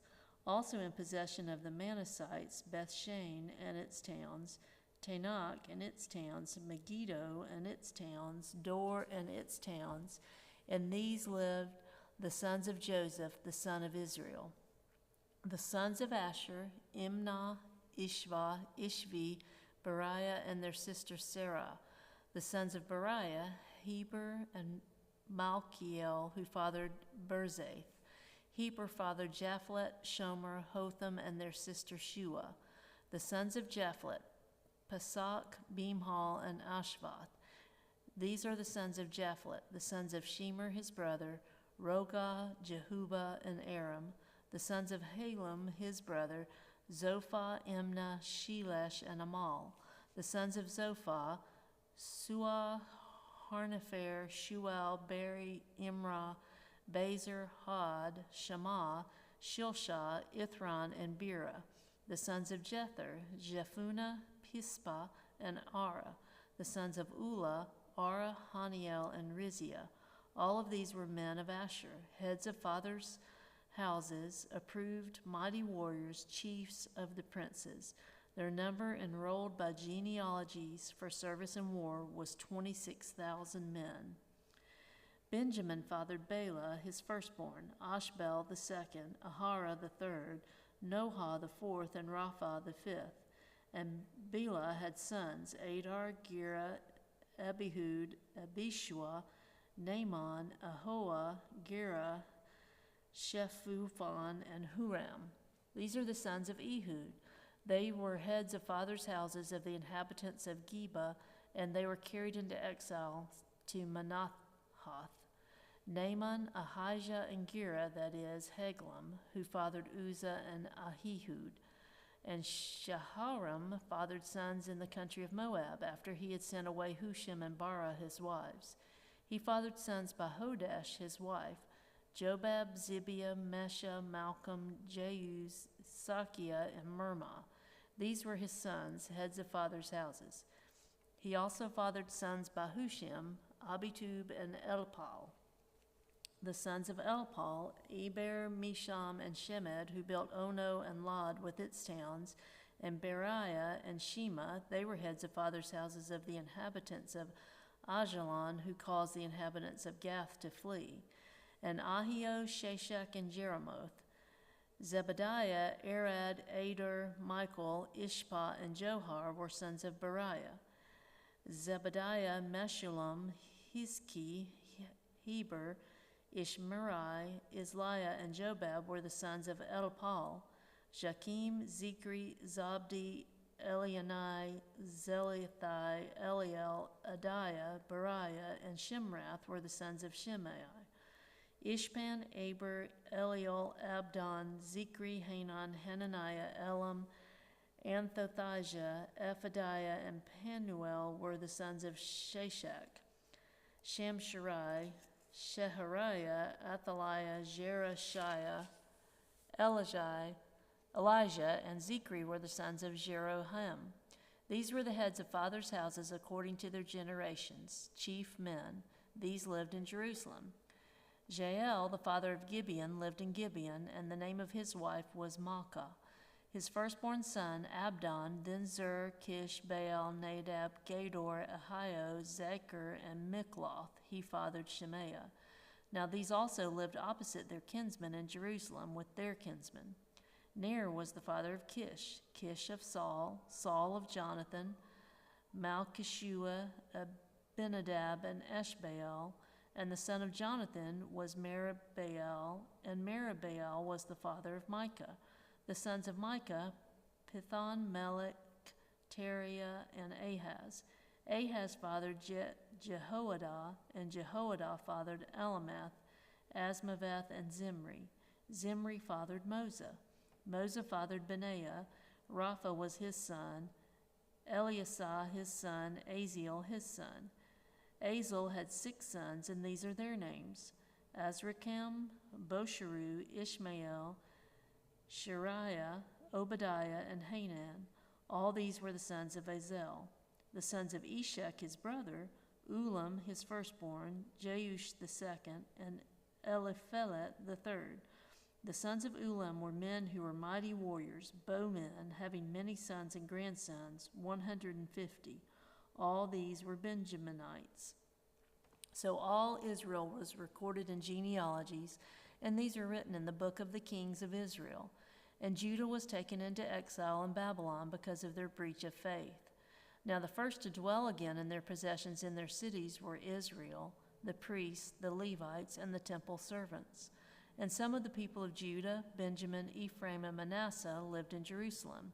Uthai, the son of Ammihud, son of Omri, son of Imri, son of Bani, from the sons of Perez, the son of Judah. And of the Shilonites, Isaiah, the firstborn, and his sons. Of the sons of Zerah, Jeul and their kinsmen, 690. Of the Benjamites, Salu, the son of Meshullam, son of Hodaviah, son of Hassanua, Ibniah, the son of Jeroam, Elah, the son of Uzi, son of Mikrai, and Meshullam, the son of Shephatiah, son of Ruel, son of Ibnijah, and their kinsmen according to their generations, 956. All these were heads of fathers' houses according to their fathers' houses.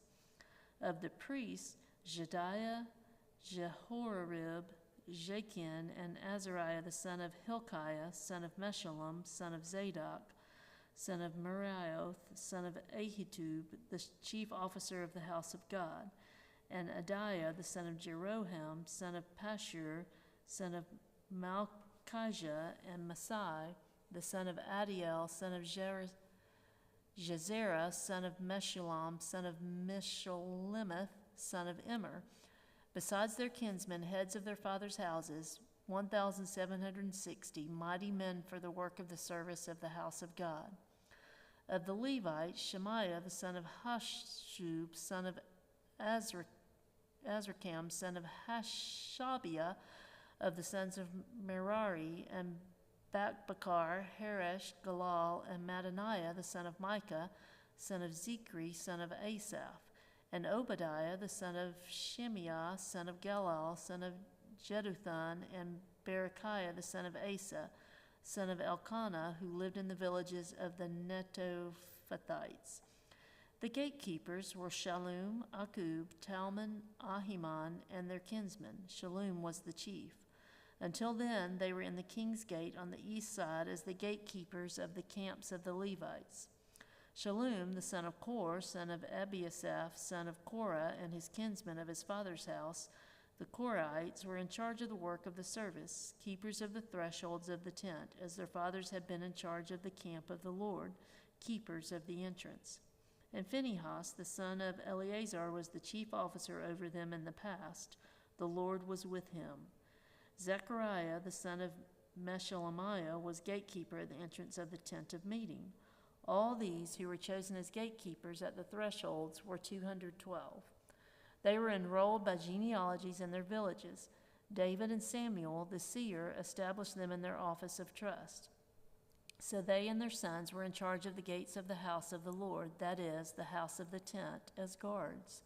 The gatekeepers were on the four sides, east, west, north, and south, and their kinsmen who were in their villages were obligated to come in every 7 days in turn to be with these, for the 4 chief gatekeepers, who were Levites, were entrusted to be over the chambers and the treasures of the house of God. And they lodged around the house of God, for on them lay the duty of watching, and they had charge of opening it every morning. Some of them had charge of the utensils of service, for they were required to count them when they were brought in and taken out.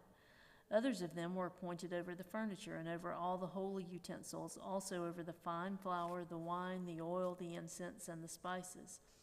Others of the sons of the priests prepared the mixing of the spices, and Mattithiah, one of the Levites, the firstborn of Shallum the Korahite, was entrusted with making the flat cakes. Also, some of their kinsmen of the Kohathites had charge of the showbread to prepare it every Sabbath. Now these, the singers, the heads of fathers' houses of the Levites, were in the chambers of the temple free from other service, for they were on duty day and night. These were heads of fathers' houses of the Levites according to their generations' leaders. These lived in Jerusalem. In Gibeon lived the father of Gibeon, Jael, and the name of his wife was Maacah, and his firstborn son, Abdon, then Zur, Kish, Baal, Ner, Nadab, Gedor, Ahio, Zechariah, and Mikloth.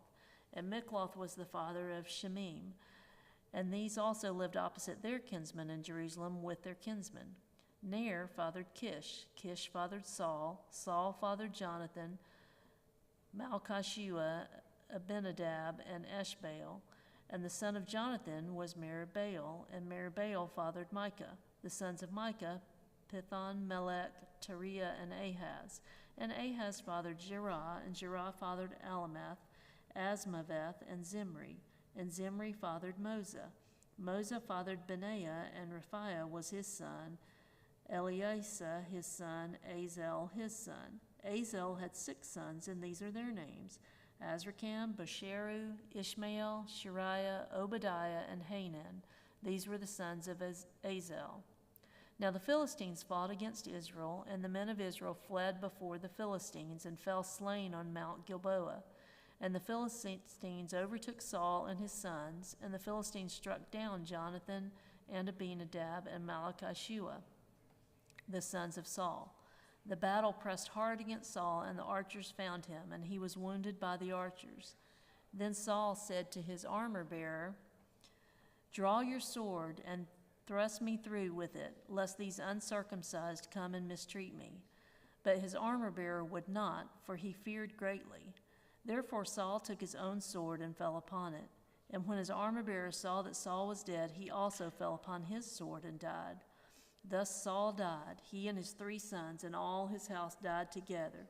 And when all the men of Israel who were in the valley saw that the army had fled, and that Saul and his sons were dead, they abandoned their cities and fled, and the Philistines came and lived in them. The next day, when the Philistines came to strip the slain, they found Saul and his sons fallen on Mount Gilboa. And they stripped him and took his head and his armor and sent messengers throughout the land of the Philistines to carry the good news to their idols and to the people. And they put his armor in the temple of their gods and fastened his head in the temple of Dagon. But when all Jabesh Gilead heard all that the Philistines had done to Saul, all the valiant men arose and took away the body of Saul and the bodies of his sons, and brought them to Jabesh. And they buried their bones under the oak in Jabesh and fasted 7 days. So Saul died for his breach of faith. He broke faith with the Lord in that he did not keep the command of the Lord, and also consulted a medium, seeking guidance. He did not seek guidance from the Lord. Therefore the Lord put him to death and turned the kingdom over to David, the son of Jesse. Then all Israel gathered together to David at Hebron and said, Behold, we are your bone and flesh. In times past, even when Saul was king, it was you who led out and brought in Israel. And the Lord your God said to you, You shall be shepherd of my people Israel, and you shall be prince over my people Israel. So all the elders of Israel came to the king at Hebron, and David made a covenant with them at Hebron before the Lord. And they anointed David king over Israel according to the word of the Lord by Samuel. And David and all Israel went to Jerusalem, that is Jebus, where the Jebusites were, the inhabitants of the land. The inhabitants of Jebus said to David, You will not come in here. Nevertheless, David took the stronghold of Zion, that is, the city of David. David said, Whoever strikes the Jebusites first shall be chief and commander. And Joab, the son of Zeruiah, went up first, so he became chief. And David lived in the stronghold. Therefore it was called the city of David. And he built the city all around from the Milo in complete circuit, and Joab repaired the rest of the city. And David became greater and greater, for the Lord of hosts was with him. Now these are the chiefs of David's mighty men, who gave him strong support in his kingdom, together with all Israel, to make him king according to the word of the Lord concerning Israel. This is an account of David's mighty men. Jeshobim, a Hashmonite, was chief of the 3. He wielded his spear against 300, whom he killed at one time. And next to him among the 3 mighty men was Eleazar, the son of Dodo, the Ahohite. He was with David at Pasdammim when the Philistines were gathered there for battle. There was a plot of ground full of barley, and the men fled from the Philistines. But he took his stand in the midst of the plot and defended it, and killed the Philistines. And the Lord saved them by a great victory. 3 of the 30 chief men went down to the rock to David at the cave of Adullam when the army of Philistines was encamped in the valley of Rephaim. David was then in the stronghold, and the garrison of the Philistines was then at Bethlehem. And David said longingly, Oh, that someone would give me water to drink from the well of Bethlehem that is by the gate. Then the 3 mighty men broke through the camp of the Philistines and drew water out of the well of Bethlehem that was by the gate, and took it and brought it to David. But David would not drink it. He poured it out to the Lord and said, Far be it from me before my God that I should do this. Shall I drink the lifeblood of these men? For at the risk of their lives they brought it. Therefore he would not drink it. These things did the 3 mighty men. Now Abishai, the brother of Joab, was chief of the 30, and he wielded his spear against 300 men and killed them and won a name beside the 3. He was the most renowned of the 30 and became their commander, but he did not attain to the 3. And Benaiah, the son of Jehoiada, was a valiant man of Kabzeel, a doer of great deeds. He struck down 2 heroes of Moab. He also went down and struck down a lion in a pit on a day when snow had fallen. And he struck down an Egyptian, a man of great stature, 5 cubits tall. The Egyptian had in his hand a spear like a weaver's beam, but Benaiah went down to him with a staff and snatched the spear out of the Egyptian's hand and killed him with his own spear. These things did Benaiah the son of Jehoiada, and won a name beside the 3 mighty men. He was renowned among the 30, but he did not attain to the 3. And David set him over his bodyguard. The mighty men were Asahel, the brother of Joab, Elhanan, the son of Dodo of Bethlehem, Shemoth of Herod, Helez the Pelonite, Ira the son of Ikish of Tekoa, Abiezer of Anathoth, Sibbecai the Hushathite, Eli the Ahohite, Maharai of Netophah, Heled the son of Banah of Netophah. You've been so brave. It's all you know. Ethah the son of Reba of Gibeah. Thank you. Of the people of Benjamin, Benaiah of Pirathon, Huriah of the brooks of Gosh, Abiel the Abarite, Asmaveth of Barum, Elipha of Shalabonite, Hashem the Gizonite, Jonathan the son of Shagi the Herite, Ahim the son of Sachar the Herite, Eliphah the son of Hefer the son the Mecherite, Agaiah the Pelionite, Hezro of Carmel, Nerai the son of Ezbai, Joel the brother of Nathan, Mibar the son of Hagri, Zelek the Ammonite, Nahari of Baroth, and armbearer of Joab the son of Zariah, Ira the Ithirite,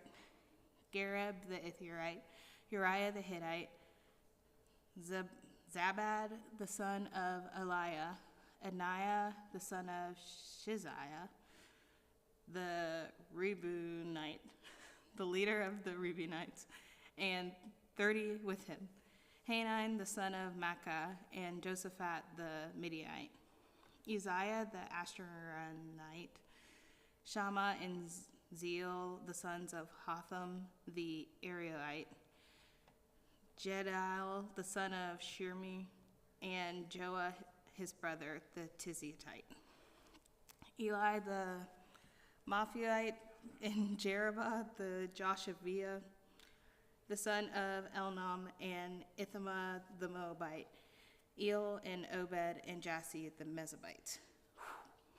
Now these are the men who came to David at Ziklag while he could not move about freely because Saul the son of Kish. And they were among the mighty men who helped him in war. They were bowmen and could shoot arrows and sling stones in either the right or left hand. They were Benjamites, Saul's kinsmen. The chief was Ahir, the Joash, both sons of Shema of Gibleh, and Jaziel and Plet, the sons of Asmaveth.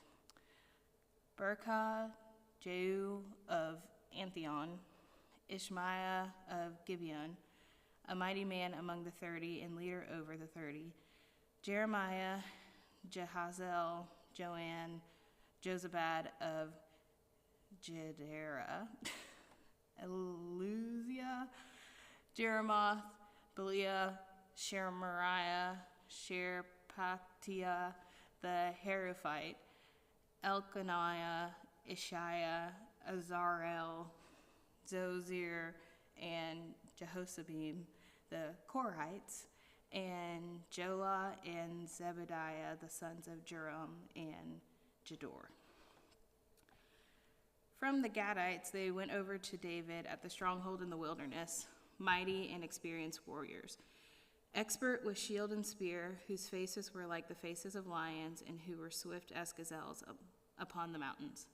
Ezer, the chief of Obadiah, second, Elab, third, Mishaman, fourth, Jeremiah, fifth, Adai, sixth, Eliel, seventh, Johanan, eighth, Elzabad, ninth, Jeremiah, 10th, Machabani, 11th. These Gadites were officers of the army. The least was a match for 100 men, and the greatest for 1,000. These are the men who crossed the Jordan in the first month, when it was overflowing all of its banks, and put to fight all those in the valleys to the east and to the west.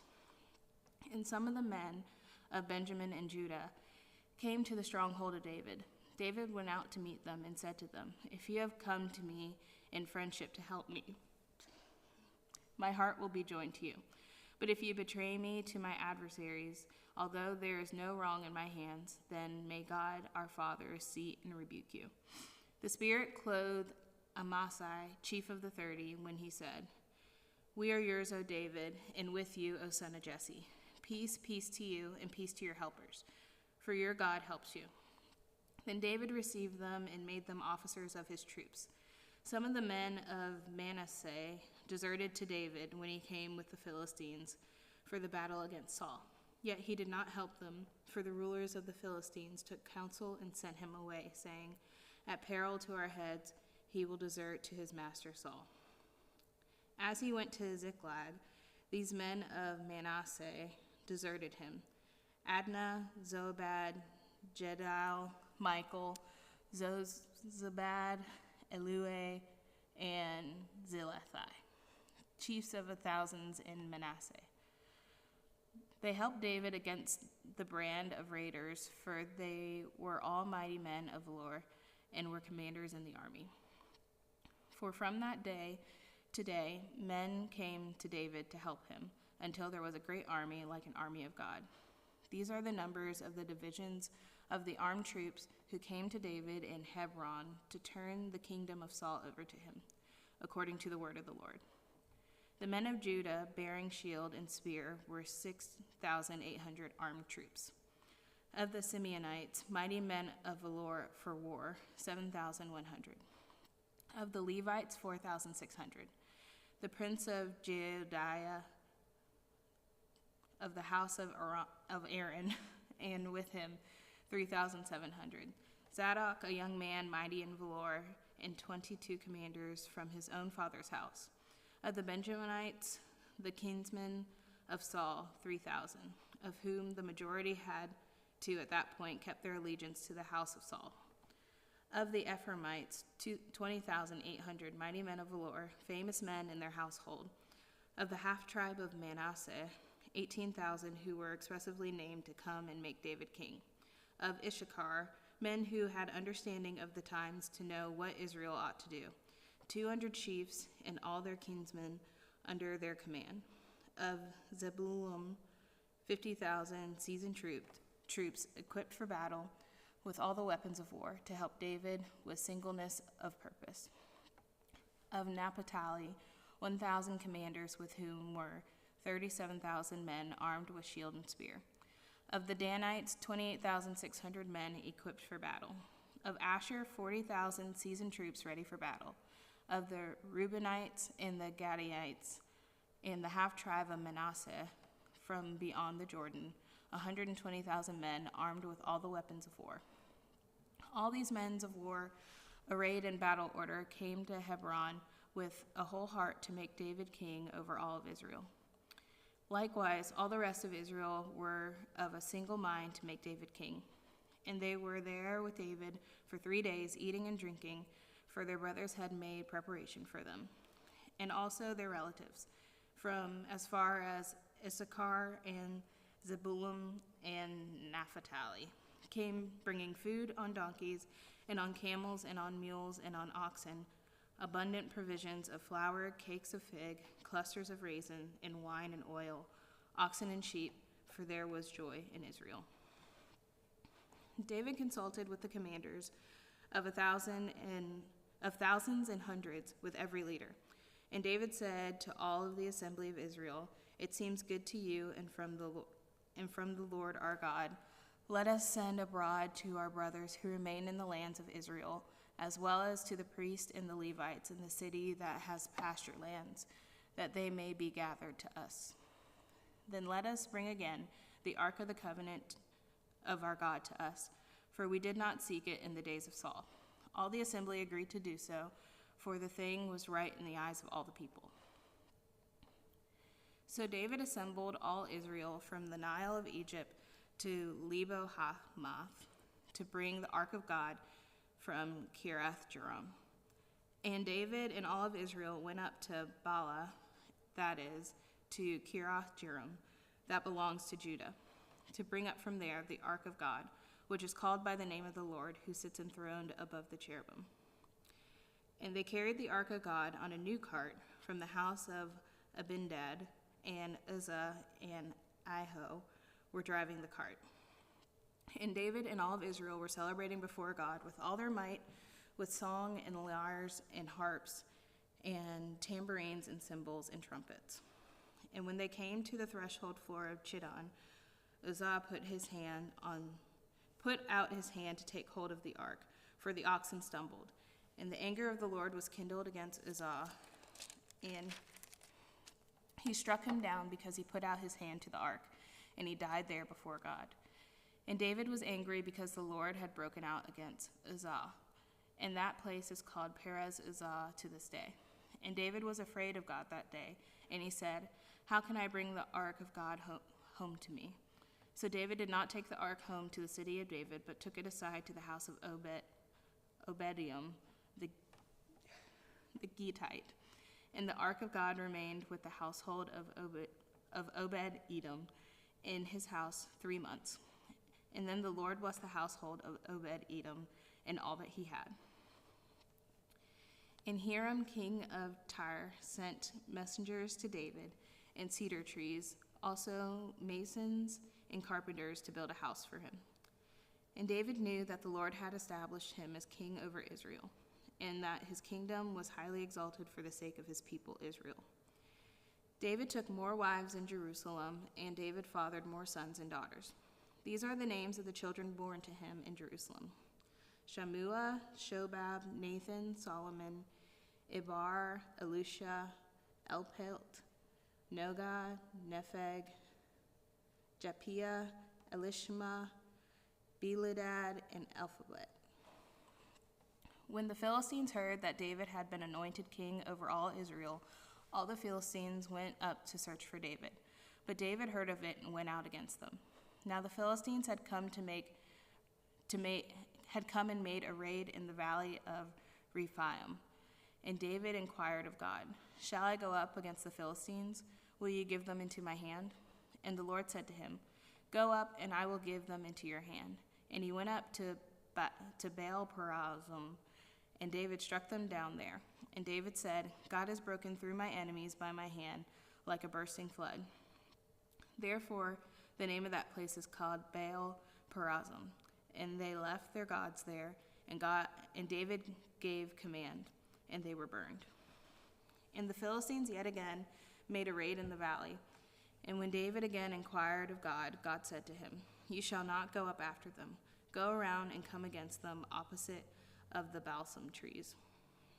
And when you hear the sound of marching in the tops of the balsam trees, then go out to battle, for God has gone out before you to strike down the army of the Philistines." And David did as God commanded, and they struck down the Philistine army from Gibeon to Gezer. And the fame of David went out into all the lands, and the Lord brought the fear of him upon all nations. David built houses for himself in the city of David, and he prepared a place for the ark of God and pitched a tent for it. Then David said that no one but the Levites may carry the ark of God, for the Lord had chosen them to carry the ark of the Lord and to minister to him forever. And David assembled all Israel at Jerusalem to bring up the ark of the Lord to its place, which he had prepared for it. And David gathered together the sons of Aaron and the Levites. Of the sons of Korath, Uriel the chief, with 120 of his brothers. Of the sons of Merari, Asaiah the chief, with 220 of his brothers. Of the sons of Gershom, Joel the chief, with 130 of his brothers. Of the sons of Elasaphan, Shemaiah the chief, and 200 of his brothers. Of the sons of Hebron, Eliel the chief, with 80 of his brothers. Of the sons of Azel, Anamadab the chief, with 112 of his brothers. Then David summoned the priests Zadok and Abiathar, and the Levites Uriel, Asaiah, Joel, Shemaiah, Eliel, and Amminadab, and said to them, "You are the head of the fathers' houses of the Levites. Consecrate yourselves, you and your brothers, so that you may bring up the ark of the Lord, the God of Israel, to the place that I have prepared for it. Because you did not carry it the first time, the Lord our God broke out against us, because we did not seek him according to the rule." So the priests and the Levites consecrated themselves to bring the ark of the Lord, the God of Israel. And the Levites carried the ark of God on their shoulders with poles, as Moses had commanded according to the word of God. David also commanded the chiefs of the Levites to appoint their brothers as the singers who should play loudly on the musical instruments, on harps and lyres and cymbals to raise sounds of joy. So the Levites appointed Heman, the son of Joel, and his brothers Asaph,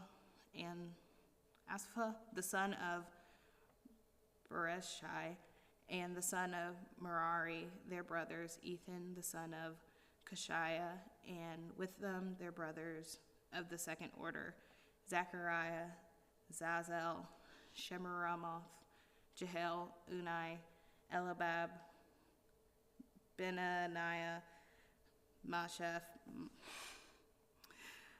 Mattaiah,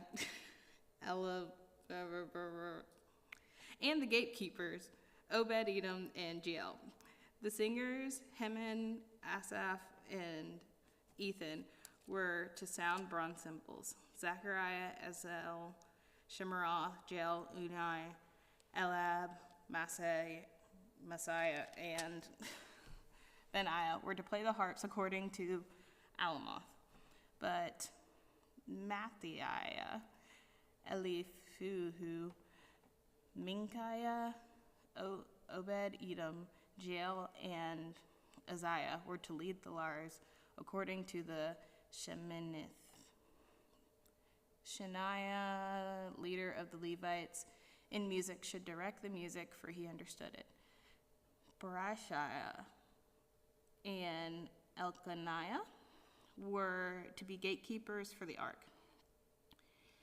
Shebaniah, Josaphat, Nathaniel, Amasai, Zechariah, Benaiah, and Eliezer, the priest, should blow the trumpets before the ark of God. Obed-Edom and Jehiah were to be the gatekeepers for the ark. David and the elders of Israel and the commanders of thousands went to bring up the ark of the covenant of the Lord from the house of Obed-Edom with rejoicing. And because God helped the Levites who were carrying the ark of the covenant of the Lord, they sacrificed 7 bulls and 7 rams. David was clothed with a robe of fine linen, as also were all the Levites who were carrying the ark. And the singers and the Chaniah, the leader of the music of the singers, and David wore a linen ephod. So all Israel brought up the ark of the covenant of the Lord with shouting to the sound of the horn, trumpets, and cymbals, and made loud music on harps and lyres. And as the ark of the covenant of the Lord came into the city of David, Michal, the daughter of Saul, looked out the window and saw King David dancing and celebrating, and she despised him in her heart. And they brought in the ark of God and set it in the tent that David had pitched for it. And they offered burnt offerings and peace offerings before God. And when David had finished offering the burnt offerings and the peace offerings, he blessed the people in the name of the Lord and distributed to all of Israel, both men and women, to each a loaf of bread, a portion of meat, and cake of raisins. Then he appointed some of the Levites as ministers before the ark of the Lord to invoke, to thank, and to praise the Lord, the God of Israel. Asaph was the chief, and second to him were Zechariah, Jeiel, Shemiramoth, Jeiel, Mattaniah, Eliab, Benaiah, Obed-Edom, and Jeiel, who were to play the harps and the lyres. Asaph was to sound the cymbals, and Benaiah and Jaziel, the priests, were to blow the trumpets regularly before the ark of the covenant of God. Then on that day, David first appointed that thanksgiving be sung to the Lord by Asaph and his brothers. Oh, give thanks to the Lord, call upon his name, make known his deeds among the people. Sing to him, sing praises to him, tell of all of his wondrous works. Glory in his holy name, let the hearts of those who seek the Lord rejoice. Seek the Lord in his strength, seek his presence continually. Remember the wondrous works that he has done, his miracles and the judgments he uttered, O offspring of Israel and his servant, children of Jacob, his chosen ones. He is the Lord our God, his judgments are in all the earth. Remember his covenant forever, the word that he commanded for 1,000 generations, the covenant that he made with Abraham, his sworn promise to Isaac, which he confirmed to Jacob as a statute, to Israel as an everlasting covenant. Saying to you, I will give the land of Canaan as your portion for an inheritance. When you were few in number, of little account, and sojourners in it, wandering from nation to nation, from one kingdom to another people, he allowed no one to oppress them. He rebuked kings on their account, saying, touch not my anointed ones, do my prophets no harm. Sing to the Lord, all the earth. Tell of his salvation from day to day. Declare his glory among the nations, his marvelous works among all the peoples. For great is the Lord, and greatly to be praised, and he is to be feared above all gods. For all the gods of the peoples are worthless idols, but the Lord made the heavens. Splendor and majesty are before him, strength and joy are in his place. Ascribe to the Lord, O families of the peoples. Ascribe to the Lord glory and strength. Ascribe to the Lord the glory due his name. Bring an offering and come before him. Worship the Lord in the splendor of holiness. Tremble before him, all the earth. Yes, the world is established, it shall never be moved. Let the heavens be glad, and let the earth rejoice, and let them say among the nations, the Lord reigns. Let the sea roar and all that fills it. Let the field exult and everything in it. Then shall the trees of the forest sing for joy before the Lord, for he comes to judge the earth. O give thanks to the Lord, for he is good. His steadfast love endures forever. Say also, save us, O God of our salvation, and gather and deliver us from among the nations, that we may give thanks to your holy name and glory in your praise. Blessed be the Lord, the God of Israel, from everlasting to everlasting. Then all the people said, Amen, and praised the Lord. So David left Asaph and his brothers there before the ark of the covenant and the Lord to minister regularly before the ark, as each day required. And also Obed-Edom and his 68 brothers, while Obed-Edom the son of Jeduthun and Joash were to be gatekeepers. And he left Zadok the priest and his brothers the priests before the tabernacle of the Lord in the high place that was at Gibeon, to offer burnt offerings to the Lord on the altar of burnt offering, regularly morning and evening, to do all that is written in the law of the Lord that he commanded Israel. With them were Heman and Jeduthun and the rest of those chosen and expressly named to give thanks to the Lord, for his steadfast love endures forever. Heman and Jeduthun had trumpets and cymbals for the music and instruments for sacred song. The sons of Jeduthun were appointed to the gate. Then all the people departed, each to his house, and David went home to bless his household. Now when David lived in his house, David said to Nathan the prophet, Behold, I dwell in a house of cedar, but the ark of the covenant of the Lord is under a tent. And Nathan said to David, Do all that is in your heart, for God is with you. But that same night the word of the Lord came to Nathan. Go and tell my servant David, Thus says the Lord, It is not you who will build me a house to dwell in, for I have not lived in a house since the day I brought up Israel to this day, but I have gone from tent to tent and from dwelling to dwelling. In all places where I have moved with all Israel, did I speak a word with any of the judges of Israel, whom I commanded to shepherd my people, saying, Why have you not built me a house of cedar? Now therefore, thus shall you say to my servant David, Thus says the Lord of hosts, I took you from the pasture, from following the sheep, to be prince over my people Israel. And I have been with you wherever you have gone, and have cut off all your enemies from before you. And I will make for you a name like the name of the great ones of the earth. And I will appoint a place for my people Israel and will plant them, that they may dwell in their own place and be disturbed no more. And violent men shall waste them no more as formerly, from the time that I appointed judges over my people Israel. And I will subdue all your enemies. Moreover, I will declare to you that the Lord will build you a house. When your days are fulfilled to walk with your fathers, I will raise up your offspring after you, one of your own sons, and I will establish his kingdom.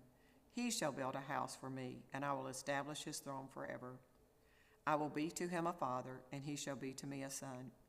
I will not take my steadfast love from him, as I took it from him who was before you, but I will confirm him in my house and in my kingdom forever, and his throne shall be established forever.